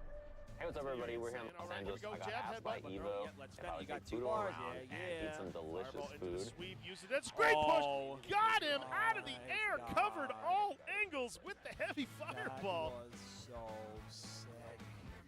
Yo, when that heavy punch metallic sphere connects, you feel that metal. Oh, yeah, that is a like, metallic yeah, sphere. This is gonna hurt. Nice patience there, Shirokuro, just using legs. You dip them in consomme. Uh-oh, puts himself into the corner with the spinning bird kick. Excellent block, though. It's that crouching, that standing roundhouse up close here, gets his way, has the screen control, the life lead at the moment here. But we've seen this from Resolve. All he really needs is one proper situation to get the party started. Oh, no, this could be it. This could be it. Yes, dash, crouching, light kick into the head, but into the shoulder, but the last hit, and I think Resolve was going for a red parry. Yeah, red parry. Oh. Crouching medium kick. Shirokuro ties it up one round of peace. Yeah, he's also starting this next round with 2 bars, and any Chun-Li player, you love that. You guys love that. So pretty much up until Tokido showed the way of the Urien Unblockables long time ago. This used to be, a lot of people thought this was, an unwinnable matchup for Urien. Wow. Oh my goodness. Again? Yes, put it out. What is the high-low mix-up? This time does sweep. Another one.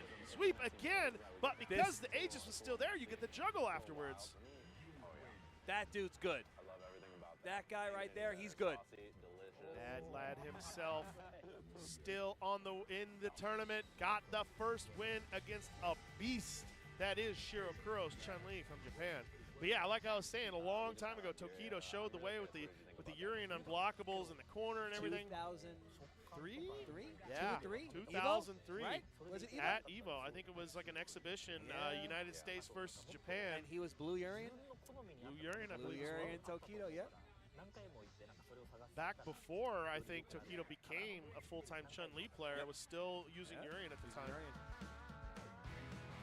Resolve, though, here. We've been showing really good setups all day long. Chun-Li, though, getting the early aggression here. Shirokuro using that standing jab to keep him in the corner just in case Resolve does a headbutt. Oh, again! Doesn't get the next tackle. Yes, sure. Oh, a little too far for the full crouch to hit. Just a little too far. Can we get 2 of the Chicago Polish dogs? I'll take 1 spicy, 1 mild. I think that's it. Here, and as you said, the Blanca is going to be the choice here coming up against Ken. So, right off the rip, trying to go for the big reward here on the standing heavy kick. That is about as good as it gets when it comes to these whiff punishes. Yeah, and again, interestingly enough, you know, like, I know Angry Bird and Tokido feel this way, but they do feel like Ken is stronger than Akuma, and they've been sticking with him. You know? Enough of my face. Despite It's time for my face here. As we watch some Street Fighter 6 action. Yeah, where's Shoto? Yeah, absolutely. I mean, where's Shoto here as we lock him down in the corner, the throw loop looking crazy. I'm just going to call him Worst Shoto until everybody admits that he's like still one of the best. What a whiff. 2 Evo champions, of course. Good going to the target combo, plus on the situation after the scoop. Gonna go medium ball, very nice. Yep, but he went for a delayed throw just in case Angry Bird woke up with an ODDP or a level 1, but then he autopiloted into the throw, and because Angry Bird literally jumped on wake up, that was able to punch that was not a good day. Yeah, Smart, a very strong answer to that situation. Tries to go for the slide. It's gonna be a big punish for sure after the run stop and the empowered toss all the way to the wall. It was really, really sick. I heard Fudo was still taking food back with him. He took the Pink's hot dogs back and gave them to all the Japanese players. He's like, I'm gonna give this to Tokido, I'm gonna give this to, like, he had like a list. Running Tatsu. He has like 9 different kind of frame kills to set up. His horse is killing me. Yeah, he's just look at him dancing next to the horse, like DJ's just vibing.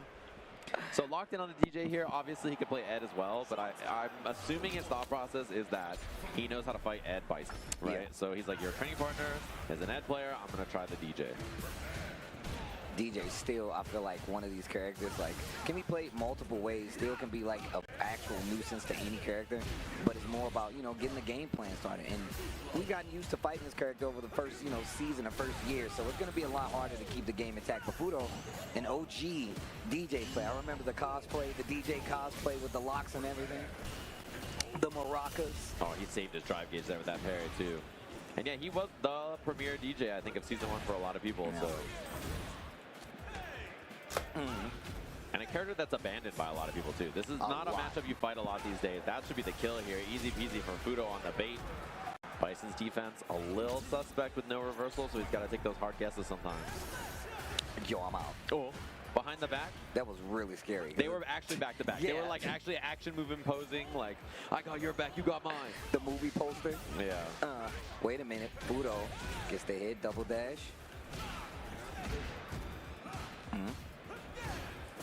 Really trying to get a reaction out of Problem X. Problem X is waiting for the right time to start his offense, but oh, wait a minute, wake up, D-press Nightmare.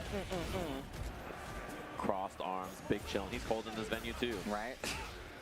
I don't think level 3 is going to kill there, so Fudo saves it for the next hit here. Jab, jab, and he's got the confirm here. Should be the machine gun upper level 3. Nice and easy there. Pretty scrappy little first game, and honestly, Fudo made a lot out of those offensive sequences against Problem X. Even like, I think it was one of the things is like, you typically go back to a slower pace kind of like offense, but they both went like right back in. And DJ kind of allows that because he's got the double projectiles, right? Yeah. So it kind of keeps you on the ropes the entire time, even in those situations. Dash up. Oh my, jump back. And he had the up kick charge. How? Oh my. Didn't quite have that sway timing. It was very close to clipping Problem though. Drive rush after the projectile. Looking at backsway again. I think he's probably doing backsway and waiting to see if there's a scissor kick, and then he hits a kick or something, is my guess. He is playing heavy on the down back. Wait a minute, big punish counter. Gonna set the mine. Dash back heavy kick is a meaty there, and Fudo just, he burns himself out because he says, well, I'm going to end up there anyway, right? So I might as well. Oh, and the anti-air losing is bad. Problem loses the corner, and that TI is a very scary threat.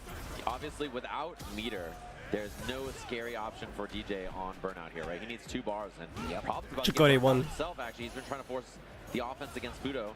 Now his drive gauge is low. This neutral from Fudo was so good. Just not playing in this spot where you have to worry about scissors kick or any of these big normals coming from Bison and literally fall back out of burnout. I like what I'm seeing here. Problem X, though, still playing very calm. He's got to go against Zangief. Fudo trying to start their offense. Gets the tick throw after the drive rush. A very expensive throw at that, but gets the position. Yeah, and Fudo's one hit away. They both are, really. With the resources here, level... Oh my. That is a huge hit, and he spends a level 2 here. Psycho punish. Oh, I like how he just cranks the hand one time. Yeah. Said, yeah. Don't you forget it. Out of nowhere. Out of nowhere. When you walk on by. Oh, he's a little too far for that crouching medium punch. It might have got perfect parried, actually, if he reached. Oh my, that was so scary. I thought he was going to jump forward and land on the sway heavy kick. You're out of tune, man. Dude, that perfect parry stuff. It's like, I feel like Fudo's the one that really showed how strong that kind of stuff is. Just the minus frames in a perfect parry. And then sometimes doing sway anyway when you're minus and then just catching people. Yeah, man. Like I said, he really makes you play. He makes you play that game. He's like, am I gonna do it? Am I gonna hit you with this funky sway? Maybe, maybe not. Fudo, really close to. Oh, wait a minute. And it's enough to kill. Set point for Fudo over Problem X just like that. I thought he was going to hit it a little bit earlier. I thought he was going to hit it just a pinch earlier, but still gets the round.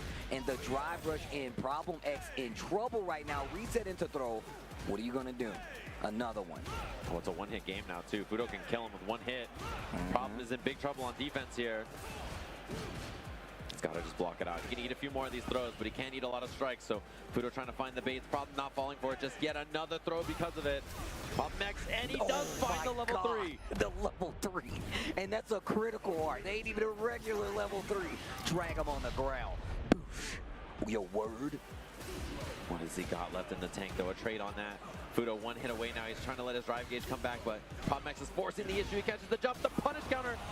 He's very close to being able to kill here. It's not quite enough. And Fudo with the mask on a wake up. And Problem X gave him a look like, you did right? that? He was like, you did your word. He's like, word. Word. He told me he was going to do that at dinner.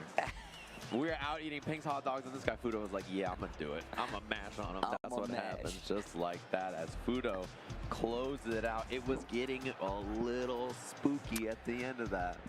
I mean, look, it was smart. You knew, well, I ain't gonna say you knew for sure, but Fudo knew that it was gonna be more pressure coming from Problem X. He knew that if he got too far away, he'd have to hold a projectile that would set up the offense for DJ as well. And Fudo's been really good at just controlling the pace overall. Right. Of course, since it's Bison, you really have to be careful. And I really like the fact that he woke up and did buttons right there, because I felt like at most it would be a trade. There was no meter on the side of Problem X as well. So I think it was a lot more calculated than just a mash. That was good.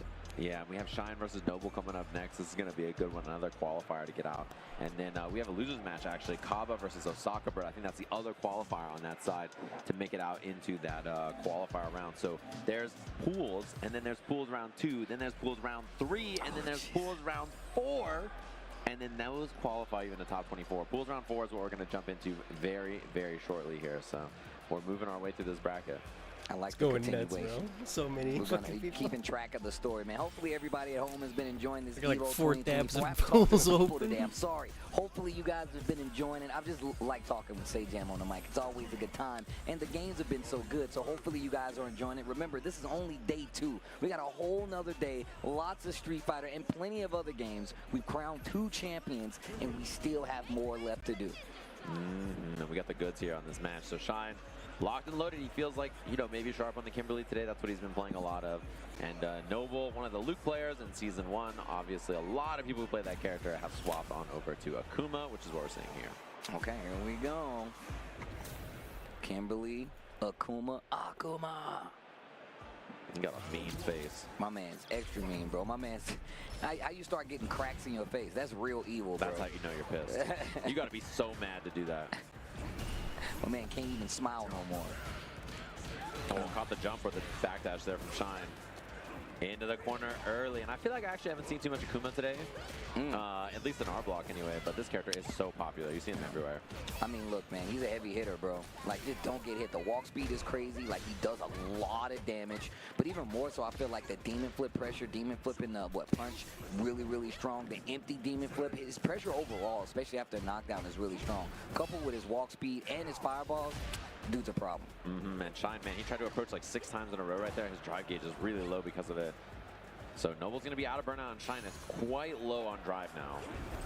He played it back, both of them letting off the offense just so we can recover. Shine didn't want to overextend, but eventually finds the hit anyway. He's got 2 bars, but he needs one more to close it out. Commits to the OD uppercut, dunked. Round number 1, Shine. You have to be so brave to be EXDPing on Wake Up with Akuma, too. And I mean, in tournament, you know you're dead. Yeah. It is very scary to do. Drive rush works out early for Noble, which is what we saw last time, too, but Shine fought well out of the corner. Yo, walk up. Wow, challenges the crouch jab, the retreat with the crouch jab, and it works out. Noble, though, with a fine life lead in this game. The second round looking a lot stronger. Clips the drive rush. Doesn't spend the level 3. Instead, the meaty overhead setup gets the link off of it. Yeah. Okay. That was some cheap stuff. Okay. Oh, drive rush. Look for the heavy flame, trying to find a whip punish so you get the punish counter into the combo. And Shine instead picks it up for the level 3. Starts with that stand medium kick. Spins all the meter noses. This is the last round of the first game. And that's half life versus Akuma. Nice check after the elbow drop there on the block. Oh, the confirm off the OD air fireball. Wait a minute. I saw that you were playing. Shine too. I think he knew Noble wasn't going to do much strikes because his drive gauge is so low. He doesn't have a lot of meter to confirm with. Man, Shine has so much bar. Nice! Wow, what an air-to-air. Oh, man. He got so much damage on it. His drive gauge is so low. He's parrying a lot. The buffer! Are you serious? He died off that. You're dead, yo. My God. He was so far away, swinging at nothing with that medium kick. Yo. Man, classic. That doesn't really tell me much, I'm gonna be honest. Win screens are ridiculous. Like, I know the name, but... I like how he picks her up. Yeah, you're dead. Here we go. Game 2. Noble. What a nice retaliation on the round. Cashing out the rest of the meter. And going back to this slow and simple fireball game. Man, he has been really, that's really been the start of his game. Yeah, I just know his name from your stream. Into roundhouse Tatsu, knockdown in the corner has been like the focal point. Yeah, and I'm so scared of this position now for Noble, but he gets his way out of there. Oh, that was high, yeah. So I like the challenge there from Shine. Okay. He doesn't have a lot of meter to chase here, yeah, so he's got to go back to the fireball game for a bit. Oh, the slide. What a retaliation. Parry on the wake up. Oh my, he's not dead either. He's got to hold the line. He went for it. What do you mean? What do you mean? He knew that Shine was going to jump the first time. And he didn't even do straight jump back to it. He still caught it. That was so good. Nah, this guy's sick. That is a nasty individual. Shine trying to bait something there with the drive rush and a teleport. Caught the backdash. Again, he's trying to get tricky, I think. But it's working out. He's got to hit a couple times. Since when have you played it? How long has it been since you played Ryu? And he cannot afford to lose another round, so you better stick to it. If it ain't broke, don't fix it. Gets the parry there on that EXR fireball. Shine, his drive gauge is out, which is very spooky now. Oh, no. Look, Akuma hits like 2 Mack trucks, bro. And if you slide here and you're wrong against this fireball, you actually are dead, I think. I was checking out Aki's combo trials. So you gotta She's be fucked very up, bro. careful about that. Oh, I thought he had it in time. Oh my God, he has demon. You know he's thinking about that was so scared. That was hella demon, but oh, this is gonna hurt like hell. Oh my God, you can't block this. Ooh, please no. Not quite enough, and Shine now with a chance here. He went for the drive reversal. Oh my. The chip, he doesn't answer the jump, he baits the throw. Noble clutches it out against Shine. Oh, from a scary spot. That was crazy. That was crazy. That jump was, he really needed that. I don't know if they're gonna show. He really needed that neutral jump to work out. If Shine anti-air Chakotay versus Itabashi. I mean, it's probably curtains, so. This started with the jump back on the teleport into command throw.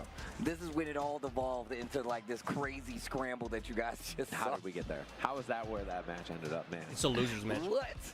It took a wrong turn. Demon flip. What? Command throw. What? Oh, man. Yeah. And we have more action coming up. We have a losers match coming up on the stage next once they get off there, which is going to be wild. And the matches in the loser bracket are ham. If you're on home, you can follow along at start.gg. That's where I've been following the brackets. I got my phone over here plugged in. I know they're going to show. So far, there's tons of matches coming up. There's a lot of really dangerous stuff. I was looking at the stuff out of pools in particular. So start.gg, check out Evo stuff. Ajax is fighting. Ajax Fidelity is fighting Shanghai for top 24 at Evo. If he wins, he's in top 24 of Evo. We have Nephew versus Big Bird as a match as well. I can get some updates here on this. So Ending Walker versus Aqua. And then we have Kills You playing the winner of that for top 24 at Evo. That's another match that we're going to have. And then the other round losers match, we have Fudo, who beat Problem X, versus Noble. Winner of that, the last two matches we just saw there, the winner of that match is in top 24. And you still have to win another match in top 24, by the way, to make it to top 6. So you got to win just one match. And I can check the other side. I think the other side of the matches are being played on the other Evo stream, if I'm correct about that. So let me check that other like semis block over there while they get set up. Get you guys all updated. This is exactly what I was talking about. Like now that we've hit day 2, there's a lot of clashes in these matches where a lot of people were spread out. Now we're getting to the point where you're going to see these guys go head to head, and a lot of them it might be on this stream. Like we said before, some of these guys are in losers bracket, especially the people who move forward. You're like, oh, they made it, but it was somebody else that was alongside them that's probably in losers bracket that's fighting for their life somewhere as we speak. We have Tokido versus Tachikawa for a spot in top 24 winners. That's going to be a match. Then on this other bracket here, we have Oil King versus Nemo. Winner of Punk and Just a Kid. And those two fight for top 24. We have Angry Bird fighting. Let me see here. The winner of Momochi and Simple Tricks. Simple Tricks beat Chris CCH. Momochi beat Flaquito. That's my cat sitter. And then Zen versus Gotchkin on winner side. Man, if you needed any reason to stay tuned, even the next match, bro. Oh, man. It's some matches, bro. Next match, El Chakotay going up against Itabashi Zangief. Oh, let's go. Come on. Loser side at that. So like I just said, somebody's going home. Cabo getting set up. Cabo been in the gym, too. Damn, he's been hitting the weights. My man's been hitting the weights, bro. Try to get the Gao. Come on. All right. Osaka Bird. Yeah, we saw lose the Shine earlier, by the way. So, impressive play from Shine, and then he ends up in this bracket, this path, which looks pretty tough. I'm gonna tell you right now. I was when Big Bird used to play Marisa. I asked him about this matchup, and I was like, man, this sucks. And he was like, I don't think it's that bad. And I never agreed. So I'm always, every time I see this matchup, I pay extra attention to something that I might not pay attention to on the normal, and I want to see how it plays out. Goes into the armor up close. Yeah, I think generally a lot of Marisa players, and people in general, think this is one of the better matchups for Marisa, particularly in this version, right? Like, Guile's such a scary character, so having a good matchup against him is pretty cool. Oh, he missed the combo. Oh, gets the throw, punish counter on top of that. Back to the corner. The air one, that follow-up? No. Safe jump instead to strip the drive gauge, and now Marisa in the corner, burnt out against Guile. This spot sucks. This is a rough spot to win from. Burnt out against Guile makes every boom more plus. It makes stuff like that happen where you're forced off to guess on that, and then he's going to put you in chip territory. If that doesn't kill, which it does. Yeah, you're all good. The minute you hit burnout, it feels like you can't do Superman punches because it's going to get you in trouble. Take throw with the stand line. Sorry for the chips. They're almost gone. Oof. Oh, gets the counter hit. Confirm it to the light to get the knockdown. Where are you going? And that is scary too. The Oki is a little worse than it used to be, but still pretty solid. Yeah. Okay, tries to DI to stop the pressure. Perfect parry for Osaka Bird. Holds it. Kaba hits a button on the way down. Tick throw, back throw once again. He wants the full screen control. I like that forward medium right there just to contest up close. Makes you second guess trying to swing with the normal because if you get a counter hit, you still get that knockdown. Oh, speaking of a counter hit, That's into the good level 3. Yeah, rough spot right there. Sneaking that overhead in, and then with so much resources, you see Osaka Bird just like, dude, how am I supposed to see this, right? Like, you're worried about the drive rush, and Gala actually has a very good mix-up game out of his drive rush. He's really hard to deal with because you're worried about boom timings, and then you're worried about overhead low and throw. Tons of stuff to deal with, so. There we go. Starts it off again, and back to the booms. Back to the booms. Where were you going, though? Just kick the body over like that. I know, it's so fine. Oh, that's a good find from Kaba, recognizing that that perfect parry was going to come out. I like that meaty forward heavy punch, too. It doesn't hit on crouch, but it looks like it's maybe forced as a meaty there. Oh, wow, gets the Sparta kick. And to the corner we go. A throw. Wait a minute. Osaka Bird. Bait. Oh, you might be dead, bro. You are so dead. There is no planet where you are not pieced the hell out just like that. This character is so messed up when it comes to stuff like that. Oh, you got burnt out? I'll take care of the rest. Still good damage. Need some water, you say? I got you. Oh, she was big swinging there, and Kaba just got out of the way. Oh. Wow, going straight into armor. Kaba takes the bait.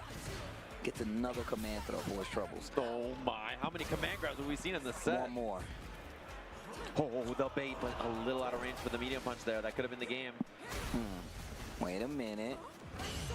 Perfect parry, gonna go for a button. Yeah, that's true, you're dead. Osaka Bird quickly retaliates with the second game against Kaba. We're going to game number 3 right now. Oh! Kept it nice and simple too, just medium, Gladius, level 3, nothing fancy. Love the combo choice.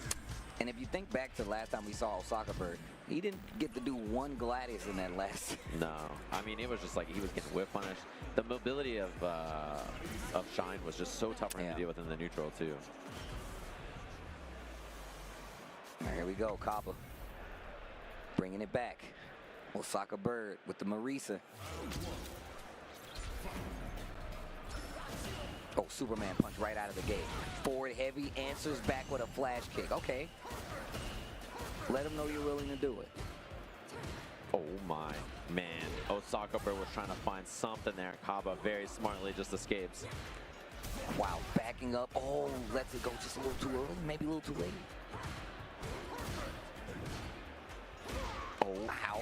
That's a big find right there. You get the knockdown on this. Yeah, and you're forcing Kaba to guess. He goes for the flash kick. Superman punch to get over it this time. Where are you going? Real close to burnout, too. Oh, parries to stop it all. Back throw, punish counter. Wait a minute. Kaba. Nice. The reaction on that was perfect.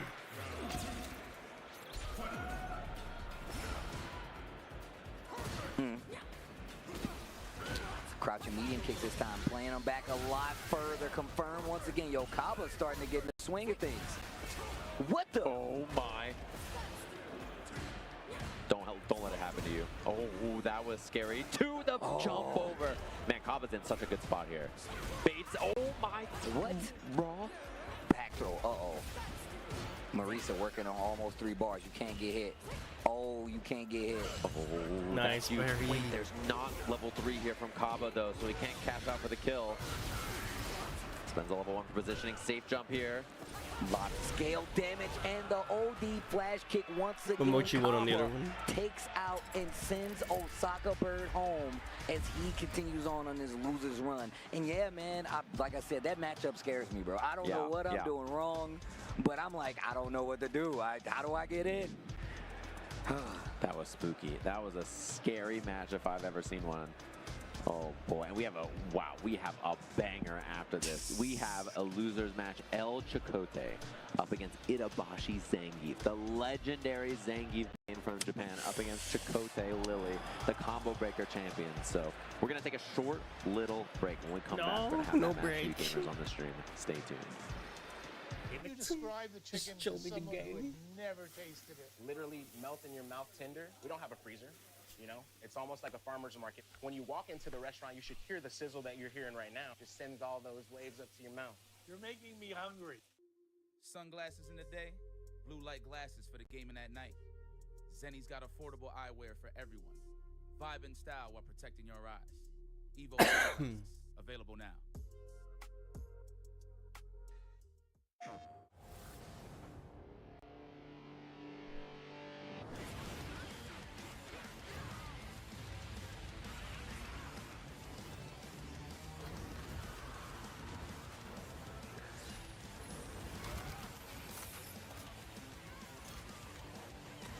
Beyond the battle.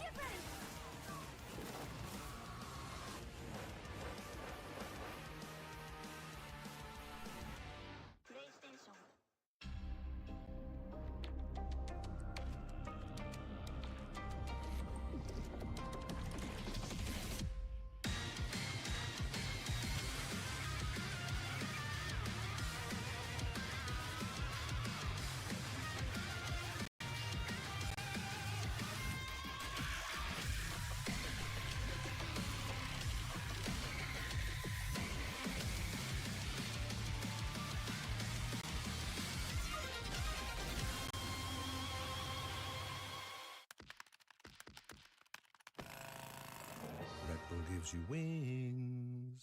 Fight!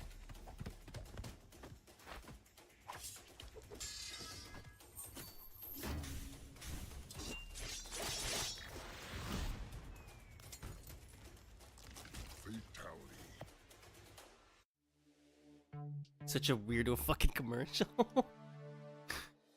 For Evo shoes. What the fuck, bruh?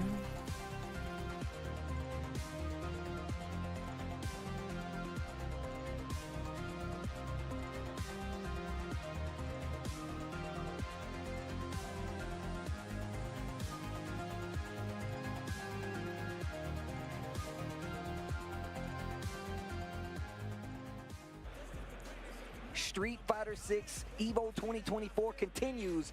Sajam told you about the match we're going to have coming up, and it's about to be a doozy. Thank you guys for joining us. Tasty Steve, Sajam holding it down. It's been a pleasure as always. I know you're a busy guy, so thank you for blessing the mic with me, bro. It's always a pleasure. That's why I'm busy. We've been on commentary This all isn't the time, giving and we a have a shit couple of on matches you. for everybody left before we end with our 3-hour block, and then we're going to get into round 4 after. Itabashi Zangief, the legend. The combo breaker champion, Chakotay, his opponent. And he's doing the big grin on the other side. You know what's about to get done. This is going to be a sweaty match. Of course, this matchup, I think, historically, pretty tough for Zangief. And it's primarily because Lily gets the win stock up from full screen very easily. And then when she gets in and gets pressure going on him, he is stuck. He is not very good at dealing with it. So you see the double stock early for free. Chakotay does not have to worry about much. Just gets those free stores, and then now 3, and yeah, you get to send it. That's a lot of this matchup. So it makes it a little tough for Zangief to keep the pace in neutral. I love how Chakotay is using these buttons too. Like, knows that they're like, I can play in this range, and you really have to respect it, even if you are Zangief. Zangief, uh-oh, wait a minute. Oh, God. Uh-oh, we're in the corner. Oh, God, this is how everybody dies. Drive reversal. Get in there. Stand heavy, and now I got to drive reversal on my own, but now you burnt out. Nobody wants to defend. I don't blame you. Both these characters are terrifying to defend against. Itabashi's drive gauge is so good here. Is it going to be the Lariat combo? Back to, yeah, Lariat, hold forward. We fucked it up. The hell stab. Let's go. But he gets the hit anyway. This should be the kill with not as a whack combo. Instead Come on. now. Come on. Oh, wait a minute. Chakotay Let's trying go. to Come stay on. alive. Goes foot over it. Not going to work out. Go on, throw. Yes, wait a minute. nice. Call out. Gets the You got him. this time. Wait You a got him. You minute. got him. Chakotay Let's goes go. with the super closeout. Wow, that was the first round. That was round 1. Itabashi Zangief with the heartbreaker of a drop there. Oh, my gosh. I blame you, though. You called out the combo too far ahead in advance, That's bro. his fault, not mine. I didn't make him hit the medium kick. Or did I? Oh, did I? Or maybe. Oh my, what a spacing, a little whip punish action. Chakotay with a tick throw. And he's trying to find some kind of solution here to that move right there, which is exactly what he did into the level 1. A little faster now, so stuff like that. Possible for Lily, really nice to have. Oh, the drive Let's impact. go, drive impact. Right back at you. Should be Run an one. easy peasy pickup for Chakotay. Game 1, sorry. Game 1. Okay. Ooh, is it Marissa time? Or something's wrong? Oh, what if his button was wrong? It doesn't look wrong. And so he's like, oh, it was my fault? That's what he said. Damn, he was just like, damn, it was me? So that was me. Okay, all right. Well, oh man, the match is coming up. Oh, I know, we have some wild matches coming up. To be fair, he is playing on like a tech deck skate park of a controller. I don't know if you've seen Itabashi. He just stick. can't stop smiling when he does It that, looks like bro. you should be riding tech decks on it. It's slanted and sloped. There's a half pipe in there. It's sick. It's a Tony Hawk skate park, Yeah, bro. you think I'm playing. I promise you it's true.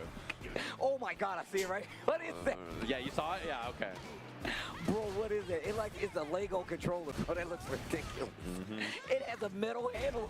It does. That's for grinding, Steve. You gotta do a grind on it. Oh, he had the hit on the knee and he didn't believe. Uh-oh. Scooped. Nice spacing on that forward heavy kick too. Oh, another one. He's trying to threaten a little bit more so that she can't win store for free, but she's already got 2, which means it's happening no matter what. Oh. Backing up a little bit. I like that, Chakotay. There's the stock.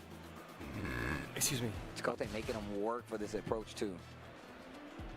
I like what we're seeing from Itabashi, looking for neutral jumps, trying to make, you know, El Chakotay walk into his range and threaten. Command grab for the kill, man. Man, the look on Itabashi's face right there, that was crazy. Oh, he tried to get the whip punish a little late.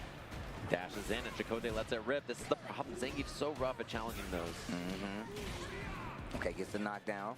That lariat tries to space it and steal.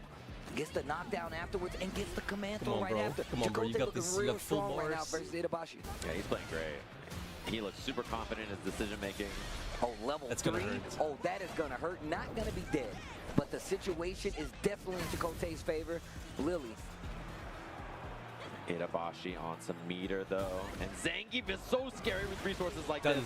The follow-up for the kill, the miss time. Itabashi Zangief, one of the crowd's favorite players and one of my favorite players out of Evolution to Chakotay. Chakotay with the I like that. This is the small pop off. This is the fist pump. Like, I just scored that hole in one. A little bit. That's all you need sometimes, just that little tap. So fucking Tap it in. Oh man. Couple of wild matches coming up too in loser side. We have a winners qualifier that we get to watch. Oh, that last match is so good. We have Akira from Japan, the strongest Kami I think in a lot of people's mind from Japan, up against Kaba from the Dominican Republic. And then of course, our winners match, the qualifier for top 24, it's gonna be Aqua and Ending Walker. Man, the matches today have been crazy. And the slope is just going upwards now. We know what's about to happen. Kaba coming back up to the stage to set up. Had a pretty good match in this last one versus the Marisa, but now, once again, still in a point where you can't lose a set because this is loser side. You will be going home. But fighting Cammy in any atmosphere, I feel like it's just scary, especially now. I feel like, obviously, we get a little more acclimated to fighting the character, but also people get a lot better at understanding the matchup throughout the season. So now, I feel like these Cammys get just as much more dangerous, especially if you consider one of the strongest out there. Wow, they're chatting it up there. Old friends. Wow. Fighting Games does that, you know. It's going to be a cool match. Excited to see these two. And I know, you know, historically especially, this has been a tough matchup for Gal in this game, right? So, you know, Kaba has had some losses to Cammys in tournaments that have been the bane, I think, more than any other character besides maybe Season 1 JP, which is a big problem for this character as well. Okay. And Akira's really solid. He's a really good player. And also they have his costume on the machine. I'm really happy that this machine has all the costumes for all the characters in the game, by the way. It's really, really awesome. That's dope. Everybody gets to use their respective colors and everything. Yeah, so he usually plays the outfit with the long coat, and he usually plays the red one. Oh man, that's actually one of my favorite like outfits just in general. I'm about like cloaks and not being able to see like all the characters' face. I'm about that. Yeah, I think it looks really cool. It's a really, really cool outfit. And Kaba, I don't know what he usually rocks actually now that I think about it. He rocks the default Gal. Default Gal. Yeah, he plays like the green one or something, right? Oh yeah, it's the green one. It's the green one. And it's not, I guess it's not default. It's the classic one, and it's the green. This guy's rapping, Steve. Yeah, yo, he's going on, man. Survivalist. Fucking just won his match. Obviously. He's got his stripes. You can do this like 7-0, 8-0. I wonder what they was doing when they was like, were they in the booth at the same time? Like when they do like collaborative rap albums, I want to know. I don't know how they made this.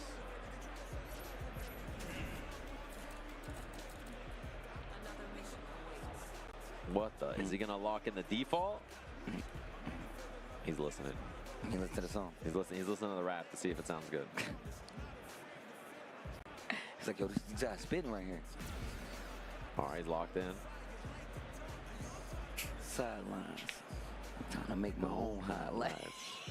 70 up for the fight of my life. Show them what they got, cause it. No, you know what? He's going on. It's like Obama says, like, you can get used to anything, just like prison. That's how I feel listening, Steve. You can get used to anything. That's how I feel, you know? Yo. Survivalist. Counter hit confirmed from Akira nice and early.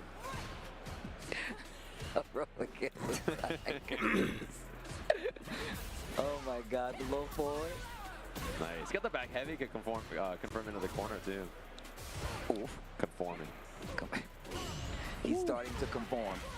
He's beginning to conform. Try to find a little throw bait there because he had perfect parry scaling. Ooh, that's a rough miss. He's gonna take the side swap. Donk. That's a lot of drive for Kaba. He can win in one hit here though. I like this. Yeah, it means he doesn't have to spend a lot of his own drive meter, and he can take Akira's instead, which is a huge value here. Oh, no punish. Oh, don't let that cost you. One guess. Oh, but she's got to get in. Yeah, you see, he had to force the issue there because if Cammy doesn't make it in quickly, she's going to get chipped out so fast. Especially from Guile, bro. Yeah. You just get boomed up. And then EX Flash Kick is like a good round to close her in situations like that. Oof. Oh, wow, that reached. I can't believe that. Gravity-defying kick, bro. Oof. I love the stagger when they... You actually fall down like a bad guy. Like you right? just ooh. Oh, burns himself, but one hit will do it for Kaba. You just got to be careful about that level 3. And you can't let Akira get a run because you get too close to this wall, gets the DI. It's not the worst thing. You're still going to live, but the situation not looking too good. Mix up there. Kaba's got to be wrong a couple of more times unless he throw attacks. Or he gets counter hit. He can eat a lot of throws here. Oh, what? That was a new one. I haven't seen that one before. And this guy, Akira, ran it all the way back.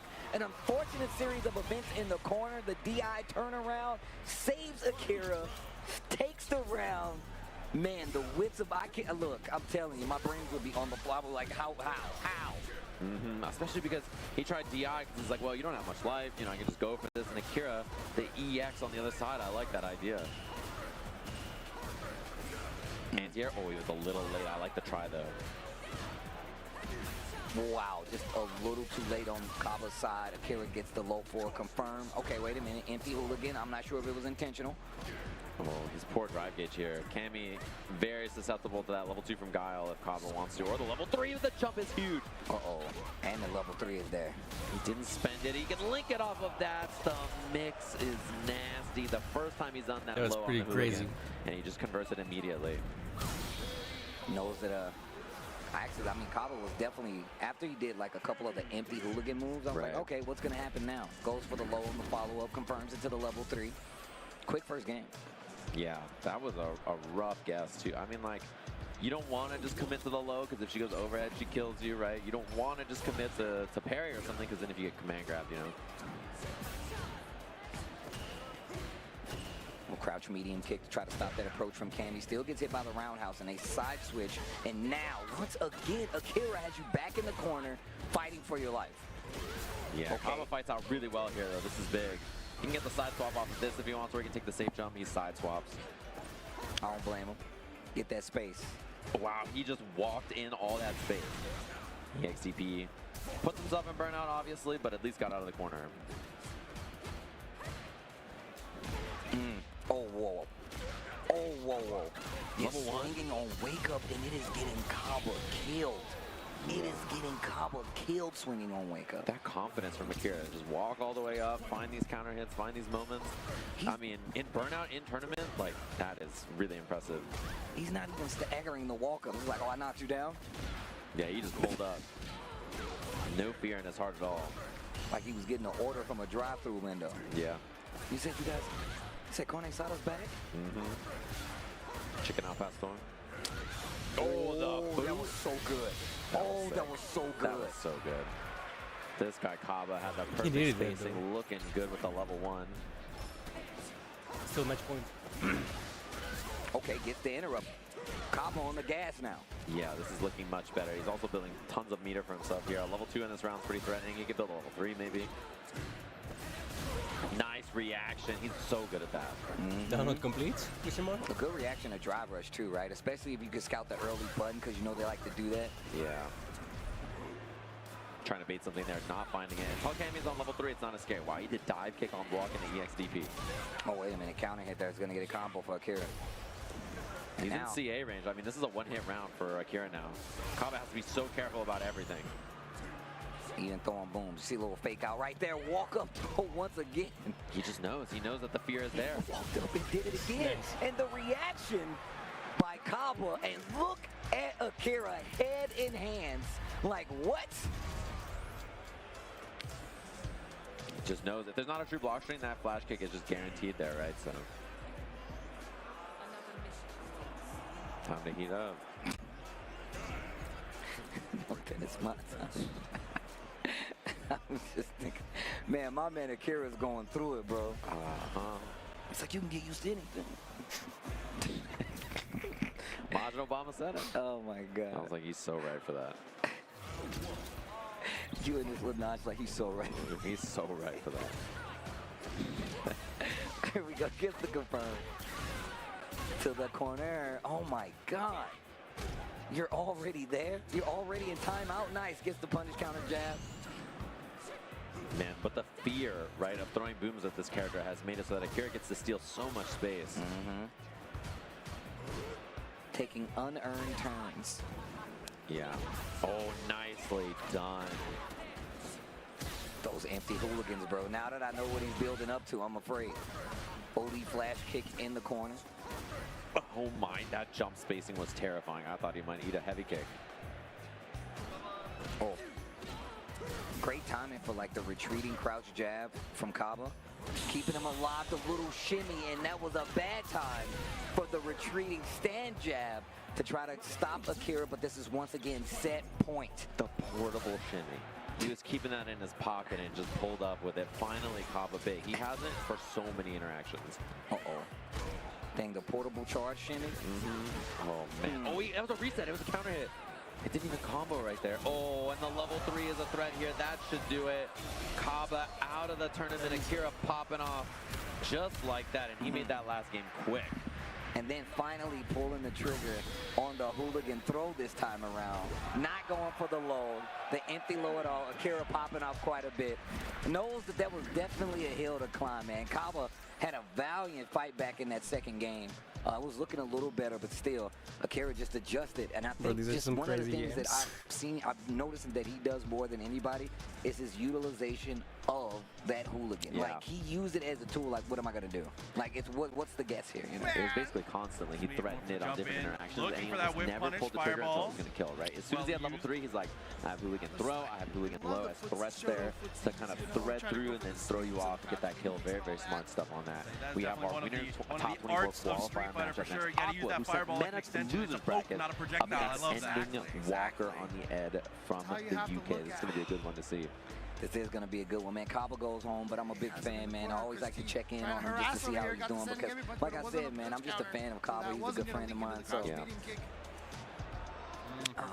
Again, just takes a step backwards and is in just enough range for the crouching medium kick. I think we even looked at who the winner of this match has to play, if I remember correctly. So. Yeah, you did mention, I just forgot who it was right now, but we got Aqua coming up versus Ending Walker. Yeah, Again, and this is I gotta say, if you're exit Aqua, out you guys of the are feeling pretty bracket good here. beating Mena earlier. Jab That was a on tough the opponent. Yep, there it is. I mean, look, man, the word gets around, like, who beat him? Yeah. You walking up to the stage with a little more pride, right? Exactly. That's what if you want to know what Evo's like, it's walking around like, straight away, Mena's though. gonna fight Bobon and loses. He's in punch counter straight into the super. I don't know, it was Shin Aqua 666. And you're like, what? No way. It is, okay. The mark of the Fujimura beast, is burnt yeah, out. that's It's a him, bro. very dangerous situation now. And so Christie With is the taking gloves on, advantage of too. it. Yeah, you can see he's like, you're scared of Yo, the levelers with the gloves. They do be wearing gloves and then like these little finger gloves. No. They're like for phones, and a lot of the Japanese players have been using them as well. Ah, okay. I first saw them at Singapore last year for the quals. Man, that's super throwback to me because I remember, like back in the day, we used to have the homies. They would play on pad and they would have the towel, like on their hand while they're playing. I know Like what you're talking it's about. so crazy to me. Oh man, thank you guys for joining us once again. Hopefully you've been enjoying these matches, man. We had a huge chunk of matches throughout the day that just been ridiculous. Stay in line. Man, I can't wait to watch this match. Wait, is he gonna lock in the jury? Okay, he's on the JP. I mean, Aqua's played a few characters in this game, honestly, so I wouldn't be surprised about almost anything. But yeah, I think generally this is a pretty good fight for JP and a bunch of ranges on the screen. Like full screen, it's very good for him, obviously. But yeah, there's that mid range where he can threaten a lot of stuff. So this is a fun matchup to watch, I think. There we go. JP versus Ed, and I definitely have not seen much of this, so this is going to be interesting. Yeah, I've seen this matchup a couple of times. There's some strong players that I've seen play it a few times. My man's rocking the Shadaloo Ed outfit, the Neo Shadaloo Ed outfit, I should say. Yeah, he's the true Ed player from the last game playing this outfit, you know. That's facts. Oh, I like holding the ground, not overextending. Oh, he had the perfect parry but couldn't get the punish. That's going to be a punish. Yeah, this mid-range here, this spot is not always easy for Ed to make it in, but Ending Walker finds a nice sweep. Uh-oh, sets up. I like that drive rush past it, gets it off the screen, makes it inactive, and now here comes this offense from Ending Walker. Hold on. Super smart to get past those portals. Now suddenly this round was looking so great for Aqua, and he's in a bad spot here. 2 throws in a row. Goes low that time. Strings them up. Again. Wow. Again, he was going for another one there, and Aqua fights out, and now this is a bad spot for Ending Walker here. The portals are there. He makes the hit count. Back throw. Oh my God, the air throw. Change positions and then instantly jumps. It does the job. Man, I love how Ending Walker was like, you know what, I'm going to end this now. And really tried to make Aqua make a lot of mistakes in a short amount of time to close it out. But Aqua just stayed smart, stayed calm.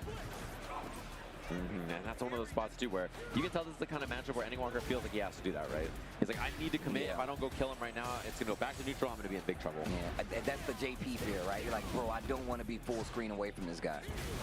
Oof. Gets the uppercut. Nope, not even using meter. Gets the throw. We've seen a series of them before. Aqua says, I found out. I'm not doing it again. And gets the counter hit this time around. He's probably looking for a counter, a throw. Once again, tries to go for the throw. It's not going to work. Ending Walker with the offense.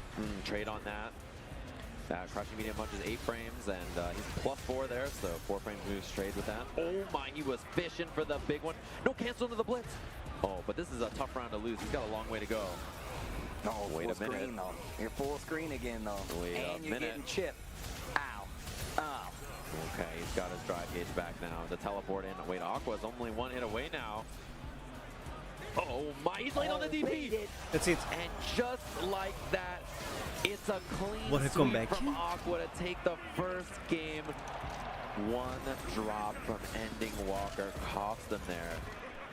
That was My nuts. man in a psycho power Christmas That was tree, bro. absolutely nuts.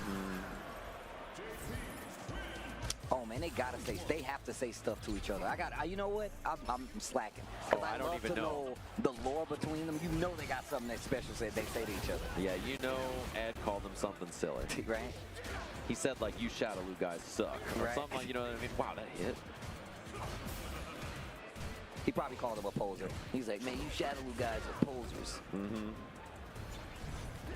Wow, he was holding that, trying to make Aqua do something. He didn't flinch. Perfect parry on the DI to get one of his own. Right into the corner, holds that flicker in his face. Oh, wow. Oh, I love the escape. Yeah, he was down to scrap.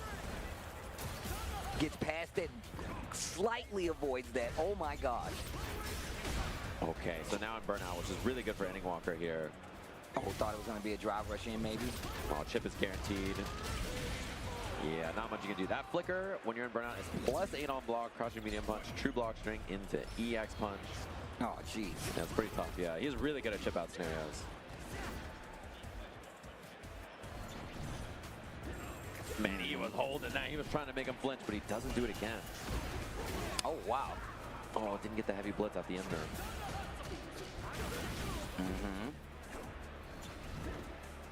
But he is not finding Aqua biting on these with parries, with anything like that. That's big, though. Oh, man, look at this offense from Ending Walker. He's one hit away now. Trying to find Aqua flinching. He's just blocking it out so far. Wow, that blitz pushed back just a bit, and I was like, yo, are you going to try to swing into them? Bro, this fight was so high level. Back-to-back, Ending Walker making a statement there. And the worst part is he knows that he should have got that first game, that first round, right? So we should have been looking at, you know, potentially 2-0 Ending Walker here, but it's 1-0 now, or 1-1 now in the set. You just can't let those drops affect you, you know? That's absolutely true. I mean, I feel like he does a good job of not doing that, right? I feel like he's so, like, yo, mind forward to the next move. Oh my gosh, that's the second time he's baited that and made it hurt. Yep. And DP is real slow. So situations like that happen to him a lot. Okay. Yo, did he stick like a crouch light kick in there? So yeah, I think he hit like crouch medium kick or crouch light kick or something, and then he went and did that. Wow, what a bait on that too. That was so good. What a conversion as well. Gets the knockdown in the corner, tries to get a reaction out of Aqua, not getting the button, but the throws are adding up. I love the meaty flickers. It's really good to beat Amnesia, and also he gets plus frames off of it as well, so it's really locking down Aqua in the corner here. Oh, and he blocks just into the corner. Ending Walker on set point. Ending Walker. About to send Aqua to the loser's side if something doesn't change. Gets to throw. Wow, he walked all the way back too, and there's a DI finally from Aqua. That's something that Ending Walker's been trying to bait, but because he hasn't done it so far, he wasn't ready. Oh man, he has eaten so many of these flickers on block. There's not been a lot of responses from Aqua. And he tries to dash that time. I don't know if that was smart. One hit away is Ending Walker here. He's going for the drive gauge damage here. Aqua's going to be burnt, and he immediately does it. It's a lock, though.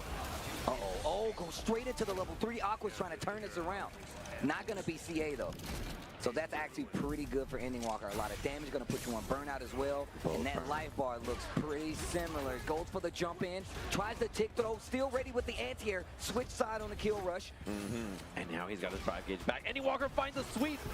Okay, I like that drive reversal. That was so smart. Ending Walker's in burnout. Tries to get through to the other side, gets rid of all of his departures. Nice. Goes for the confirm off the perfect parry.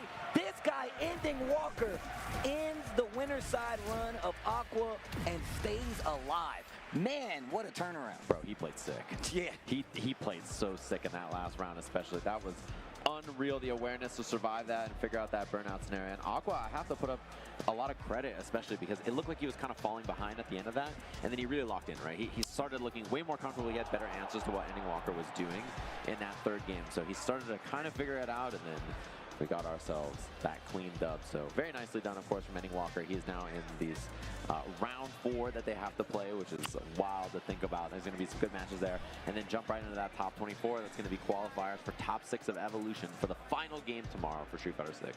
Man, hopefully you guys have been enjoying it. And once again, this is a long story that ends Sunday in top 6, where we're going to crown our 2024 Street Fighter 6 champion. And if you even looked at the VODs for what happened last year for Street Fighter, it was an amazing story, especially for a first-year game. Right. So look, I promise you, you don't want to miss it. Even if you're not here, make sure you tune in. And if you are here, you better be in that stadium when it comes Sunday. Yeah, so hopefully you've been enjoying all of our matches. We're going to be winding down in the next couple of hours to see who's going to be on that main stage Sunday. We're going to take a short break and come back with even spicier Street Fighter 6 matches in just a little bit.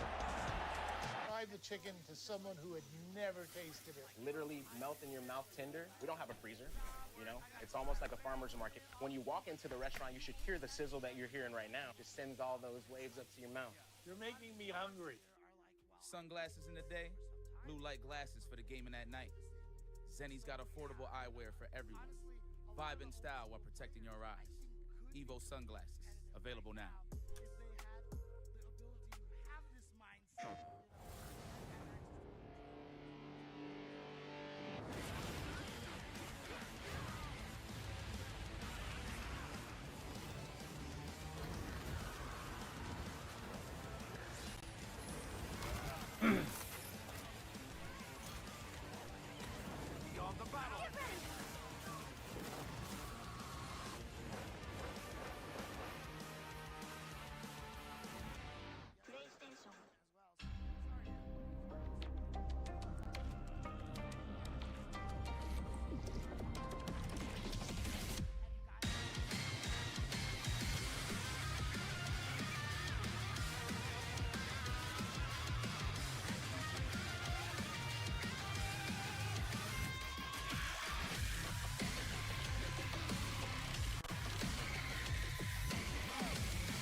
gives you wings.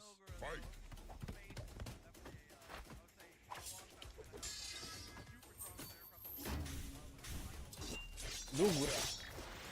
Japanese player.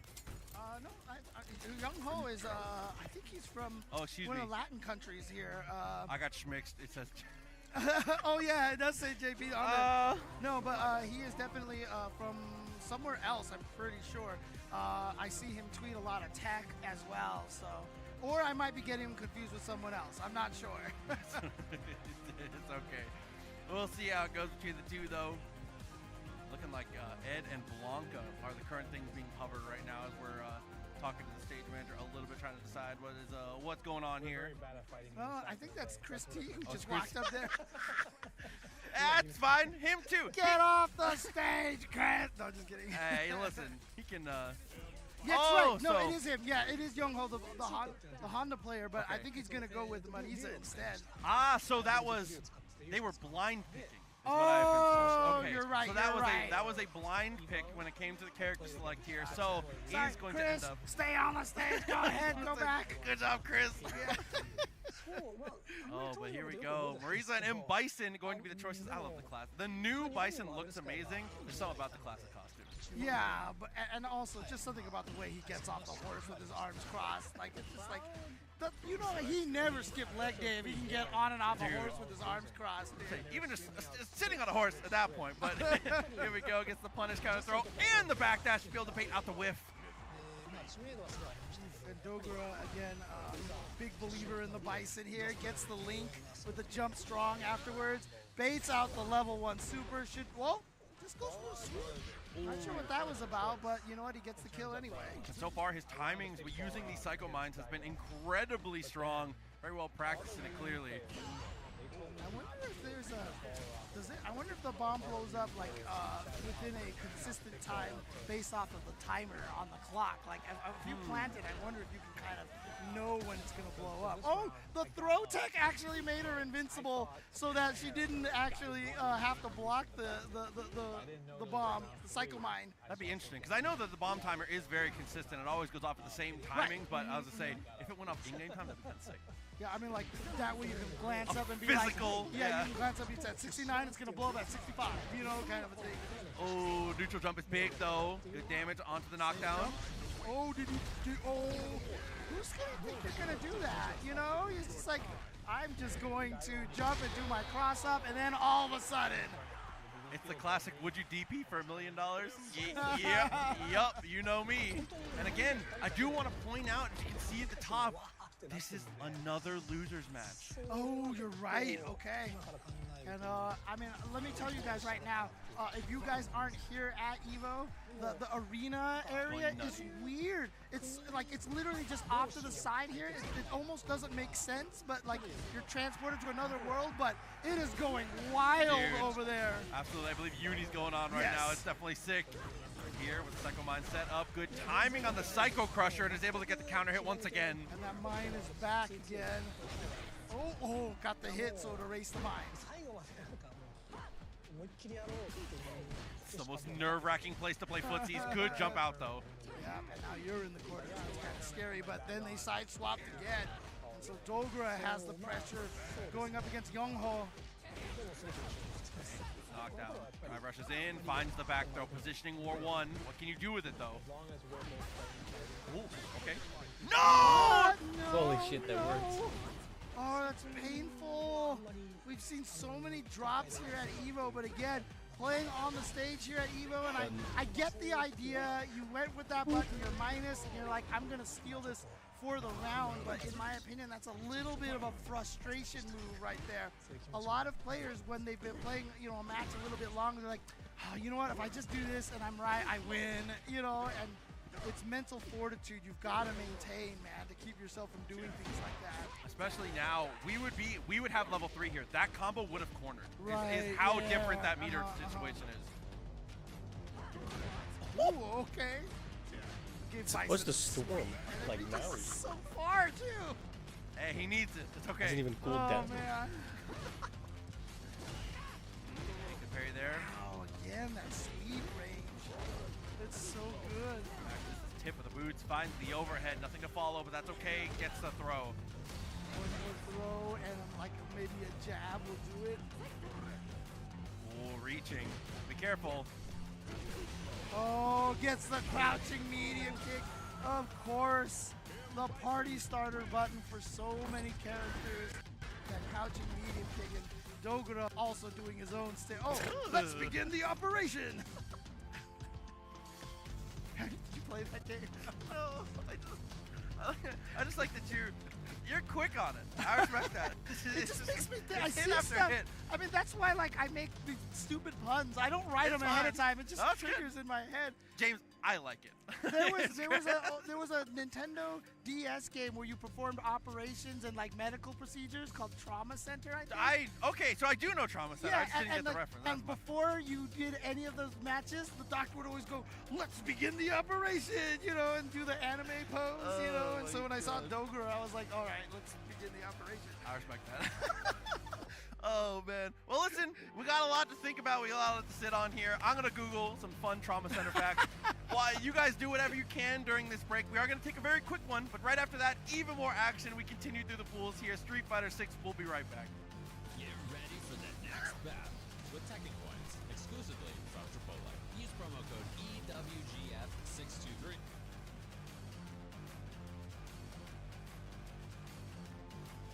Bro, we've had so many games already. It's ridiculous. So many matches. Holy fuck. What a day. What a weekend.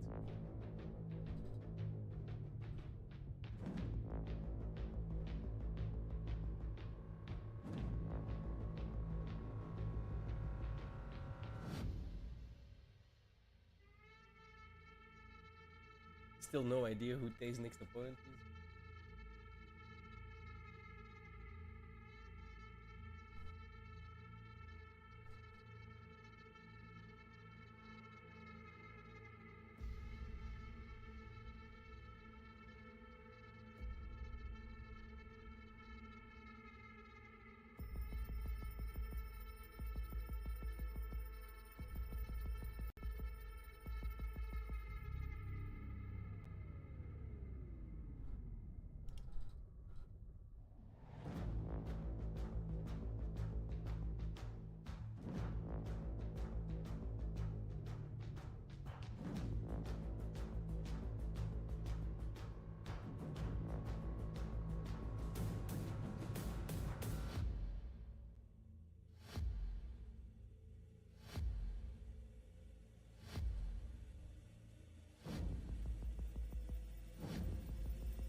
Excuse me.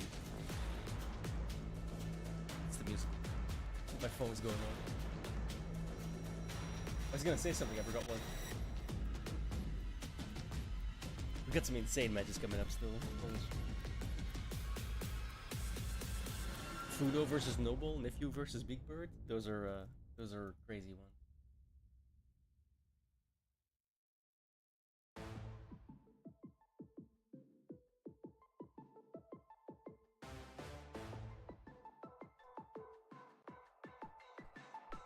Here we go.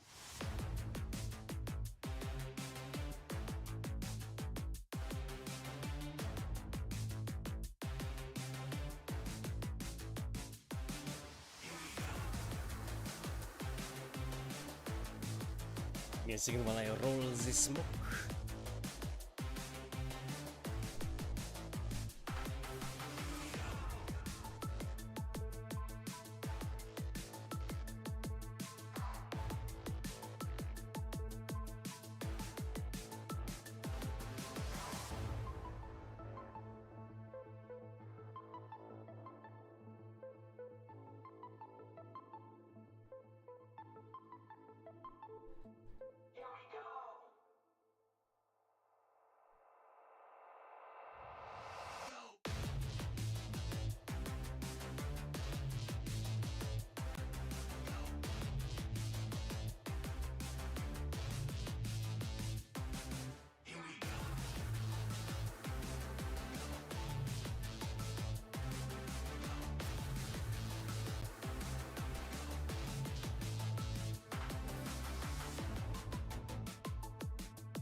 I'm not mistaken, we've got Hot Dog versus Mina RD and John Takeuchi versus Falcon coming up. Aqua Ending Walk, we just saw that one. Do we see Killzoo and Moke yet? Probably coming too.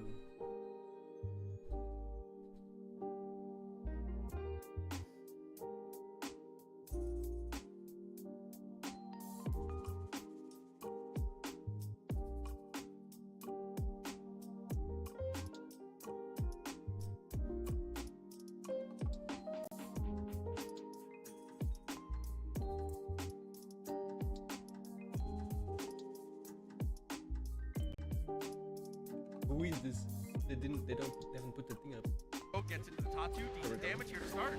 Goes for the Tatu instead of the bomb setup here. But he's going to get a bomb setup here. What does he go for? Okay, but again, that's just a throw right there. The can's not going to work in that situation, but he gets the meaty standing heavy punch. Takes round number 1. So far doing a good job of what I think a lot of Kimberly's need to kind of up their Welcome game back to on Evo is balancing 2024, between and the getting damage action setting up for is mix. building Doing a really up good to job. an incredible climax as we work our way down to 6. That's right. Unfortunately, it's right round now, 4. Matsu, that's We're going to be getting exactly into where top he is at 24 this and point. then finding out who our finalists Oh, will be breaks out for the Street DP, Fighter 6 nicely at this done. incredible Dropping that elbow is celebration of definitely fighting clean. against Back myself, to the Logan mid-screen Sama, and here, whiffs the Jammers. jab and takes a step back. Nice So sweep. delighted to be able to guide you through this action. Yeah, man. So, honestly, it's a real honor because usually I'm actually at home watching you and F-Wed do this.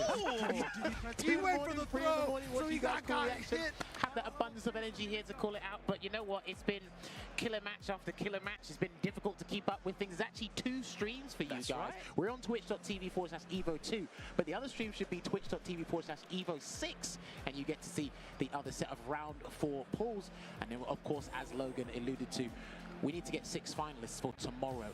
And then you're going to not want to miss that one here. You can see the crowd. This venue has been absolutely spectacular. The Artist Alley's still open. Yeah. The guys enjoying themselves here. Bro, in did you the see crowd. the arcade area as well? It's enormous. I need to sit there tomorrow and play some games or something, have a good time here. But we're If you're Big actually Bird. getting into one of the juiciest matches, as if you already haven't had like riveting matches already. We've had juicy matches for like 8 hours already. It's crazy. I can't believe it.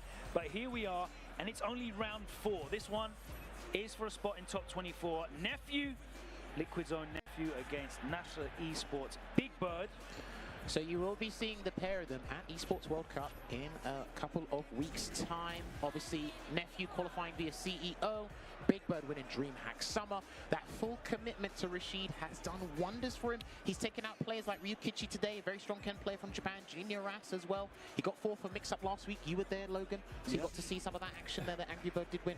The Nephew, man, going from strength to strength with the jury. This matchup, at least in the previous version of the game, Big Bird was kind of skeptical about it because of certain situations. The Marissa matchup's really difficult against Jury. Of course, that low fireball, so difficult for Marissa to do anything about. But here now, Rashid has no such problems. It's a little bit awkward in the mid-range. Obviously, when she throws out the fireball, you can do forward HK for a full punish counter combo. You can do light eagle spike if you're willing to take that risk. But because Rashid's forte isn't Storm my footsies, ass. like you might There's not a struggle a little fucking bit. cloud You can in already the see sky. that in the corner there, and the pressure being applied to Big Bird. Oh. There you go already. Damn. See, it's not... Well, if he loses the first interaction in neutral via whip punish or even a counter poke, it's just going to go from bad to worse. I know he's got a reversal, but 2 bars, good check on the drive rush there with the EX spinning mixer. Oh, the overhead converts into that. We get the corner carry, Jammers. Pre-late as well. Is he going to go for another overhead or leave it? There's the overhead. Again, looking for that fierce into something. Big Bird not biting. He does get the anti-air now. Ooh, the parry gets punished, countered. Well, this is good. Because Rashid has a multitude, there you go. He's going to combo, so he should be able to comfortably close this one out via chip or something. He's going to get a perfect, great rebuttal there for Big Bird. But yeah, if you condition your opponent with all the meaty overhead setups and they try to perfect parry, you should be able to sneak in a throw later. There's one. And here comes the great Desert Storm. Mixtape. Desert Storming it up. He's going to try and attack the drive gauge first. Oh my god! That was dirty as hell. Goes to the frame kill, yet no throw there, walks backwards. And again, that fierce comes out, he does buffer the drive rush, he gets the connection into the level 3. Didn't work first time, worked second time round. He's going to level this up almost on life. He's got no stocks though. Oh, actually no, he's got 1 stock, so he's not going to do a drive rush cancel. Try to get Big Bird to do a throw tech, but he jumped away instead. There's a level 2 charge Sends whirlwind out the shot. whirlwind shot, yes, exactly, and he gets all the way out of that corner. The pickup on the landing. Dude, utilizing the air current to escape certain situations. Good close out there from that drive rush conversion. But yeah, using the air current to escape certain situations, full jump, a dash, anything to get out. The mobility from that mechanic is absolutely phenomenal for Rashid. Yeah, mobility is definitely like one of his biggest strengths, I feel. Both of these characters have got tremendous mobility. I hate the Rashid character, on but the I love ground, his in theme the air, from 5. all directions, up and down. But you know what's funny, right? Even if you compare it to SF5 Rashid, I think it's kind of slightly weaker with some of the options he had, because obviously the wall jump was a lot stronger. He had airborne eagle And he spike. had that V-Skull 2 as well that they sometimes, King occasionally used. So it's very interesting how they've changed this stuff around. But going into this next game here, Big Bird 1-0 up. There you go. This is what I mean. If you lose the first interaction with the whip punish, it's just not looking good. Yeah, and that's the other thing he could have tried to do as well. But he done that a little bit late, so he couldn't get that punish Another kind of whip punish conversion. again. Big Bird being a little bit preemptive. He's out of there and safe. Heavy mixer anti-air pops him back towards the corner. Again, looking for a throw. There you go, locking him down. Gachikud's the other Rashid player that is so good at doing that there. The forward medium punch to catch jumps out of the corner and convert to that eagle spike. And that's going to be a big punish there for Nephew Logan. Oh, with punish of his own. Okay. Forward HK Hasn't got gets level 2 heavy. yet, so he's going to need another interaction. It doesn't matter. He's going to be able to get the kill. Oh, he can burn him out. No, he can burn him out. Oh, I thought he could do level 2 to try and burn him out. But this looks like an even nastier situation instead. Yeah, this is nasty. He's going to burn out anyway. He locked. Yeah, there we go. He got the lock animation there, but it doesn't really matter. He was burnt out. Hella chip, like crazy chip. Oh, the crash medium punch comes out, gets the conversion there. Corner carry again. Still a this brilliant time button. using only the jab, so he's not susceptible to these big whip punishes from Nephew. There you go. But the drive impact works on the whirlwind shot jammers. Yes.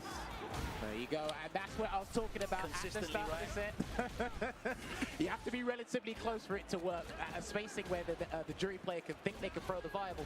And here comes the throw loop. Delay. Oh, lovely stagger. Oh, okay. Dude, Nephew got blown up, man. Days. Okay. Just going to close it out there. Unfortunately for Nephew, couldn't make a comeback there, but Big Bird gets another victory on the board and edges closer and closer to finals day. So that means he is on top 24 winners side there, Yep. representing. Now, obviously, some people have been talking about who's their favorite, and he said, please do not pick me, because the favorite doesn't win. So he said, please stop picking him. But he keeps defying people's predictions. Yeah. He's getting closer. He was definitely one of the favourites last year, obviously coming off back of the Red Bull Kumite result as well. A lot of people were really looking forward to seeing Big Bird, and then obviously it was Angry Bird that came out and surprised us all. But that really is, you know, open bracket street fight, or any fighting game really. You know, there's just a roster of people, and it just becomes an any given Sunday situation where, you know, very rarely does the #1 seed. I don't think we've ever seen the #1 seed win a Capcom Cup either. Never. They've been relatively close, but even then, pull a rabbit out of the hat, and that's what we like about these games. And again, with how volatile Street Bro, Fighter they 6 has to is, go against we've already Smokey. seen a couple of Oh my names god. that have taken out a couple of guys That's and rough. actually gone the distance as well. Because even then, off topic, Jackie, he beat Phenom, he knocked out Knuckle Dew as well. Very strong player from Japan, Kimberly JP. Well, you talk about players that came very, very close, were #1 seeds, but were not able to get the victory yet. Punk's still looking for, wow, is that like a silk boxing robe? The FlyQuest logo there emblazoned on that. That looks beautiful silk crazy garment. Dude, some of the Make sure you go merch and I've check out the seen- FlyQuest. Yeah, I was just going to say, check out the FlyQuest vendor booth. Just in general, some of the merch I've seen around this EVO 2024 has been Yeah, absolutely James, amazing. that shirt you're wearing right now is a beautiful shirt. I don't know where you got it from. Oh! I mean, you wore it yesterday. Personalized as well. Beautiful stuff. Brilliant stuff there. All right, so Nemo and Aqua both wearing those gloves. Now, are they special gamer gloves? Can't even go to the bathroom. I don't know. Do they help with circulation? Give it a year, they might sell them at EVO 2025. But you want to know what's funny? So if you watch Nemo streams, he's been playing Bison, tried Blanca, Yeah. he's been doing tech videos, so on and so forth. Aqua's been dabbling with Rashid and Blanca. You know who they picked today? They were picking JP the entire time, or the most of the time. But it looks like Nemo has whipped out the Bison again. He's been loving This matchup, character. I feel, is very awkward still. 4 editions deep now. Oh, I've got words for this matchup because I've been playing Bison myself, and it's not pretty. I promise you. I know he can anti-air dive kick with Psycho Crusher, but you're not always going to be charging. Because if you try and charge, he gets to do a drive rush cancel in your face. You got to walk back and get clipped your ankles. Yeah, exactly. So. It's just not good. Really not good. You can try and rely on perfect power instead, but Punk. Oh, there's the punish counter. Fierce sets the mine. Okay, just going for the Fierce afterwards, not drive rushing in behind that. Good forward throw there from Punk. The aggressive philosophy from Street Fighter 5 for Bison is actually still there. It's just mixed in with mobility from Street Fighter 4. And the damage output, well, it's ginormous under certain conditions. There's a forward throw again. CB sneaks in another one. Yeah, somehow you managed to land a meaty punish counter on Twitter, as I saw. Oh, you'll know about it. I don't know how you'll be able to do that in a real match. All right, he's going to close it out there for that round. From the EX cannon spike there for Punk. And this is the thing as well, you're very skeptical. I'm not saying how to play neutral, but drive rush stand jab seems to work out. Puts out the back fist combo. Drive rush overhead, he just jumps out of there. Got to be Wake careful. up OD dive is very, very good as an answer. Still very good for Cammy, actually. Yeah. So the changes. Oh my god, he drives rush straight into a counter hit dive kick. Wake up level 3. Desperation maneuver here from Nemo. It's nowhere near burnout. It's going to get a bit of a life lead, but the problem here is for Nemo, no super meter. If he does get burnt out, which he quite possibly. Here's the problem. There's a throw again. How's he going to try and get out? He's going to have to try and backdash or something, Logan. Oh, no, stand fist with malicious intent. That's going to be the route. Critical up. We'll close this one out for Punk. He's going to go 1-0 up. This is very difficult. And this plays into what we were talking about right at the start of this match. So he used stand fist there, 19 frames, knee press, they're all over 10 frames. She's an aerial character anyway. You misplace one of those buttons, she's in there, punish cam, you're in the corner. You're in a precarious situation. Okay, this is an interesting matchup. I like this one. Switching to the Blanca. So he has got it. I still think this is pretty good for Blanca. He can still do stuff despite the normalization. Yeah, I mean, the heavy kick threat is still there. If you can get the trade combo on the heavy kicks, a huge amount of damage. Having the charge for the OD up ball is great as well. You don't have to just take drive rush pressure as well. But Punk has got the reactions. Ah, nice. New combo route there with the double stand fierce as the target combo there. I know Punk has a little bit of bad history with the character, but seems to be turning it around. And I like that he keeps optimizing this character, man. It's brilliant to see how he's changed Cammy or taken it to another level. Big power. Yeah. Not close enough for the Electric Thunder to work out yet. He still hasn't got the blanket jack to get out, so he actually might lose this round in the process. Ended the light string and then just walked back a pixel and went for the low forward just to close it out. Very smart stuff here from Punk. That could have been punished by level 1. It's double digits. Yeah, best it can be is like minus 12, I think, if you space it perfectly. She's got a 9-frame super. There is a bit of travel distance as well. Yeah. Lovely whip punish with that sweep. He's one of the best at using that. Here comes the lightning beast. All right, catches him trying to get out of there. No DP yet. Yeah, he's going to hold it. Next interaction, he's got to do something. Side switch. Oh, no! He got the punish counter on the throw, and now that crouching strong comes out. Punk is on the offense. With punish sweep again, and it does take away one drive stop there when you do get hit with a punish counter sweep. And whiffing sweep from half screen away, then buffering the crouching strong. Oh my god, the whiff punish from Punk. Sensational work. Put that silk gown back on. Get comfortable, because you are moving in to top 24 on the winner's side. Punk. Be right back. So it's all about, man. And remember, let's not forget, he came 3rd place at Evo last year. He won CEO last month as well. He's qualified for the EWC as well. This guy he had a massive contribution in the Korean tournament. Is with Jewel Kevin. Dude, he keeps going from strength to strength, and he reinforces how vital it is to fundamentals in a game as chaotic as Street Fighter 6. You've seen it there with the whip punish and the sweep. Also on the technical side, he's actually moved over to the DualSense Edge controller. He used to use the PS4, and he had some issues with the adapters and what have you. A lot of players finding it difficult to use the standard PS5 pad, but they are starting to move over to that.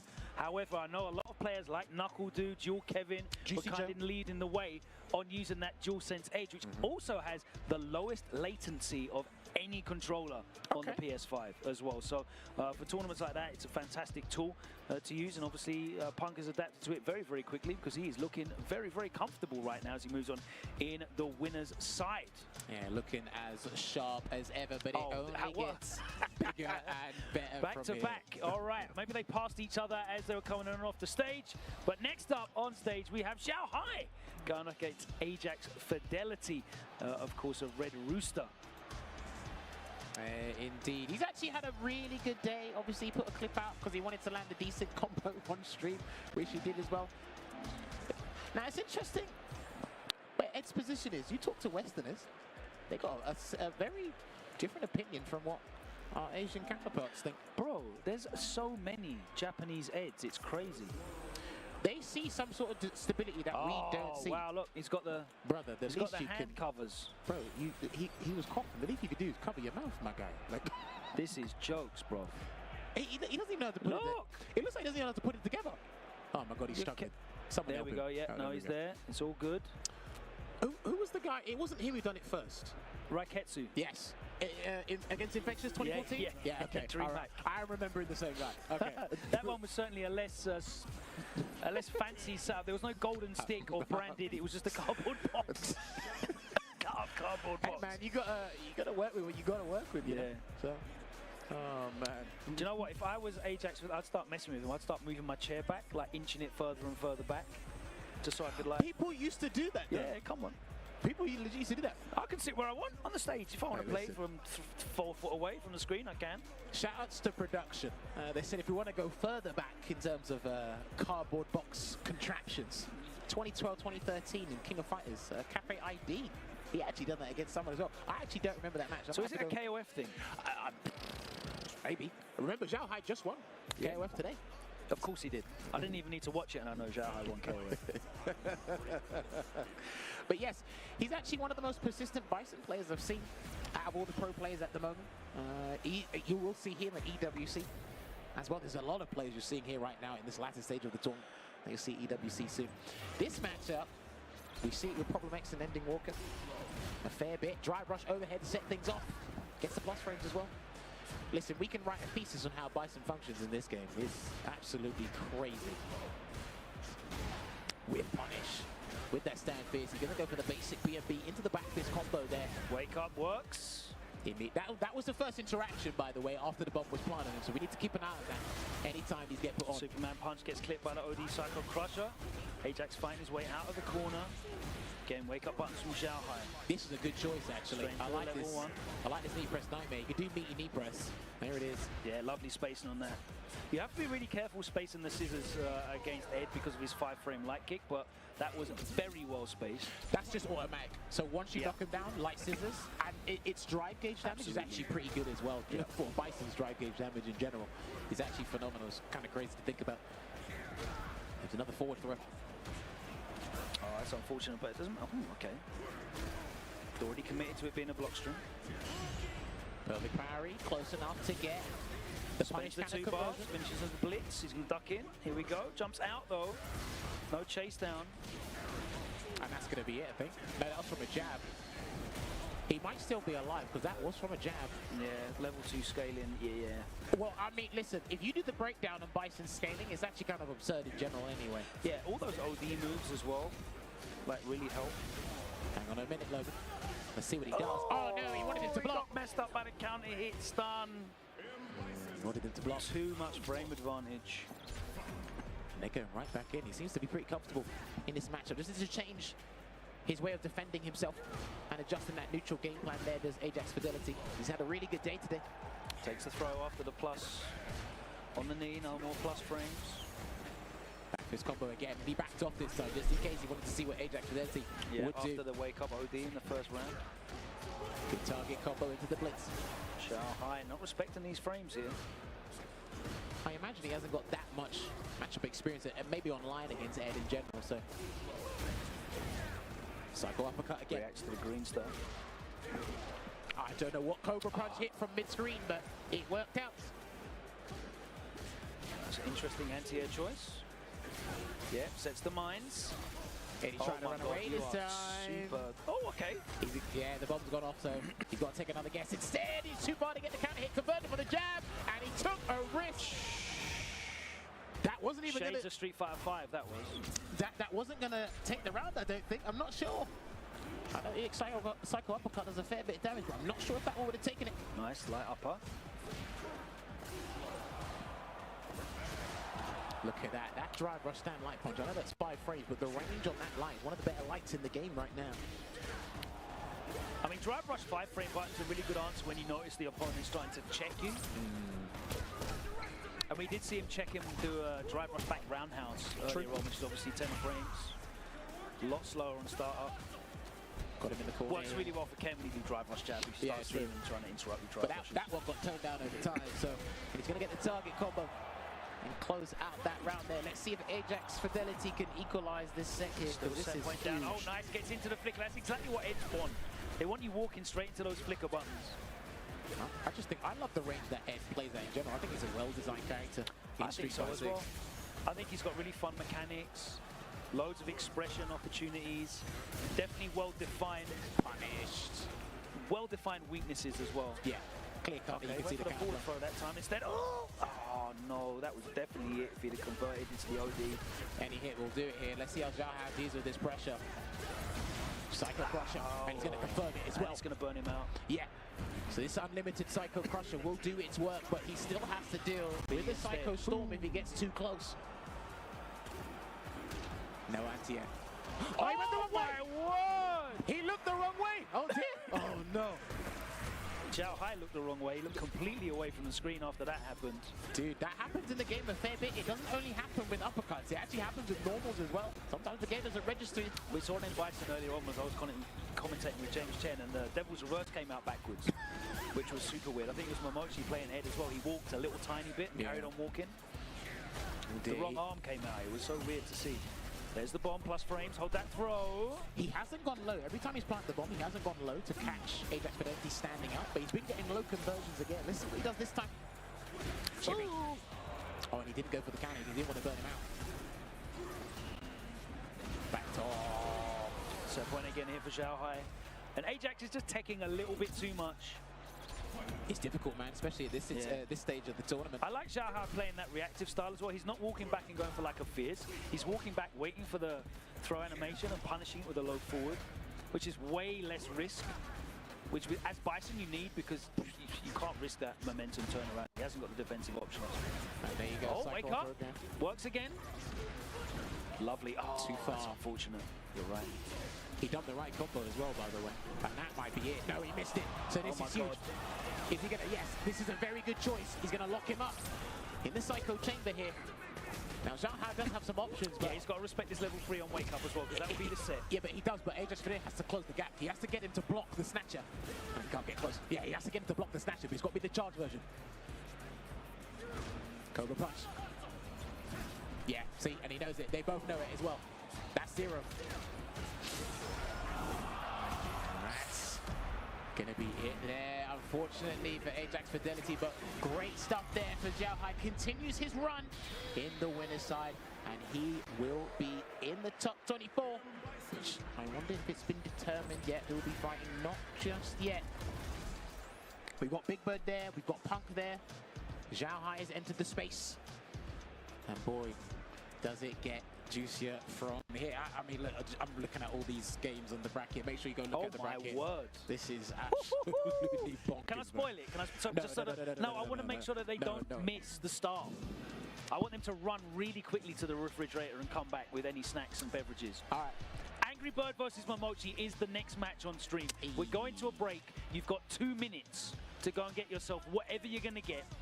But be here in that time, because it is going to be a banger. Banger after banger after banger. We're working our way through top 24 all the way down to our final 6 here in Street Fighter 6. We'll be back after this short break. Don't take longer than a couple of minutes, I've told you. Get ready for the next battle with Tekken Coins, exclusively from Chipotle. Use promo code EWGF623 when you order any entree in the Chipotle app and get 500 Tekken Coins. Visit chipotle.com/Tekken. 500. Swing back with something here. 2 bars almost available. Oh, too far away. Or too early for the spin. Didn't make it through the fireball. Got clipped. We've got the level 3 in the house. Ryukichi is going to take it over Joey FGC. Oh, I'm sorry, just Joey now. Dude, Joey with a great effort, though, and again, doing a job to keep Manon on the map. Strong stuff for sure. But, you know, the worst Shoto continues to shine. Well, then at least all the Manon players out there are like, then can you call our character the worst grappler, please? You know, please? Because, you know, at least it's actually truthful, you know, so. Oh, man, poor Manon players. But, you know, they did say that they're going to update the game more than once a year now. Yes, so, which is nice. So hopefully Manon gets some love at some point in time. Yeah. And Kimberly, too. I feel like they're doing a good job with the timing of the patches here because I feel like the full year was a little too long. Yeah. But like twice a year, I feel like it's a sweet spot because it's enough time for a patch to develop, but not enough time to where we're like, if something is we feel like is wrong, it's too stale. Yeah. I like where we're headed. Oh, yeah, for sure, for sure. And again, as much as, you know, I want to joke about Manon or Kimberly or whatever like that, again, still one of the most balanced fighting games of all time. Because, like, it's weird. Like, I mean, do you agree with the statement that you can have the worst character is mid-tier in the game? Yeah, I agree. Okay, yeah. So, I mean, it's like, because a lot of people out there believe in relative tier lists. Like, if you're the worst character, you're D, you know what I mean? And I'm like, nobody's worse than a B, I think, in this game, you know, so. But while we're there, you know, you guys, while we're on this little break, you guys go make your own tier list. Just tag me in it. I'll go take a look. I'll do a review later. But for now, we are going to take a very short break. We'll be right back with even more Street Fighter action in just a minute. So how would you describe the chicken to someone who had never tasted it? Literally melt in your mouth tender. We don't have a freezer. Damn. You know, it's almost like a farmer's market. When you walk into the restaurant, you should hear the sizzle that you're hearing right now. It sends all those waves up to your mouth. You're making me hungry. Too bad.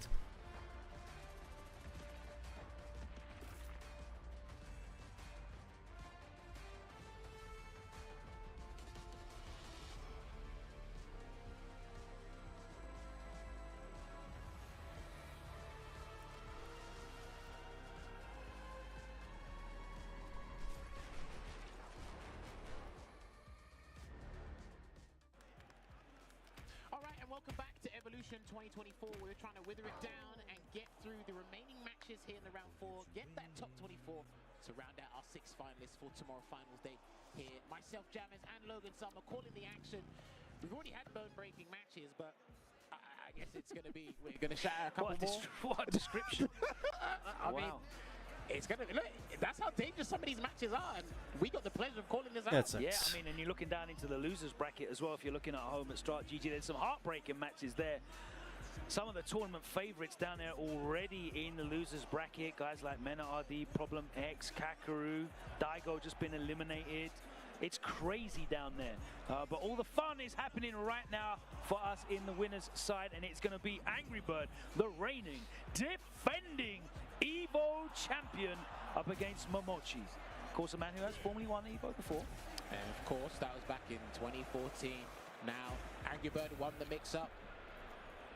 He's the Evo champ last year, like you said. He dropped Akuma to fully commit to Ken in tournament play, made a whole video on his YouTube about it. And here it is. This matchup, I think Ending Wolf was talking to me about it before and said it's not particularly comfortable for Ed.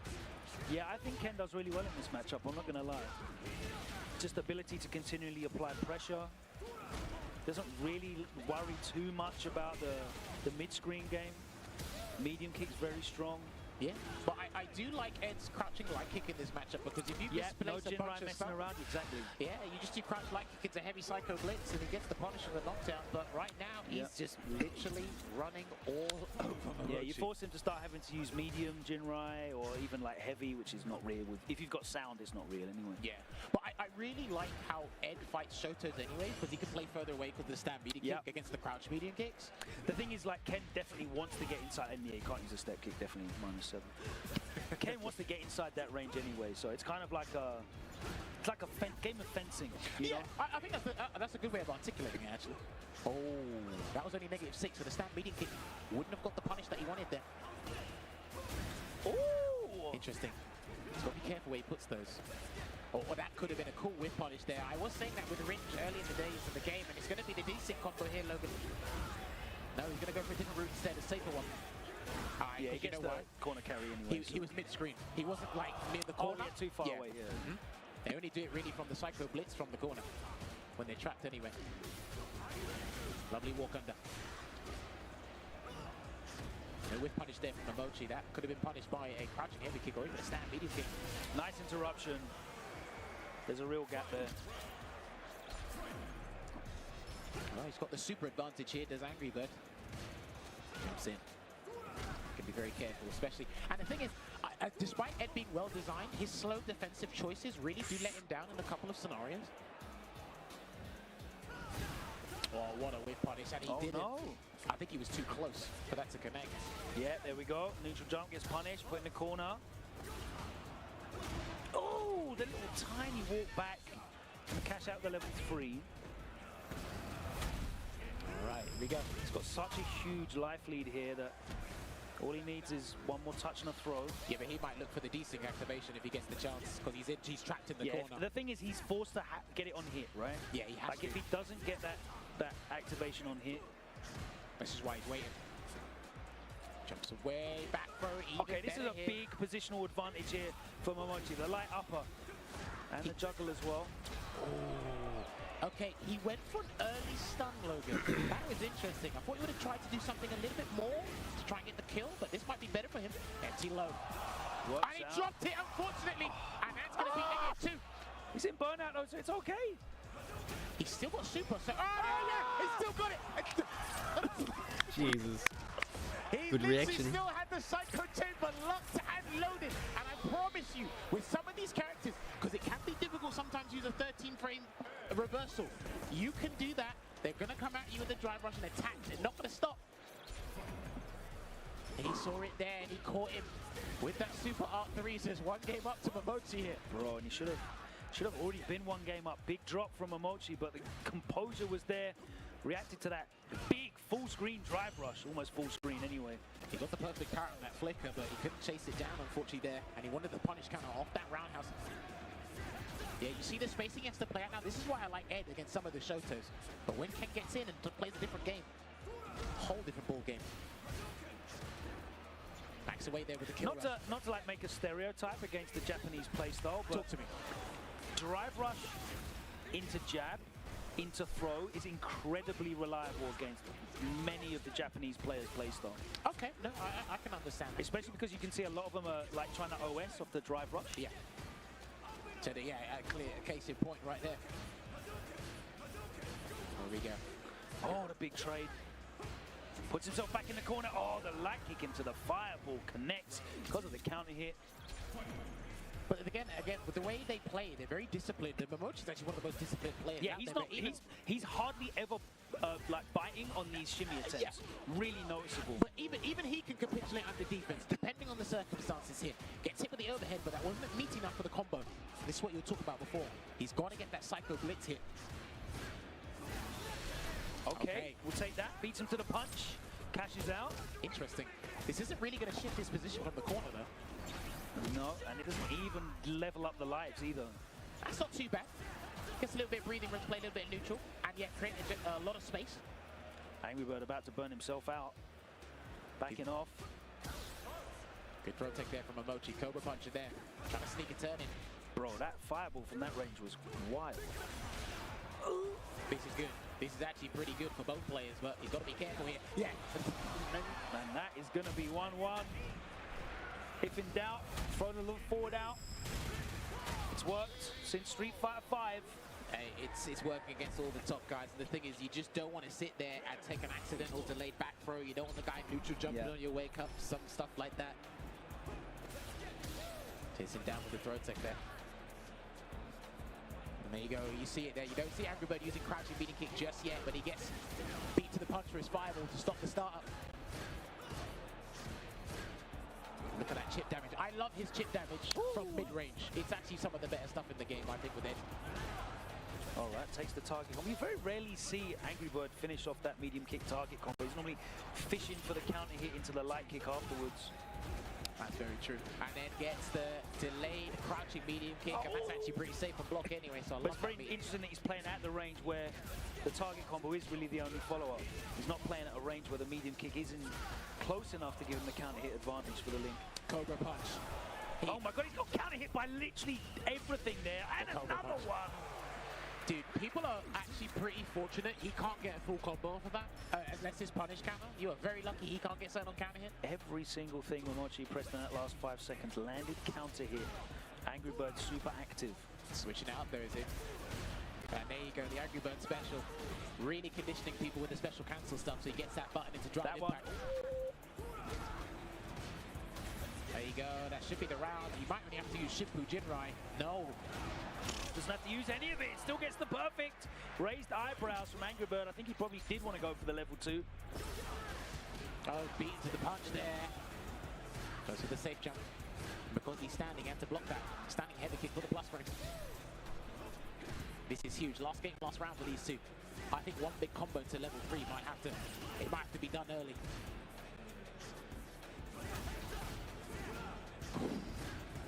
Just out of the range of the step kick there. Good walk under again. And it looks like he's going to have to go for a different conversion this time. Yeah. Not for the full D6, but this is good damage here. And he might be able to build another Psycho Cannon in this round unless he burns Angry Bird out. And he's changed his mind. Here it comes. The level 3 is going to turn it around here. And it should give Angry Bird a little bit of dry gauge to work with. One safe drive rush cancel could change everything. Dragon Lance to the perfect parry. He's going to build level 2 soon, and he drops the combo. Oh, so what happened? Oh, this is not good. This is not good. Everything to play for here now. With punish into Psycho, Blitz can do everything, and he actually needs to get the combo from this. Momochi needs the combo. On a trade! There it is! Yeah, he needs the combo! Hang on, that was from a light as well. I think that was a light to give me a bit too much scared. No, he's dead! Nice. Momochi sends the reigning Evo champ to loser's bracket. A clutch combo. The OD into the level 2. And of course, Momochi pulls out the execution required. Get that ass in, losers. Close that one out. Angry Bird sent to loser's bracket, Jammers. Seems like all of the favorites falling by the wayside, but obviously they're still in it. Haven't lost them just yet. This is what it is, man. A dog-eat-dog world, and in these counter brackets, you need to be ready for just about anything, and anything can happen there. Problem X did beat John Takeuchi, so we're going to have Problem X versus Mena RD in loser's bracket. I hope we get that really somewhere. hope that that is on a stream somewhere. Now, as we set up for the next game there, this is what's interesting as we transition over there real quick. So, what's beautiful about the decent combo from the corner is you're less likely to see Ed players do the X-Psycho uppercut, and they're going to actually firm their defense to try and land the combo, and then it changes everything. So I really like that scenario for them. And you got to be very careful as the attack against Ed in that. But Logan, who have we got up next? Two of Europe's brightest young stars, Ending Walker on Mouse Sports, Killzy and Carmine Corp. Killzy, of course, overcoming Moke to qualify for this spot. All right, so Killzy's actually had a pretty good run today. I think he's been using Cammy the majority of the time. He has got the jury. He has been learning Rashid as of recent, but because Evo, the stakes, how high they are. Ending Walker, of course, overcoming Aqua, one of the strongest JPs that we've still had here. Not many of them. I know Salty Kid, Juicy Joe is here. Apologies. I know where you're going. But it's interesting, right? Because we don't see that many JPs on our side of the pond. Anywhere, to be honest with you. Well, no, they were hiding until this weekend. I've noticed that. They think they're smart, but I've seen all of you. But it's been interesting because his perfect parry timers against JP are still pretty much there, just learning it with a different character and different punish answers here. Now, this is a matchup that has been grinding his gears, Ending Walker, because shouts to Hurricane back at home. They go back and forth. World Warrior, regular Salt Mine League. But he's got some good knowledge in this matchup, and I'm pretty sure Killzy's probably faced him numerous times online as well, whether it be tournament play or not. And I still think with Killzy, you give him a command grab character or give him a character with fast forward or backwards walk speed. He's one of the best fundamentally we have in Europe. Quick spin knuckle, no parry there. And the timing was wrong. All right. A lot of whiff things going on here. This is not a button check. Oh my word. I mean, it looks like it. Low four connects. Takes him to the corner. Going to get the conversion there as well. Cammy is still an exceptionally solid character, despite some of her normalizations of the tone downs to her tool set. But going to try and get the back throw there, but Killzy thought that was coming too. There it was. Oh, gets counter hit after that. Good delay. Low on drive gauge is Killzy there. Sucks him in. Oh, the beautiful defensive shimmy. He loves his walk speed, man, and he likes to walk out throws a lot, so people have to really take that risk and clip him. Yeah, no activation for you. Wake up, drive reversal. They are throwing their drive gauge away. Well, he's still got level. Oh, my God, the conversion. 2 uppercuts, maybe? No, one should do it. No. No! Oh, hang on. Oh! Yes, the last hit gets it done. The miscalculation from Ending Walker. They're not afraid at this point. You have to go with your gut. You have to be willing to risk it all to get the advantage, get the one up. No matter how haphazard your strategy may be. Another counter hit Cobra Punch from an Ed player today. Looking for that perfect parry timing. Taps parry again and gets thrown 2K off. Landing throws against Ending Walker is actually a pretty viable strategy because of how often he Dashes parries. up. There we go. But he blocked. Did he press? Yeah, no, he he did not. He's going to go for it. Okay. Oh, I like the burnout strategy here. Yeah, because he's got nothing. Yeah, just take it, and I'm telling you, man, that's going to be the round. Full conversion here for Ending and Walker. another one. Bang. I think some people underestimate Ed's burnout game, man. Charge Psycho Flicker +8, Psycho Blitz being plus as well. Some of the normals you got to deal with. I think people underestimate what he does in burnout. Really smart choice to go for that burnout in the level 2 combo. It was checkmate from there. There was no escape. Just backing off here at the moment. And he oh my God, what is that juggle? That's the crazy part about it. He jumped away at one of those kick buttons as well. He's been using Cobra Punch a lot. He's kind of been like overzealous with the button. He's actually been very fortuitous. All right. For him here. Killzy taking the throw. Hella plus frames. What's the schmicks? Yeah, he's going to burn him out. And again, he's got no... Oh, good back dash there. That's going to be a combo, and that's not going to work, unfortunately. So that should be the round. That's it. You cannot do that. The moment you see him charge that flicker in your face in the corner, people do level 1s out of frustration. It is a projectile. Your level 1 will not work. Yeah, we saw him doing that against Aqua. He just put him in an infinite loop after the corner throw. And even if it's not the most obvious corner game, how he sets up what he needs to do in the corner is still just as deadly. Perfect parry. There we go. Puts him back in the corner. Yeah, you're going to have to start perfect parrying it, yep. Oh, I love this movement. Elusive kill rushes. Moving away, and he's trying to get into uppercut as well, so he can get the punish counter on the way down. So I go blitz. Oh, nice! The delay! Look at this. I'm loving the way Ending Walker's utilizing his drive beater right now, Logan. Damn, he's letting this rock. Oh, tap parry gets thrown. Expecting a button to be pressed on that jump in from Killzy. Almost burnt out. Uh-oh. Yeah, see? And now I love this, right? They're both attacking the drive gauge, aren't they, Jammers? Yeah. Now, the thing is about this game is it's all about the interactions. And when it's not your turn, stealing a turn means you can still drive gauge. It's actually a very huge thing. And that should be the round for this next game. Fudo just got demon grabbed on the others three. So it's actually not far-fetched to steal a turn in this game because you essentially just take more drive gauge that will benefit you. Good conversion into the blitz again. And he's still doing delay tech. He did get blown up by a delayed crouch leading kick from Ending Walker before. And you get huge mileage from that button. Flicker away. Nice patience from the both of them. Nice. Ending looking to get control here. It's 4 in the morning already. Fuck. With that because There's still like 3 hours of games to go. Fuck my life. Cobra Punch. Cobra Punch, yeah. Cobra Punch, I'll remember that one then. Oh, no, that's not what he wanted. He wanted uppercut, surely. Yeah, it had to have been. That would have been a weird motion, man. Not sure how that even came out. He's All right, level 2. He's been practicing these combos, so let's see if he does it. Yeah, he's been practicing real hard to get the V-stick combo here. And it will take him straight to the corner. And The crowd likes it! Delay tech there again from Killzy. I love that in games, man. It's a little bit of hype execution. Do you know probably what they're going to do? They're probably going to take the meter build away. They'll probably keep it. Oh, no, that's good. That's scaled. Hang on. That's the CA version, isn't it? Yeah. There's a scaling penalty on this.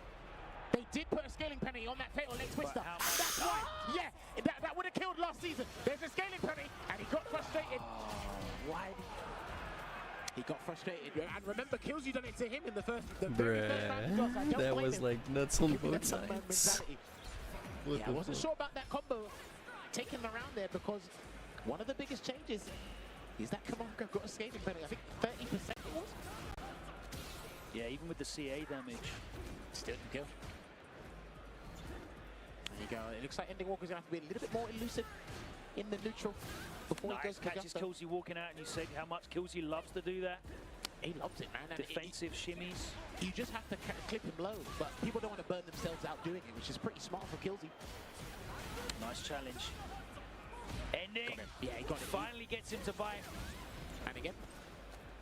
Oh, okay. Sneaky. That was very sneaky.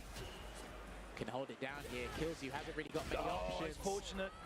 Drive rush and beats him to the punch. Set point now for Ending Walker. Looking to qualify for top 24. Winner's side. What's up? That was eloquent. I love that. Getting the walk back works. Neutral jump, and that button always clipping. Foodo and Nobles in the last game too. What the fuck? This game last round. Shades of JP neutral jump medium punch as well. Very similar. Heck, even Falk. Oh, you're taking it back. Oh wait, that's a huge punish. And there we go. Ending Walker manages to overcome, kills you. Ending Walker, both Eds won. Ending Walker and Foodo. Into winner's side of top 24, where I believe he'll be facing Zhao Hai. Let me just double check. Yeah, so many Eds, bro. Holy shit. He's going up against there, but brilliant stuff there. Both young European talents you will be seeing on the European circuit, as hopefully as well as the international circuit. And I'd love to talk about the other match, Logan, but we're going to transition real quick. It's time for a Chipotle Extra match. Brought to you from the Chipotle Extra match setup. No waiting around, getting straight into it. Shed versus Gachi-kun.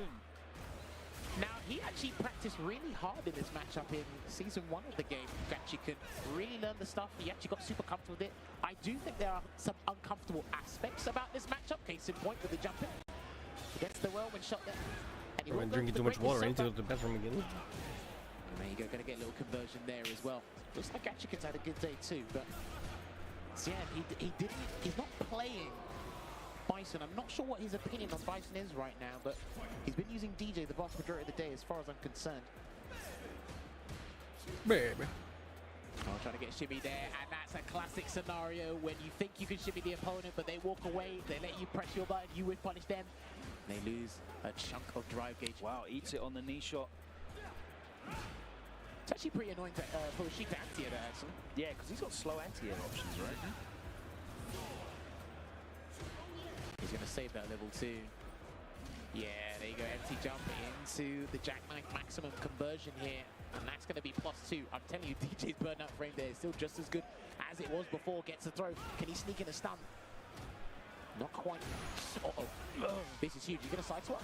No. Let's go for a different setup instead here, Gachi-kun. Yeah, doesn't want to mess around. Coming. Oh no. He's going to save for the next round then. Brave though. Yeah, this you is get clipped by something significant. Yeah, it's a big choice. Yeah, there we go. He's going to get to the level 3, and that's going to be it. Very questionable. Probably make some minute on the other stream. Meter really fast as well, so having 3 super meters and just using 2 of them to close out the round, going into the what would be the final round with a bar already. Rashid is all specials as well. Not sure about that choice. Well, you have to remember as well, despite people building meter fast, if you're not getting those hits to build the meter or even force a situation to set that up, it's not as easy, which is why I think there are some questionable aspects about this matchup in terms of the neutral for Rashid. You don't really want to combat him in the fireball war. You'll be very careful when he drive rushes at you because you might have to spend the 2 bars to spin a mixer. Powerful to play in the hands of any player who has a great grasp of the system mechanics here and a good like fundamental base for Street Fighter. Oh yeah. And Meta is the poster child for that type of play. And so Problem X gonna go with the Bison again. He's so happy about Bison because still remember at DreamHack Downs, he's like, if Bison ever gets added to the game, that's who I'm picking. It's over. The end, yeah, end of conversation. tell you, I'm gonna miss this Blanca. Man, he's so sick. I mean, both of these guys aren't going with the Blanca right now. So. I know, my two. This is where all my tech comes from. Please.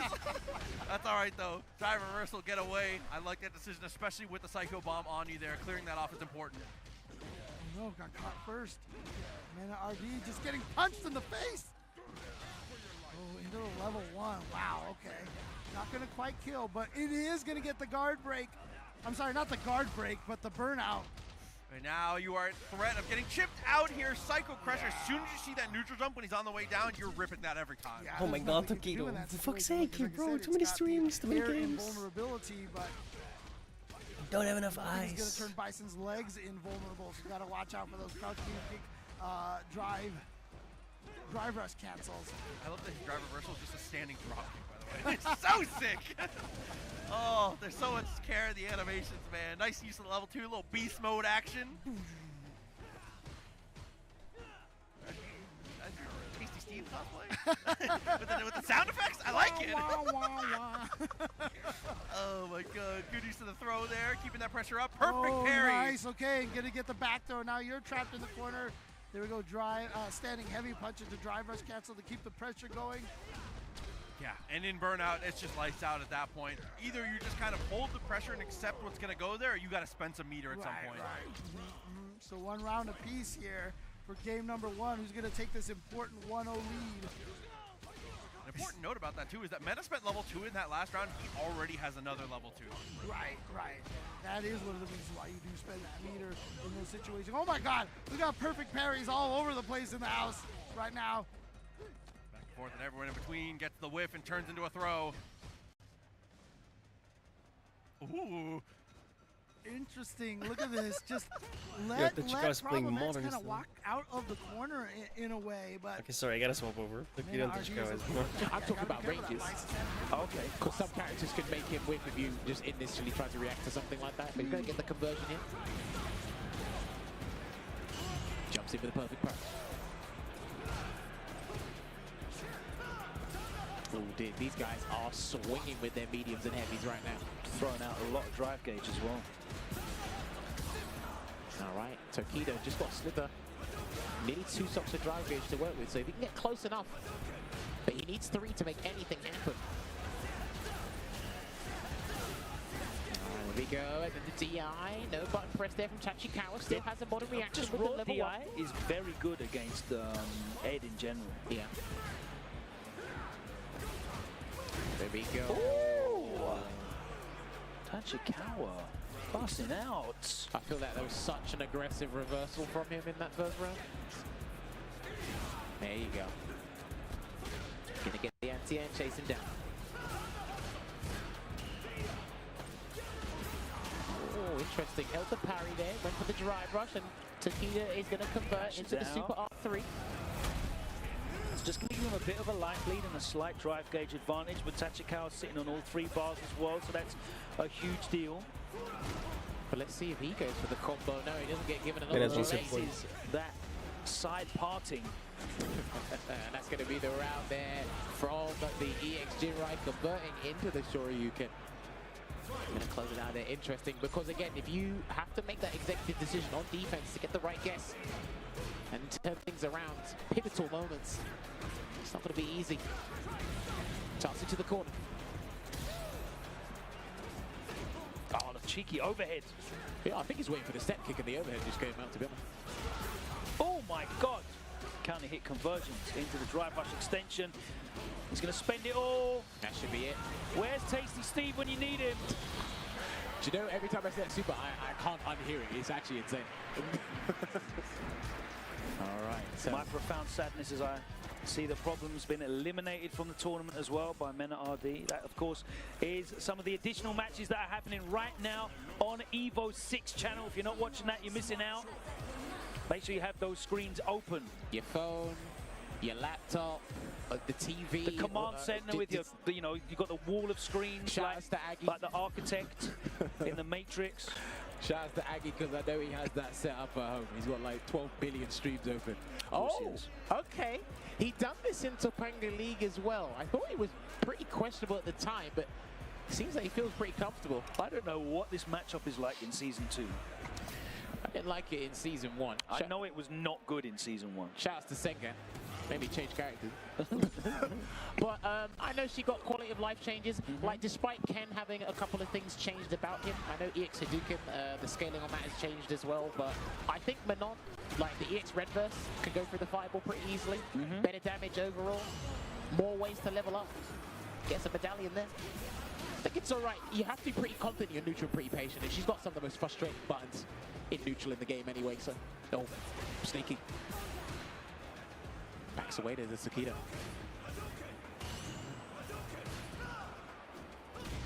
Oh, big trade. Yeah, he's backing away. Okay. He might have to take a risk, because when you do stand medium punch into crouch medium punch into drive rush cancel, it is a true block string. You do get the frame advantage as well. But Takeda's been trying to backdash and jump away, so he might have to commit to a back fist. That is +1 on block now. That was a pretty decent change for Manon. We're trapped in the corner right now. All right. Looks for the safe jump after that knockdown. Oh, and a backdash. I thought he was going to command grab. Yeah, I thought it was going to be Medal City. We are coming in hot with the level 1. The anti-air Dragon Lash Flame, and there's another command grab. Is that what that's called? I didn't even know the name of Ryan Subaru. You know, Justin said he got up out of his seat and was excited when he heard me call it in the Capcom Cup. So he calls me Dragon Lash Flame now. He's backing it off. He doesn't want to get close enough for the stand medium punch. Tokita knows it as well, unless he just actually goes forward. And he tried to do. Oh, he's fishing for it. Oh no, big punish on that crouch fierce. There you go, threat level 5, Logan. Oh, he's waiting for it, and he didn't do the confirm, but he got the stun anyway.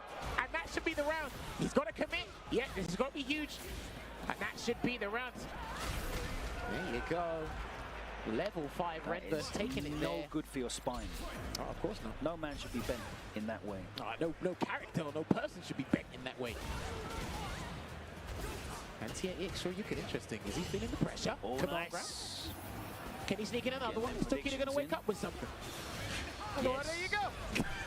Not interested in that. Thank you very much. I'm not having it. Not with that number 5 on the screen. Well, it just makes it even deadlier because her combos are just as threatening as a command grab. Let's see what Tachikawa does. Oh, great patience from Tachikawa, not biting. He's not going to do another one. He can't do another one. Not now. Yeah, he can't do another one. Not now. If he get a drive rush cancel, he's good. If he can just get the drive rush cancel on block, he's good. Oh, too early. Perfect parry. There's the throw. Takedo hasn't spent a lot of gauge, but he'll happily do it. Any hit will get him the kill. Oh, and there we go. He's going to get it into the enhanced version of the Dragon Lash. The level 2 closes it out. He was literally feeling the heat, no pun intended. He had to back away numerous times to avoid those command grabs. A little bit too ravenous there from Tachikawa, because again, it is very enticing when you've got the 5 levels and you're like, you know what, it takes us 37%. You kind of get like intoxicated on the damage, especially when even when they get to like 3 medals, you're kind of like chasing. But if I get the 4th medal, but you know how much damage I do when I get the 5th medal, and we call that the random. Of course. I've never seen anyone get to 5 medals in round 1 as many times as Random has. Dude, look, he's been in around. that time. Somehow it works for him, but in that time it didn't work for Tachikawa. And Takedo advances into the winner's side of top 24. We're going to take a short break. Check out Start GG. You can see how some of your favorites are getting on in the losers bracket. As I said, one of my favorites, Problem X, just eliminated by Mena RD, who powers on into that top 24 himself. There's so much action going on here and on Evo. 6 additional matches across 2 stages. We're getting all the way down to 6 today. Don't go anywhere. This broadcast continues after this short break. You're really making all of this by hand. Oh yeah, the avocados are hand mashed, the chips are hand tossed, and everything is made fresh. You make it fresh every day. Yes, every day. The Chipotle way is we make it fresh every day. Sounds delicious.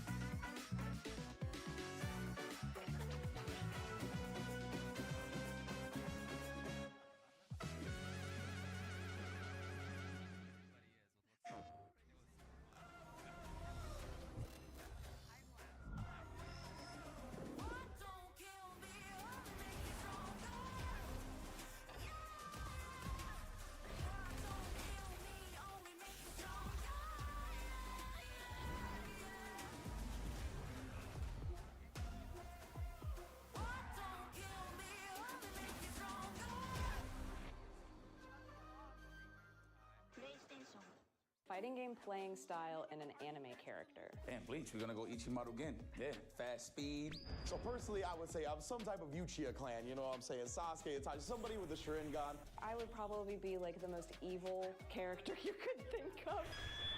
I'd be somebody in Hunter x Hunter.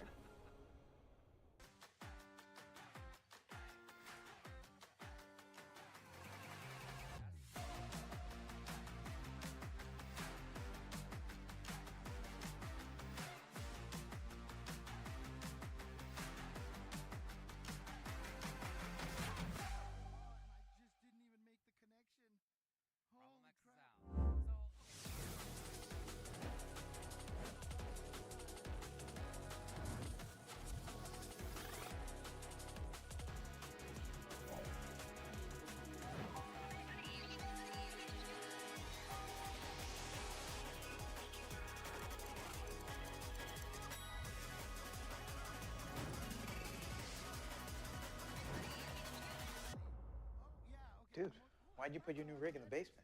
Didn't you hear? Bill's a gajillionaire now. Basically, my new connection is so strong I can game anywhere. Check it out. We've got Gamer Rocker, Gamer Floaty, Gamer Couch. Whoa. It's got wheels. Gamer Bench, Gamer Throne, and Gamer Mower. What's that? It's hard to game while walking downstairs. I get it. That's smart. Live like a gajillionaire with low latency everywhere. AT&T Fiber with All-Fi. We're very bad at fighting games back in the day. That's what it comes down to. 今見るとね。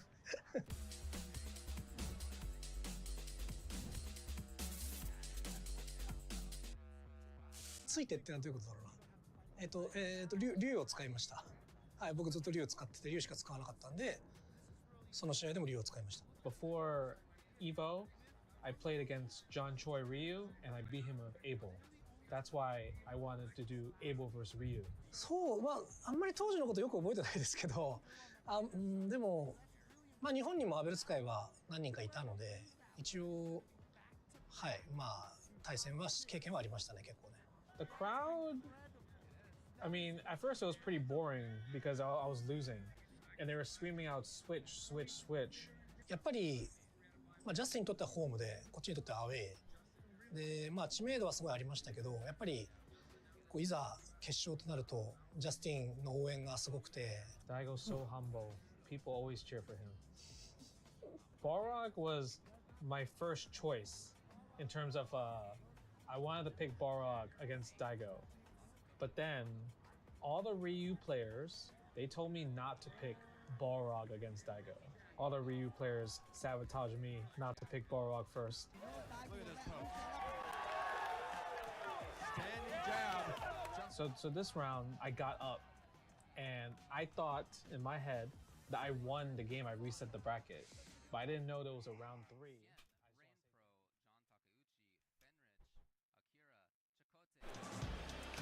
All right, everybody, the action still continues here. And if you thought about going to bed, stay awake. I need you to stay awake. We're going to bring the energy What to do you you mean? guys. It's only 7 o'clock at night.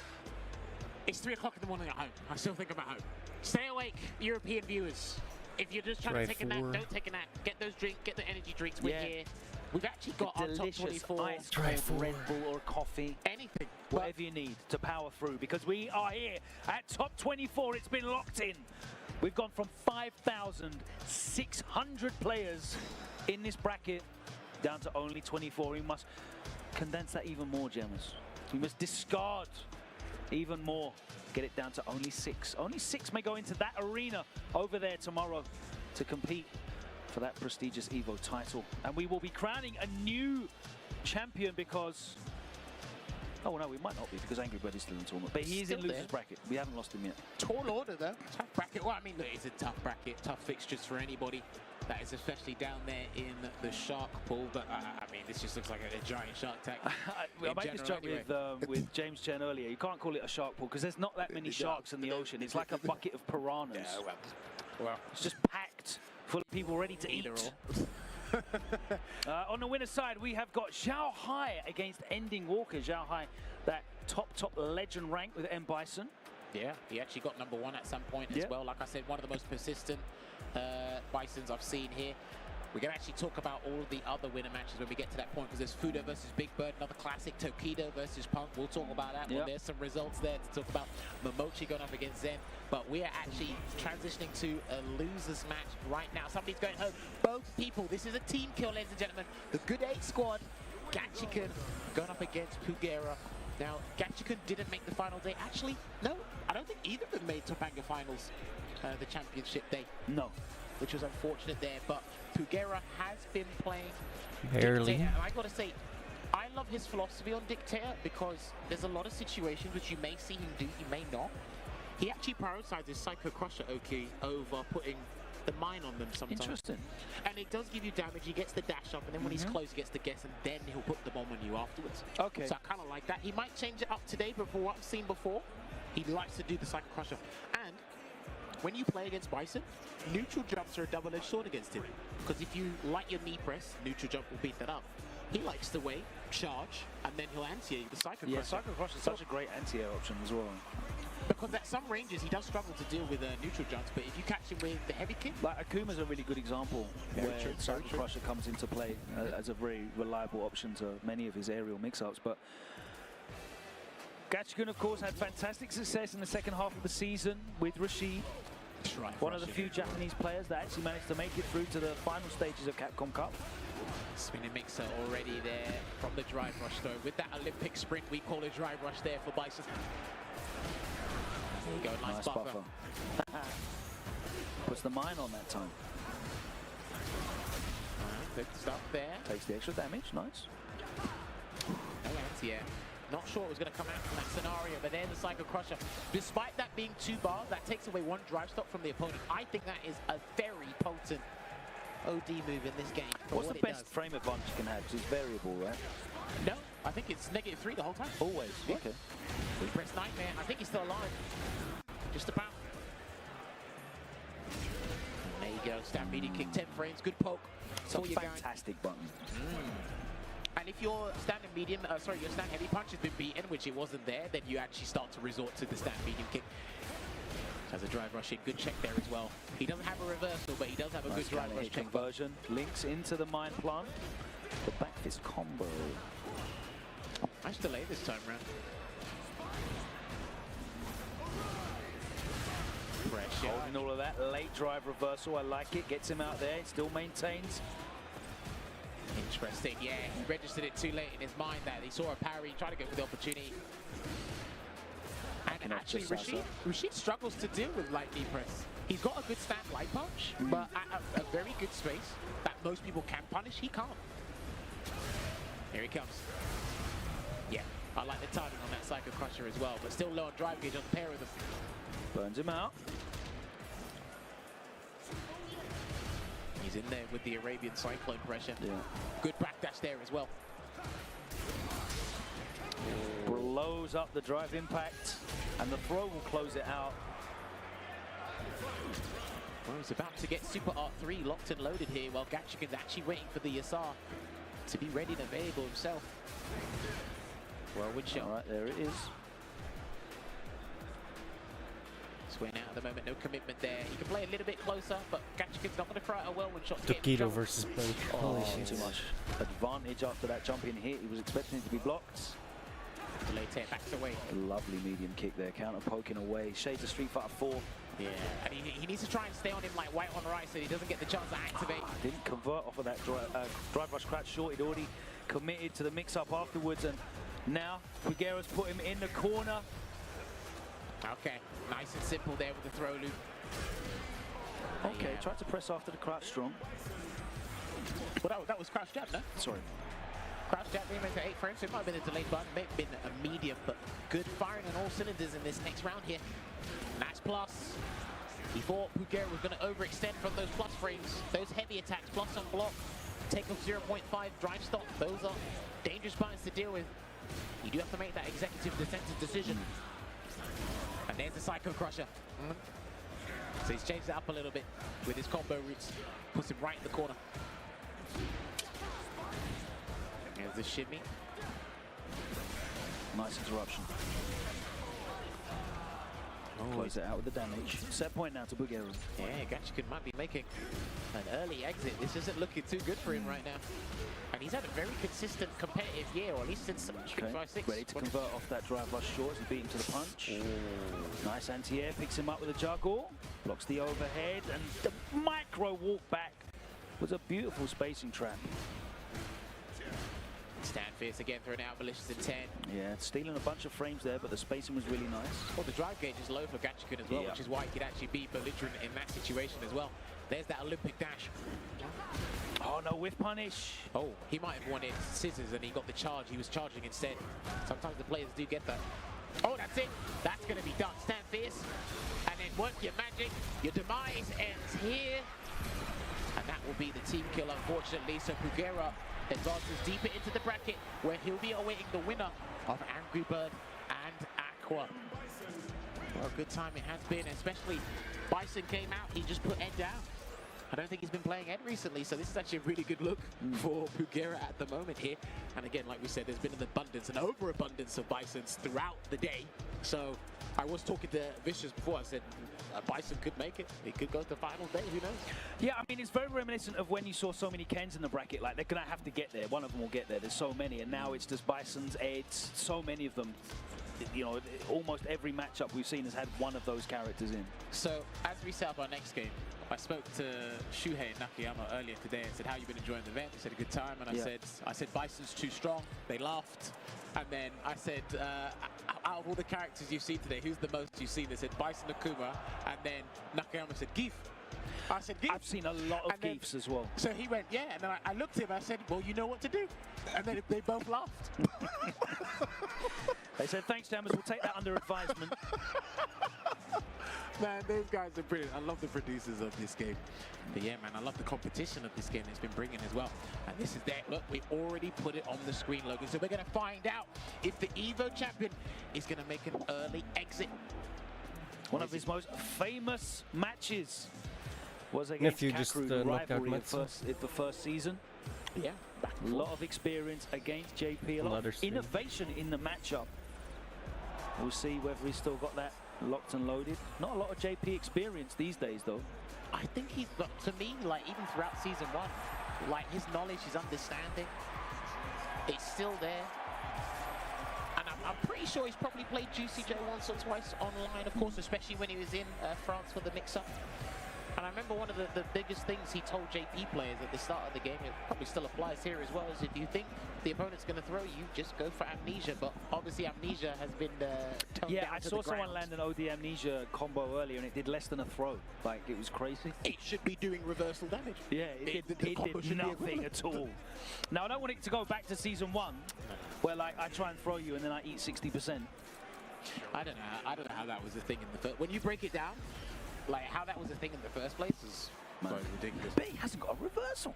Yeah, well, that's what they'll tell you. I mean, he still looks very, very dangerous now. Let's see. Anyway, Angry Bird did so much to innovate in this matchup with Ken. Let's see how he approaches this.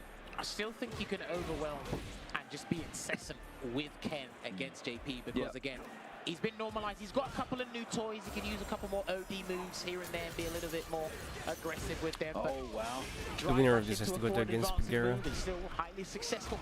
Absolutely. Against Johan Petrovic. There you go as well. He's got to be very careful with some of the buttons he uses as well because they linger out. More, yeah. Like lingering hurt boxes on recovery. Stand fierce, of course, is the obvious one. Crouch medium punch as well. All those buttons that he uses to just completely dominate space. Yeah, I said this before, but I'll recite the same lines. Before it was death by 1,000 hammers, now it's death by 1,000 cuts. He's doing what he's supposed to do now. Aqua, you can see as well, he's really just trying to test to see if Angry Bird is going to flinch with this tap parry. He's not. He's done 3 fake ghosts in his first round, and Angry Bird hasn't reacted at all. So beautiful there. You see it. He tried to do a tap parry there, as Logan was talking about it, and he got hit with a DI. He couldn't even respond with his own DI because he had no health left. And there's an OD departure. Goes for a sweep. That's actually a safe sweep actually. I think -6 or something like that. So yeah, his sweep is -6. He's got hardly any range though. Okay. It's more like a low forward. Yeah, at that range. Oh, there you go. There's one Amnesia that doesn't work out. There's a forward throw. He can't do another Amnesia here. He has to just firm this, unfortunately. Oh, just a little bit. A couple of times I've seen Angry Bird today with throws right in front of his opponent. Here comes Evoooooooo. He's going to get hit. Not as much damage. He's still trapped in the corner, though. Yeah, both of these characters are burnt out right now. Angry Bird with a significant advantage on meter, though. Yeah, there you go. Got the Dragon Lash to connect, so he can actually get something going here. Wake up drive reversal there from Aqua. Can he get in a sneaky hit before Angry Bird gets his gauge back? Nope. No, threat of the drive rush from Angry Bird is there now. Yeah, you see Aqua just... Oh, God, he got counter hit trying to check it. That low forward coming out. And Angry Bird dumping the meter to get the conversion off of it. Whether it was on hit or on block, it was coming out anyway. Just to get up close and personal with a plus frame advantage. And now Angry Bird looking to close out this set. He got a punish there, but it was a pretty weak one. I don't think JP could get much from that range anyway, and the crouch immediately does move him forward. So he's fine in that regard, and he will get the punish counter drive impact against the Dragon Lash, and he will set up shop with the departure. There you go, just checking that out there, and then again, well-spaced step kicks against JP are actually pretty problematic as well, not gonna lie. Early interruption there, gonna gain some space before he forces Angry Bird to do something there, but that should be the round. He's got to dump all the meter. Not even needed. Oh, he's got a Evoooooooo ready and available actually, so he's got an early one. Lovely drive rush check there from Aqua into the conversion. Set up the departure, and obviously they change it. You see the opponent actually change their decision making depending on where the departure is placed. Above the head, in front of it, so they have to run into it. Good trade there. Risky though, we saw him lose for trying to check the drive rush in the first set. First game, sorry. Yeah. One check should do it. Nice NTM. One check should do it. There we go. I like that as well, because just because something doesn't work out for you the first time, you shouldn't stop doing it because it wasn't wrong. Sensible, exactly. Yeah, it wasn't wrong. I get what you mean. 100% I get what you mean. And he's actually doing it at a range which is pretty comfortable to see. It's still a 7-frame crouch. He's still just trying to space out that step kick as well. Yeah. And if the spacing on the step kick doesn't work, that's when he resorts to going back to drive rush there. So he's actually trying to pile on the mental stack for Aqua. And then mix in a jump as well. If he gets the jump fierce, that'll be magical. Yeah, just a split second of delay in the reaction, and that jump fierce coming out will actually stuff the crouch fierce now, which is a huge deal in this matchup. Oh, he's looking for that drive rush medium kick to get a link afterwards, but Aqua survives there. He picks him up. Dude, the crouching... Send him all the way back across the screen. Go ahead, James. Yeah, sorry, the crouching medium punch checks just in general have been absolutely... Starting to drive rush jab now. You see he's trying to get that fast button to beat into the punch. Oh, there's a throw. You can't amnesia now. You can't do it, mate. Yeah, you can't do it. I know that would have been a good time to do it because it was a throw, but just given the situation and because when he tried it before it didn't work, you're not going to do it there. No way. A lot of the JP players at the highest level, when they do amnesia, it just doesn't work, and after that, they never do it again. He should have listened. I promise you, man. Look, you might actually lose the entire game because of that stuff now. You can't do another one. I mean, oh my word. GG's. Level 3. It's not sit down and shut up, but it's not good, man. If the round was starting, they'll check the rule book. I'm sure that they're going to do the right thing on that front. Some big old experts out there. You can see right there, the meter situation is that Jack was just under 2. Noble was just above 1. Not going to jump to any conclusions. We'll figure it out. Okay. And then they're going to let it time out to build as little meter as possible. Oh, so they are going to... So he is going to take the round then, it looks like. Yeah. Again, it's not up to him.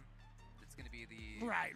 Of course. It's going to be up to the TO. And that's why we do that, because that way you can't be like, I can't believe you took the round. Exactly. And you know, I love this. Dude, that's so cool that they're doing this and they're just using the opportunity to take a selfie there. That's good stuff, Look, dude. if you've been in competitive play long enough, like this has happened to all of us, you know, like you have like a slight disconnection or I don't know, something happens and you end up losing a round due to a moment like this. It's not going to catch Jack off guard. He'll be back in there. He'll be feeling all right. It's still going to be match point for him after this. Right. Oh yeah, competitive.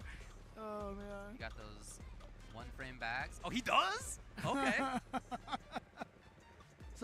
so I mean, Jack is a hitbox player right now, right? So, or a leverless player, I should say. So definitely a lot easier to do that with leverless.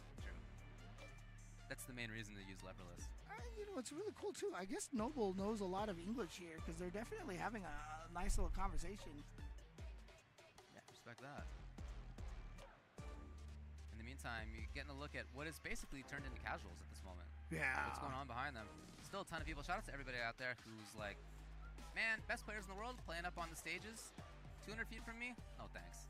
No thanks. I want to grind this matchup out. Dude, that's what Evo's about. I mean, it's so cool because when they first showed the floor plan, I mean, you saw people being like, I can't believe there's not that many casual stations. And then Rick the Huddle was like, all of these are becoming casual. How about this like half-mile long room?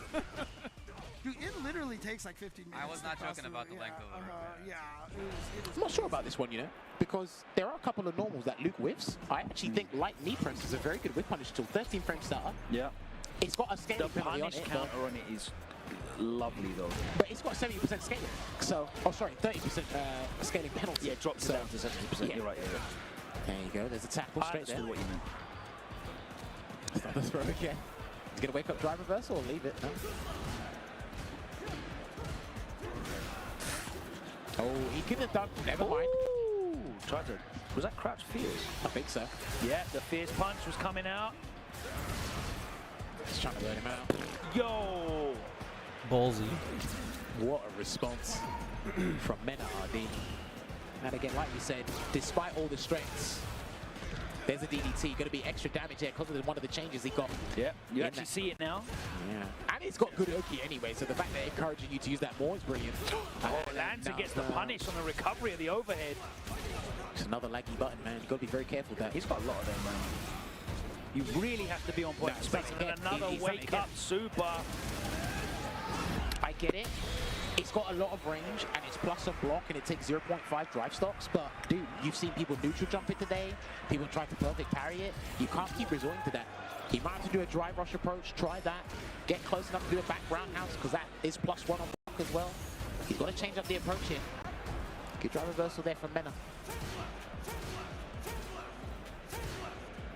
Just waiting it out here. He's got low drive gauge, so he can't cycle crusher just yet. Almost got the perfect parry and he gets a head press again and he gets the dash in. Goes for the heavy punch again. Dude, he is lobbing that button. What's that frame advantage? Wakes up with the drive reversal, gets him out there, but he's burnt out in the process. Looking for the air-to-air. Gets picked up. Head press. Oh, get a bit sluggish here. Wasn't close enough to get a throw on that attack parry there. Was Nemo. The spacing on that shoulder was crazy. Reminiscent of SFI. There you go, that's what he wanted. A little bit awkward against Sandblaster, but it still does work. Plants him down. There's one throw. There's another one. Respect these plus frames. He's going to wake up with something. No, just walks up. One more. You weaved it. Done it a frame Nice too try. early, and the thing is that throw would have connected as well. Yeah, he was sitting there. He was taking He was taking the whole thing, mate. Oh, that was so far away. That fierce. It's a forward advancing move, and he's had those since SF5, so... Right, I know when the screen shakes, it's plus. I think that was when the screen shakes, it's the most plus it can be. Yeah, I know there was a visual change they did, and that's actually going to work out here for Nemo. Is he going to spend the level 3, though? No. Interesting choice. I don't know, man. I thought he should have spent the level 3 and changed the situation around, but he's going to have to deal with Pale Rider. 3 for 3. Watch out for the overheads. This is literally a slither. Oh, yeah! That's Catcom Cup PTSD all over again. What the hell's going on? Oh, plus frames. He can't DP. Is he going to try it? No, blocking it out. Plus frames on the jump in, not respected. Oh dear, that perfect parry almost turned everything around. It annoys you just as much as it saves you. There's the evil knee. Is that what back roundhouse is called? That's what back roundhouse is called. What a sensational name. Evil knee. There's the back fist combo. Oh, he's done. harvested by the Oh no, overhead. he did the wrong. Okay, no, different conversion. I like this one. This is what he said. Oh my word, what the hell was that? Clip it. Did. Clip it. Upload it. Do you know what? I'm so used to seeing the other version when he just does the cinematic for the Psycho Crusher and then it's just from there, but that must be the more optimal version. You can squeeze out so much damage from this character. It is This man is riding a horse in an MMA ring. What more could you ask for? M. Bison. Dude, his damage output when that mine is on you is astronomical. Yeah, you gotta think about that. Took a moment there. And the thing is, it's one of those scenarios when he has the right resources, it's just that one interaction. It's just that one guess. What a Big jump in over the sandblast. Ooh. Back fist combo. Is he gonna try and bait something? No. Looks like he committed to the back roundhouse I saw there. Watch another jump roundhouse, Logan. Oh, punishes the landing frames. Oh no, he didn't. It was a counter hit beam to the button. Forward throw. Throws him down. He needs to get some drive gauge back before he commits to something on offense. Oh, the rare scenes of Crouch Strong not reaching far enough for Luke. No Crouch Fierce anti-air there, and he got another counter hit. He keeps saying cross up. Yeah, people are still so don't understand how that works. Good drive rush to get out of that situation. Actually, tried to parry something. And saw the jump, drive rush under. Avoid the situation completely. Still hoping to, with that perfect parry. Can he throw again? No, he's not having it. He's not having it. And he's out of there. He's out of there. Yeah, he's out of there. Nemo was set point down 1-0. And he's turned it round now. Looking to eliminate Mena from the bracket, but Mena, all forward momentum now, I guess, to check. Yeah, he knows he's going to have to change up his defensive choices because that head press has been absolutely hellish. It's been problematic from the start of the game up until this point here. So if Nemo can actually condition him to do something else and then go back to the head press, we can work with something here. Yeah, Devil's Reverse. Devil's Reverse comes out now. Back dash, I love it. Yeah, he's still doing it, and he gets the plus frames as well for the cross-up. No charge. No juggle yet. Low on drive gauge here is Nemo. Very risky Sandblaster at that range. There's so many options that he has. Didn't commit. Oh, the parry! Shoulder tackle to the corner. There's one. Nemo's got to preserve that super. Oh, great press from Nemo. Is he going to spend it? No. No? I think he'll take it to the final round. Bro, he might not see the final round. Look how much. Bro, he might not see the. That is good. He's good. He's good. I understand where you're getting at, but these players, like, there's just something they know that we don't know. There's something that they're willing to risk to make that CEO decision and said, you know, I can do this without like having to spend it because I need that meter going into the last round. They do believe that. Perfect parry on that stand fist, and he's actually gonna put the bomb on him now. Here we go. Reset. Oh my word! He's gonna, yes, this is gonna be huge, by the way. I don't think he's gonna spend. Oh, he does. Okay. He wants to get his drive gauge back. Is the main thing here. Look at that. And if he gets one fat combo, one beefy punish counter, and he's done. Bro, that was such a ludicrous press. He's been doing ludicrous presses all game. Check. No drive rush counter. He didn't commit. Oh, the OD Psycho Crusher. And the frame one handshake offering from Nemo. And Mena RD is eliminated from the bracket. What a comeback and turnaround from Nemo, who was one game down, looking at elimination. Managed to turn that round. A fantastic performance from him. And, you know, I don't know about Nightmare press, but it was some ludicrous presses as we saw. Frame disadvantage from Nemo. Zero fear whatsoever in that set from him. He brought it back without any nerves, nothing at all. Dude, you need that audacity, you need that temerity at this point in this stage of the tournament here, and it's actually looking pretty good. Remember, Nemo only missed out. He got the top 8, but we're top 6 now. So he missed out on finals day last year. I remember one of the JPs that we didn't get to see in that top 6. And it's looking like he's got a very interesting bracket path. I'm not looking at this, if I'm looking at this correctly, but don't want to spoil the surprise. What we are going to do is going to take that short esports break. But when we come back, there is more top level action here at EVO 2024. Refresh your drinks, get the snacks. Be back with us shortly. How would you describe the chicken to someone who had never tasted it? Literally melt in your mouth tender. We don't have a freezer. You know, it's almost like a farmer's market. When you walk into the restaurant, you should hear the sizzle that you're hearing right now. Just sends all those waves up to your mouth. You're making me hungry.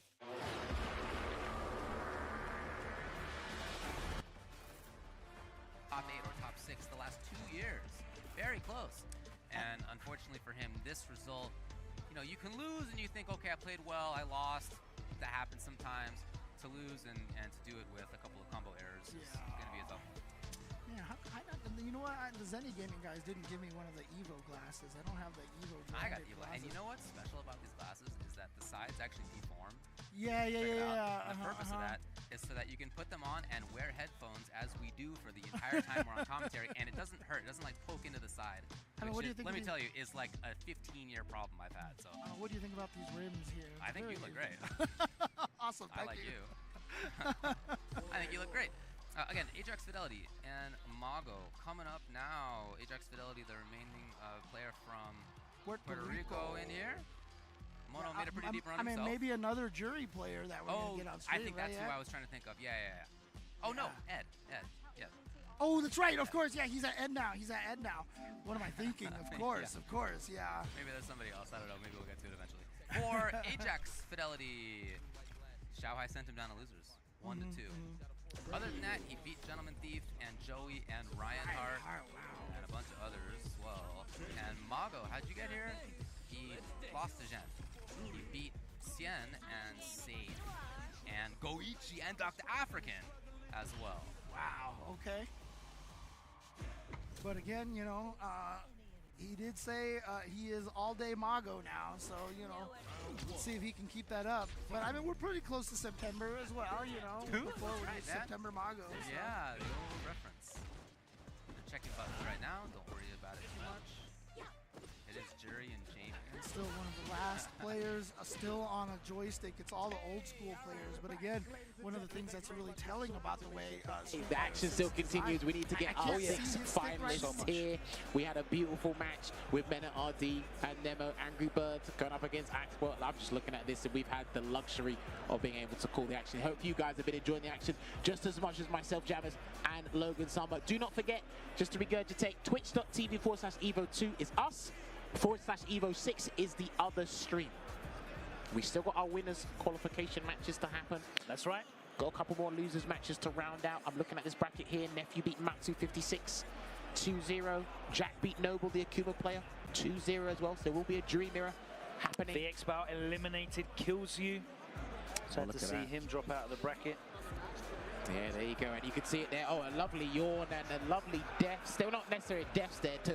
Dogura had the deaths there yesterday, but Tachikawa Ryukichi having a very good time. Very interesting perception. What I love about Ryukichi is how he utilizes drive rush. When he does, you know, with drive rush cancels, raw drive rush into jab, he does all sorts of crazy tricks with drive rush in general to really throw you off. So he makes it work, and he's had a good day today.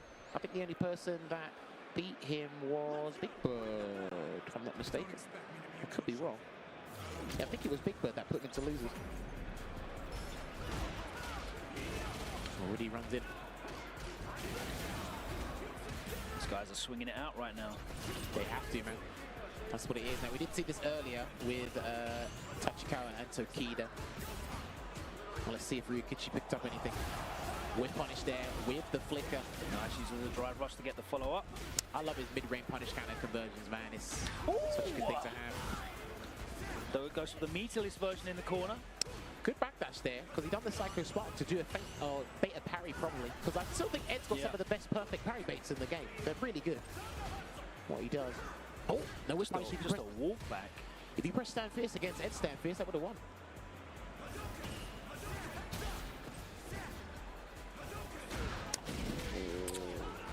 Big jumping over that slow-ass fireball. Yeah, and he needs to build something from that situation as well, which didn't quite work out there for Ryukichi. Okay, nice hit confirmed.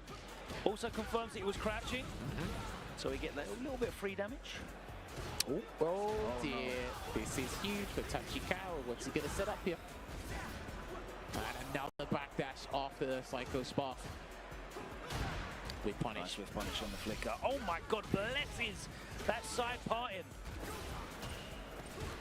Alright, there we go. He's going to have to firm it here just for a little bit before he takes a gamble here. Oh, Withstand Fierce is a frame trap now. Okay. All right. We'll take that. Ryukichi cashes it out with the level 1. This is it. One man. round apiece. You got to make that choice as an Ed player. EX Psycho upper, and then you got to activate the level 2 a different way, or you go and look for the Psycho Blitz conversion and try something else. It's a very big decision these guys have to make on defense. It's very, very bad if your opponent realizes that you're looking for that level 2 activation as well, because they can start taking liberties with offense if they know that you're just not going to spend the OD meter. Yeah, it's pretty rough. No backdash this time here. He's only been backdashing after the feint in the corner, but all good dash Dashes forward. underneath. They want to take that jump in. Ooh, he's going to take this into the corner though. Didn't build level 3 though. And there it is. Gonna get that super arc 3. Gonna be in a exquisite position here is Ryukichi. He can actually do stand fist drive rush cancel. Try something. There it is. Yeah, he's gonna do it to burn him out. The Japanese players are very good at burning you out when you got one drive stopper around that. Too far. And he knows it as so well. Kido plays that Ken style a lot as well, just making you block, you know, stand fierce into Jin Rise. Have you seen how fast he replenished that drive gauge? Or the burn?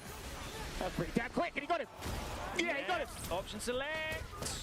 He's not dead though. Because it's the modern one, isn't it? Tell a lie. Brother.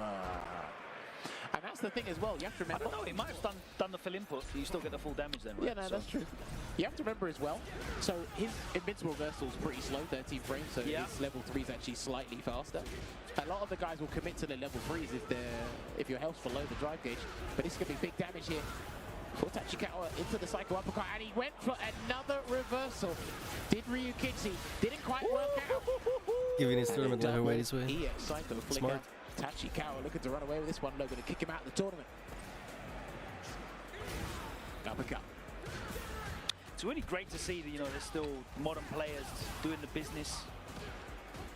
We had Eda on earlier as well.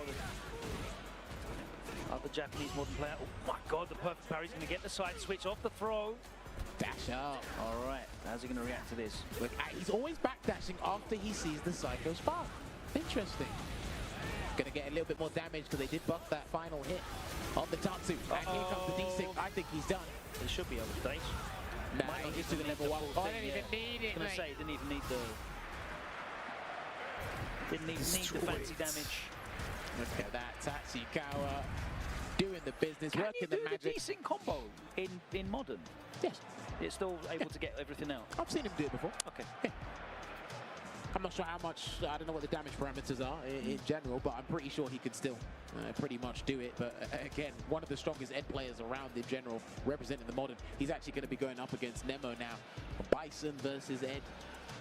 We haven't seen that matchup at all today, have we? Maybe Getting not. some Bisons and some Eds on the stream. I saw spicing it up for you. Look, I saw a plethora of Akumas yesterday. I have not seen one Akuma. Well, I don't think there's any Akumas left. We had tons of Akumas and Geefs earlier today. They're nowhere to be seen. That was brilliant. But good news for you guys, it's time for some qualification matches as we go back up to the winner's side.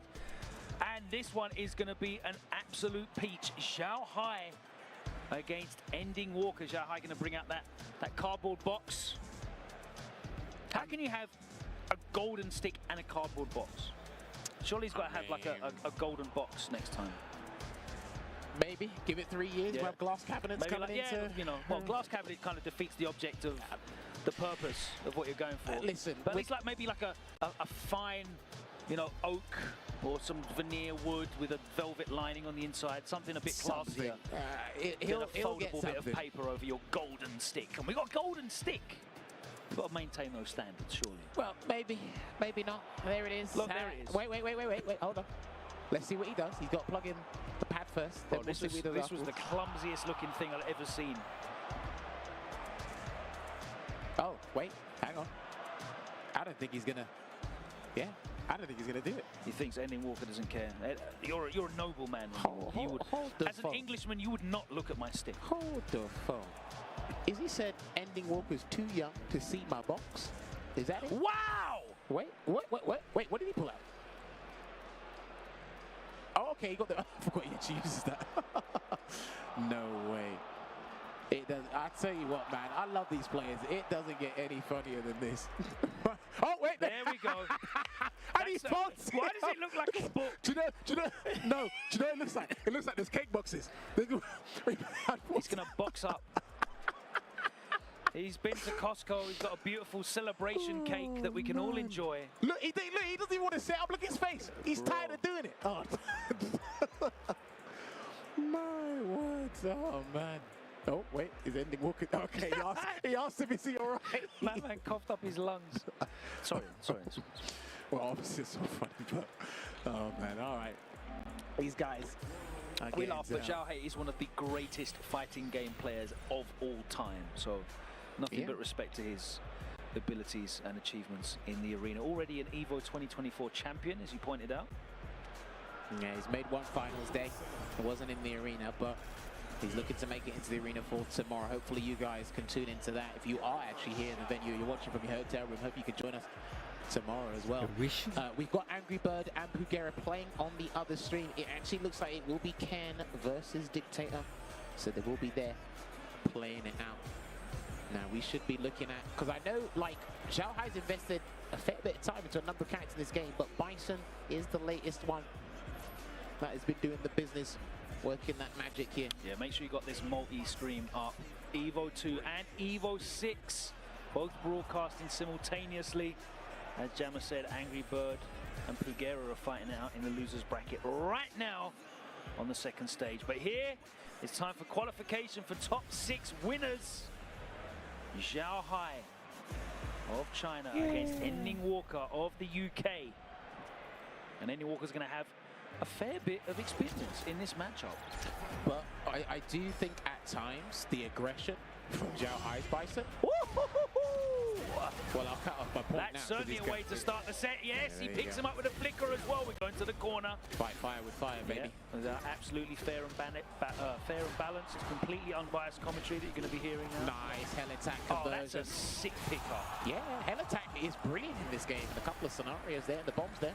Yeah, I love it. He goes for the double throw just to get the free damage, 24%. Then we'll play from there afterwards. Oh, there's the glow forward to beat the Psycho Knuckle there, Logan. Yeah, just edging inside the range, and that is dangerous though, because you're edging inside that flicker range. Nice OS on the OD. Psycho upper. The juggle, and he didn't get the cancel, unfortunately, there, but is he able to still close it out? No. Oh no! Stand fierce into the Punisher. Level 2 is going to get the kill. Unfortunate stuff. Yeah, it's, you know what, he's got some really good force knockdown and anti-air conversions with Ed, but like, I don't know if there's a problem if you cancel too early, the special won't come out or something like that. Gets the jump in. Stand fierce as well. Not many people, some people try to be audacious and challenge that move, others don't. There's another perfect parry, and he will get the kill rush into the blitz ender. Big damage. Okay. He's seen it. Oh, and again, he doesn't finish off his plate. That's huge, man, because the more chances you give Xiaohai to play his game. Better finish that, because you can't microwave it tomorrow if you're not in the top 6. Charges up. Wanted to see how he'd respond if he drive rush forward or not. It didn't quite work out. Catches Xiaohai walking backwards. And another drop. That is 3 really big drops. Thankfully, that round, it doesn't stop Ending, but damn. I know there's an input issue when you're trying to do drive rush. You'll get a parry, you hold it when you look for the cancel. But he is going to get a Psycho Cannon conversion here, and he will keep it nice and simple and take him straight to the corner there with the uppercut. Around. Oh, lovely! Love this ender. Charges up. Here's the throw. Are you going to charge it again? One more. No, okay. Yeah, that's still good. This corner situation is phenomenal, Goose. Fantastic. Good air to air. Nice backdash out of that, and he burns him out as well. Oh, if he gets him close enough to the corner, and there's a little bit of chip, then he can put the cannon on him. Yeah, he put the cannon on him. Late. Yeah. Ooh! Wow. Doesn't even need it. Guaranteed he was dead either way. Oh. What have we done? What are we doing? Oh. Hang on. He's he was double checking something. Ending Walker was doing something just to double check. Oh. Hey, there's Mentor. Problem X getting him to water. No coaching, just brought his drink on. So that's been a hot topic in several fighting games as of recent with the coaching. But what we're going to do, get the timer on. Wow. 60 seconds maximum of coaching. I think that's fine. What I don't like is when, you know, some people might have to whip out the phone. Get in the Discord, yeah? No, I'll just say my mum's calling me and mum coaches me. That would be the next level. What matchup experience does your mum have? She don't need to. She's just like, look, man, I don't like the way this guy's been pressing buttons. That'll be the next. Someone's going to do that in the future, I promise you. All right, 1-0 up here. I've definitely seen someone take a phone call on stage at a tournament before. Oh, it was like that. 5-6 years ago. I remember that. Lost in the annals of time, certainly before Prime Esports. Counter hit fierce, gets converted. Good delay there as well. And you can actually see the movement and the elusiveness from Ending Walker to kind of change up what Xiaohai wants to do in neutral, whether it be the slide, stampeding kick. No stand fierces though. Just too far away. That jump back connects. Dude, the range on Cobra Punch is nuts. Nice. Brilliant screen positioning here. Yeah, he wanted that throw to start the mix-up. If he'd done that any earlier, he would have punched that crouching light kick from Ending Walker. Nice throw again. Same counter hit several times now. Air to air. Oh, steps out. Doesn't matter. But again, could have been costly for Ending. Yeah, it's been a little bit shaky in certain aspects, especially in, like you said, imperative moments, vital moments for Ending Walker. But somehow, drive, rush, jab, gets perfect parried. Wow. Okay. That must be something he's practiced. Got a late throw. It didn't quite work out there for Xiaohai. Just backing away here at the moment here. But you've got to be conscious of that slide, but it didn't work before. So he gets the charge flicker, chases him down. Nice, with the light upper. Next hit will do brings it. him in. Anything will do. Strings him up. Is he going to spend? No, pop the bomb on. He can't. Yeah, he can't do drive rush. He's got to explode the bomb in a different way. Good tech. Good. He's got to spend it. He has to. Oh, too far. just too far away for the fierce. He's definitely going to do that. That's huge. He's done. And Ending Walker, if he doesn't drop it, and he doesn't, gets the win. He is going into the arena tomorrow. Top 6 winners semi-final. It hasn't quite sunk in. His first ever Evo, by the way, ladies and gentlemen. This is the first time that Ending Walker has ever competed at an Evolution Championship, and he has been the first name to make it into top 6, and he'll be fighting in the arena tomorrow. What a fantastic achievement. This young man, he's had a patchy season. He hasn't had the results that he's wanted. But boy, what a day 2 for him. Dude, from start to finish, when we've seen this kid elevate and grow from Street Fighter 5, coming through to this now, the young prodigy, one of the young prodigies of our scene internationally, representing the UK. Be proud, Ending Walker's parents, be proud of the UK scene, because we will have a representation from the UK there tomorrow. Looking good. Like you said, he'll probably sink in a little bit later. His hands Our will be only remaining shaking. European player, by the way, out of all of the competition that's here. However many players that are still left, 12 or so. That is insane to see, and we're actually going to find out who he will be facing out of Fudo or Big Bird. So that will be pretty interesting. Ed Mira, Rashid versus Ed. That could be pretty interesting as well. I know Big Bird said a couple of things about Ed. His perception is a bit different than the Japanese players, so that would be an interesting matchup to kind of watch tomorrow. But again, like you said, banger after banger here. Crazy. What a crazy day it's been. From 10 a.m. all the way through to now, we've had incredible matches, and they're going to continue. We're going to have all of the qualification matches for you. As we said, up next on stage, it's going to be Big Bird. He came so close. So close a few years ago. 2019. Losing to Bonchan, put out the tornado. Also so close many times. Yeah, one of the years actually probably beat him. So I'll take that any day of the week. But what year did he win? Is it 2011? Fudo? Yeah. Yes. Latif. That's right. Grand final, Feilong. Yeah. I think it was 2011, I'm pretty sure. That's when I actually started to take Street Fighter a lot more seriously. So that was really good. But yeah, we are getting this next matchup sorted for you guys here. Fudo, it's actually a really good weekend. There they are on stage. How he picked up Ed, I think it's been in a very similar fashion to how he picked up Poison and the speed he did in Street Fighter 5. So I actually really like the progression of his Ed, adding into the roster here. Still uses the DJ for specific matchups. But Big Bird has said, because obviously the Japanese rate Ed incredibly highly. He is highly revered in that country, but Big Bird said, like, they only respect him highly because of the way they play. They're not overwhelming him. They're not using drive impact, so on and so forth. I'm paraphrasing here. But he said, you need to kind of really make this guy uncomfortable and harass him as much as possible. Change the philosophy, because Ed won't be as strong as you think. He is a pretty decent character. Right now on Evo 6, it's a team kill. Nephew versus Jack in loser's bracket. Of course, Evo 6 broadcasting simultaneously, but let's find out who our second name is going to be in winner semi-finals tomorrow. There you go, gets the crouching medium punch. Catches the wall back. Good conversion as well. Nice counter hit conversion though from Big Bird, and he carries him towards the corner. Oh, too far to get the conversion he needed. He gives up crouching medium because it did say counter hits that medium punch, but he wanted to get the double, maybe set up a safe jump from that as well.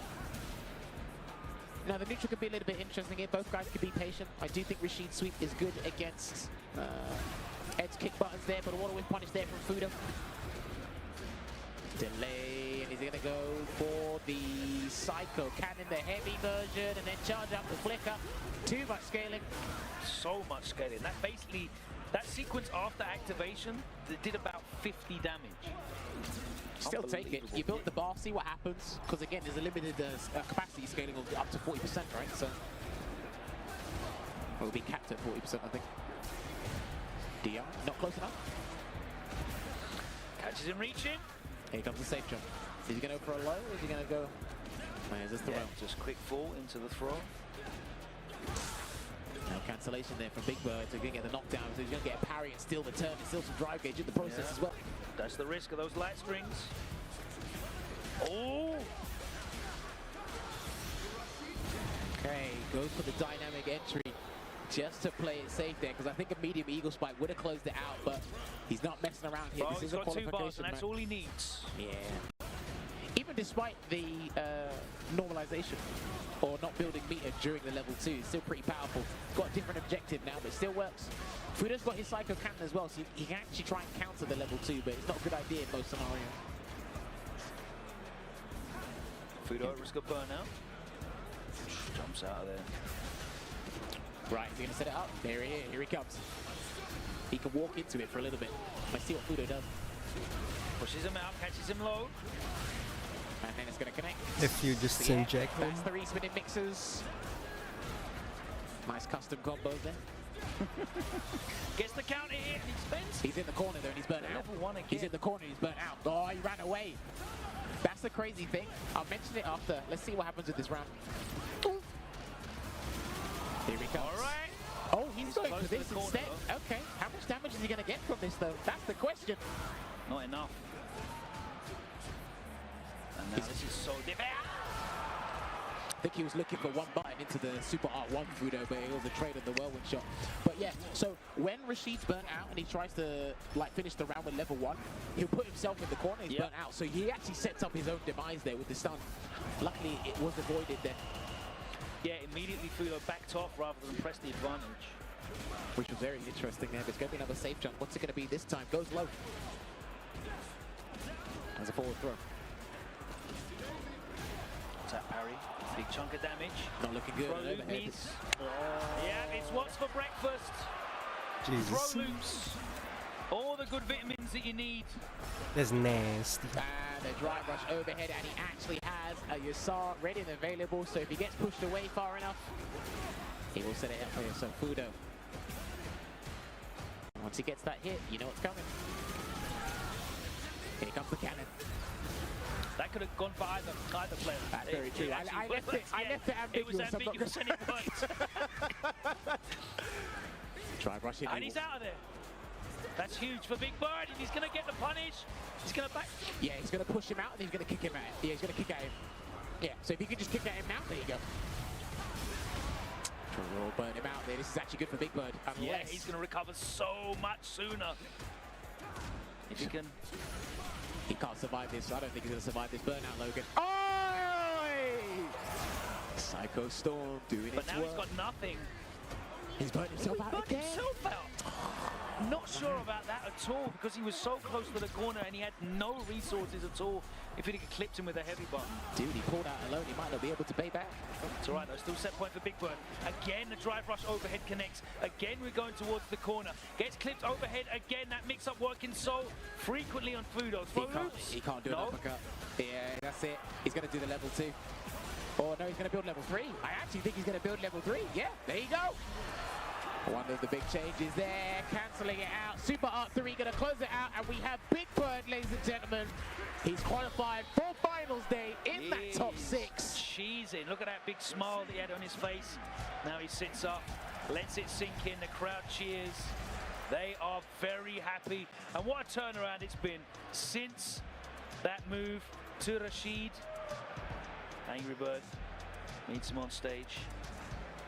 There you have it, man. He wasn't in the top 8, or the top 6, I should say, last year, but he finds himself here. Like we said, he won DreamHack Summer. The moment he said, Marisa, goodbye, hello to Rashid, it has been nothing but wonders. I like how Punk's like, no, go down the way. Results and consistency.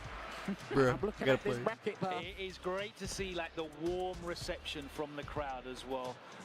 Both of these birds are well loved in the community, and it's great to see the celebration as they advance through the bracket. Of course, Angry Bird still in losers round.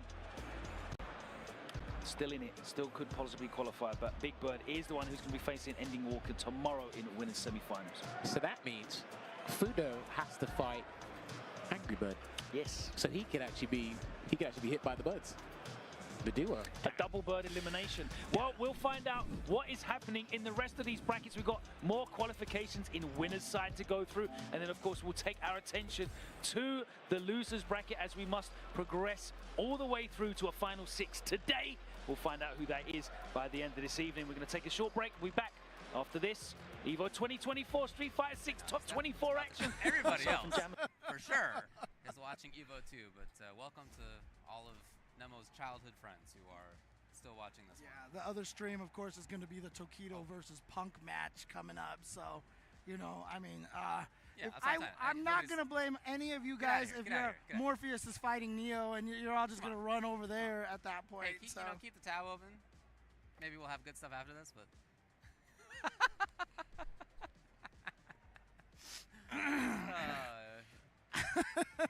all right. We're fans just like everybody else, you know? I mean, look, I'm sorry. This is just what's going to happen over here. But, yeah, Nemo and Tachikawa coming up over here.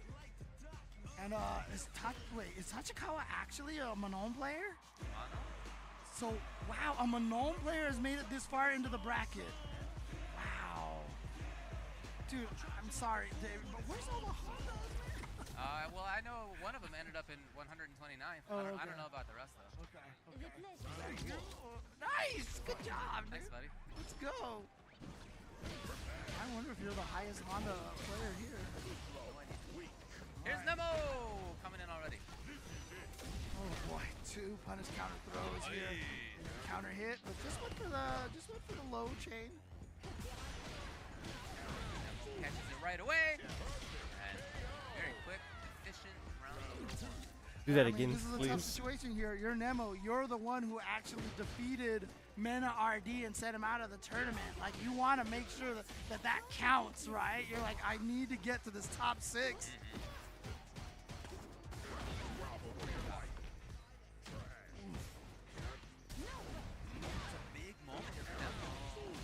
Takes advantage, he gets to set us up. Explosion! To the corner. Yeah, the burnout. What a nice. backstab. Yeah. Beautiful stuff, right? Wow, you're going to treat us to the level 3 here. That's a really big attempted stolen turn by Tachikawa. One that often works. The opponent is -3. Makes sense that they would think you're going to press your fast button, so sometimes they let you get away with a full-on command grab. No. You know, obviously the backdash is risky because, you know, it is grounded for the first few frames. So a lot of times when you get hit out of those, you do get a nice combo out of that. You can't just backdash for free in those situations. Oh, yeah. A lot of older games, you get airborne almost instantaneously. So you're like, I'll take the air reset, you know. Already at 4 medals. Whew. That's kind of scary. Yeah. It's so early. Alright, Nemo.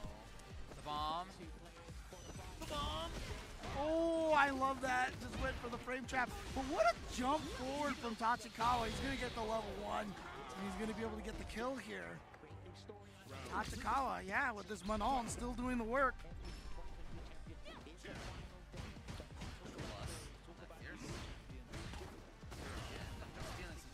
Out of it though. Here, so at 5. Oh boy. Yeah. Stakes are high. Look at this damage. Look at the damage. Ow! EX could actually kill him. Especially now. Yeah. Oh, one command throw is dead. Oh, okay. Game over. Look at that. Insane Just damage. like that, 1-1, and all the Manon fans out there are like, let's go, Tachikawa. At World Cyber Games Cup for the Korean tournament, Punk beat him 3-2, and then he beat him in the ace match as well to help win the entire thing there. We could see a 2-1 last game, last round. We're not playing 3 out of 5. No, it could be a 2-1. It could be last game, last round. Who knows? They like the footsies. They got the damage. That high-level intellect. All right, here we go. Ladies and gentlemen, it is Tokido versus Punk. We're running it back. Punk initiating the offense already. Look at that. Look at where his drive gauge has got. He's almost got just 2 bars in the amber here, and Tokido's trying to take advantage of that. Yeah, you're going to see Tokido making block a lot of Jinrais to try and deplete that drive gauge. Gets the step kick there, but can't make it evaporate as quickly as you want it to sometimes, because listen, you have to spend drive gauge to take drive gauge. People forget that. There you go, there's a forward throw. Trying to get the perfect parry there on the first part of that heavy Jinrai. Didn't quite work out. Misses his whip punish there. So Tokido will get the crouching conversion. Goes for the heavy DP, chunk of damage. I saw that delay. And then back sword. Burn him out. And a sneaky reset there as well. So cheeky. Well, how about that for a rebuttal? And out of the corner as well. Tachikawa just died. Some of her own medicine there. Oh, Punk catches him reaching. He's going to drill him over to the corner. He can't do another level 1, but yeah, going to try and use that to his advantage here. No level 1 there for Punk. Oh my God! That's micro-pixel, but if it doesn't work the first time, bro, I cannot believe that didn't hit the wall. I can't tell the spacing. Sometimes I think it's just random. It looks so close to the wall. I can't believe it. I think even he was expecting to get the stun, but he said, you know what? It didn't stun. Let me surprise you again. He wasn't reacting to the second one. I can assure you of that. This man plays Street Fighter 2. He can't react to drive impact. Apparently, if you pass the age plus 35, drive impact might work. Here we go. Nice counter hit link. Forward throw again there from Tokido. Trying to get Punk to bite. And his defensive decision making in recent tournaments, recent times, has been absolutely impressive to me. I really love what Punk does in this game. Always trying to stay sharp with that camming. No cross-cut DP. Get back in the corner. Where do you think you're going? Oh, he's hesitating there on the anti-air there too. He's got to do level 2. He's got to do level 2. Don't even take any risk there. Punk's got his level 3 available, and he's probably not going to use it until later. Early drive rush cancel combo can take him straight to the corner, but looking to get over the top one of those checks from Punk. Puts him down in the corner now. Here's the overhead he's trying to hold up. I think he tried to hold up after that overhead hit. Get back. Yeah, if he just keeps him here for a little while, he'll build on that, replenish some drive gauge before he really takes a big turn here. And these guys are fighting tooth and nail to jump out of the corner. Tokido is absolutely terrified of challenging these jump-ins, though, from Punk. Yeah, see, you can see it there. No DPs, no crouch fierces, no air-to-airs. He's just happy to completely focus on the ground fight. Not challenging in the air at all. Grounded match indeed. They smell blood in the water there. No respect on those plus frames from the drive rush jab. Gonna be sneaky with it. No, tech there for Punk. Huge gap though after that low forward into the run. He wasn't ready for it. And oh my God, that hit super game. GG's. First game to Punk the God. The judge, the jury, and the executioner. Game 1, and that's only the first one. And that's interesting because I'm not sure if Tokido actually done a micro walk forward thinking he was actually going to go over his head, and obviously the active frames on that dive kick clipped him literally on his shoe. Bro, he got hit. That scraped all down the shin, and you know how painful that is. Well, if you've ever had one of those injuries. Good block. Take it straight to the corner here. Punk can't do that again. Three-piece into the Shoryuken, keeps him there, but he doesn't wake up jams. The audacity on this man, what a jump. Oh, he was ready. Dude, these guys have been jumping like platformers, literally in that corner. No one wants to stay there. You got no business standing there. Walks forward as a drive rush cancel early again then from Tokido to get that grab. Yeah, that was a range where the DP was always going to work. Oh, no, Punk finally reaches. He's done a tech, he's done a DP, he hasn't done an anti-throw tool with a dive kick yet. Oh, wow. That's what he hasn't done on defense. He didn't DP, he didn't get the overhead. He got it. Doesn't matter though. Level. Yeah, he got it. He had the meter in time, but it was going to be the non-cinematic version anyway. Regardless, it doesn't matter. One apiece, this is huge. This is actually a very significant game for the both of them. They can fire on all cylinders, they can be incredibly passive. Someone is not going to win. This has been such an evenly matched game. It goes to the wire with these two each and every time is an absolute treat. Tokido, though, definitely getting the better of it at the moment. He smells blood. He smells blood in the water. Yeah. Can he do a fourth one? Is he going to leave it? He's going to leave it and Punk jumped out. Gets away with just that jump light kick, and again, Tokido not wanting to challenge. Nice. Oh! Amazing Sure, move. you can now he's starting to do it. Because as you observed before, Logan, there's certain ranges where you just can't make it width at all. It's not possible. Don't bother with it. So the OD is always guaranteed.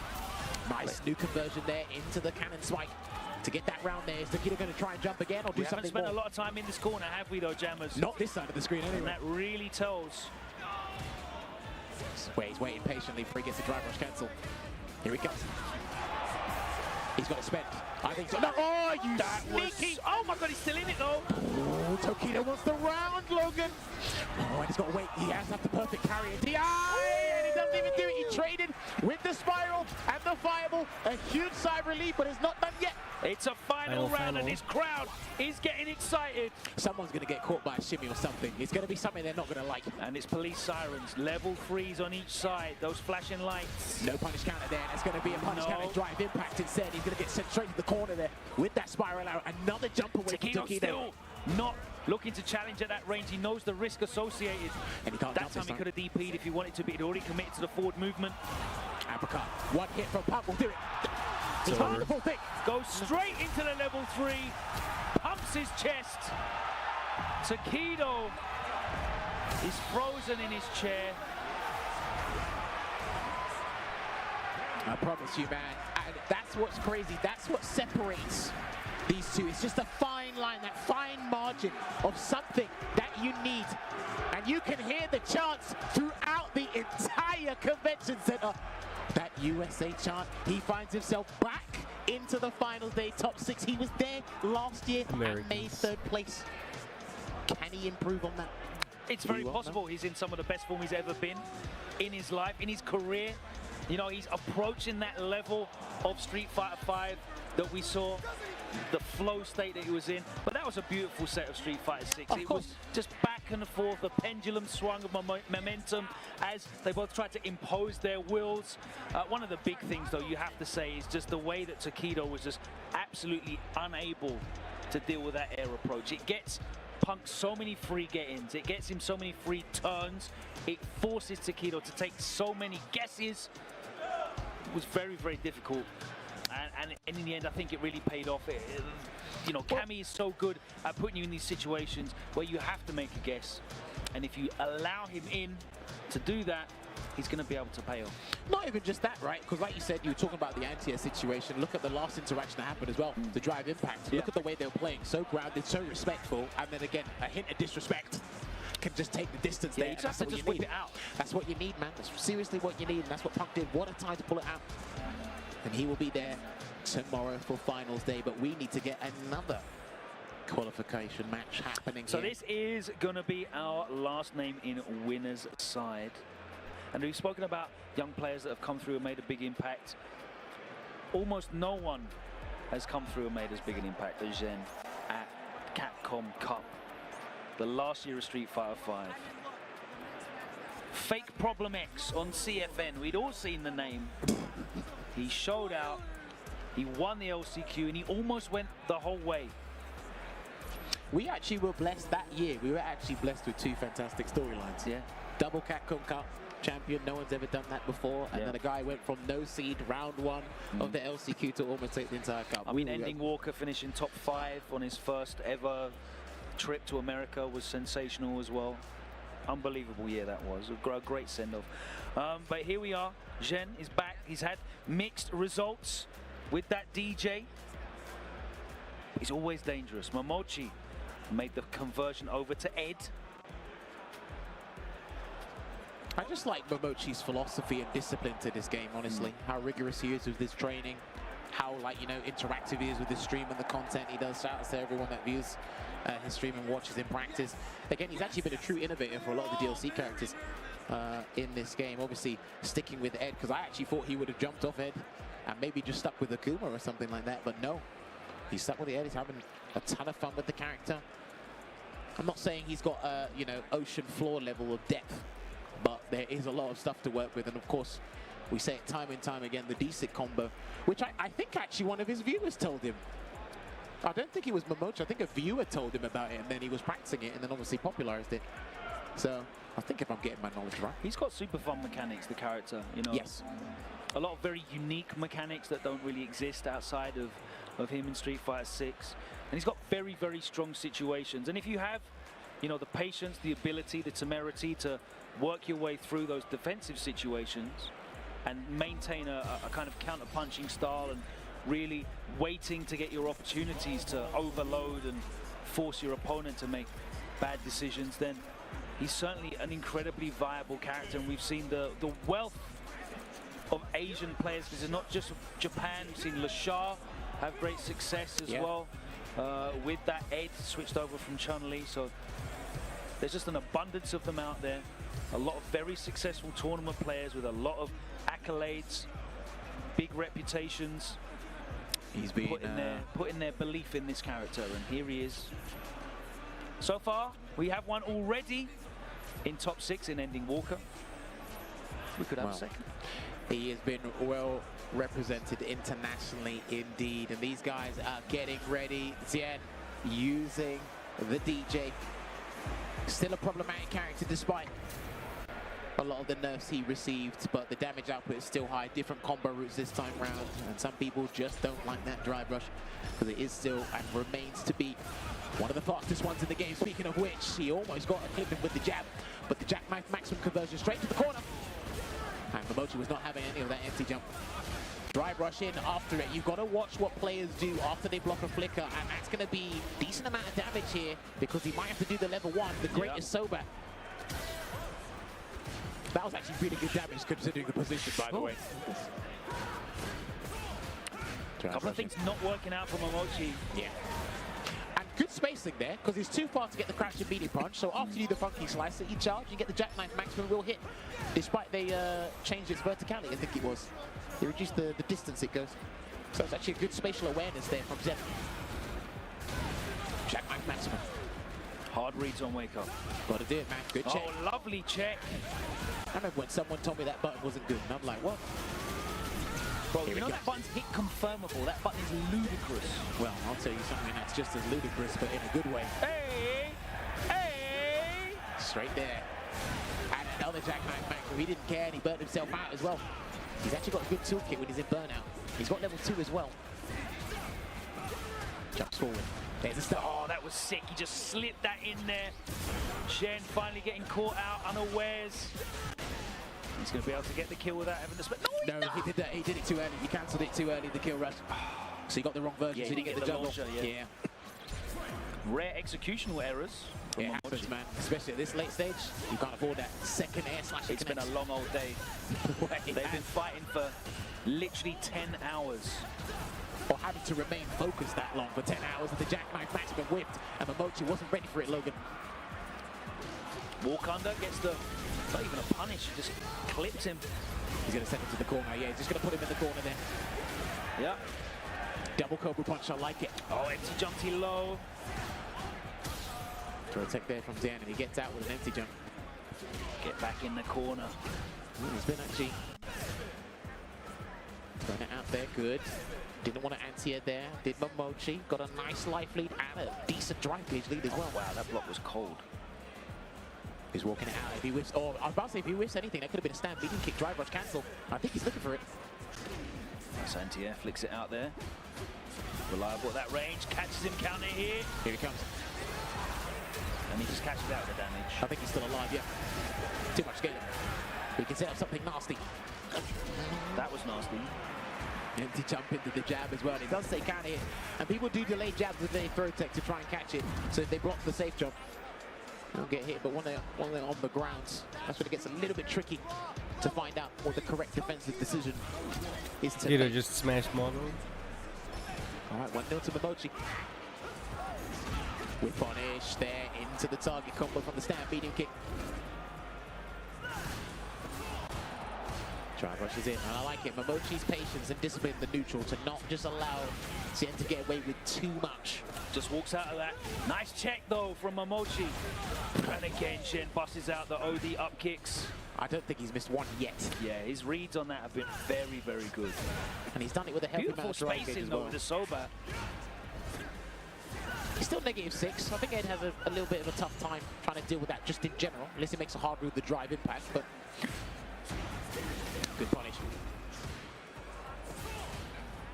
Back dash. Oh my god. That gets a lot of players. Did he commit to that second jab? Okay, there you go. There's the blitz ender. Immediate drive reversal. Yeah. Nice and reliable. Throw's not going to be enough to get the kill. Just wait. Shen looking to get in somehow. It's got to be a drive rush button. He's whipping a lot. Yeah, he's just too desperate to get in. He was whipping a lot in front of Momochi's face, and eventually something was going to get clipped. But Momochi was maintaining his patience. And that's what you kind of want, right? Like you said, that reactionary play style, it can work against you in this game a lot of the time, but when you can kind of limit your opponent's options as how to approach you, it can be a little bit easier in a very volatile game known as Street Fighter 6. Well, it's very difficult when you're playing a reactionary play style if you're actually getting put in block stun, right? And unfortunately for Shen, he was whiffing a hell of a lot of stuff. Drive rush in again. It's always after that distance. Stand beating kick or even the flickers. He's always doing a drive rush in to close that distance. He needs to maintain a distance that's comfortable for him to get Momochi on his toes. Another OD up kicks hits. Momoshi's fine with getting hit at this point. Yeah, nice big punish on that. Parry. Wake up buns into the level 2. Here we go. Desync straight to the corner. And I don't think you're going to jack maximum after this. It's going to be a safe jump, so you got guess for the game, my friend. And he does the block. Can he burn him out? He's looking to burn him out. Oh, it's going to be huge. As soon as he's burnt out, backs off now. He knows there's no threat of drive rush. Just weighing it out here. What is Zen looking for? Level 2? He does, yeah, I think he tried to bait that fireball just with a level 2. Here's a throw, that's it. Closes it out. Momochi gets his spot back in the arena. What a fantastic lineup of players we have on the winner's side. Momochi back, Punk back, Big Bird back, and Ending Walker for the very first time makes up those 4 players in top 6 on winner's side for tomorrow. In the arena finals, it's going to be Ending Walker versus Big Bird and Punk versus Momochi. Beautiful stuff to see, and again, just looking back at what Momochi did, laser focused, patience there, didn't capitulate under many situations. I really liked the situation where he just went all in for the burnout. As soon as he burnt out, he just backed off. He left Shen in the corner and just walked the real estate's there. Yeah, exactly. And with the range that Ed has and in general. Exactly, it's so beneficial for Ed to play that way. You have to walk to him. The range he's got on his flicker normals is sensational. You know, it was a perfect strategy from Momochi. He really took advantage of that. A lot of players might have just started fishing, looking for drive impacts to close it out. Yeah. You risk the level 3 there, of course, on reactions. He didn't need to take that risk, and Momochi backed up and closed it out. Here we go. We're in the loser's side now. These are not qualification matches. Well, technically you qualify for top 8. Yeah, Margo's out. Tokido eliminating Mago, that's correct. Tokido is in top 8. He is in top 8 losers. We're going to get Nephew versus Zen now. That's what we're going to get. Not like now, but it will be on So your one of the 4 streams. matches that will qualify for losers top 8 will be Fudo Angry Bird, Nephew Zhen, and the matchup you're seeing now, Xiaohai and Nemo, Takedo has already qualified. We will, of course, be running the first round of losers top 8 now because it's only a top at 6 tomorrow. But I want to point out, because we are playing CPT rules, that those first 2 losers matches of top 8 will be 3 out of 5. Yes. The round that you're watching now is still 2 out of 3. Hopefully you followed that all at home. Because, of course, Evolution is the first stop on the offline circuit for the CPT this year. And like we said, just to regurgitate, we are following or adhering to the CPT rules. This is interesting. What is character is Nemo going to pick here? So we're going for another Bison mirror here. Take the chances. Both of these two. I love that the horse is in the background. Yep, he's chilling. He's chilling. It's a support horse. He can bring it with him anywhere he wants. Dude, Bison's core strength is insane, by the way. Not falling off the horse like that. Riding cross arm, sensational stuff. Hold there. Stay cold. He got some real strong, like quads as well.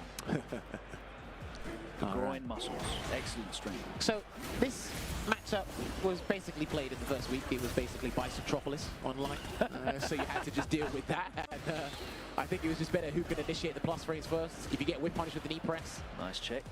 You get some good stuff going here, but this is where you really get to see Bison's defensive options be exploited to the fullest because of how amazing, how stupendous. Xiaohai landing the back throw. Xiaohai in the red pants, by the way, Nemo in the black pants. There they go, trade on the stand fierce there, and another trade on the jumping. Yeah, crouch fierce comes out. Not enough time to beat it, but plus frames, more plus frames. Perfect parry, of course. The scaling is going to be significant, but not enough to stop that level 1 from getting the kill. Like I said, getting that stand fierce into a super, such a good way, high damage output way to make yourself some good damage there. Drive rush jab in. Xiaohai gets whip punished. Preemptive buttons, trying to take up space. Just going to wait for the bomb to automatically detonate and then try and take the situation afterwards. Get the throw looking for the parry on the bomb timing. I respect it. Oh yeah, some people do that, but you can get thrown right before it explodes. So you're actually making yourself vulnerable for momentarily, I should say. Nice Devil's Reverse. Catches all the Bison plays in the mirror. Oh, just cross up that time. That's what he's looking for most of the time, looking for the side switch, and he went for the perfect parry, Yo. but he's going to get punished on that regardless. 37 but maybe he done that seconds because he was perfect. standing out. That's So nuts. he didn't want to get clipped by an arbitrary knockdown. Knee press there. Yeah, backdashes after that, no risk of getting clipped by that low forward. There you go, no context slide. Oh, it's a beautiful little defensive shimmy. Here comes the mine. Oh, this is gets huge. clipped. Is he done? I think he's done. He's got the head press into the... Yeah, I think he's dead. Super dead. That's dead with damage left over. I promise you, man. And this is the thing. When the mine's on you, especially with how fast the velocity these guys are playing at, it's like, okay, when is the overhead coming? Because one of the questions I always ask when watching Bison is how are they going to land the EX Psycho Crusher when the mine is on? And it looks like we are going to get a character swap because I don't want to do this in the first of 2 just as much as you don't want to do it. So this is it. This is a very big decision because if he sticks in Blanca now, he has to do Blanca the whole way through. He has to do it for the remainder of this set. And that's right, we're still in 2 out of 3 territory, right? So that's what he's looking for here. Now, I haven't seen this matchup too much myself. All I know is Psycho Crusher can actually anti-air Blanca ball, similar to what Honda's Headbutt does against that. Other than that, I'm not particularly too sure where Bison wants to overextend, where he'll try and bait. He's definitely not trying to play footsies. So how much defending is he going to do as well? There's a lot of question marks I have in this matchup, so I'll have to learn this one on the fly. all right, here we go. Nemo's looking to make his way back into finals day. He did that last year in the inaugural year of Street Fighter 6. Let's see if he can repeat that fantastic achievement. Xiaohai's got other plans. Perfect parry. Lovely. Okay. Actually too early on the punish. If that's the case, maybe back roundhouse might work. Then he gets the full grounded combo. Maybe.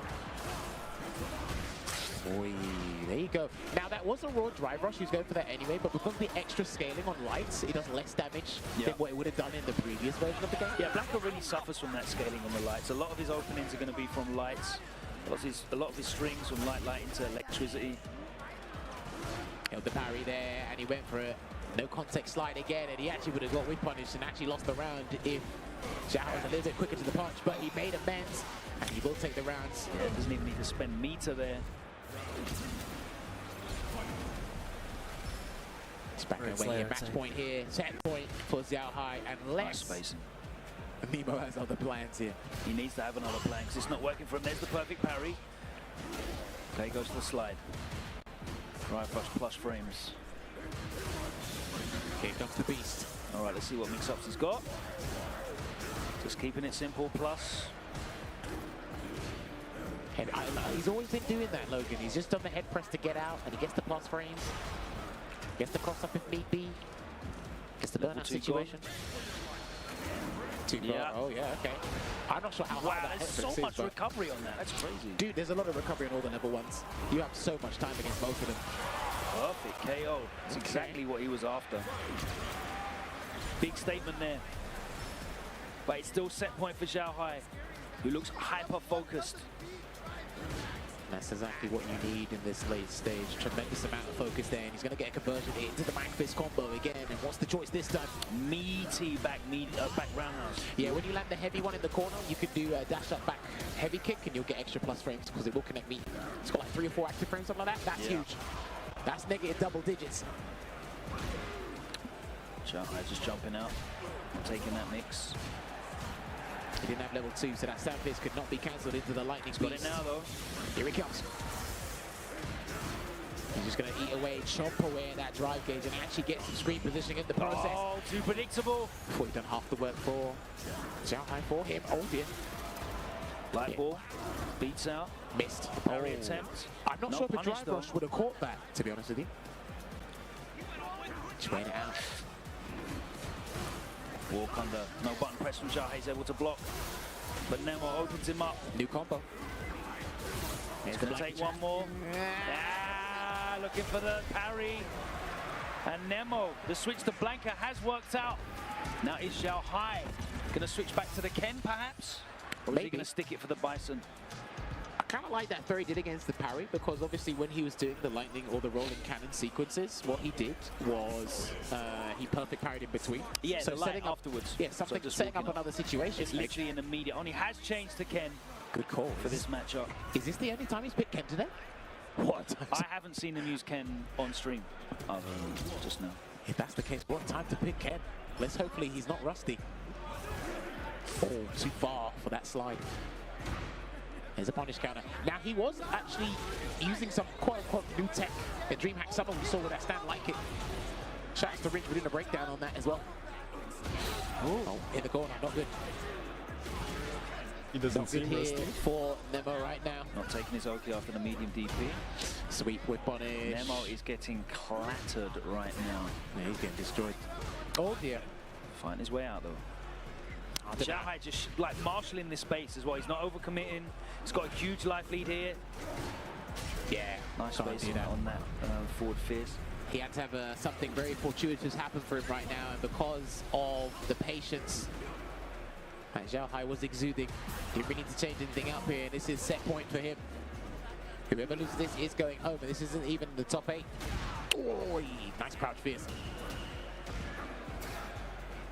Crouch and medium punch, no drive rush cancel. So that's going to be out huge. Of the sky, that jump fierce.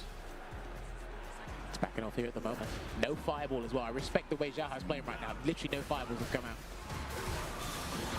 Here comes the beast. Nemo doing a really good job so far of spacing that forward fierce as well. That's very dangerous to use against Ken. Yeah, because he can't really do anything. None of his supers will reach. So yeah. But unless it's perfectly meaty, his roundhouse will punish it at almost every range, apart from like perfect spacing. Okay, this is a and new you don't want setup to get here. punish countered by Ken's roundhouse, of course. Oh, empty jump into the button, and Nemo has managed to bring it back once again. That was definitely something we labbed on one of those crazy Nemo streams. Xiao Hai's got all 3 meters though. You know how much damage Ken can put out. Well, he needs to get the opportunity first. Drive rush roundhouse. No parry in between the light and electric thunder. People can do that, but I don't see enough people doing it. Yeah, it's very rare that Blankers will not finish their string into a lightning. Nice, gets the air blanket ball despite being toned down there. There's a forward throw. Will he close the distance?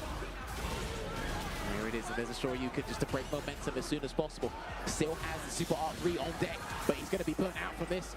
Whoa, okay, well he burnt himself out on his own volition. Oh. Trying to get the slide. Yeah, looking for the slide a little bit too late. Wow! That's nothing on cinematic version. This is still big though. Get him to block, yeah, he just needs to get him to block. Oh, the delay on that was so cold. Logan, he can get a stun. Logan, he can actually stun him. Oh, there it is! He's got to put the dart, he's got to spend the bar, he's got to spend the bar. Yeah, he has to spend it. Is he going to be able to get it on the second ball? No, he's still alive! No, oh, he jumps out! The anti-airs and Nemo is able.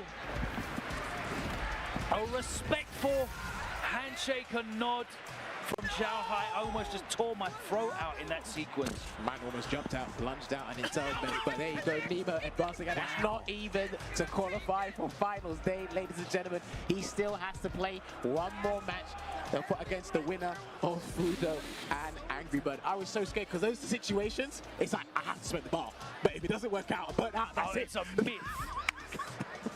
But he was able to get the anti-air on the jump out of the corner. What a turnaround for Nemo. The switch to Blanca paid off for him, but there's still more work to be done. For a second there, I thought he was getting rid of my smoke, bro. I need to go to sleep. We're going to find out who wins that matchup. My brain is clearly on the in a minute. We're going to take a break.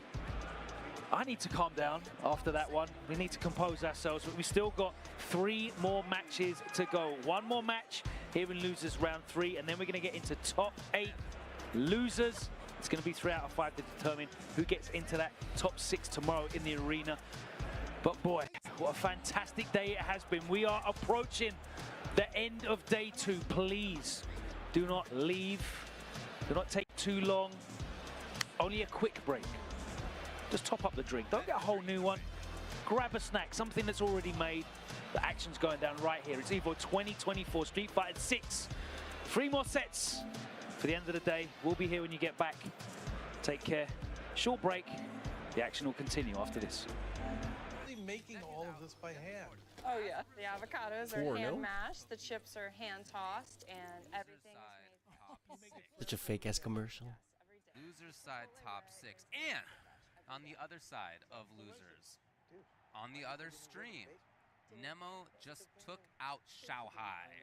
2 games to 1. Oh, wow. Dude, Nemo.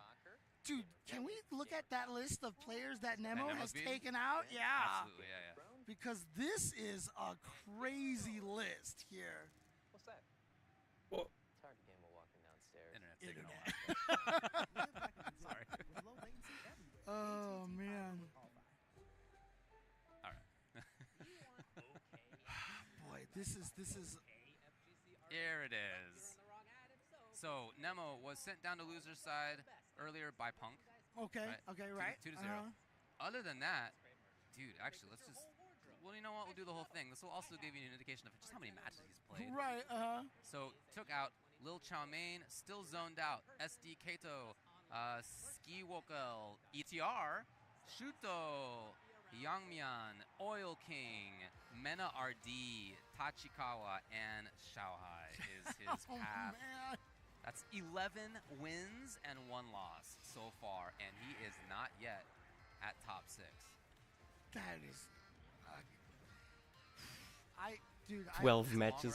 Yeah, you got like 2-3 more to all go. I can say is, like, I know you DQ'd yourself and you're not expecting anything, but more power to you to enter and just... Right, I don't know how the players do this anymore, It's such a marathon.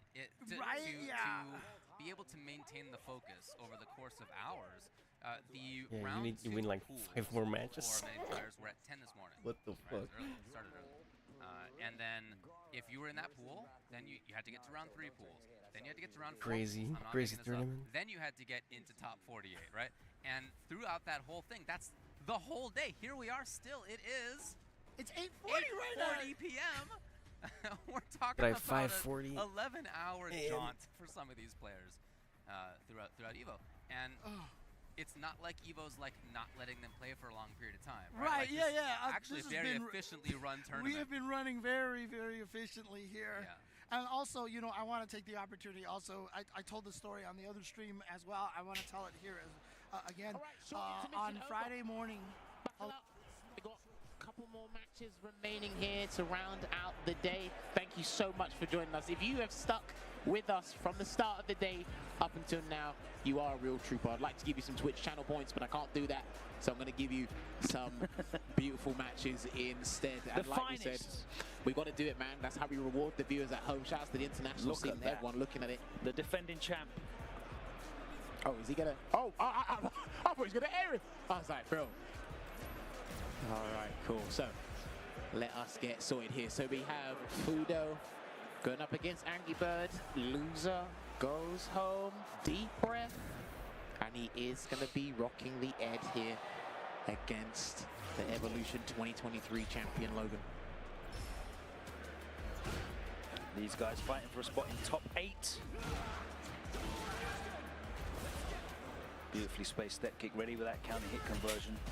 Now, I wonder if Angry Bird's going to execute the same game plan, have the same philosophy he did against when we were watching him against Aqua earlier, because he was getting some good drive rush checks towards Aqua, but this is a different character, and he checks drive rushes a little bit differently, and off to a bad start. Yeah, that's definitely a good look when you make Fudo tech that early. And he knows it as well. This isn't his Japanese compadres. This is Angry Bird, Evolution 2023 champion. And once he knows... corner carry. Yeah, once he knows when to play past the speed limit and really pile on the pressure, he'll let you know. Go forward into the Jin Rock, goes for the snap kick. I've definitely noticed that Angry Bird has whiffed a lot of throws today, in the last couple of sets. Okay. Like in Oki's situations where he has advantage. Oh, yeah. Ooh, okay. So it's definitely like an error on his part. And it's been a big error. Corner to corner. He's fighting it out with fireballs.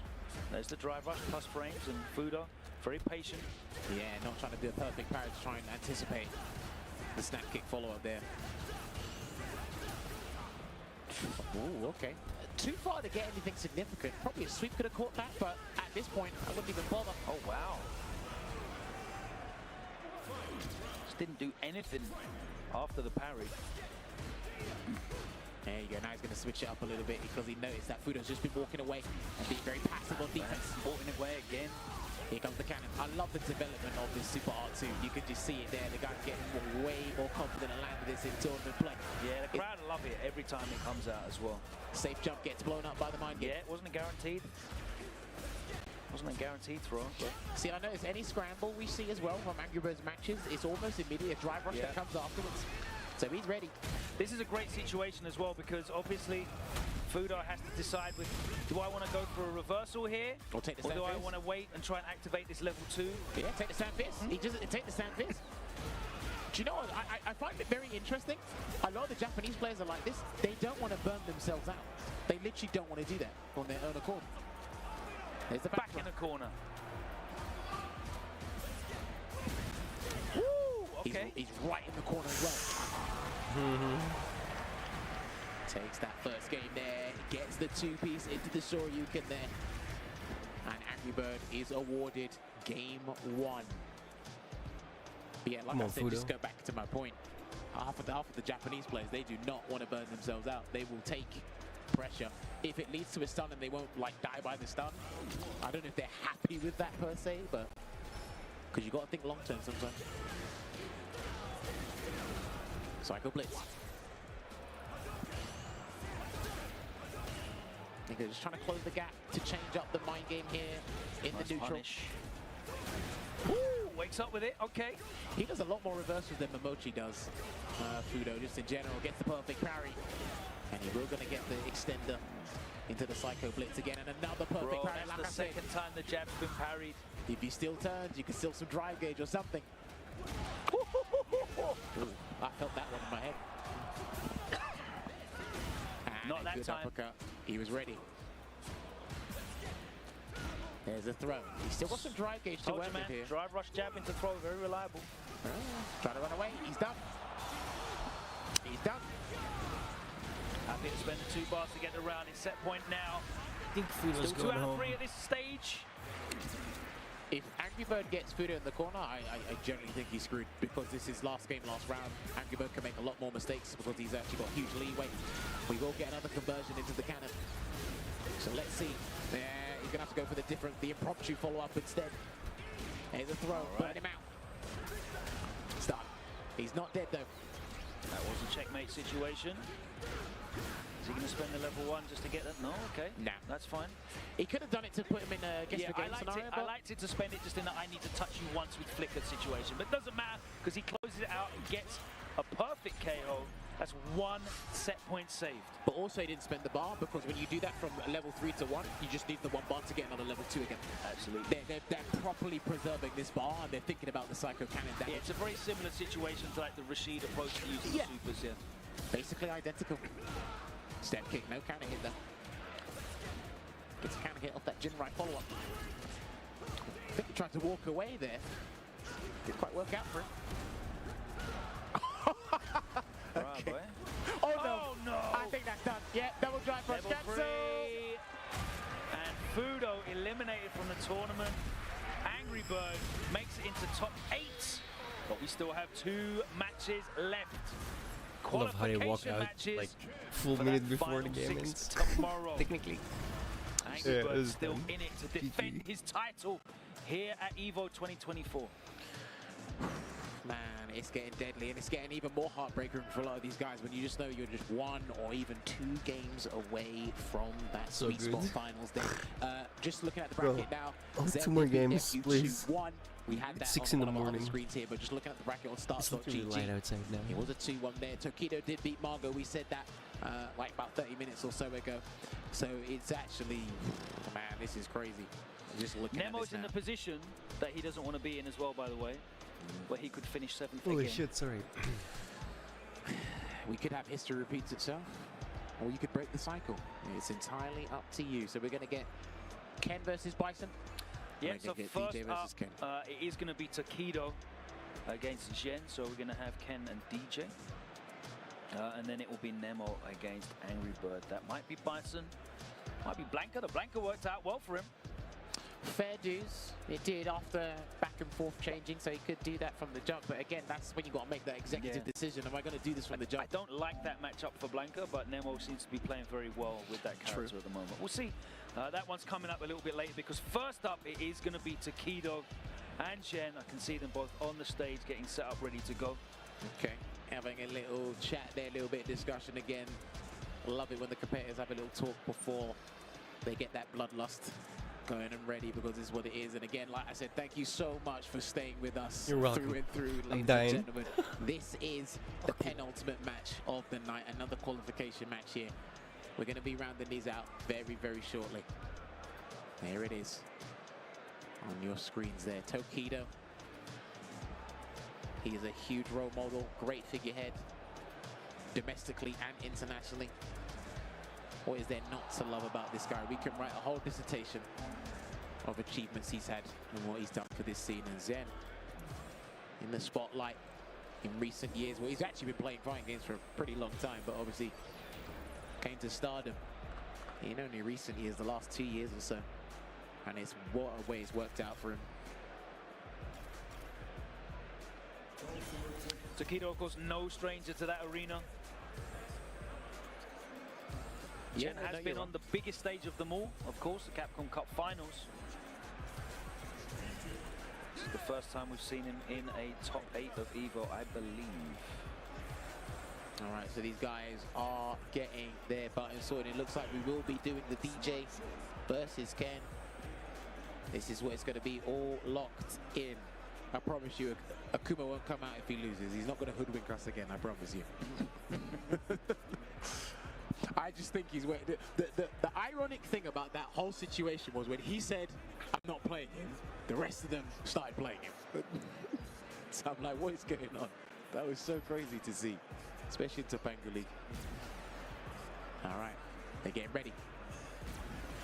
So, if I'm not mistaken, as you mentioned before, we are in first of 3 territory now. Yeah, so these are going to be 3 out of 5 because it is top 8 and it is CBT.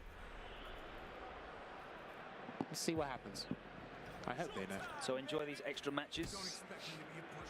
Alright, let's do it. We've got a big crowd behind these two as well. There's actually a vast majority. There's a sea of people outside. I can see them on one of my monitors. Yeah, the second stage is now closed, so these are the only Street Fighter matches that are going, which means there's probably about 4,000 people behind that stage in the crowd looking directly up at these two going up. Good punish as well, and into the new conversion there. That was actually a situational punish because that target combo is -8. He used an 8-frame move, I believe it was, and he got a punish counter conversion. He gets blocked. Oh, okay. That looked like he was going to do something, but he got the parry instead. There's the... that was clean.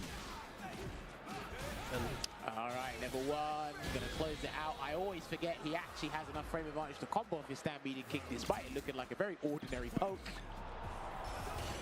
He has got sensational buttons at all ranges. Here's the throw. Okay, catches him off guard. I think he was looking for him to parry or something, but he got the throw regardless. There's a perfect parry from Zen. Double so bad. Looking to throw him back in the corner. It's interesting. I've got to watch and pay attention a little bit closer. Probably have to zoom in on that when Zen's choice after blocking a step kick. He pressed crouch medium punch this time round. Yeah. Might be different next time. Here's a throw. Meaty throw this time. Walks up and three pieces him up with the jabs. He's going to close it out with a level 3. Nice and easy. No messing around. And that's going to be the first game. Okay. In this first to 5, of course. I still think, despite what they've done to DJ and giving him some new combo routes, toned down what was very potent in the previous version of the game, I still think he dictates who and when throw, or who and what player throws against him, because like a lot of the throw situations are just in his favor, regardless of how you look at it. But he's back in the corner. Tap parry gets punished, countered, big damage, and there the throw gets picked up. The medium DP missed it. Thought he could have back thrown into the corner there, but speaking of which, he done it in the subsequent situation. There's a throw again from Tokido. And he flinched. He was looking for the initial reaction. Some people, even then, you try to parry, you're just not thinking about it. A drive impact is way easy to do and think about. Takes the conversion. Try to hold up there to Tokido, didn't quite work out, so he will take a double jackknife to the chin. Tokido doing well in defense, and that was a great read. He's going to get the side switch straight back into the corner now. Dashes up. Yeah, does more damage than the back throw. Nice back down. Oh, okay. Breaks momentum there with that Shoryuken, and he's going to do the level 2. I think any ender might be able to... No, yeah, any ender might be able to do it. Last hit. Perfectly calculated. Of course. Cut the animation short to get an extended combo. I think he builds less meter than he did before. I think that was one of the changes for him, but regardless, the damage is still extremely high in a scenario like that. And the jackknife maximum mission. Chases him down. Good. That was the optimal stuff there from Tokido, and he's actually going for the gusto, Logan, with that super R3 to end it. Yeah, punish counter, enhanced Tatsu. Leaves you with enough frame advantage to link that medium. Drive rush cancel's coming. Oh, not quite. He's going to do it right now, but Zen's fighting back to make sure he doesn't get burnt out. Oh, he ducked underneath. That worked out for him. That jump fizz came out and wasn't active for long enough. Air to air, jumped again. Tokido was doing that against Punk various times. Okay, he's going to get the run. Yeah. Press something. Not enough for the kill, though. Can end it. But he's still holding parry. And what a way to do it, because I think if he registered that it was coming sooner, he would have to commit to the level 3, but at that point, he wasn't even thinking about it. So Tokido, it's one apiece right now. These guys are going for it, boy. They are fighting tooth and nail. Drive rush in, let's slide. Trying to reaction parry to the drive rush that time, Zen. Pick the right option. Hey, still got the counter conversion with the crouching heavy kick. Gonna be big damage here for Zen. Oh, they go for the drive gauge. Bang, no stun. Yeah, that was, what can you do there? Hold that. He's going to go into the next round with at least 1 bar off the back of that beat down. Really great awareness from Zen about the resources, the position, the frame advance that he had. Everything, that situational awareness was so good. And the thing is, again, the most expensive thing you can spend defensively is 2 bars. And even that is a huge choice you've got to make, because your opponent can capitalize on that. Jumps away. Nice, gets the side switch after that, beats him to the punch with a drive rush jab. Doesn't look to the knockdown though, what's the standing frame plus advantage? Dude, some of his defensive buttons he's been pressing today. Crouch fierce, crouch medium punch on defense, and getting huge damage from it, huge mileage. He's been nothing short of sensational. Speaking of which, he's going to beat it. And he will go for the cinematic into the double kick. Oh, air slasher. No, burn him out in a different way, and then there you go, got to deal with this. Yeah, there's nothing he can do about this. Oh, okay. Oh, no! Oh, if he had just pressed jump medium kick in the air. One. Might have been very fortuitous, yeah. I think what he was trying to do was he obviously cut the air slasher pressure short just in case he mashed level 1, because you have to do the button into the air slasher to make it, like, totally legit. Takeda took advantage of that. He only jumped out. Right, there we go, 2-1. Gonna get the conversion big juggle. The EX air slasher. Throw again. Oh boy, we're gonna start the beginning of the end. There's another throw. There's another one. Do it again, do it again. He might as well, he should have. Uncertain about it. Oh, that's why. He's done it again. That's the second time that's happened. But he's done it anyway. Zen in set point now here, looking to eliminate Takedo and get his place in the arena tomorrow for Final Sunday. All right, drive reversal there from Zien, going back to the neutral. Good evasion there from Tokido on the air slashes. That time he's ready with the anti-air, not there though. Didn't get a throw on that. Yeah, went for a late parry. Yeah. Oh, speaking of which. That was the perfect parry though, back into the corner. Well, there you go. Cheeky. He saw the spin and was waiting for it, so he gets his punish, but by that point he got grabbed. Jump forward works again, that time we pressed the light kick. No empty jumps here. That was lovely, the perfect time on the meaty stand. Fierce gets the combo into the level 2. Not one touch away from kill, or actually from a combo, yes, but no throw, back throw. He could lose the round. You're going to have to take every throw here, because you cannot afford to get throw baited. Speaking of. Another drive rush cancel. No? Doesn't want to use it? Gets the game. GG. And Jen is going to eliminate Tokido from the tournament. His hopes of reaching the arena again in Street Fighter 6 are unfortunately dashed. And the young player from China, by way of Canada, 8th place, not bad. is back. For Tokido. The DJ doing the business in Street Fighter 5. 6,000 people. It was the Bison. But still showing us that DJ is a significant threat. A lot of players have gone off of him. Can't think of many people that are still consistently maining him. We've seen Sien have a lot of, you know, mixed results with that character. One more sip. I can't think of many more out there on the world stage. Hot Dog, I guess. Well, I think he's gone all in on Bison. That's what he's been using this weekend as well. And look, you've spoken about this before on Twitter, on like just streams in general. It's like, look, what you love about the game is they've reduced the damage, but the functionality is still there. We can literally still got the tools. The functionality is literally still and let's be honest, they've reduced the damage. Different routes. They just shifted it elsewhere, Different routes. basically. But for the most part, he's still pretty much tournament viable character. And Zen did try Bison for a little bit, but he said, I think I've just got to commit to the DJ right now, especially similar to Tokido. There's just an onslaught of major tournaments back to back to back, and these guys got to be as sharp as can be. Don't want to take that risk. And look what it's done. Paid off. Made him there. Booked his place into the finals day.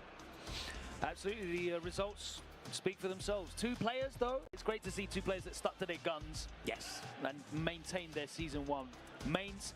But it's Zhen that wins that spot in top 6. Tokido eliminated. We're going to get into our last match of the day. One more spot in the arena tomorrow. And is it going to be the reigning champion? Is he going to be able to do it? Or is Nemo going to be able to go one better than he did last year and finish in that top 6?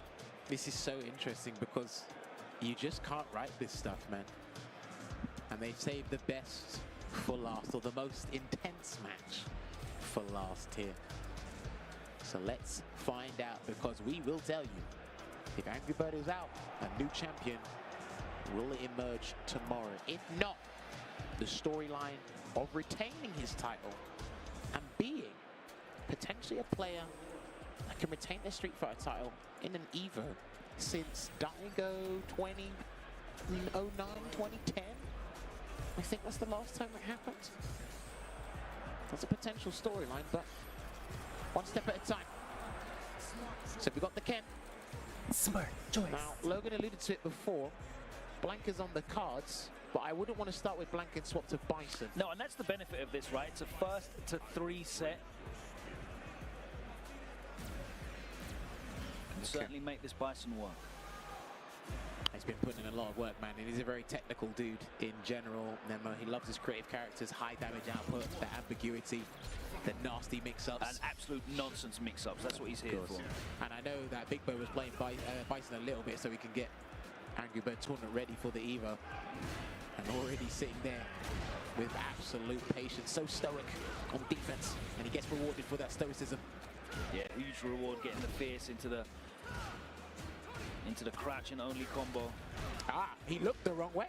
It connected, but he looked the wrong way. Yeah, weird. Well, my man showed him his Angry Bird derriere, refusing to take that back roundhouse after the blocked OD head stomp as well.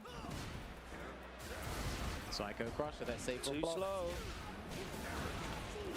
Big damage, and he's going to burn him out with the knee press nightmare. There you go. So he's got to try and jump out now. There it is. Yeah, he knew it was going to happen. I thought Nemo was going to look for a hell attack. Oh, just too far away. It's backing away. Angry Bird neutral jumping all over the place, expecting scissors, expecting drive rush. None of it coming. Oh, that was sensational. Chase him down. He tried to actually throw him off guard in case he stood up there. Good block on the DI, but Angry Bird's got plenty more DIs in the tank. Unless he gets hit with a jump. Is he done? I think he's done. Now, I'm not sure if he did try and input something because I saw a crouching normal come out. Might have tried to do the DP there. Neutral jump there again as well. Angry Bird will resort to that if he has to, but if Nemo identifies that, nice check. He will change up the tactics, or he'll have to. He's got no choice. There's a throw. Can kind of take liberties with Bison under pressure, force him to have to use a risky option, either a level 1 or a parry. Even then, sometimes they might try and do like a button into Psycho Crusher just to generate some space and get out of the corner, but even that's risking himself. You don't lose that 2 bars for the, you know, extortionate amount of damage he does. Angry Bird right now looking very comfortable in that round. Adjusted things a little bit more proactive. He was super passive at the start of this set, but now he's a lot more proactive. You keep up with the pace as the game goes on. Usually there's a couple of situations unfold, get an idea, download that data, as we like to say. And then an interruption there for the Dragon Lash to not connect for Angry Bird. We go back to a very patient game for a split second with Punish.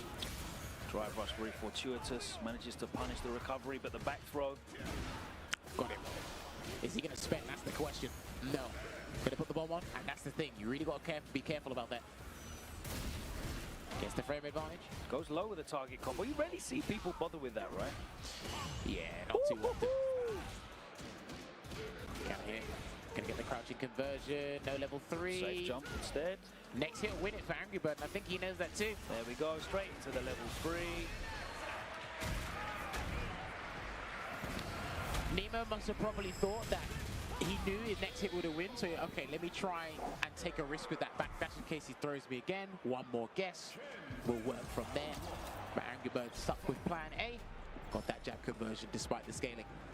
1-0 up in this first of 3. Again, another neutral jump. He's very lucky that didn't say punish counter, but somehow, some way, that back fist combo connected, and the mine is on him.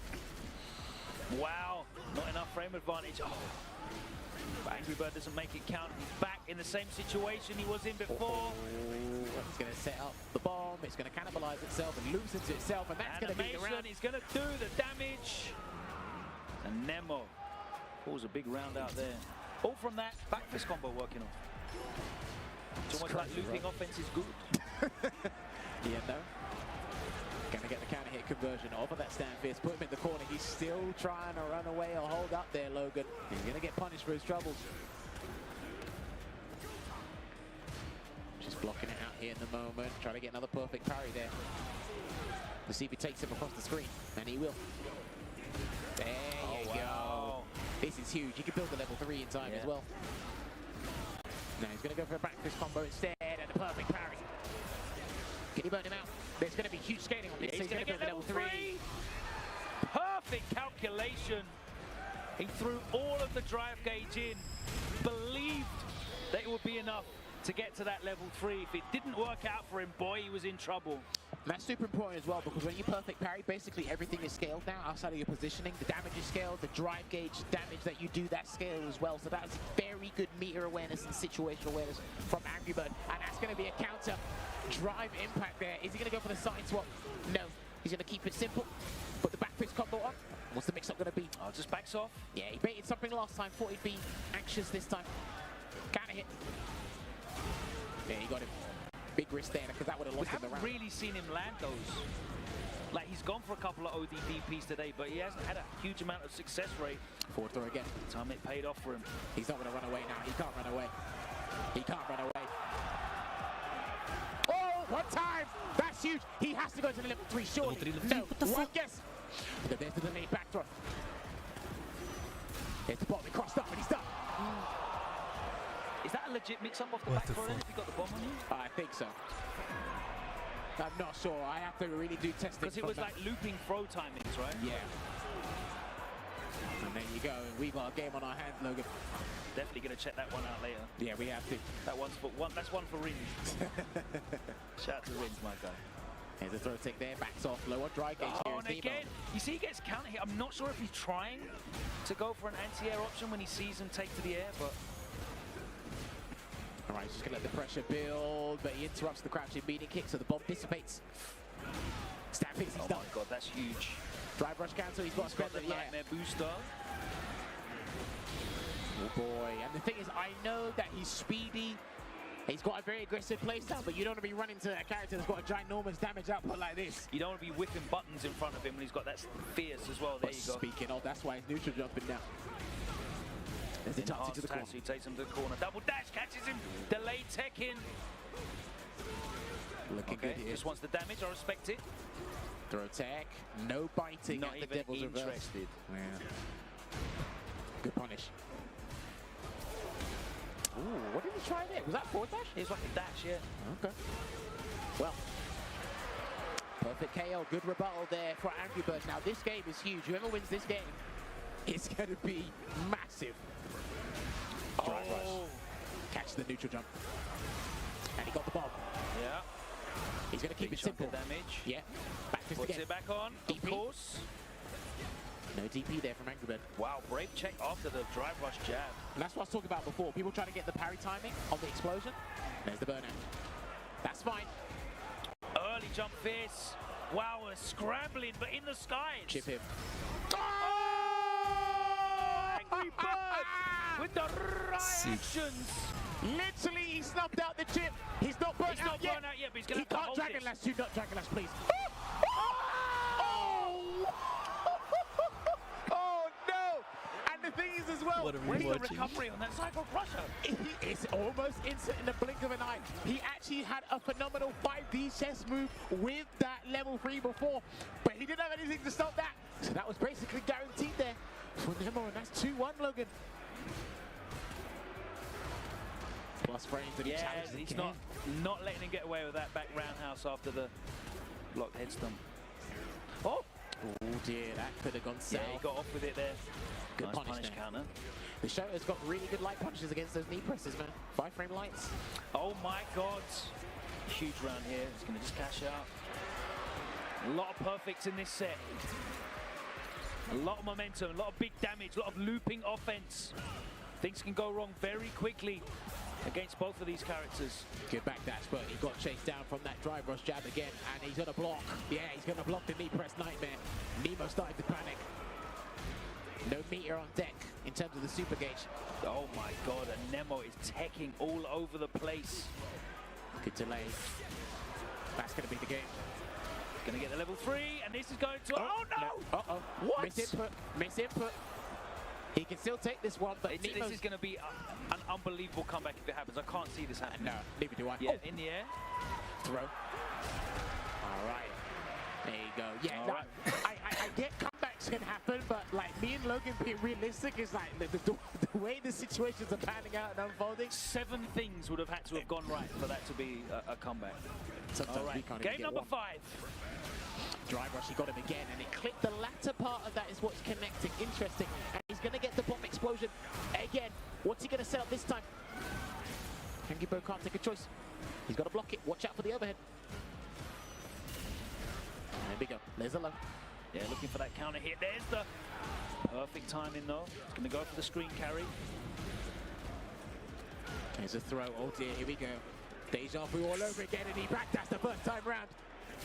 Back fist combo. What's the bait gonna be? Ah, there it is! What's the bait gonna be? And that's gonna be the run. Psycho Cross in the amplified version, and it's gonna put Nemo at set point. Angry Bird might not get to defend his Evo title tomorrow. One more round is all Nemo needs, and there's the perfect parry on the jab. He's got a big choice to make here as well, and he's going to block the overhead. Good choice there from Angry Bird. He tried to immediately press the button to Psycho Crusher to get the bomb advantage, but it didn't work. No, that's okay. No! He's going to just completely ate the input there. Hang on a minute. Oh no, The Logan, I think he's Is dead. that Logan, dead? I actually think he's done. Yeah, he's going to pick him up. Back. Yeah, he's dead. He's got to be short. Let's find out. Yes, that's closed out. He's done. He's finished. Let's go. Unlimited Psycho Crusher doing its work, and the Evolution Holy shit. 2023 champion Game, is bro. not going to make finals day. Nemo has actually stepped up. He goes Last time, one better, doesn't he, than last Yep. year? He didn't do it before, but this time he does it. Huge achievement for him. Unlucky to Angry Bird. So we will have a new Street Fighter 6 champion here at the Evolution series. My God, what a day has it been. What a A night, beautiful boys. set. It went down to the last What game. an amazing night. Real back and forth stuff. A fitting end to the broadcast. And we know for certain Holy shit, that dude. this year there will be a new champion for Street Fighter 6. There you can see it. That's what you have to look forward to in the arena tomorrow. Ending Walker, the lone European representative, will be going up against Big Bird. What a The weekend, only remaining boys. bird in the bracket. Punt the God successfully overcoming Takedo. God He'll be damn. facing against former Evo champion Momochi, the second Ed in the winner's side of Alright, this guys, bracket. I'm fucking And done. Nemo I'm and so Jet done. there Thank you all in so much the for hanging out. losing side. And we'll see you people Nemo hopefully going tomorrow. better than he Same did last year place, with same GT. time, every Obviously, damn day of the Bison week. Blanca stepping up, and Tomorrow Jet finals, staying boys. Oh, it's faithful gonna be to so the DJ glorious. to I get can't it wait. done, Should be and good. he eliminated Takedo Peace. to make it See you later. as well. A Bye-bye. I need sensational sleep. second